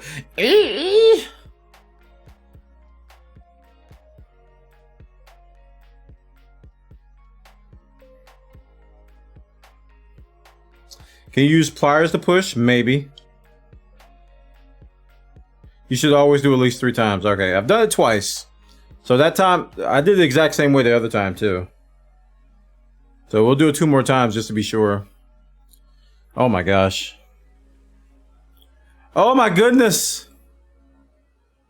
Oh lordy. I no longer want a 3D printer. You're getting a good view of the maintenance, boy. Welcome to maintenance.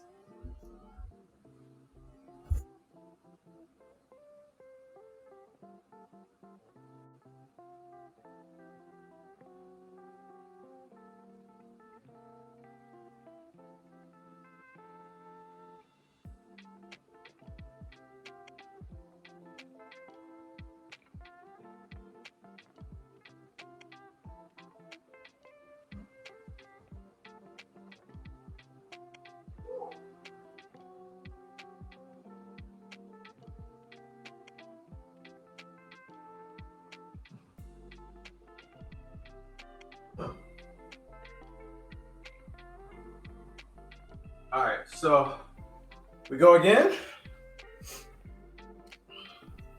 I got it down now. Okay, settings, temperature, nozzle, 270.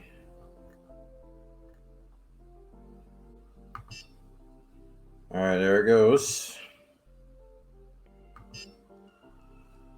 I'll have it ready for cool down once it's at temperature. Let me go get my, I need to get my battery. My tablet's running dead. And I have no more USB on my laptop.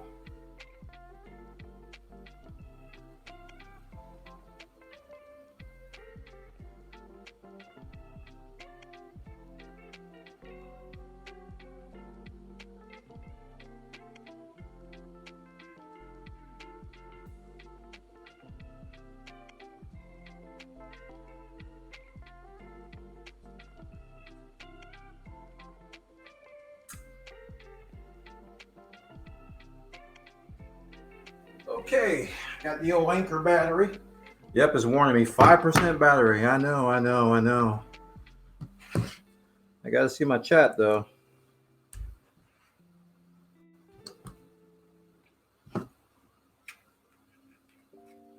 Okay. All right, I gotta use the restroom real quick, chat. While it's heating up, we got another 200, another 50 degrees.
All right.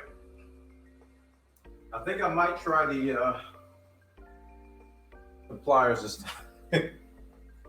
The pliers may help me. The pliers may help. All right, we're at 270. Cool. So let's go to preheat. And we're going. It's going to be hard to keep flipping back and forth with the pliers. And cool down, go. We're cooling down, chat. Can't see you guys.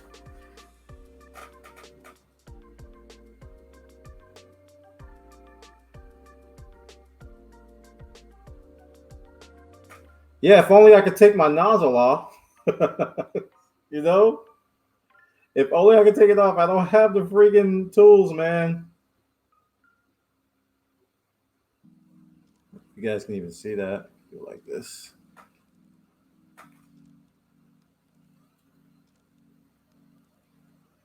They were still pushing through. Oh, hand slip. We're at 220. Got a long ways to go.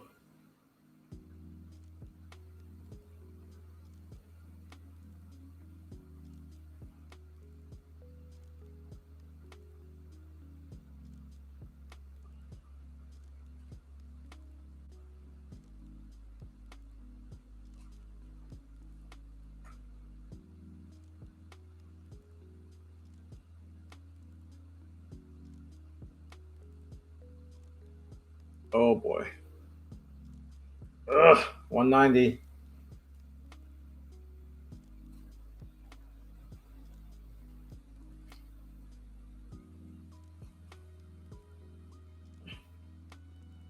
And 176. And 170. Woo. Okay. Did I overwork the printer? No, apparently I didn't. This is something that just happens. They get clogged. And people were telling me, they're like, they just buy new nozzles when they get clogged and they just replace them. So now I'm starting to see why.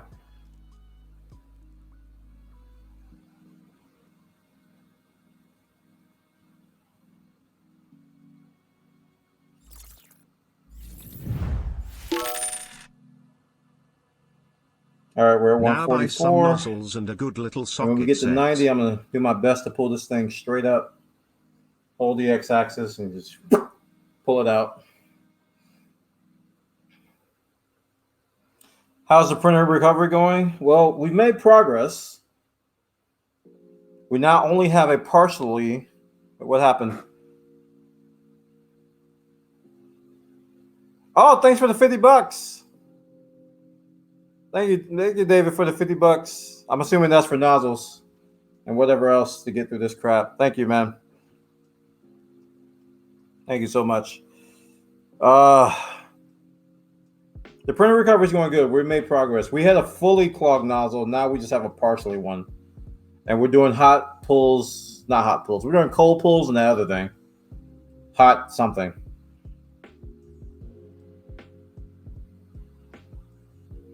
To buy nozzles and socket set. Okay, awesome.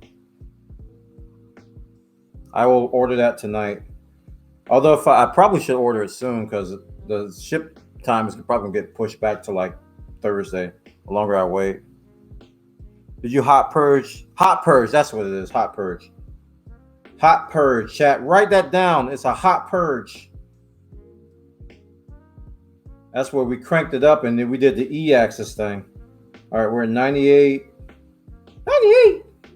98. 96, 95. 93. All right, we got to pull this thing vertical. 91. Go. Yeah, it looks the same as the other one. It's got a little bezel on it. You can't see it, but it's got a little, it's like a little mushroom hat almost. Yeah. Okay, it's number 2.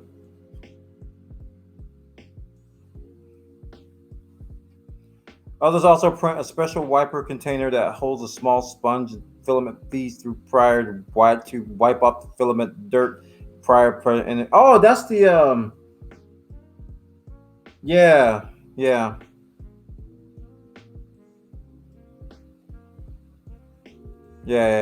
I see what you're saying.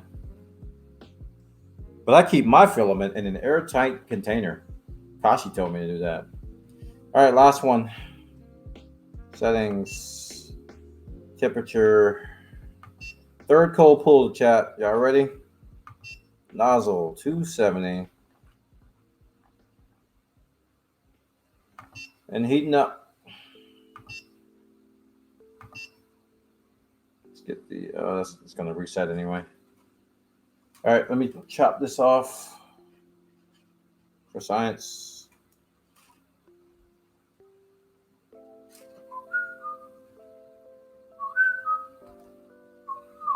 Did I save that other one or did I toss it? I hope I didn't toss. No, there it is. Okay, I'm gonna save these tips here so we can see the cold pulls. Now on this last pull, while you're pushing the filament, look at the filament coming out and see if it's coming out straighter. Okay, yeah, last time it was still coming out in an angle.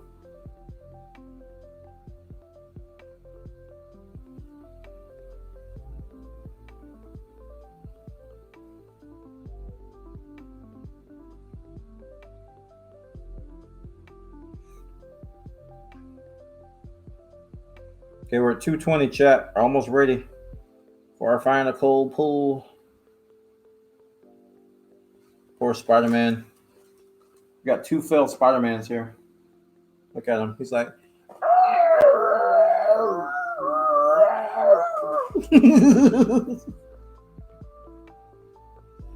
All right, 266. Yeah, yeah. Cool. All right, we're just about ready to push this through. We're at 269. I'd say that's mighty fine. Get this in here. Ready to push this. Wait, should I? Yeah, we'll go this way. All right, ready? Let's get it to preheat, to cool down, and we're pushing it through. We're pushing it through. We're cooling down and we're pushing it through. Oh, I think it was a little straight. Wait, no, wait, no. Could be the angle I'm pushing it down too. Okay. I don't want to do a placebo, but it looked a little better at first, but now it's starting to go off in that angle again.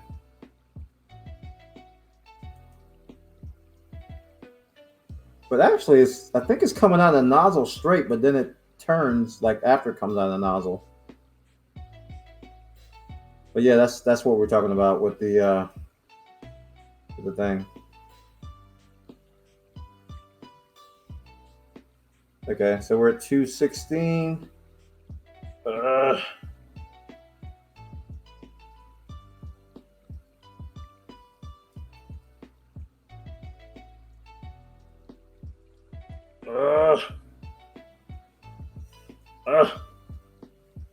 Yeah. Come on, keep going. Don't stop. Oh wow, it's been really tough now. Come on, 189. A little bit more. Come on, hands. You can do it, hands. Come on, fingers. Deal it from your half to. Come on, push it down. There we go. We're using pliers now, boy. Y'all in trouble. Wait, no, don't do that. All right, 170.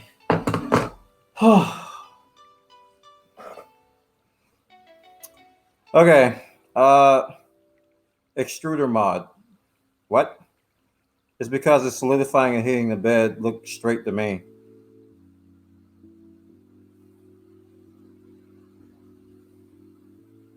Okay. We can try to do a test print after this if you want. After this pull. Whew, man. Maybe we should just do a benchy. But actually, I don't know what my temperature is. I can manually change the temperature. I just realized that. David showed me how to do that. Now you have a new lesson to learn. Eliminate options. So, reslice with the default temps and default retraction. Okay. Should I do a benchy or what? I don't think I want to do a Spider-Man.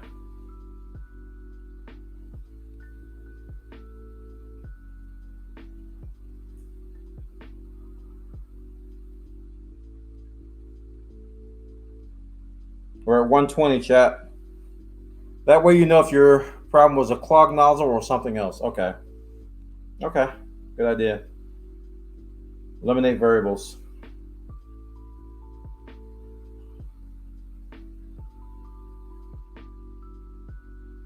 Yeah, we'll do a benchy instead of Spider-Man. I've got a whole army of benchies in here. Actually, I had a whole army. I don't know where they went. I think I may have moved them. All right, we're at 102. We're almost ready to pull.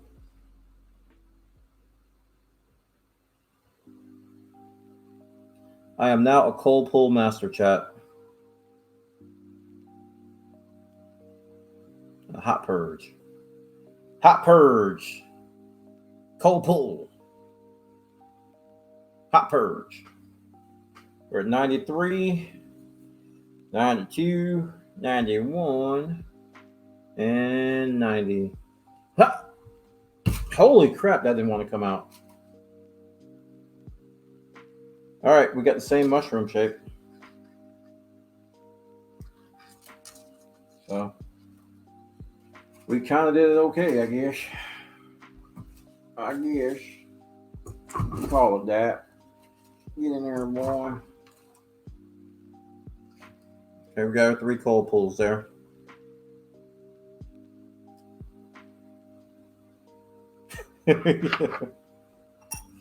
Okay, so let's clean this stuff off. Oh man. Well, at least we got some printing done today. So even if it's just like troubleshooting printing, what the heck is all this? We're cleaning this guy off.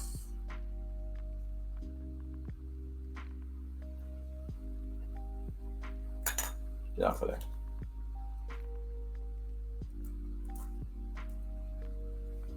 Okay. Let's go ahead and clean this.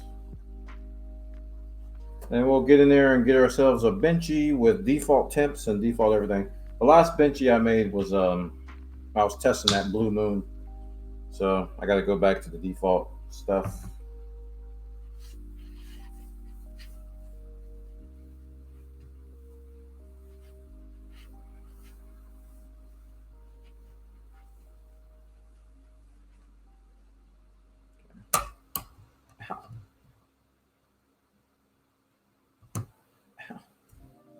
Okay. That's clean.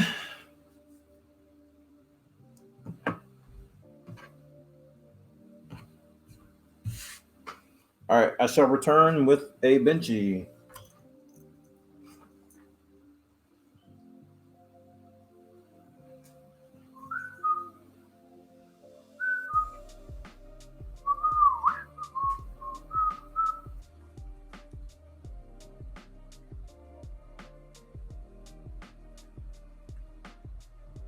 Before I do, let me see if I can get this looking a little bit better.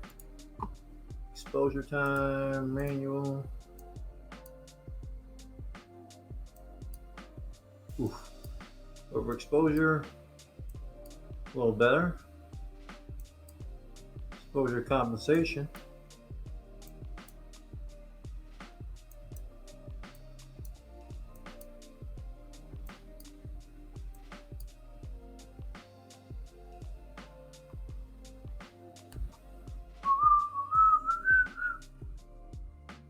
It's gonna be a really low frame rate though.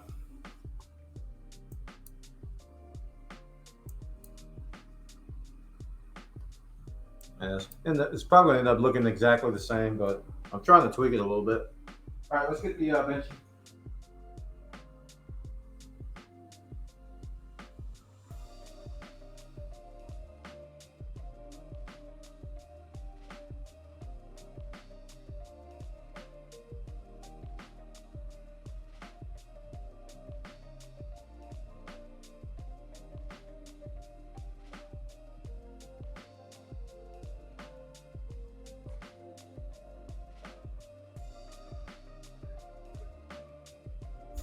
.3D Benchy.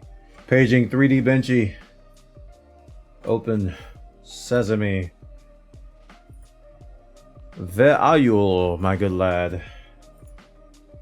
You're in that folder, aren't you? Stupid mouse cable. STL 3D Benchy.sl.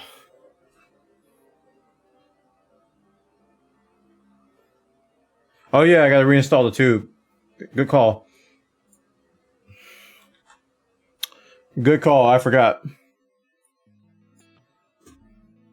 I'll just go with this. We're probably not going to print the whole thing.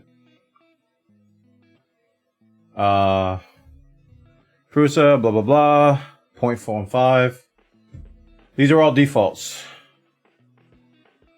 Slice.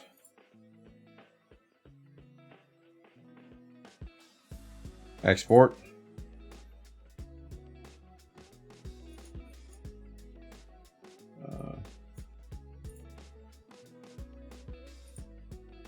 So we got 2 benchies on here now.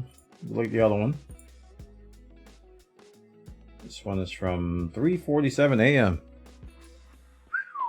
Somebody was up late troubleshooting. All right.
Okay. We're ready to push the button, I do believe.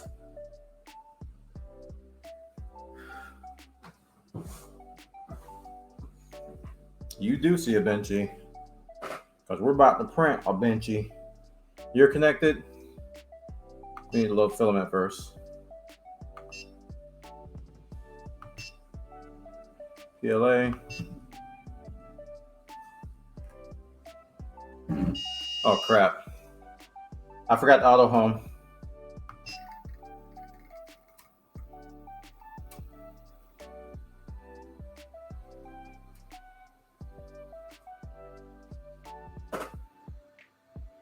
We forgot the auto home. We'll do it before we start printing though.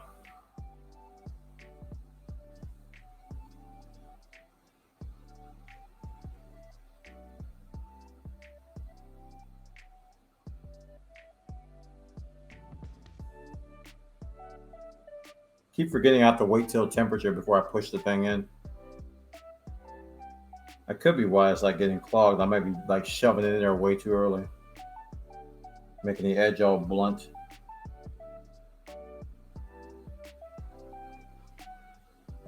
They don't give you a lot of time to do it, man. It's just like push it in, push it in, push it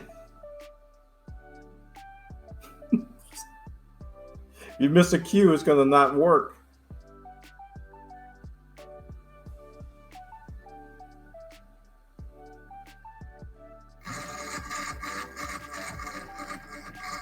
That's what I'm talking about. It didn't put it all the way in, so we're gonna have to retry.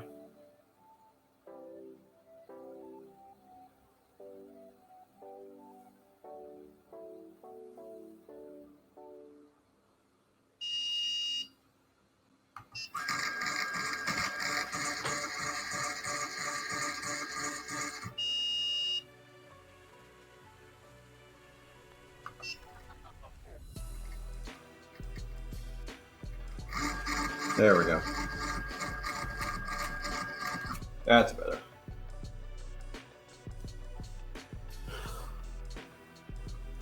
Oh wow, that does look better. Wait, no, angle. See, it starts out good and then it hits that little spot, and now it's coming out at a baby angle. It's probably fine. I'm probably just being too picky about it. All right, let's go to settings. What would that be under? That'd be under calibration. Auto home. Get rid of this.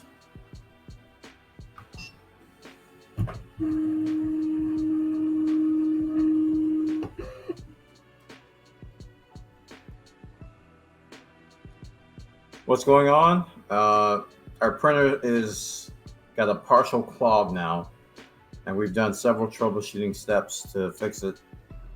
And we're doing a test benchy print to see if things are happy. We're doing default settings though. Learned quite a bit today. This will be a VOD to keep right here. Lots of troubleshooting steps going on. Okay, we auto homed, and now we can print. 3D benchy. Go.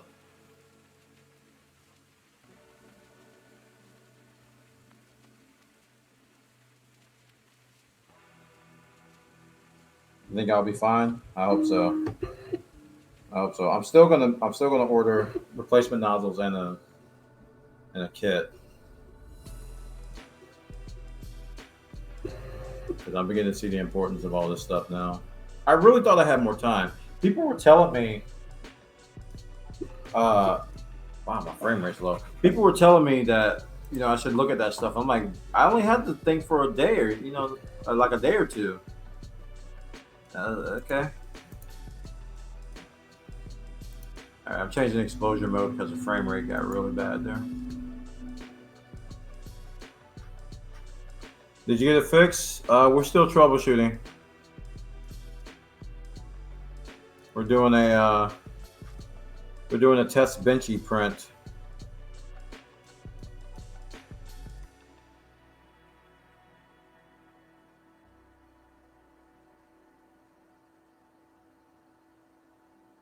Now we're coming back up to temperature. We're going to print the little starter line thing. And then we'll see how benchy comes out.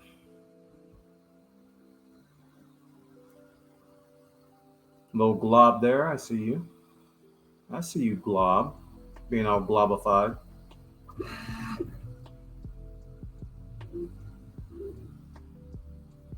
All right, we're going to be listening for clicks.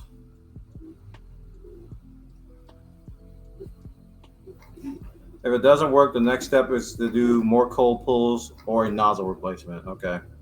Looks like my only choice is to do cold pulls until the nozzle stuff comes in.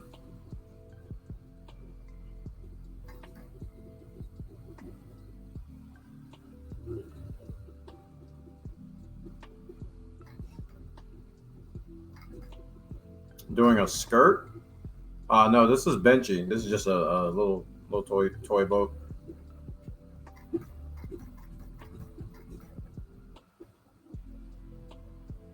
And we're at default temps, 215, default retraction, which on this thing is 3.2.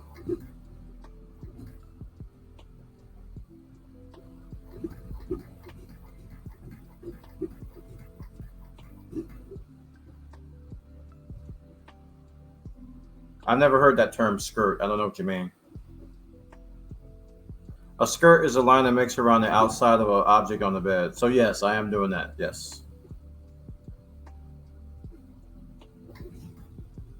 I never heard that term before though.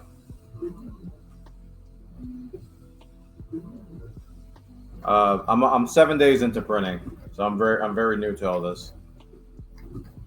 I've gotten my first clog.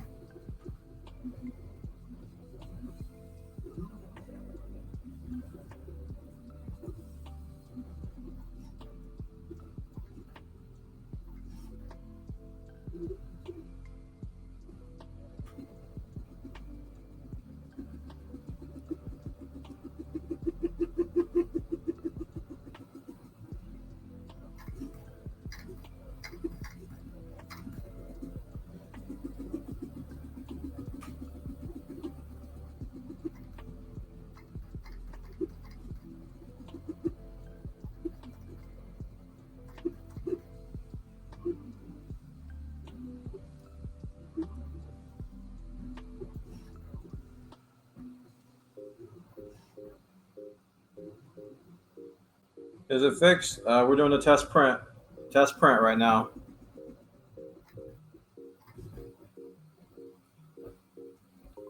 to see if all the troubleshooting is working.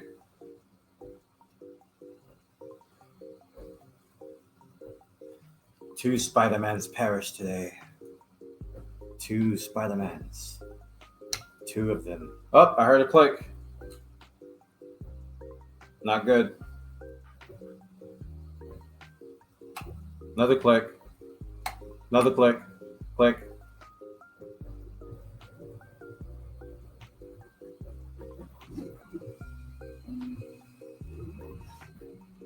What was the issue? I have a nozzle clog.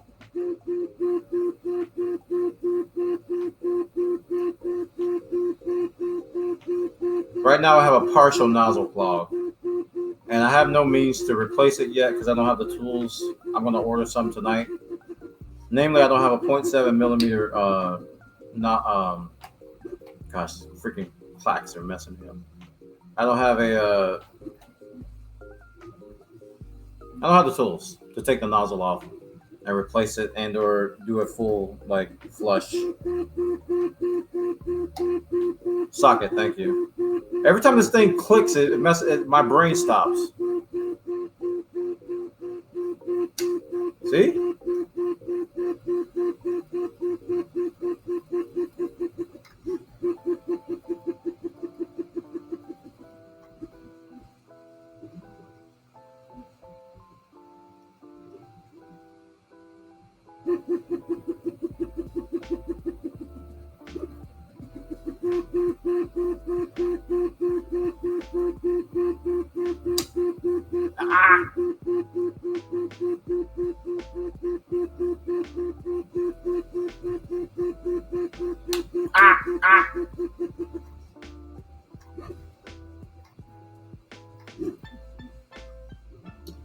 Jake, no, I didn't miss the wrench.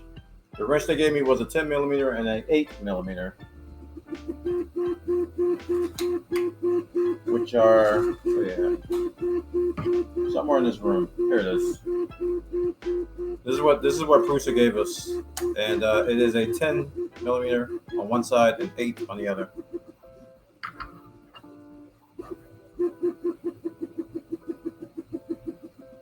It might push past one of the clicks to push out whatever might be stuck.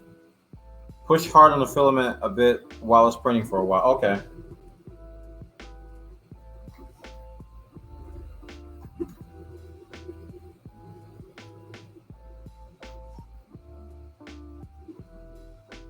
We're pushing through.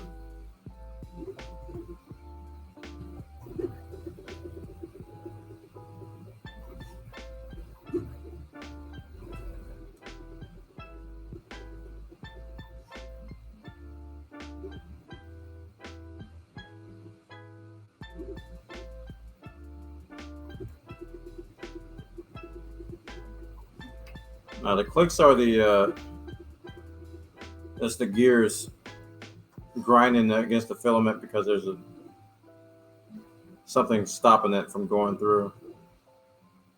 It's basically a symptom of a clogged nozzle or something, some kind of obstruction.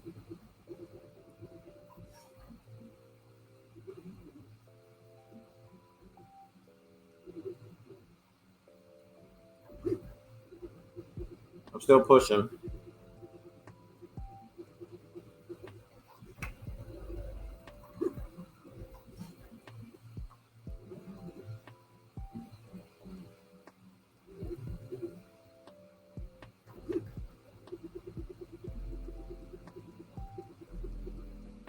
And we took it apart too, and we looked at the gears and made sure there was not nothing big in there. Seemed okay.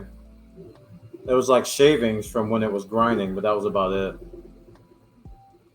But I'm gonna have to get a brush for that too.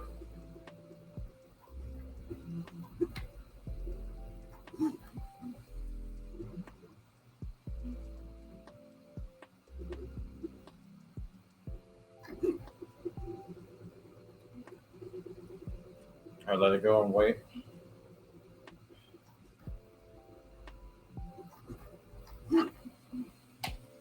Click.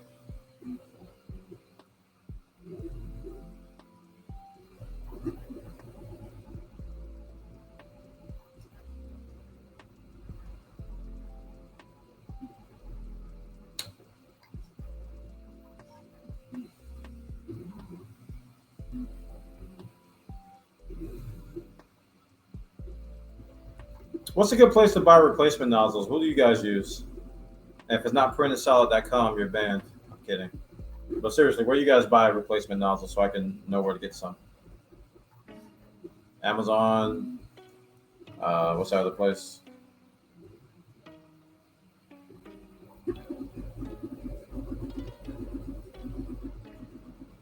Okay, set 240C. Okay.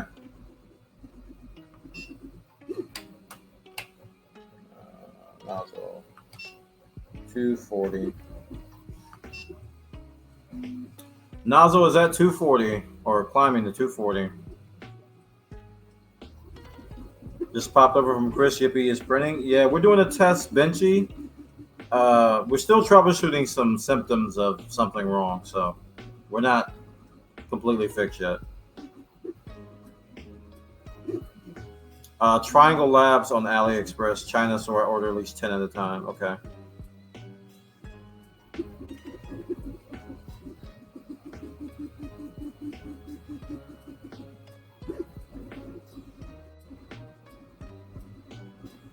The infill's looking decent.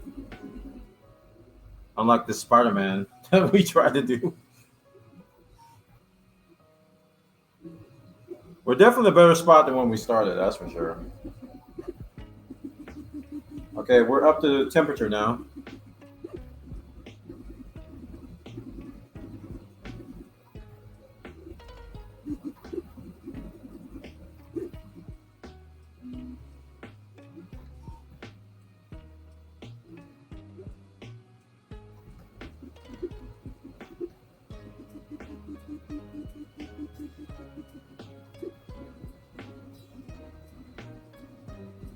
Let's hang out and see if it clicks. Okay.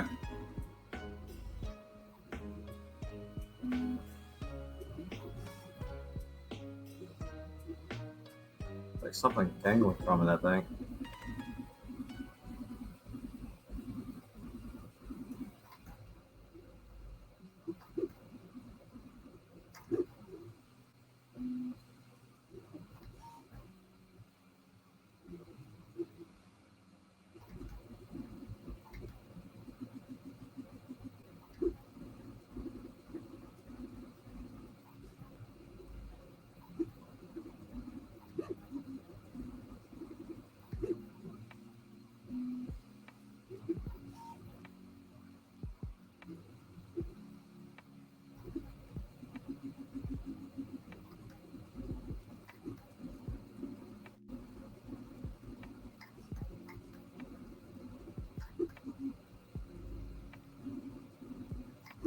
Okay. But been a little bit since we heard a click. I want to say it's been at least 5 minutes. Next time I hear one, I'm gonna start a stopwatch. Let me get my stopwatch up here.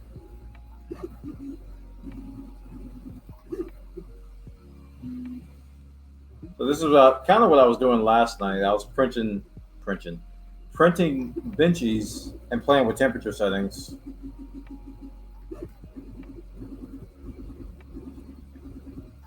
Because I was trying to do a two-tone print of a BB-8. Now I tried the blue, and it wasn't happy with my temperature settings. The white was a little happy, and then I was like, okay, maybe I need to adjust this, and then I ended up at 225 for those, and ended up okay. This orange today, I went default, and it didn't like it. So I was like, okay, I'm gonna have to raise it. But by the time I got to that point, that's when I got the clog, and I was like, oh no. So I couldn't redo it at a higher temperature because it was already clogged. It was a full clog at that point. So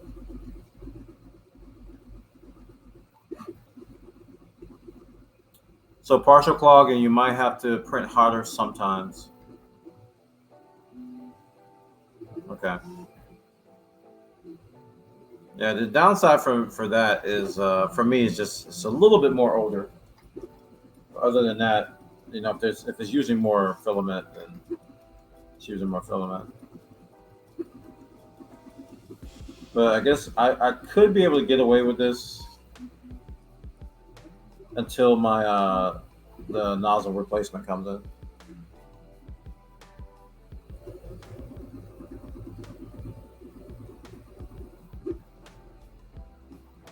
We're way up there now. We're at 240. Set the temp to 235. All right, here we go. 235. Setting.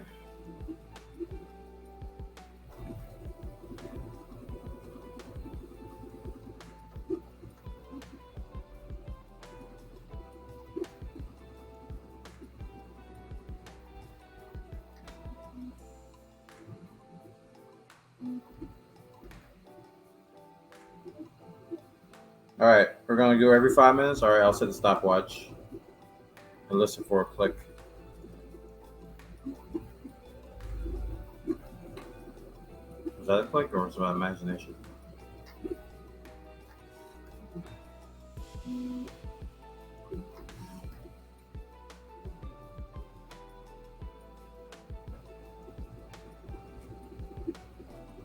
It's kind of taut on the wheel. I hope the wheel's not like tugging.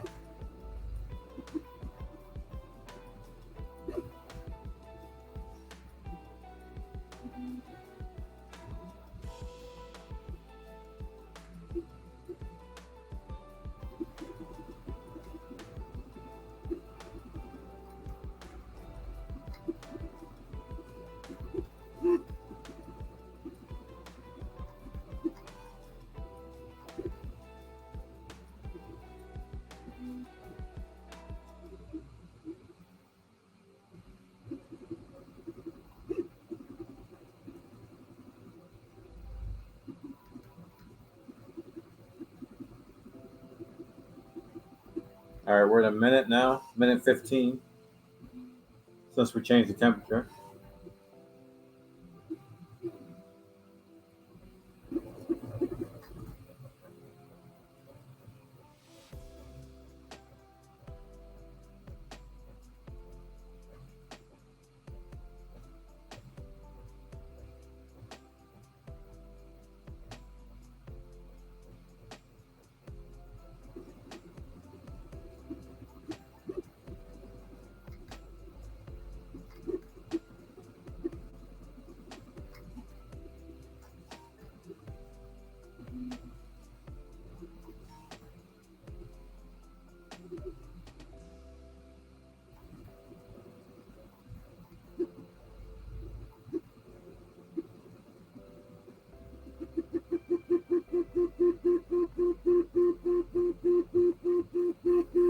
Two minutes, 15. Oh, I heard a click, I think. Maybe it's because it was just yanking a lot. I don't know.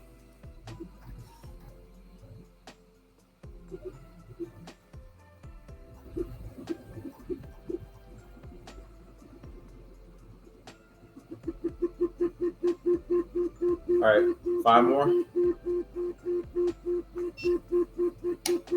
That was a click. I'll go 230 anyway.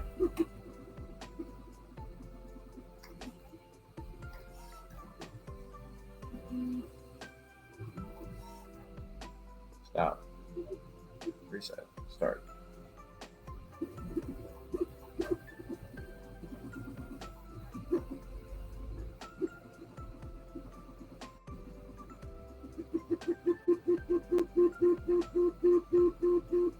It's when it does those fast moves. Yeah. Yeah. See? You're absolutely right. As soon as it hit that the solid part of the benchy on the back.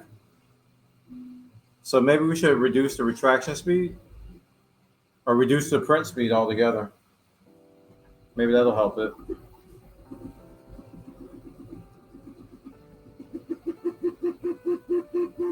Speed is at 100 now, but to 80? All right.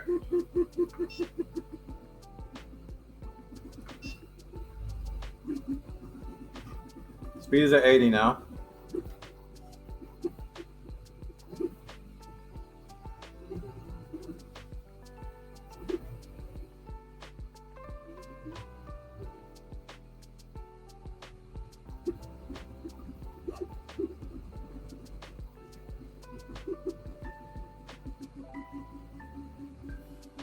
Come on, don't click. Don't click. Come on. Don't click. You don't want to click. You don't want to click. Oh, you clicked.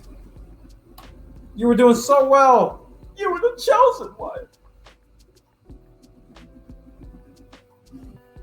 I thought I was going to get through it, man.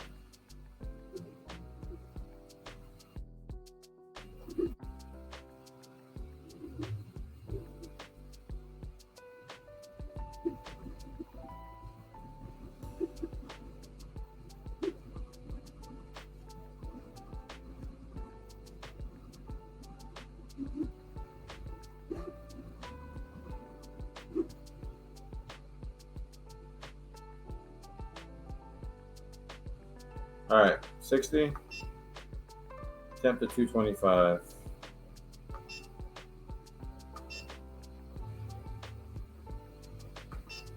Done.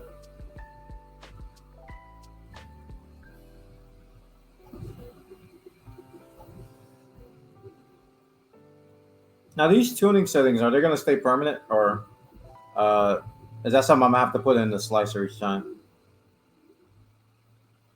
I know there's some print settings I can set in the slicer. I'm probably gonna have to put it there, aren't I? Come on. Don't pop, don't pop, don't pop.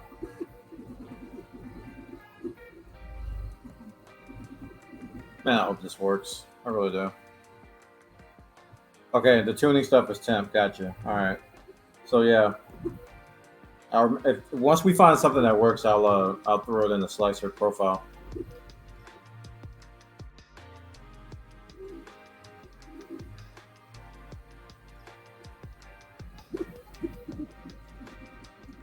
I mean, I kind of figured that I was going to have to do this because a lot of people were telling me that they eventually start tweaking and tuning their stuff from defaults based on this, stuff. I use Prusa Slicer. It gets the job done. I already have a couple profiles already set up.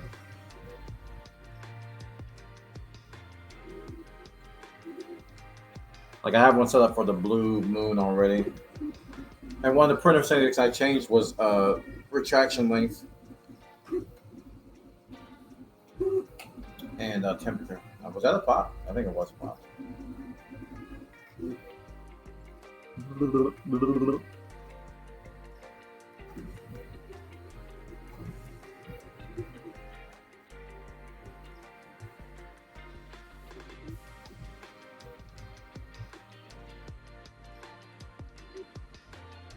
So it's only when it speeds up, man. That is 1,000% consistent. I think my filament roll may be getting tangled too a little bit. It might be. I'm not positive. Get a little closer with this.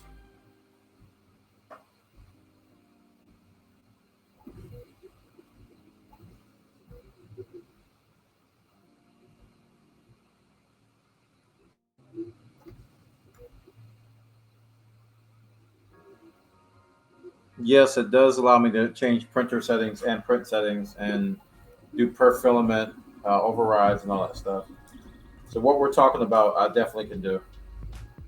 Once we figure out the sweet spot for this, I'll be able to create a profile to use at will.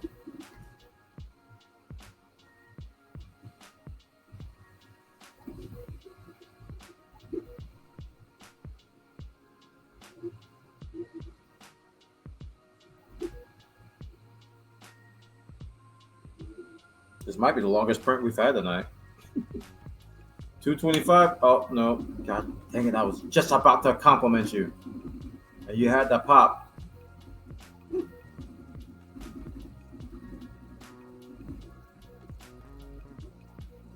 But it's not. It's popping a lot less though.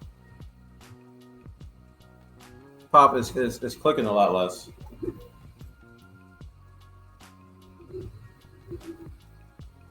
Like a whole lot less. Set speed to 50.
Apparently, you can use an e-guitar string to clean out a nozzle blockage.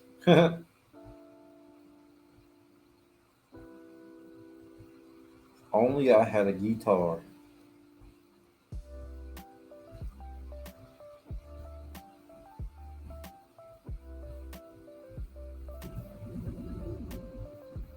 Okay, speed. Yeah. Yeah, this is Benchy spec though. Another one.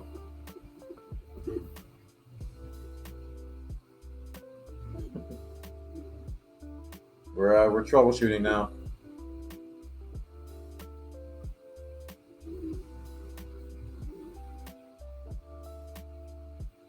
To tell you the truth, I don't even know what the default speed is set for the mini and Pusa slicer. I don't know what it's set to, but we're doing half that now, and it seems to be happy.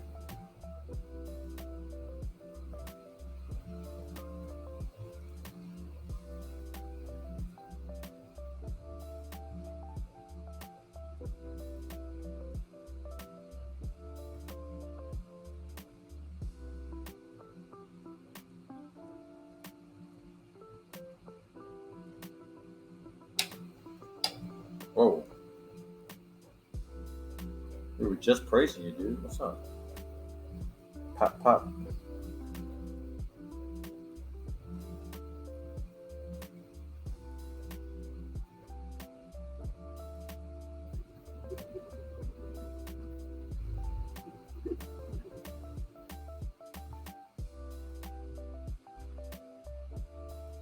Yeah, you can imagine like gears trying to push something, and then stopping it from pushing it, so they like click.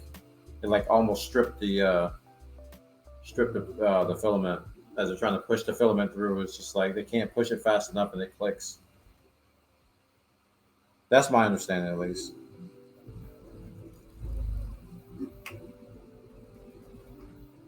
Yeah.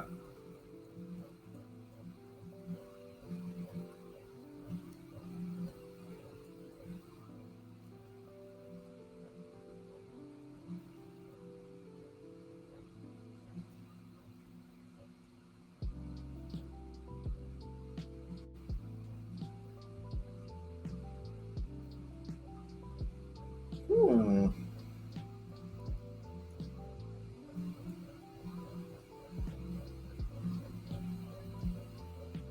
Have a good night, Stella. Thanks for coming by, hanging out with us. Appreciate it. Hopefully, we'll have all this. Hopefully, we'll have all this resolved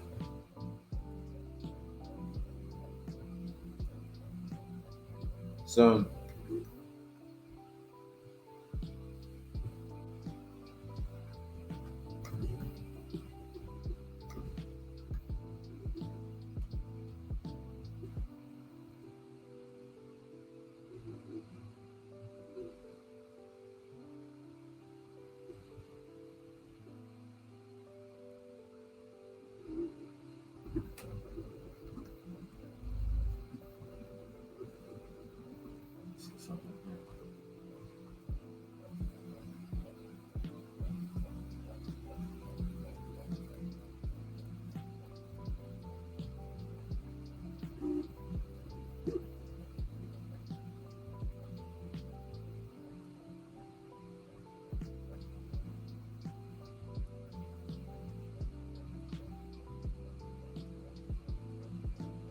That's all tricks in the book. Next is called pulls or a new nozzle. Thanks, David, for your help, man.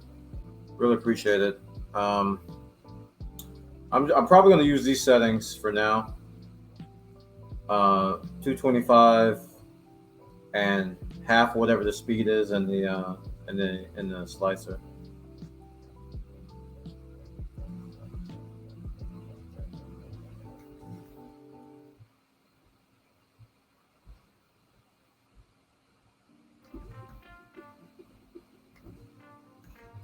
So hopefully we'll get this resolved.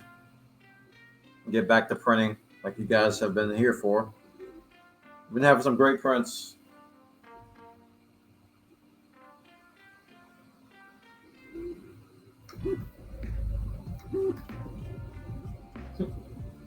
Gotta get back on Spooderman. Gotta go with Batman and Superman and Mandalorian and Hulk. They're getting lonely.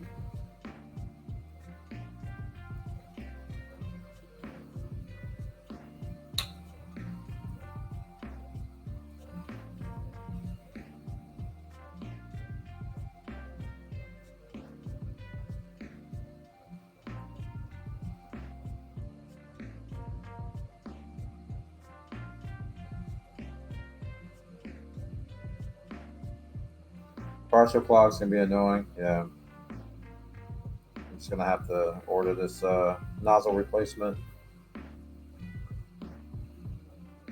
or at least a tool to take this off so I can clean it out properly. Got quiet on me, scared me. So I can clean it out properly. And you know, this may resolve my stringing issues too. I have some slight stringing going on. And I was troubleshooting that as well last night with a bunch of settings. Some very, very light stringing, but still there. And the stringing could have been the result of the clog forming too. A 225 half speed for now, and yeah.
The other problem is that you spend all like messing with settings. You might want to reset everything to default and try again. You may have changed something you don't know about. True, that's possible.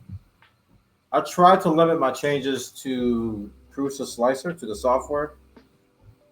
I didn't change anything on the printer itself, but it is possible that something may have slipped through. And I've been trying to use default profiles. I think the biggest change I did, like prior to yesterday, I was doing 0.20 prints, and I switched to 0.15, and that's when all this started. So I'm wondering if it's just that. Like if I go to 0.2, maybe things will be a little bit easier. For the time being, until I can get everything cleared out.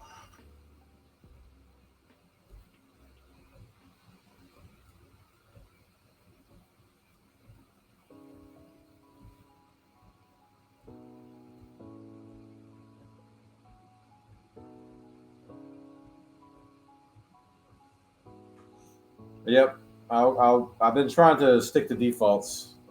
Like other than going to default profiles, I don't know what else I can do in the Prusa Slicer because they lock the default profiles, and if you change them, uh, they make you save them somewhere else. But going back to 0.2 might help in the short term. Even though I want to print at 0.15.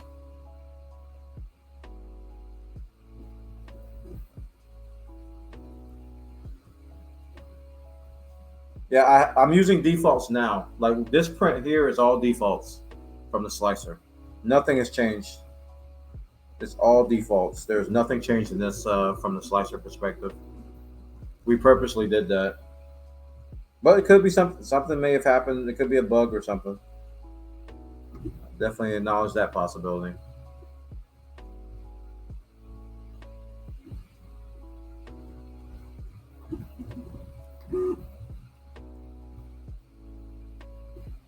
I'll try 0.2 though. After this Benchy is finished, we will we'll do 0.2. Maybe we'll do a 0.2. What do I want? I want another. I haven't done my logo yet. Yes, I have. Yes, I have. I have done my logo.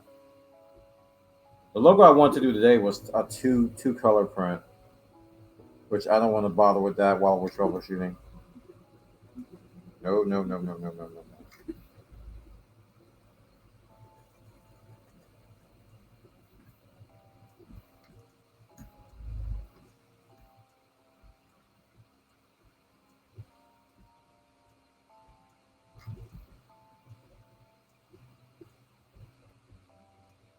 I was taking advice from Chris. He was like, dude, I would print at 0.15. I noticed you were printing at 0.2. I was like, all right, Chris, I'll do 0.2. I mean, I'll do 0.15. Everything exploded. The printer combusted. It grew legs and ran away. Seriously, when I tried to do two-tone prints and 0.15, and everything just went downhill. It was like, Buana, you're not ready for this. It's time to tweak your printer, sir. Tweak your printer.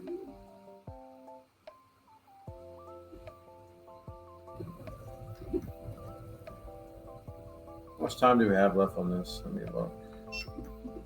We've got 2 hours and 50 minutes on our Benchy. Woo, that 50% speed though. Thinking about canceling this and going to that 0.2 now. There's no sense in finishing this if we've got the data we needed. What say you, chat? Cancel and start over? 0.2? Yes? Okay.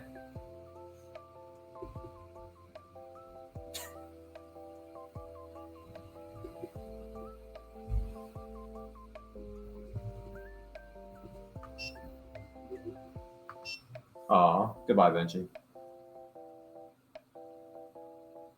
Yeah, it normally takes a lot less than that. Look at that last string.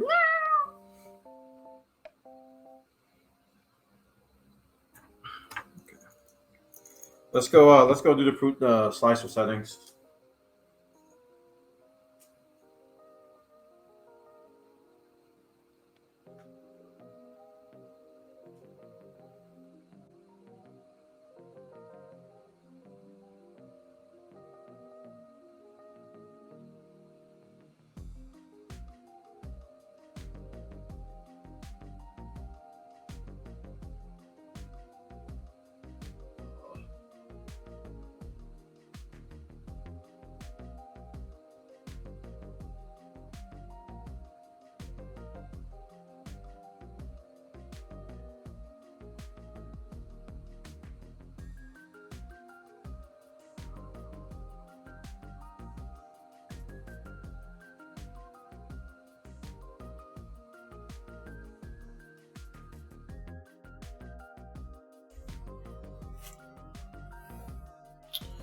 Okay, so we're sitting at 0.5 millimeter quality. We're gonna go to 0.2 quality, right? And you said defaults, all defaults in Slicer. So we're on the Prusamet PLA system preset. We're on the system preset for the Prusa Mini. Infill's at 15%, so that's default as well. Pretty much everything is default. Slice.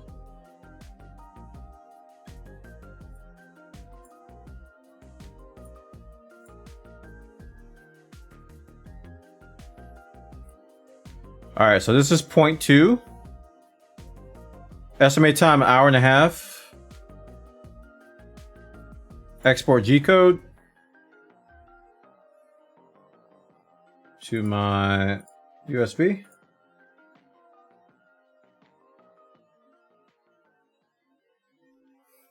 Finally, your print plate finished. You finally got one before bed. Nice, nice. Okay, that's all I really need to do. And I gotta go clean the plate and reset.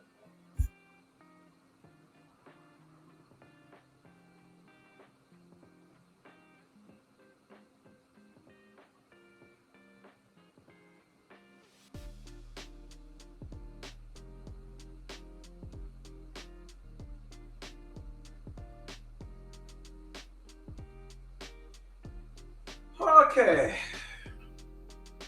Auto home. Actually, I'm not gonna auto home. I'm just gonna lift this up now. Get this oven mitt out of here.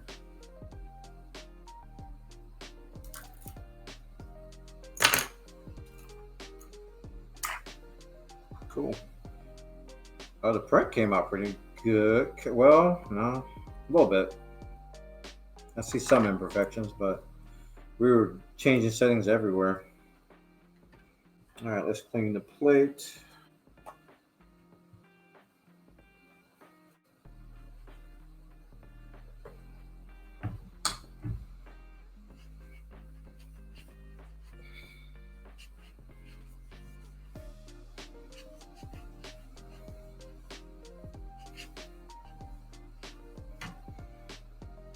So fresh and so clean, clean.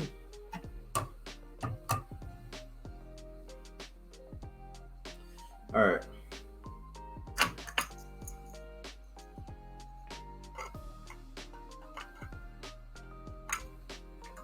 always put it in the wrong direction. What is it with USB, man? You always put it in the wrong way first. Okay, so that's 1 hour and 27. PLA, is it 0.2? Yeah, 0.2. That's the right one. Yeah, we're good. Print. Going with defaults. Defaults in Slicer, 0.2.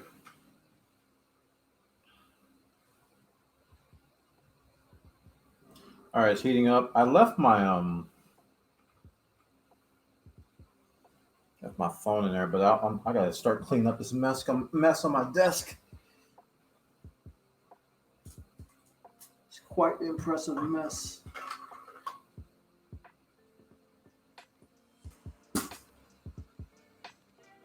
We've got a lot of loose filament here.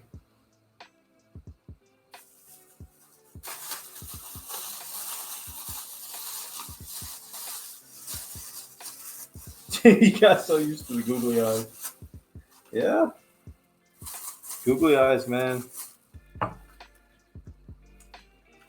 Spaghetti. It's plastic spaghetti. Mom spaghetti.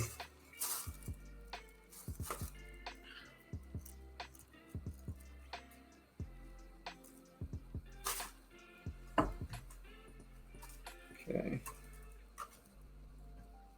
I'm gonna toss this. No, I'll keep it. It's like I got like a little bit of the sample left that I didn't throw away. The sample gray that Crucia gave me. Okay, that's most of it. Yeah, that looks a lot better here.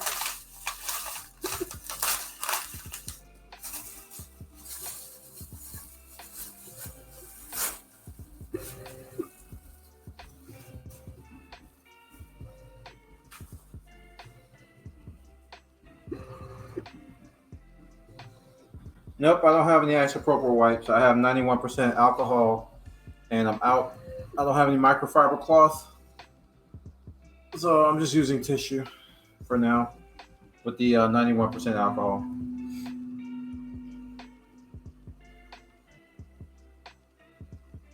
But Spectral hooked me up just now with some microfiber. So we got some microfiber cloth coming in.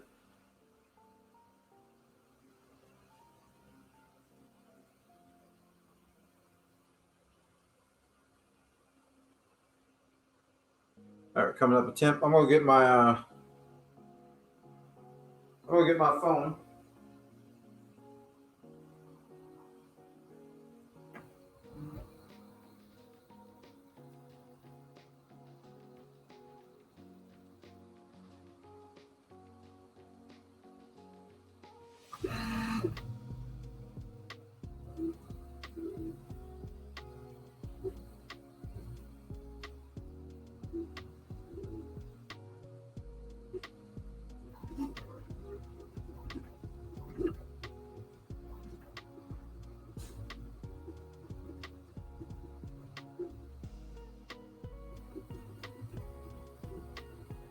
Okay, should be printing now. Yep, that's definitely a 0.2 line.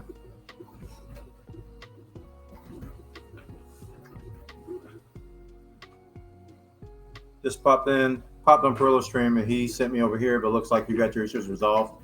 No, they're not resolved yet. We're doing test prints now to test some settings.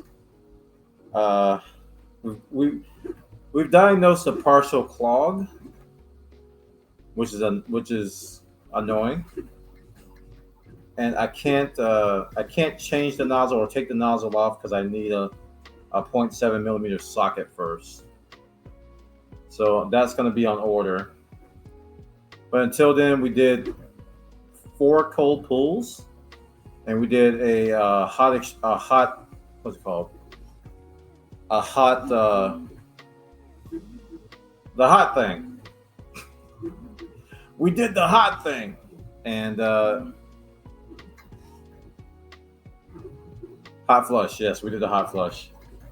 Yeah, hot flush, and we did a bunch of cold pulls, and we're printing again. So we went from a full clog to a partial clog, but with the partial clog comes a lot of crap. So now we're doing an experiment.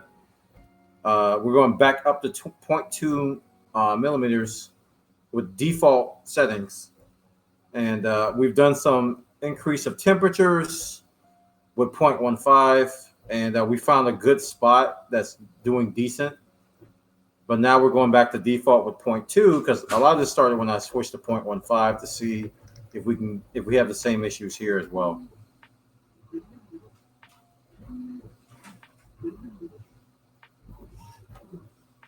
I don't know why I can't remember hot purge. It's not a hard thing to remember. That is not looking good on that bed.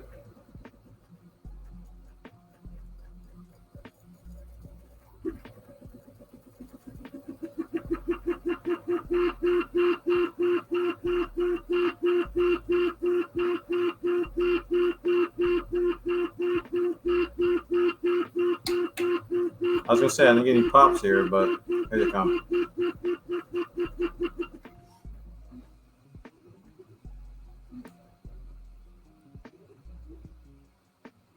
Yeah, Teak, we ended up at 325 at 50% speed. But now we're just trying to default with 0.2 now for kicks.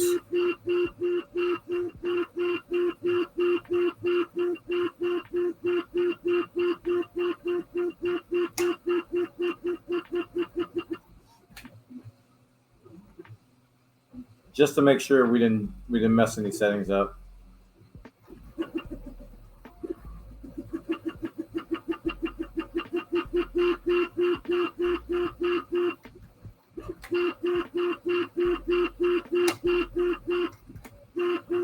Sounds like it's well under control.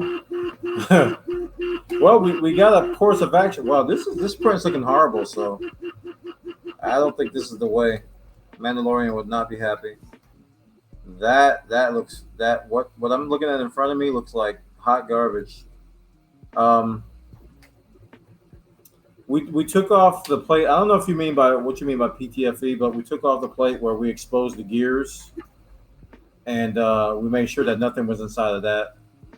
And we pretty much took the entire like tube apart and everything, and looked at everything. We tried. We couldn't extrude. Yeah, this is jacked. I'm looking at that. That is jacked up. Yeah, point two is not the way. Point two default is not the way with this.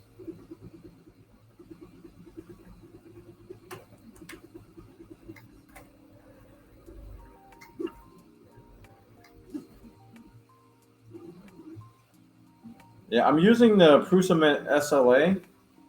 I'm a PLA preset instead of generic. I'm gonna stop this. I'm using the default Prusa PLA setting. I could go over to generic again because I tried generic before.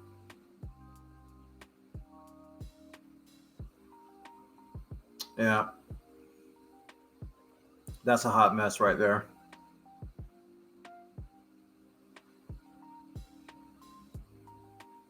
That's a hot mess. I could try a different spool, but I don't know if it's gonna make a difference. This is what RC Man and Kurt are talking about, but it doesn't have a replacement. I don't think.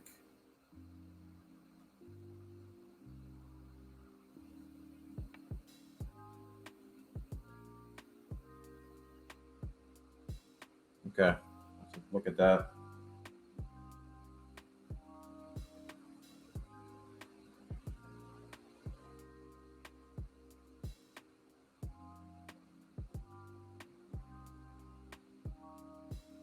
I can't. I got to go in my office and check out that link because I can't see it on my phone.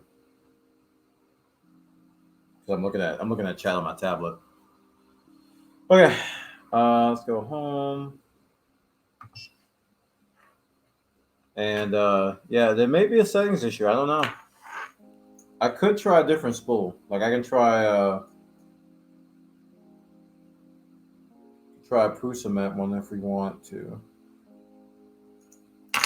Just see something for giggles.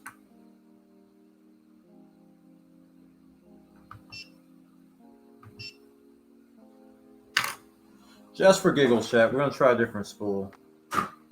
See if that could eliminate the software.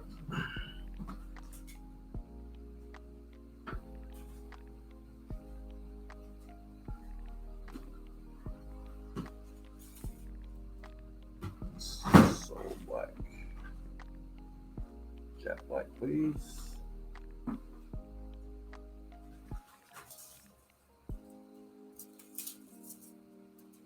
Is that here? Yeah, this is it. We'll go a different spool.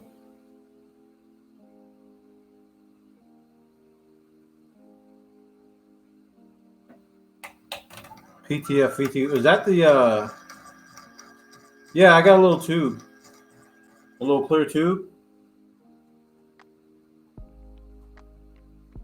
Come on, baby. Come on, baby.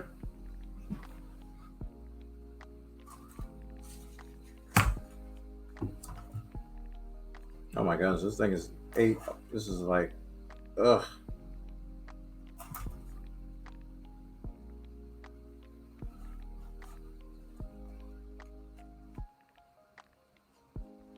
Ugh, can't get it out.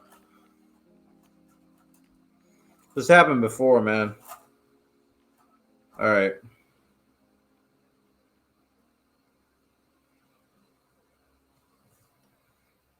Let's do a load, reload, I guess.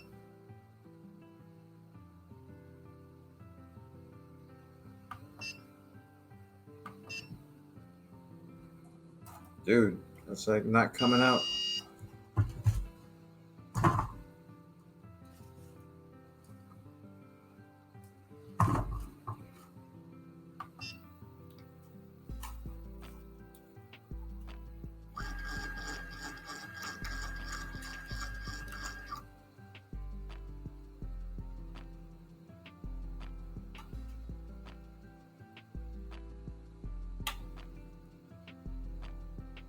I don't think there's a.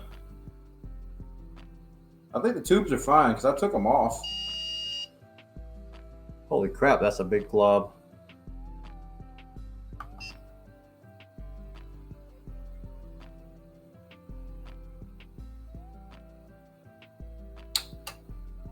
What are you even sticking to?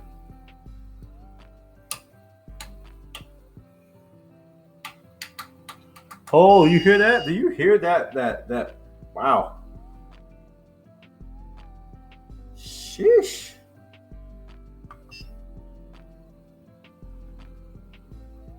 I'm just trying to get it to where I can pull this out.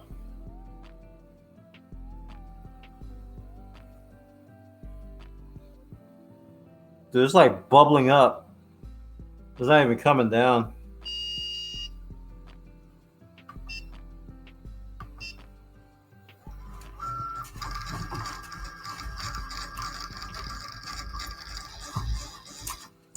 There we got it. Shush.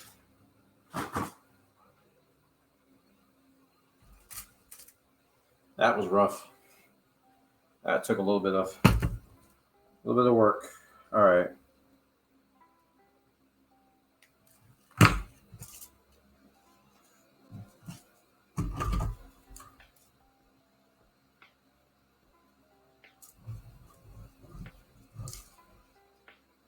Load.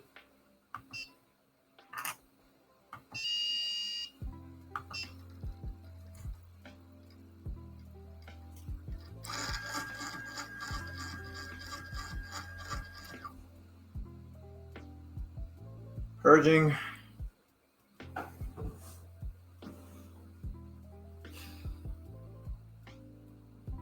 Prep roll. Oh, there it goes. It's purging now. Not the right color yet. Out it comes.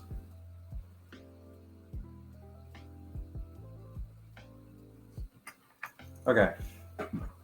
We're gonna do the exact same thing, but with this spool. Let's see if we get the same behavior.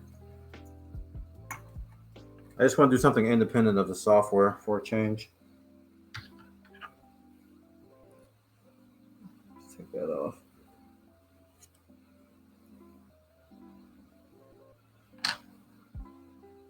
Okay, let's take you off.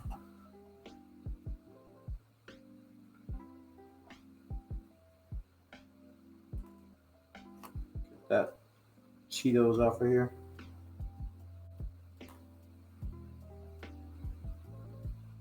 Goodbye, Cheetos. I just cleaned up and we're about to add some more garbage filament.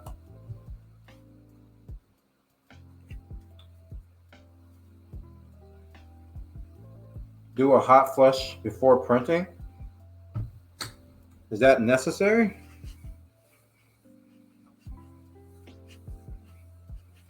For the test I'm doing, is that necessary?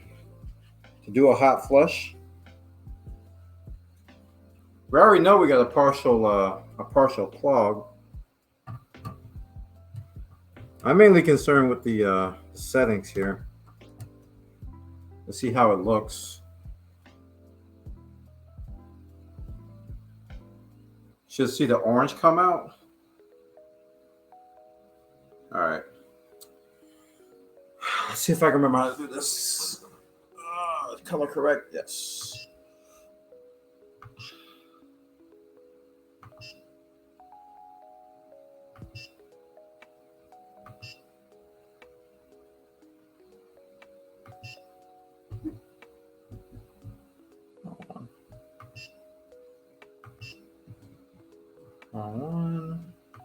Z.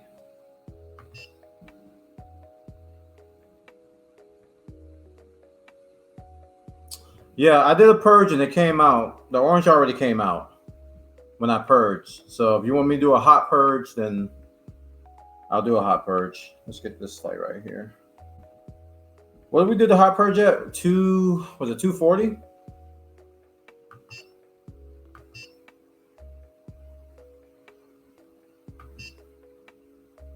I think it was 240.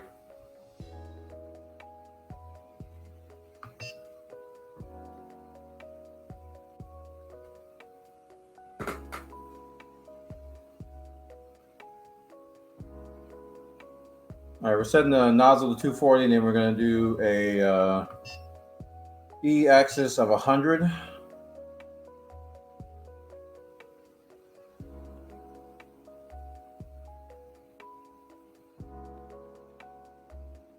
Chances are it's glitter.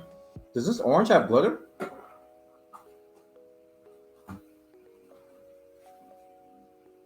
No. Well, I've had glitter in here before, so that could be it.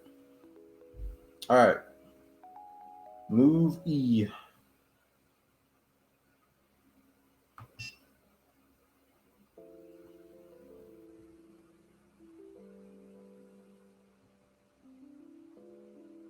Like 146. I don't know if you guys can see that, but it is coming out. Let me get the camera right there.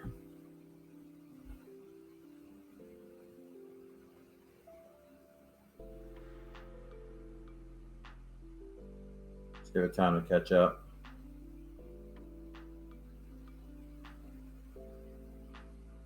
Brad's orange has glitter. Okay.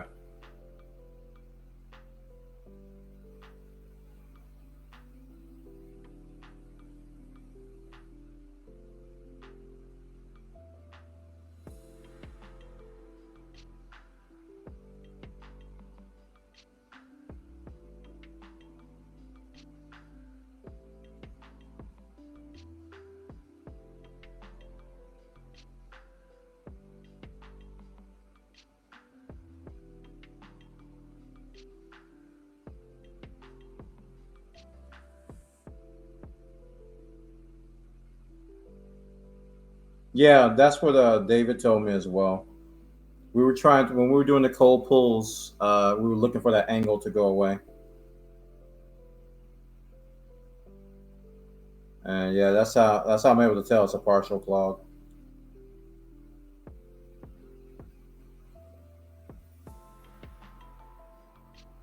And we tried using the acupuncture thing as well. I hope I didn't throw that away. There it is. We tried using the acupuncture thing to, I think we set E to -50, and then we kind of put it up the hole, and then we did another hot purge.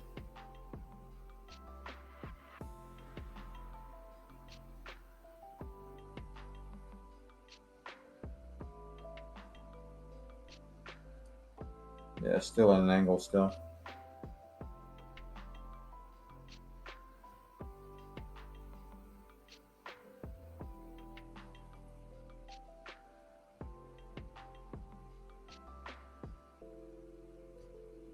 I've already taken this thing apart and I looked inside, and there was caked on orange at the bottom of the nozzle. Yeah, I definitely saw it, and I couldn't get it out. We've been trying to do cold pulls, and I can't take.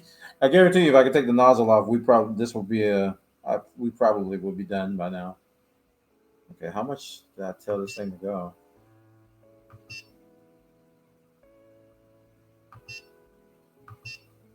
Oh my goodness, let me cycle. It's at 397.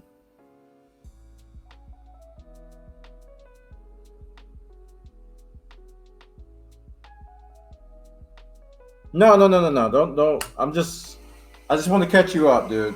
I don't want you to think that I'm telling you to shut up or anything. I just want to catch you up on what David was saying.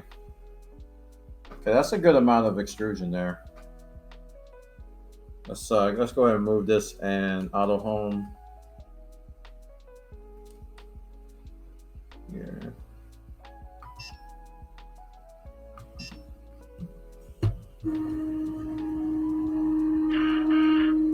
I think there's an issue there is that the Bowden is not sealing.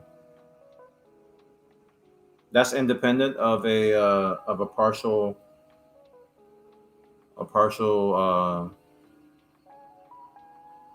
clog. Romex? No, don't think so.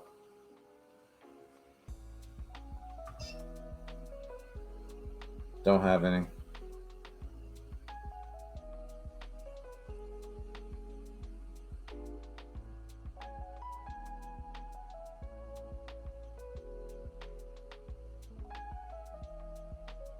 It will give you a bunch of issues if that's the case. It's not sealing.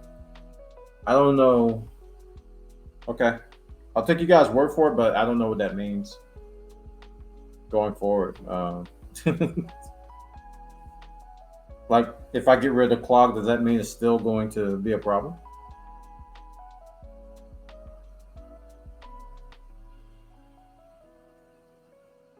Like, we haven't gone back to retraction length either. That was something I was looking at changing from the 3.2 that they have in here by default to like something a little less, like 3.0 or 2.8.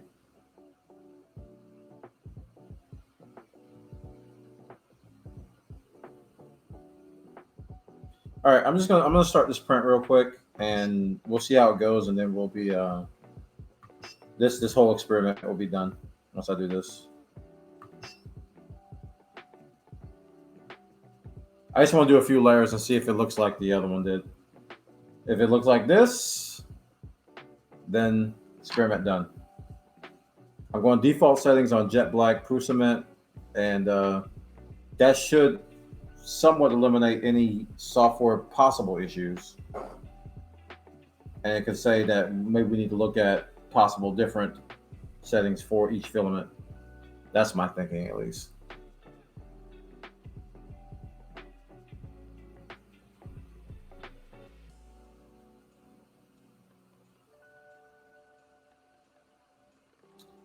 The bottom tube is everything above the brass coupler. So it's the plastic tube, right? And the PTFE liners is inside the hot end.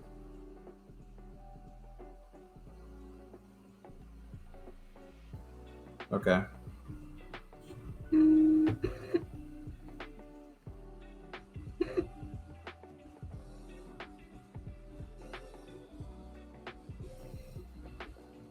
All right, let me look at something real quick.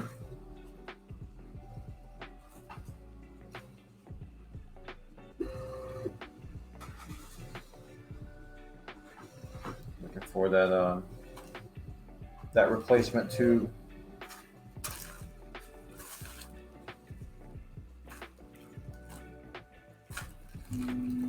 I don't know why this happened so early, man. I'm still tripping about that. Like, I've only been printing a week. Like, why am I clogged already?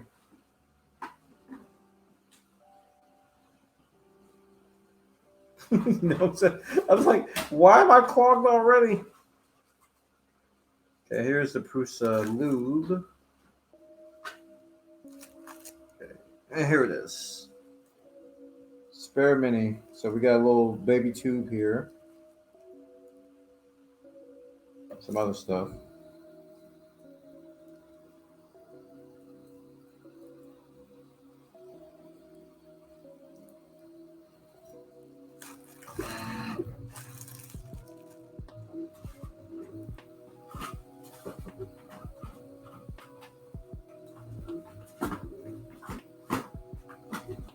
Come on, get in there. There we go. Okay.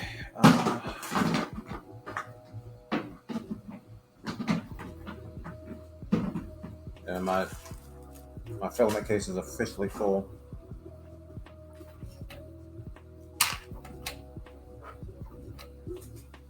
I'm hearing clocks already.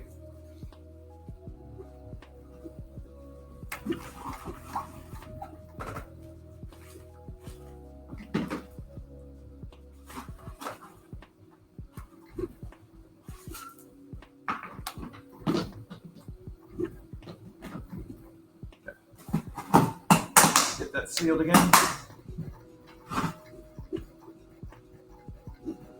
Yep, here it is.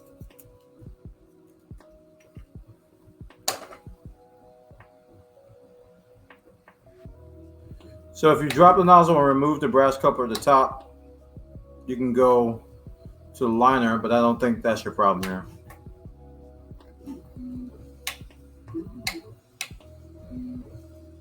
This thing is clocking like nobody's business.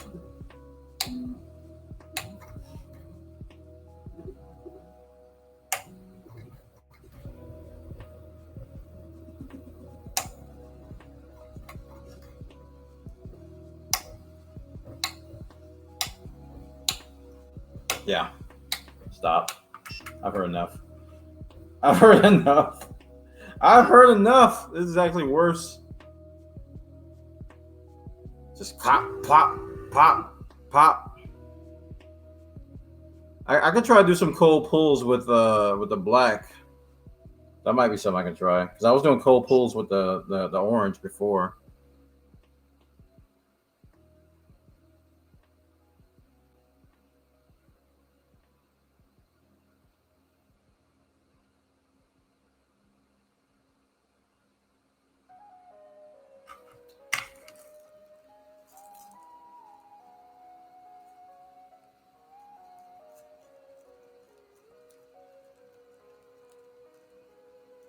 Yeah, have the same problem on both colors. Doesn't matter. Yeah, true. So cold pull won't help, I guess. That was actually worse than the orange right there. That thing was pop, pop, pop, pop, pop, pop, pop, pop, pop, popcorn, man. If you want to take this offline and move the stream onto something else, we can, call tomorrow and I can walk you through some more stuff. It's easier to explain than type out. Okay. If it comes to that, yeah, I'm trying to think of what else I could possibly try. So I feel like we've tried everything I could try without actually removing the nozzle, unless you guys, unless you guys can think of something else, because it's tomorrow's a big day for some other stuff I got to do. Yeah, I understand he's good support. I'm just trying to make sure that I'm not wasting my time and your time. Because once I get this nozzle replaced, I think this is all going to be moot. So if I can go a couple days without printing, that's fine. Yeah, I can't take the nozzle off. So that's why I feel like I'm at. The next step I want to do is to basically just drop the nozzle and take all the stuff out. Drop the nozzle while the thing is hot, and then try to get all the crap out from the bottom. But I don't have the tools to do that. So between now and tomorrow, that's not going to change. I don't have anything to take the nozzle off. That's the only reason why I say that. But I would definitely accept the help. But between it's just like there's nothing else I can do besides cold pulls. Basically, I'm left with just cold pulls at the moment, and I'm kind of grasping at straws now. And tomorrow we got a game release to cover, and I'm not going to be able to print the whole day anyway. So I'm hoping I can get something quick delivered by Wednesday to get this nozzle off and to clean it properly, because it's a partial clog. Everybody's agreed with that. Let me unload this now while I'm thinking about it. I don't want any filament loaded while. I don't want any filament loaded. I don't have to take these stupid things off again. But I'm learning the importance of just having the right tools, man. I just assumed that this wrench. I assumed this wrench would take it off. I really did. I thought I could change my nozzle with this. Boy, was I wrong. Because I hadn't seen the help article or anything. So I assumed that wrench could take the nozzle off.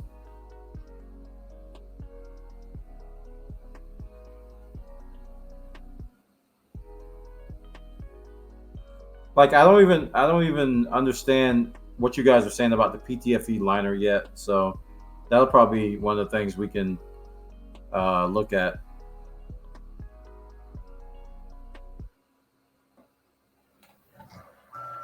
Yeah, thanks for the rate. Oh crap! I didn't unload. Hold on. Unload.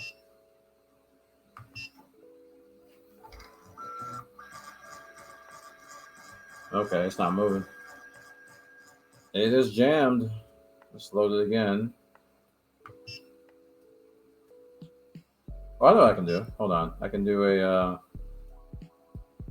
hot purge here.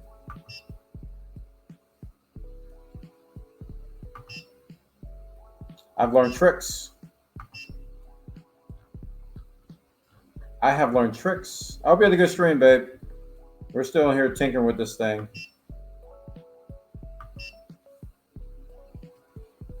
Hope things are going good. It's been a giant night of learning how to troubleshoot.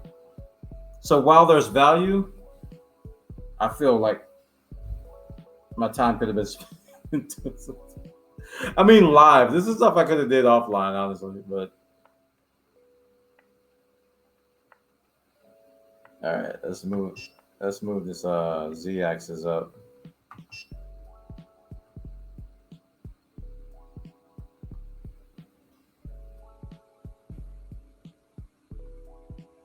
Yeah, I wasn't a fan. I tried to change it earlier with oven mitts because I was scared. I had this guy attached to it, and I was like trying to unscrew it with this and the combination of that. And it's just like it wasn't coming off, man.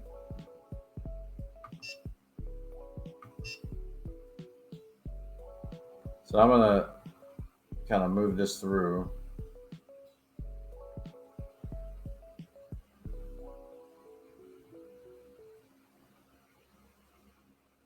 Because this filament ain't coming out. So.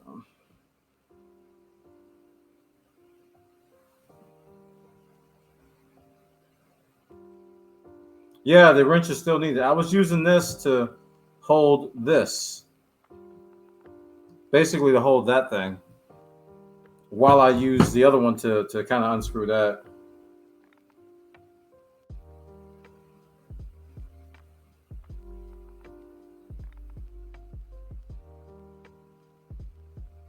This is why most people have more than one printer, because 3 are broken.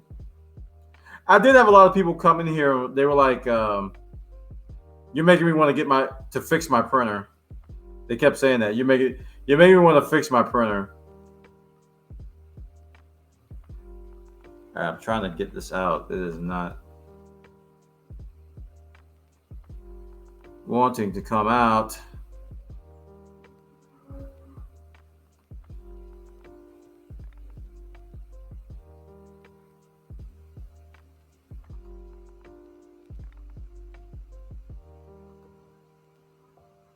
Yeah, this movie isn't doing anything. I'm gonna power cycle real quick.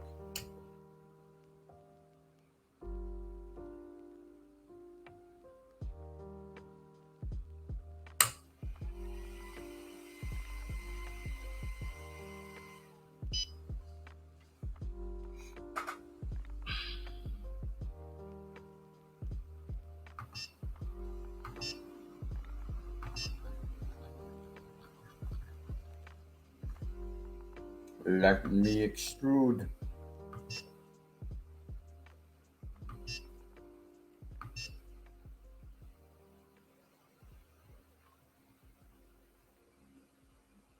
Yeah, I gotta wait for it to hit temperature.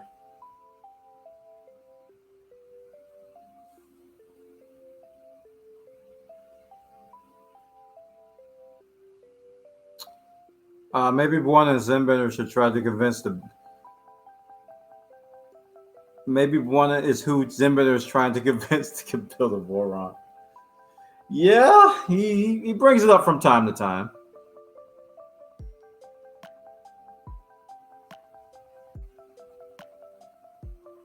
All right, let's do 100 millimeters here. I think I'm making this worse, guys. I'm not even gonna lie. This jet black here ain't moving at all. It's about. I'm turning this partial clog back into a full clog because it ain't budging.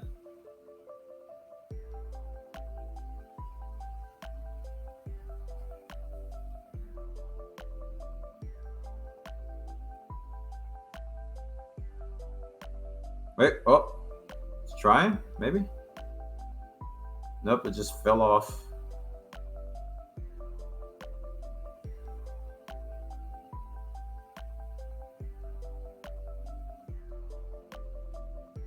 Yeah, it ain't moving. Oh, man.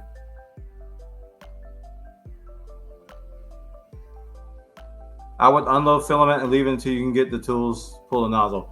That's the problem, Krusty. Right now I'm in the middle of trying to remove the filament. The filament ain't coming out. So I'm trying to do a hot flush to get it started so I can pull it again.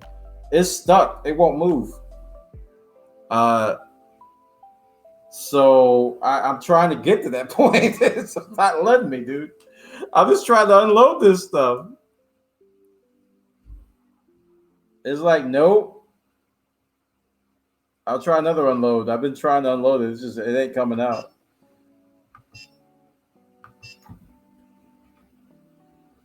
Oh boy, I didn't reset. Oh, okay. See, the ramming is, it ain't going nowhere.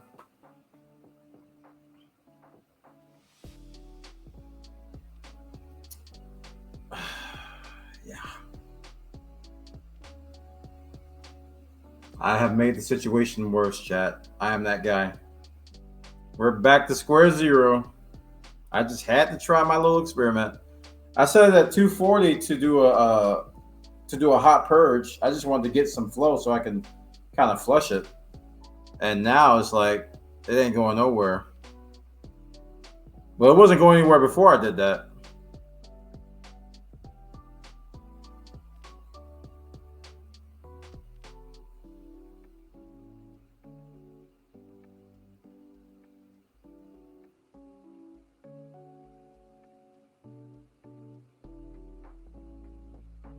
Well, I might have to just... Oh my goodness. I'm getting tired. What time is it? How long have I been live? Oh, looks like we're going to have another 12-hour stream. Why am I not surprised?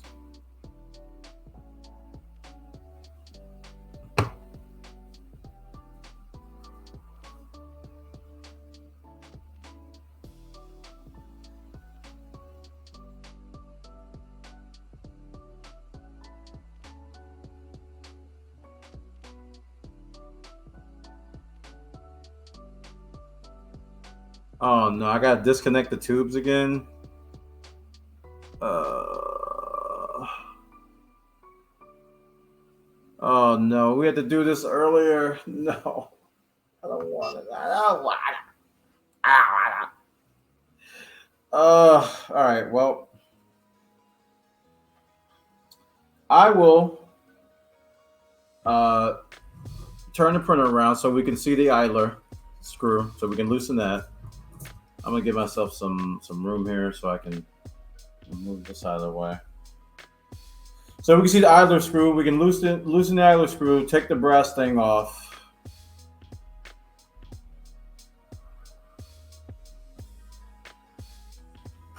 Oh man, why can't this just work? You know, I'm gonna cut this here, like over here, get myself a little room. Work with here. Get this out of the way so I can move things around. I'm letting the printer cool right now, guys.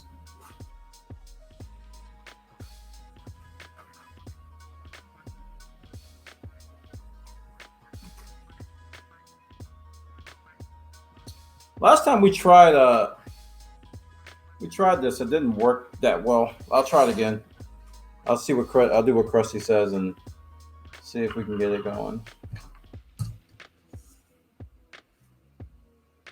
We're still at 170 on the thing, so I'm waiting for things to cool down a little bit more. If I go to settings and do cool down, I think not settings. Go to calibration, cool down. Not calibration. Preheat. Cool down. There we go. Now we're cooling down. Hope your filament didn't get tangled up. Well, we'll see.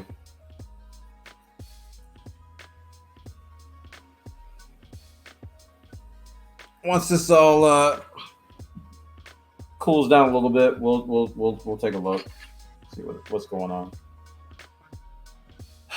So I have to flip this thing around to get to the idler screw. So after the idler screw, what now? Okay, under the tube on the left for the printer, filament tension screw. You want to loosen that all the way and take the tension off the line. On the left side of the extruder, okay, I got to see my left from my right here. Disconnect the brass fitting to free the tube. So here, you're going to take this brass fitting. After you can't see. After I loosen the idler screw in the back, you want me to take this particular brass screw off. Okay. Or just loosen it.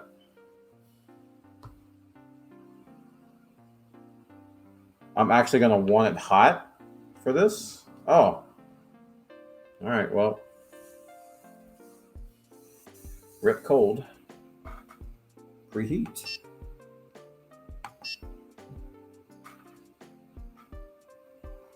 All right, so this screw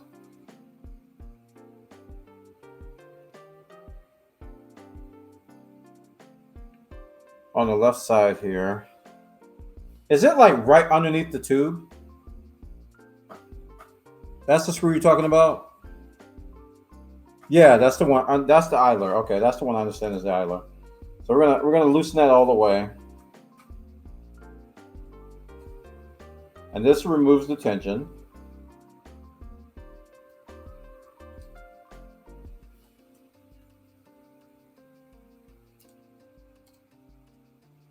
And then I remove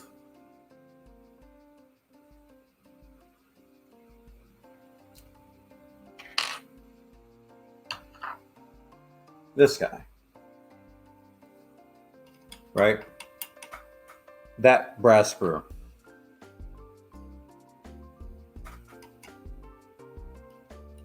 Wow, it wasn't even tight. It wasn't that tight. Apart from me dangling with it all day.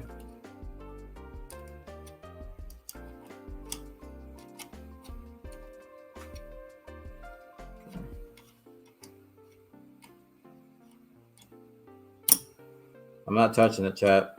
It's hot. I'm tempted, but I'm not.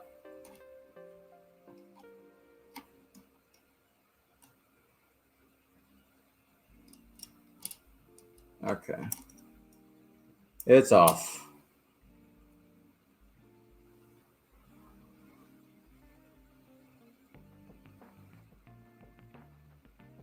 It's not hot. It's preheating. It's at one. Oh, you're talking about the screw's not hot. Okay.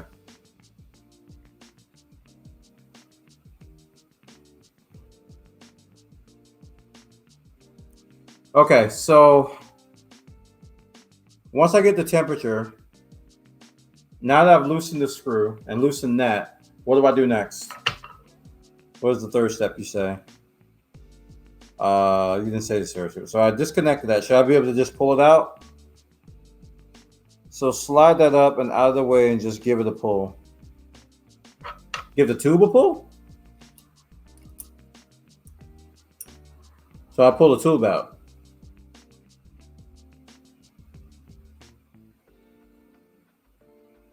Okay, that's what I thought. All right.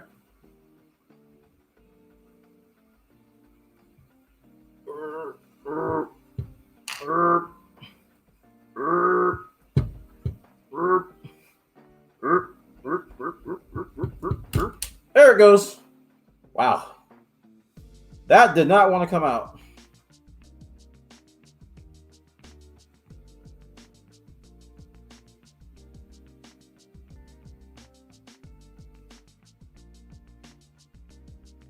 So now what?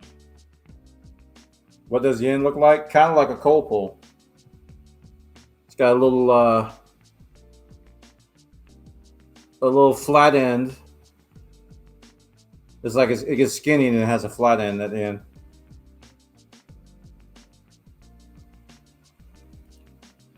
Not from the hot end side. Pull the filament out. All right, I'll try.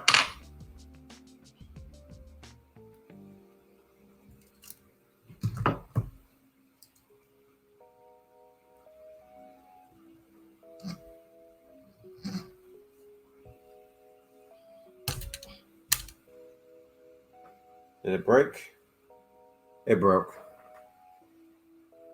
The exact same thing happened last time. Okay. This is what I was afraid of. You guys are like, you don't have to take anything off. Well, yes, I do. Now that I've snapped it, I have to go and take this off and now pull that out. And yeah. Other side. You said on the not hot end. Not from the hot end side. I pulled from this side. Is it bolts at all?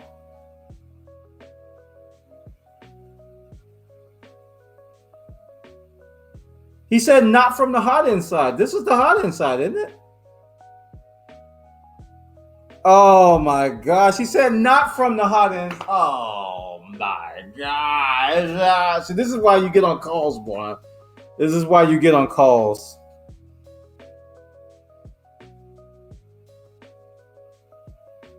Oh, now I have to take it off.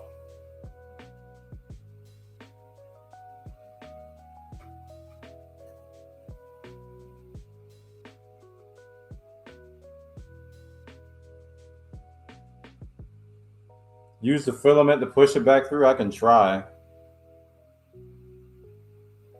But I don't think it's going to let me.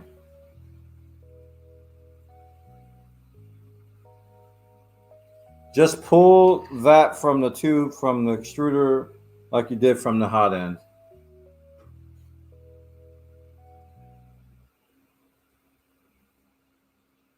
It's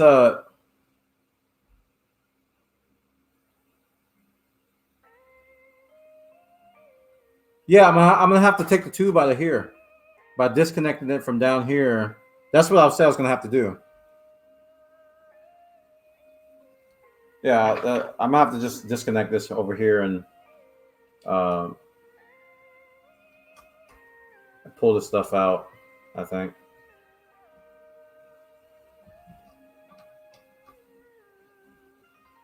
I think for this, I don't need it to be hot anymore. Let me tighten this pretty good here.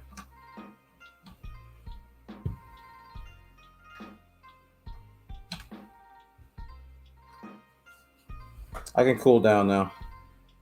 Reheat.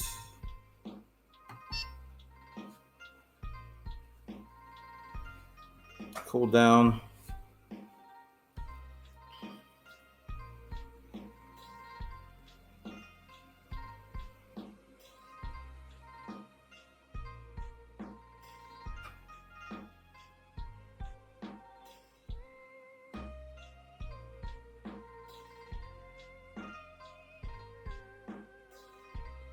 So for this one, I just have to take the top screw off, I think, right? Not the bottom one. I think. I'm not positive here. I don't think it's going to come out if I just... Oh, yeah, it did.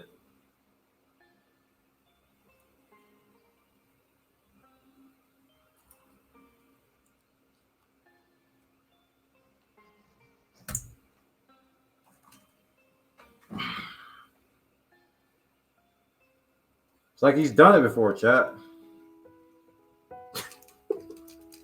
It's almost like he's done it before. Yeah, we had to do that earlier, and actually, when I did it earlier, it was a lot more painful because we took off like half the parts to do that.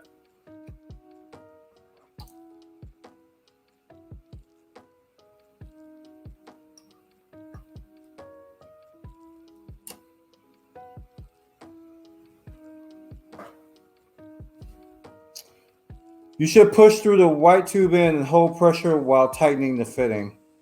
You should push the white tube in. Both sides?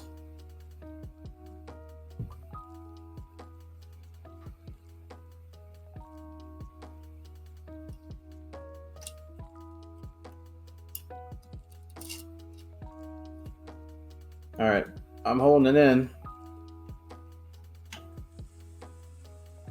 All right, it's tight. Keeps the seated flush so there won't be a gap. Maybe that's why I'm having issues. I don't know. Maybe because maybe I was lazy about when I did it before. Okay. Well, we got it out.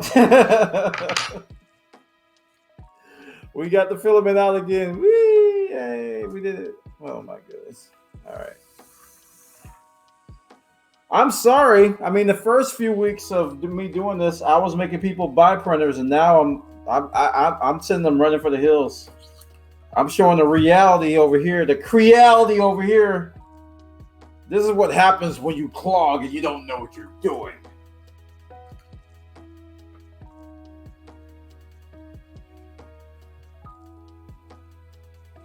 Gaps can cause this issue too. Okay.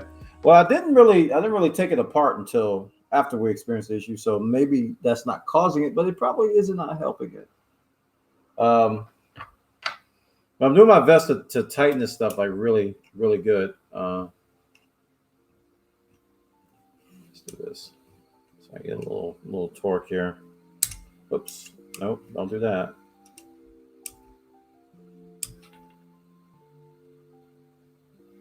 Hello? Why is that not working?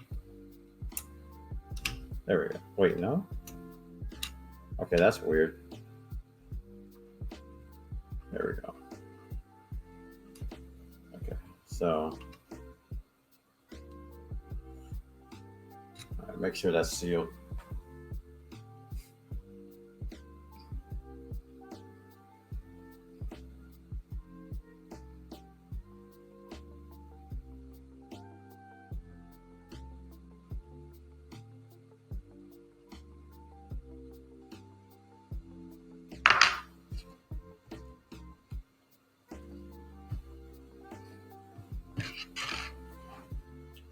Okay, so the plan is to just put everything on pause.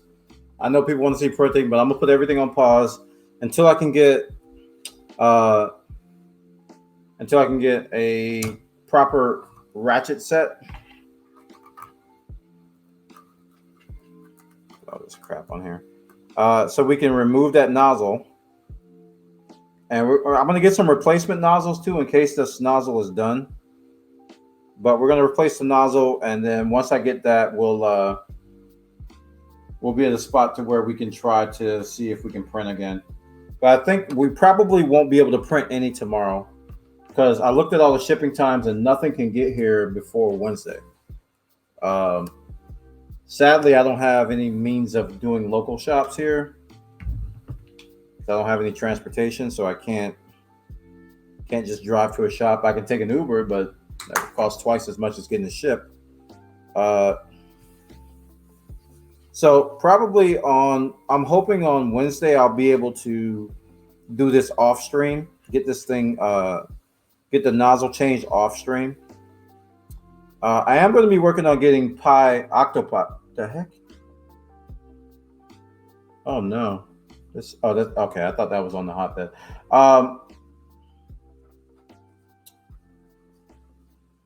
What was I saying? That just threw me off.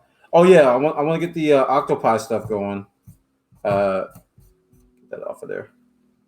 I want to get the octopi. We got our Raspberry Pi in, so we're going to be installing Octoprint. That's probably going to start tomorrow, and we can have that all set up and go. Get our plugins installed, get our networking connected, and everything. So that when Wednesday rolls around, we'll hopefully be Octoprint enabled with the printer. So yeah.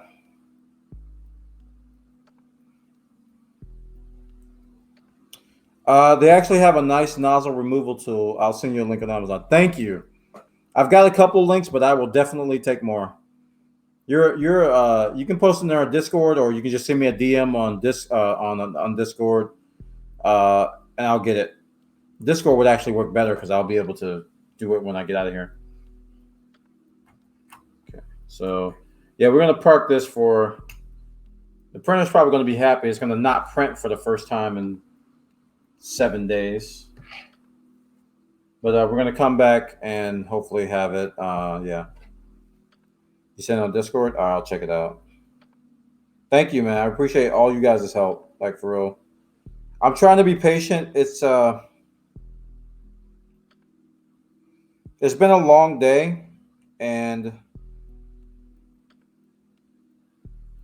I'm trying my best to not bark at you guys, because my wife will tell you I know how to Sometimes when I lose my patience is when I'm tired. Okay, I think I saw this one. Yeah, okay.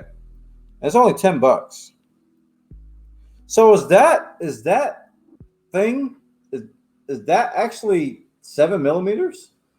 It looks so big on the picture. Is that 0.7? Will that actually remove the nozzle? Really?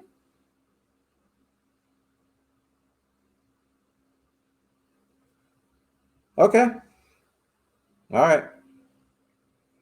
It'll be here by, it says fastest delivery will be Wednesday.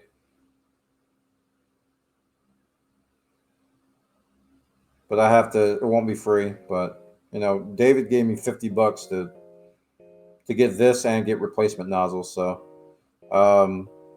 and I see you linked some genuine E3D nozzles.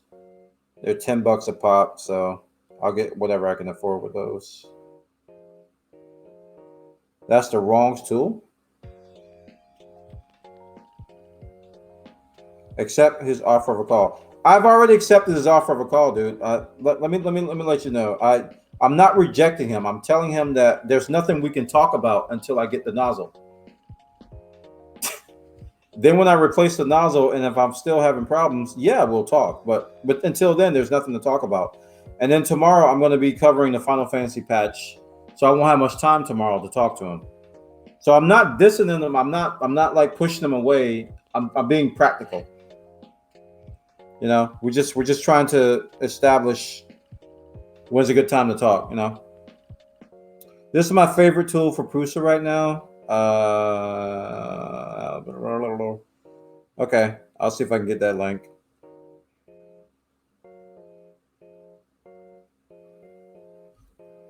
Yeah, it's part of the process. I'm not like, just want you guys to know that I'm okay. There's plenty for me to do. Although I'm addicted to printing, I'm also addicted to other things too. So we're good.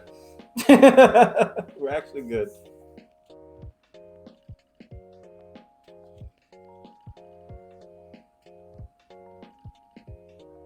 All right, let me go. I'm gonna go back to my desk now. I think we're done in here for now.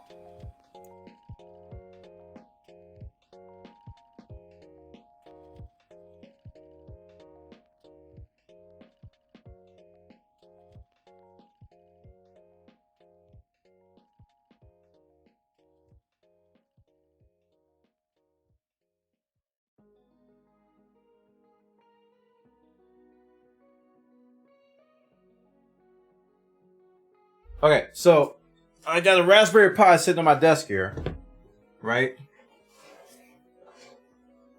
This thing is just sitting here waiting to get abused. Raspberry Pi 3.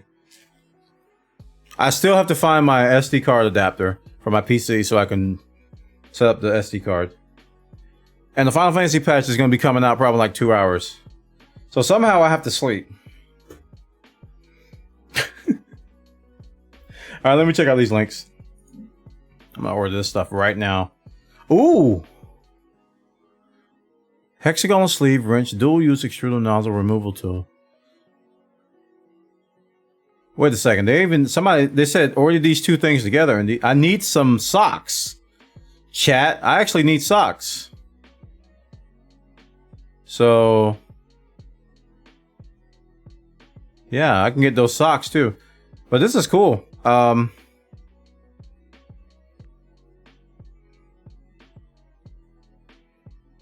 Add the cart.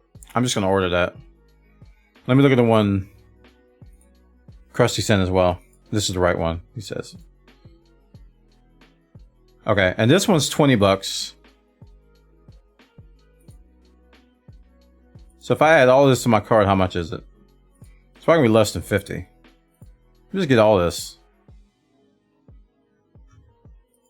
Wait a minute. I can't get all of this. That's stupid. Where's my cart?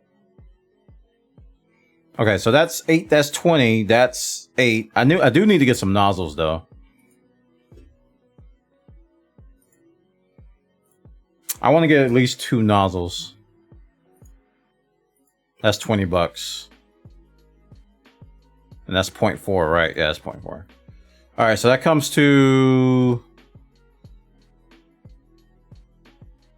$46. I'm good. Oh, I'm good. $46. That's right under $50. All right, I can't see chat. What are you guys talking about? I'm reading the chat. I'm coming. Hold on. I haven't clicked order yet. Okay? I just added to my cart. Don't get the socks. Okay, I won't get the socks. The socks are gone. All is well.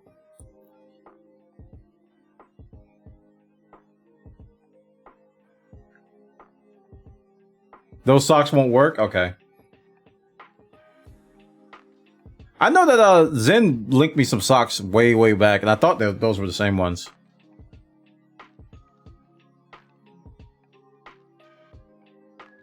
It's okay. It's all right. It's all right. So I'm gonna. Was there something else I needed?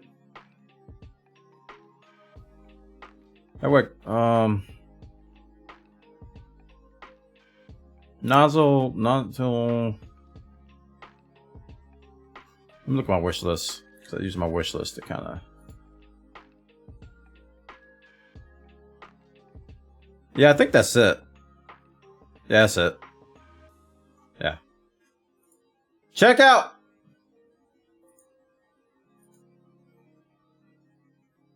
Proceed to check out.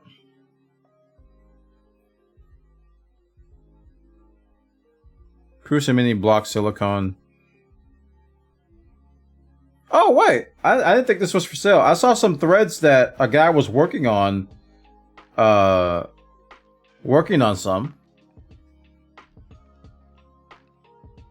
All right, I'll get this. Add to cart. Add to cart. That'll take us up to $50, right? Yeah. Wait, what happened? Wait, what happened to the other item? No, the other item disappeared. Not like this.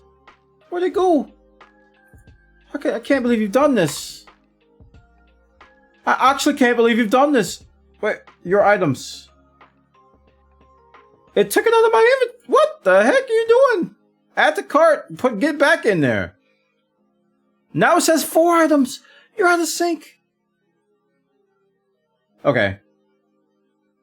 I think this is right. Okay, so we got the hexagonal sleeve thing.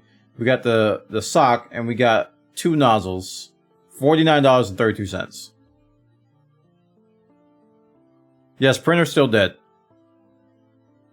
Proceed to checkout. It says 4 items because there's 2 nozzles. Okay, I want this as soon as possible. So, okay. I can only get the. Wait, I can get the. Dude, I can get the thing tomorrow. I can get the sleeve, tomorrow. Wait, April 13th is not tomorrow. April 13th is tomorrow. By 10 p.m. April 13th is today, but they say tomorrow on here. I'm confused. West Coasters, and your son is being incorrect. Okay, but the nozzle won't get here until the replacement nozzle won't get here till Wednesday, but the tools will be here tomorrow. I need a clone. We need to just do a Control C, Control V. Actually, I don't need a clone. I want a clone, but I don't need a clone. Place your order.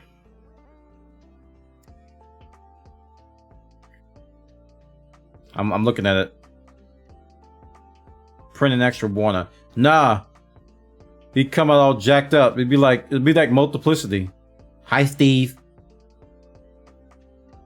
We got a jam nozzle. He'll come out all jacked up. Place your order. All right. I'm just making sure this is all right. All right, cool. I hit the button. Thanks again, Dave, for that assistance on this. So hopefully tomorrow, in my sleepy stupor, because I'm going to be playing Final Fantasy 2, I'll be able to use this tool to heat up the nozzle, take it off properly, right? Proceed to use some sort of an item I think Zen said he uses a baby Allen wrench or something and take all that crap out of the bottom and hopefully remove this partial clog. That's the plan. At least that's the hope.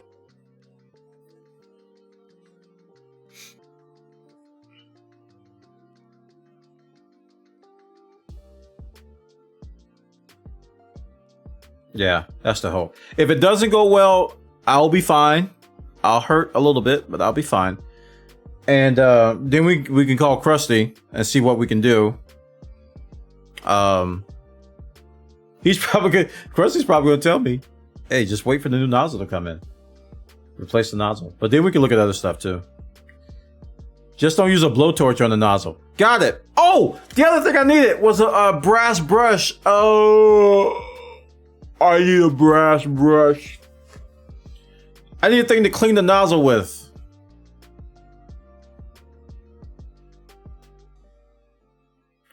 Yeah, rerun Z height adjustment. I gotta try to remember that. I remember you said that earlier. That was the one thing I needed, man.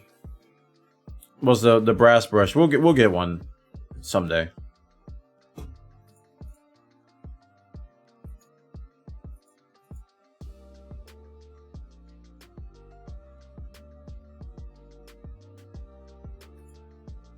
Yeah, I have no transportation though, so I have to. All my stuff has to be ordered online unless I have to take a Uber somewhere. Fearless nozzle changes. I just use tweezers most of the time. Do you do tweezers from underneath? You're brave, man. That's like hot molten plastic. Do you have like gloves? That was the other thing I needed. The gloves. Chat, I need to make a list. What do they call them? Like they're like the barbecue gloves. Yeah, these things.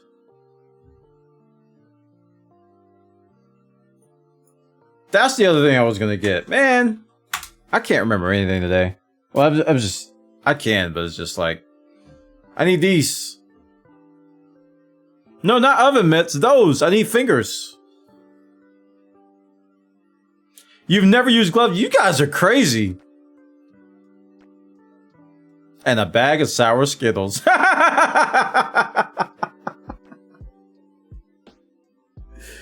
Oh, you need a new room in your house to place all this stuff. Sadly, shipping doesn't... They don't have prime shipping on new rooms. If you have a socket, you don't need gloves. No, not to take it off, but to remove the gunk. Like if I gotta scoop out lava, I need gloves, right?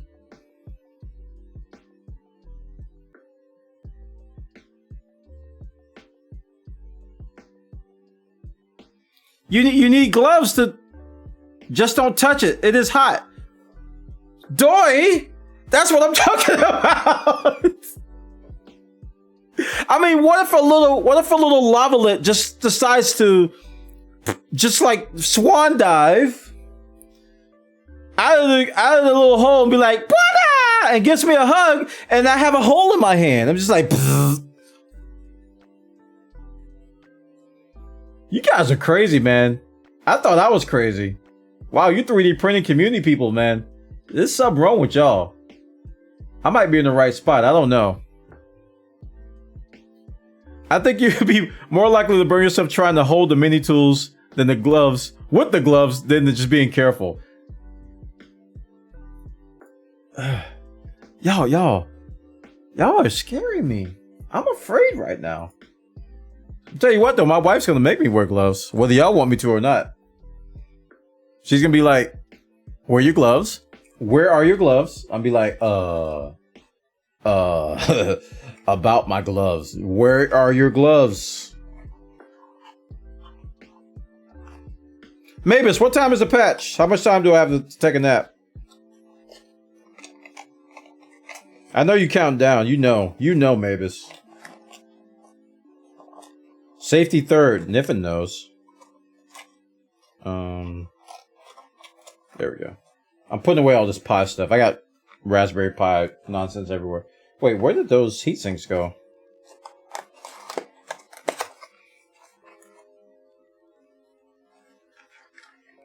I don't know where the heat sinks came from. Oh, here's a bag here. Okay. I was like, I got these 2 heat sinks just sitting on top of the SD card. 3 a.m. Pacific?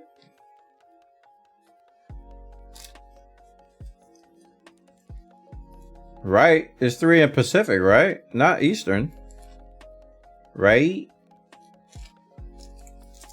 Raspberry Pi heat sinks.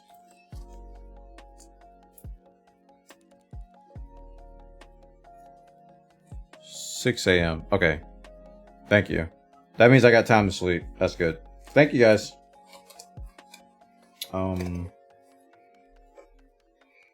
This also goes in here, the thermal paste.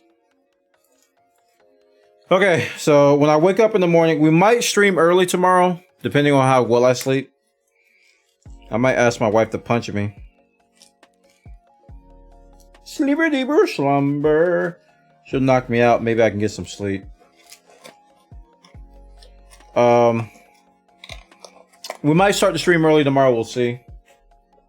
I'm gonna be a responsible lad and get a good amount of sleep before we go live with the Final Fantasy patch.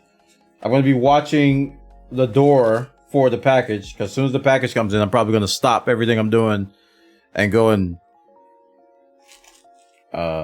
take care of that stuff.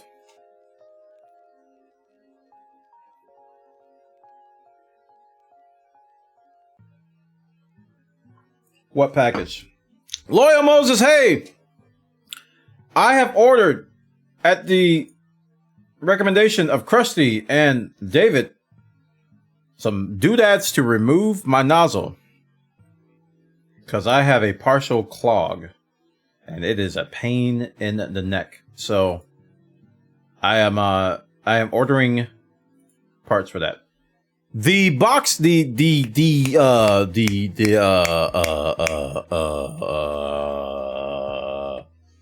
photo booth thing you bought me came in. That came in today, along with my Raspberry Pi. So I got all these new toys. The Raspberry Pi came in. The box, the photo box came in. Oh, why'd you say Burger King? Now I'm hungry. I didn't eat a whole lot. I ate a little bit, so I'm gonna have to finish my dinner before I go to bed. I think I got time. Royal Roses. Yeah, so we've learned how to do cold pulls. And I have decided to join Team New Nozzle. You have Team Cold Pulls and Hot Purges, and then you have Team New Nozzle. I have chosen the side of New Nozzle. I have done enough cold pulls today to last me a lifetime. Do you want to do 400 cold pulls, or would you like to spend $10 on the nozzle?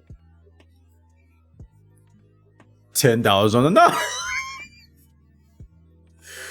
Oh my gosh. My goodness. How many cold pulls I do? I think 8. I think I did 8 total. I think I only did 3 right though.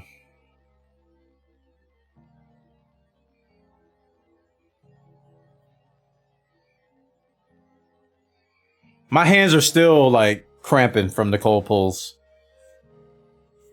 No, it was more than 3. It was more than 3. I did 3 after David said, no, you're doing it wrong. I'm like, what? Then we did 3 more after that. So we're gonna, we got the, where's this thing at? I can go to my orders and show you what's coming. This guy here.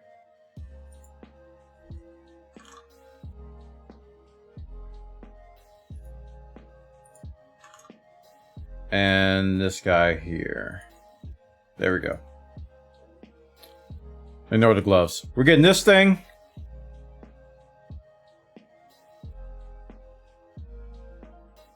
Like, I don't even know what that thing is.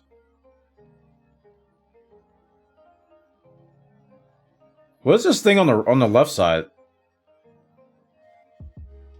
What is this thing? Don't know. And we're getting some Prusa Mini socks. And we're also getting 2 replacement nozzles, just in case. These won't be here till Wednesday, though. These won't be here till Wednesday, but these 2 should be here tomorrow. They should be here tomorrow. That's a spanner. It holds the heater block. Oh! Well, David, wow. Okay, so I don't have to worry about using my wrench to hold the heater block. Okay.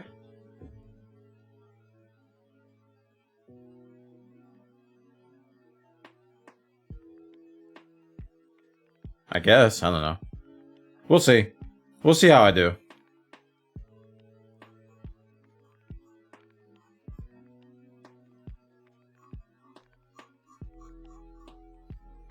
Did you try just hitting the hot end with a hammer? I was... Not gonna lie, I was tempted. There was a couple of frustration moments in there. Usually, it was probably around like hour 7 or 8. I was getting a little frustrated, but I didn't. I tried not to let it show. Tell you what, though, those cold pulls, yeah, they reminded me of my age, because my hands were like, Buona, you are no longer 20 years old. You can only sustain strength in these fingers for so long. You need to slow down. I'm like, I'm trying to pull it out, and cold pulls. It's like, it was rough. And I was up all last night too, troubleshooting, like trying to figure out what was going on, because I had all kinds of failures last night. We did print BB-8. I don't know what I did, but we got like a ton of settings, and we got BB-8 printed, so he's happy. Little BB-8 came out last night, but that took like 6 hours of troubleshooting to get this done. This was the last successful print I had, though. Everything else has been destroyed. So, but we'll get back. This is like watching an anime. All right, guys, I'm gonna head out. Thanks so much for coming by today. You guys are the best. I'm gonna get a small bite to eat because I am famished. I'm going to ask my wife to punch me really, really hard so I can get some sleep tonight, because I'm really excited about a lot of things. Raspberry Pi, the Folio, that's the name of it. The Folio. I'm excited about the new Final Fantasy 14 patch. I'm excited about you guys.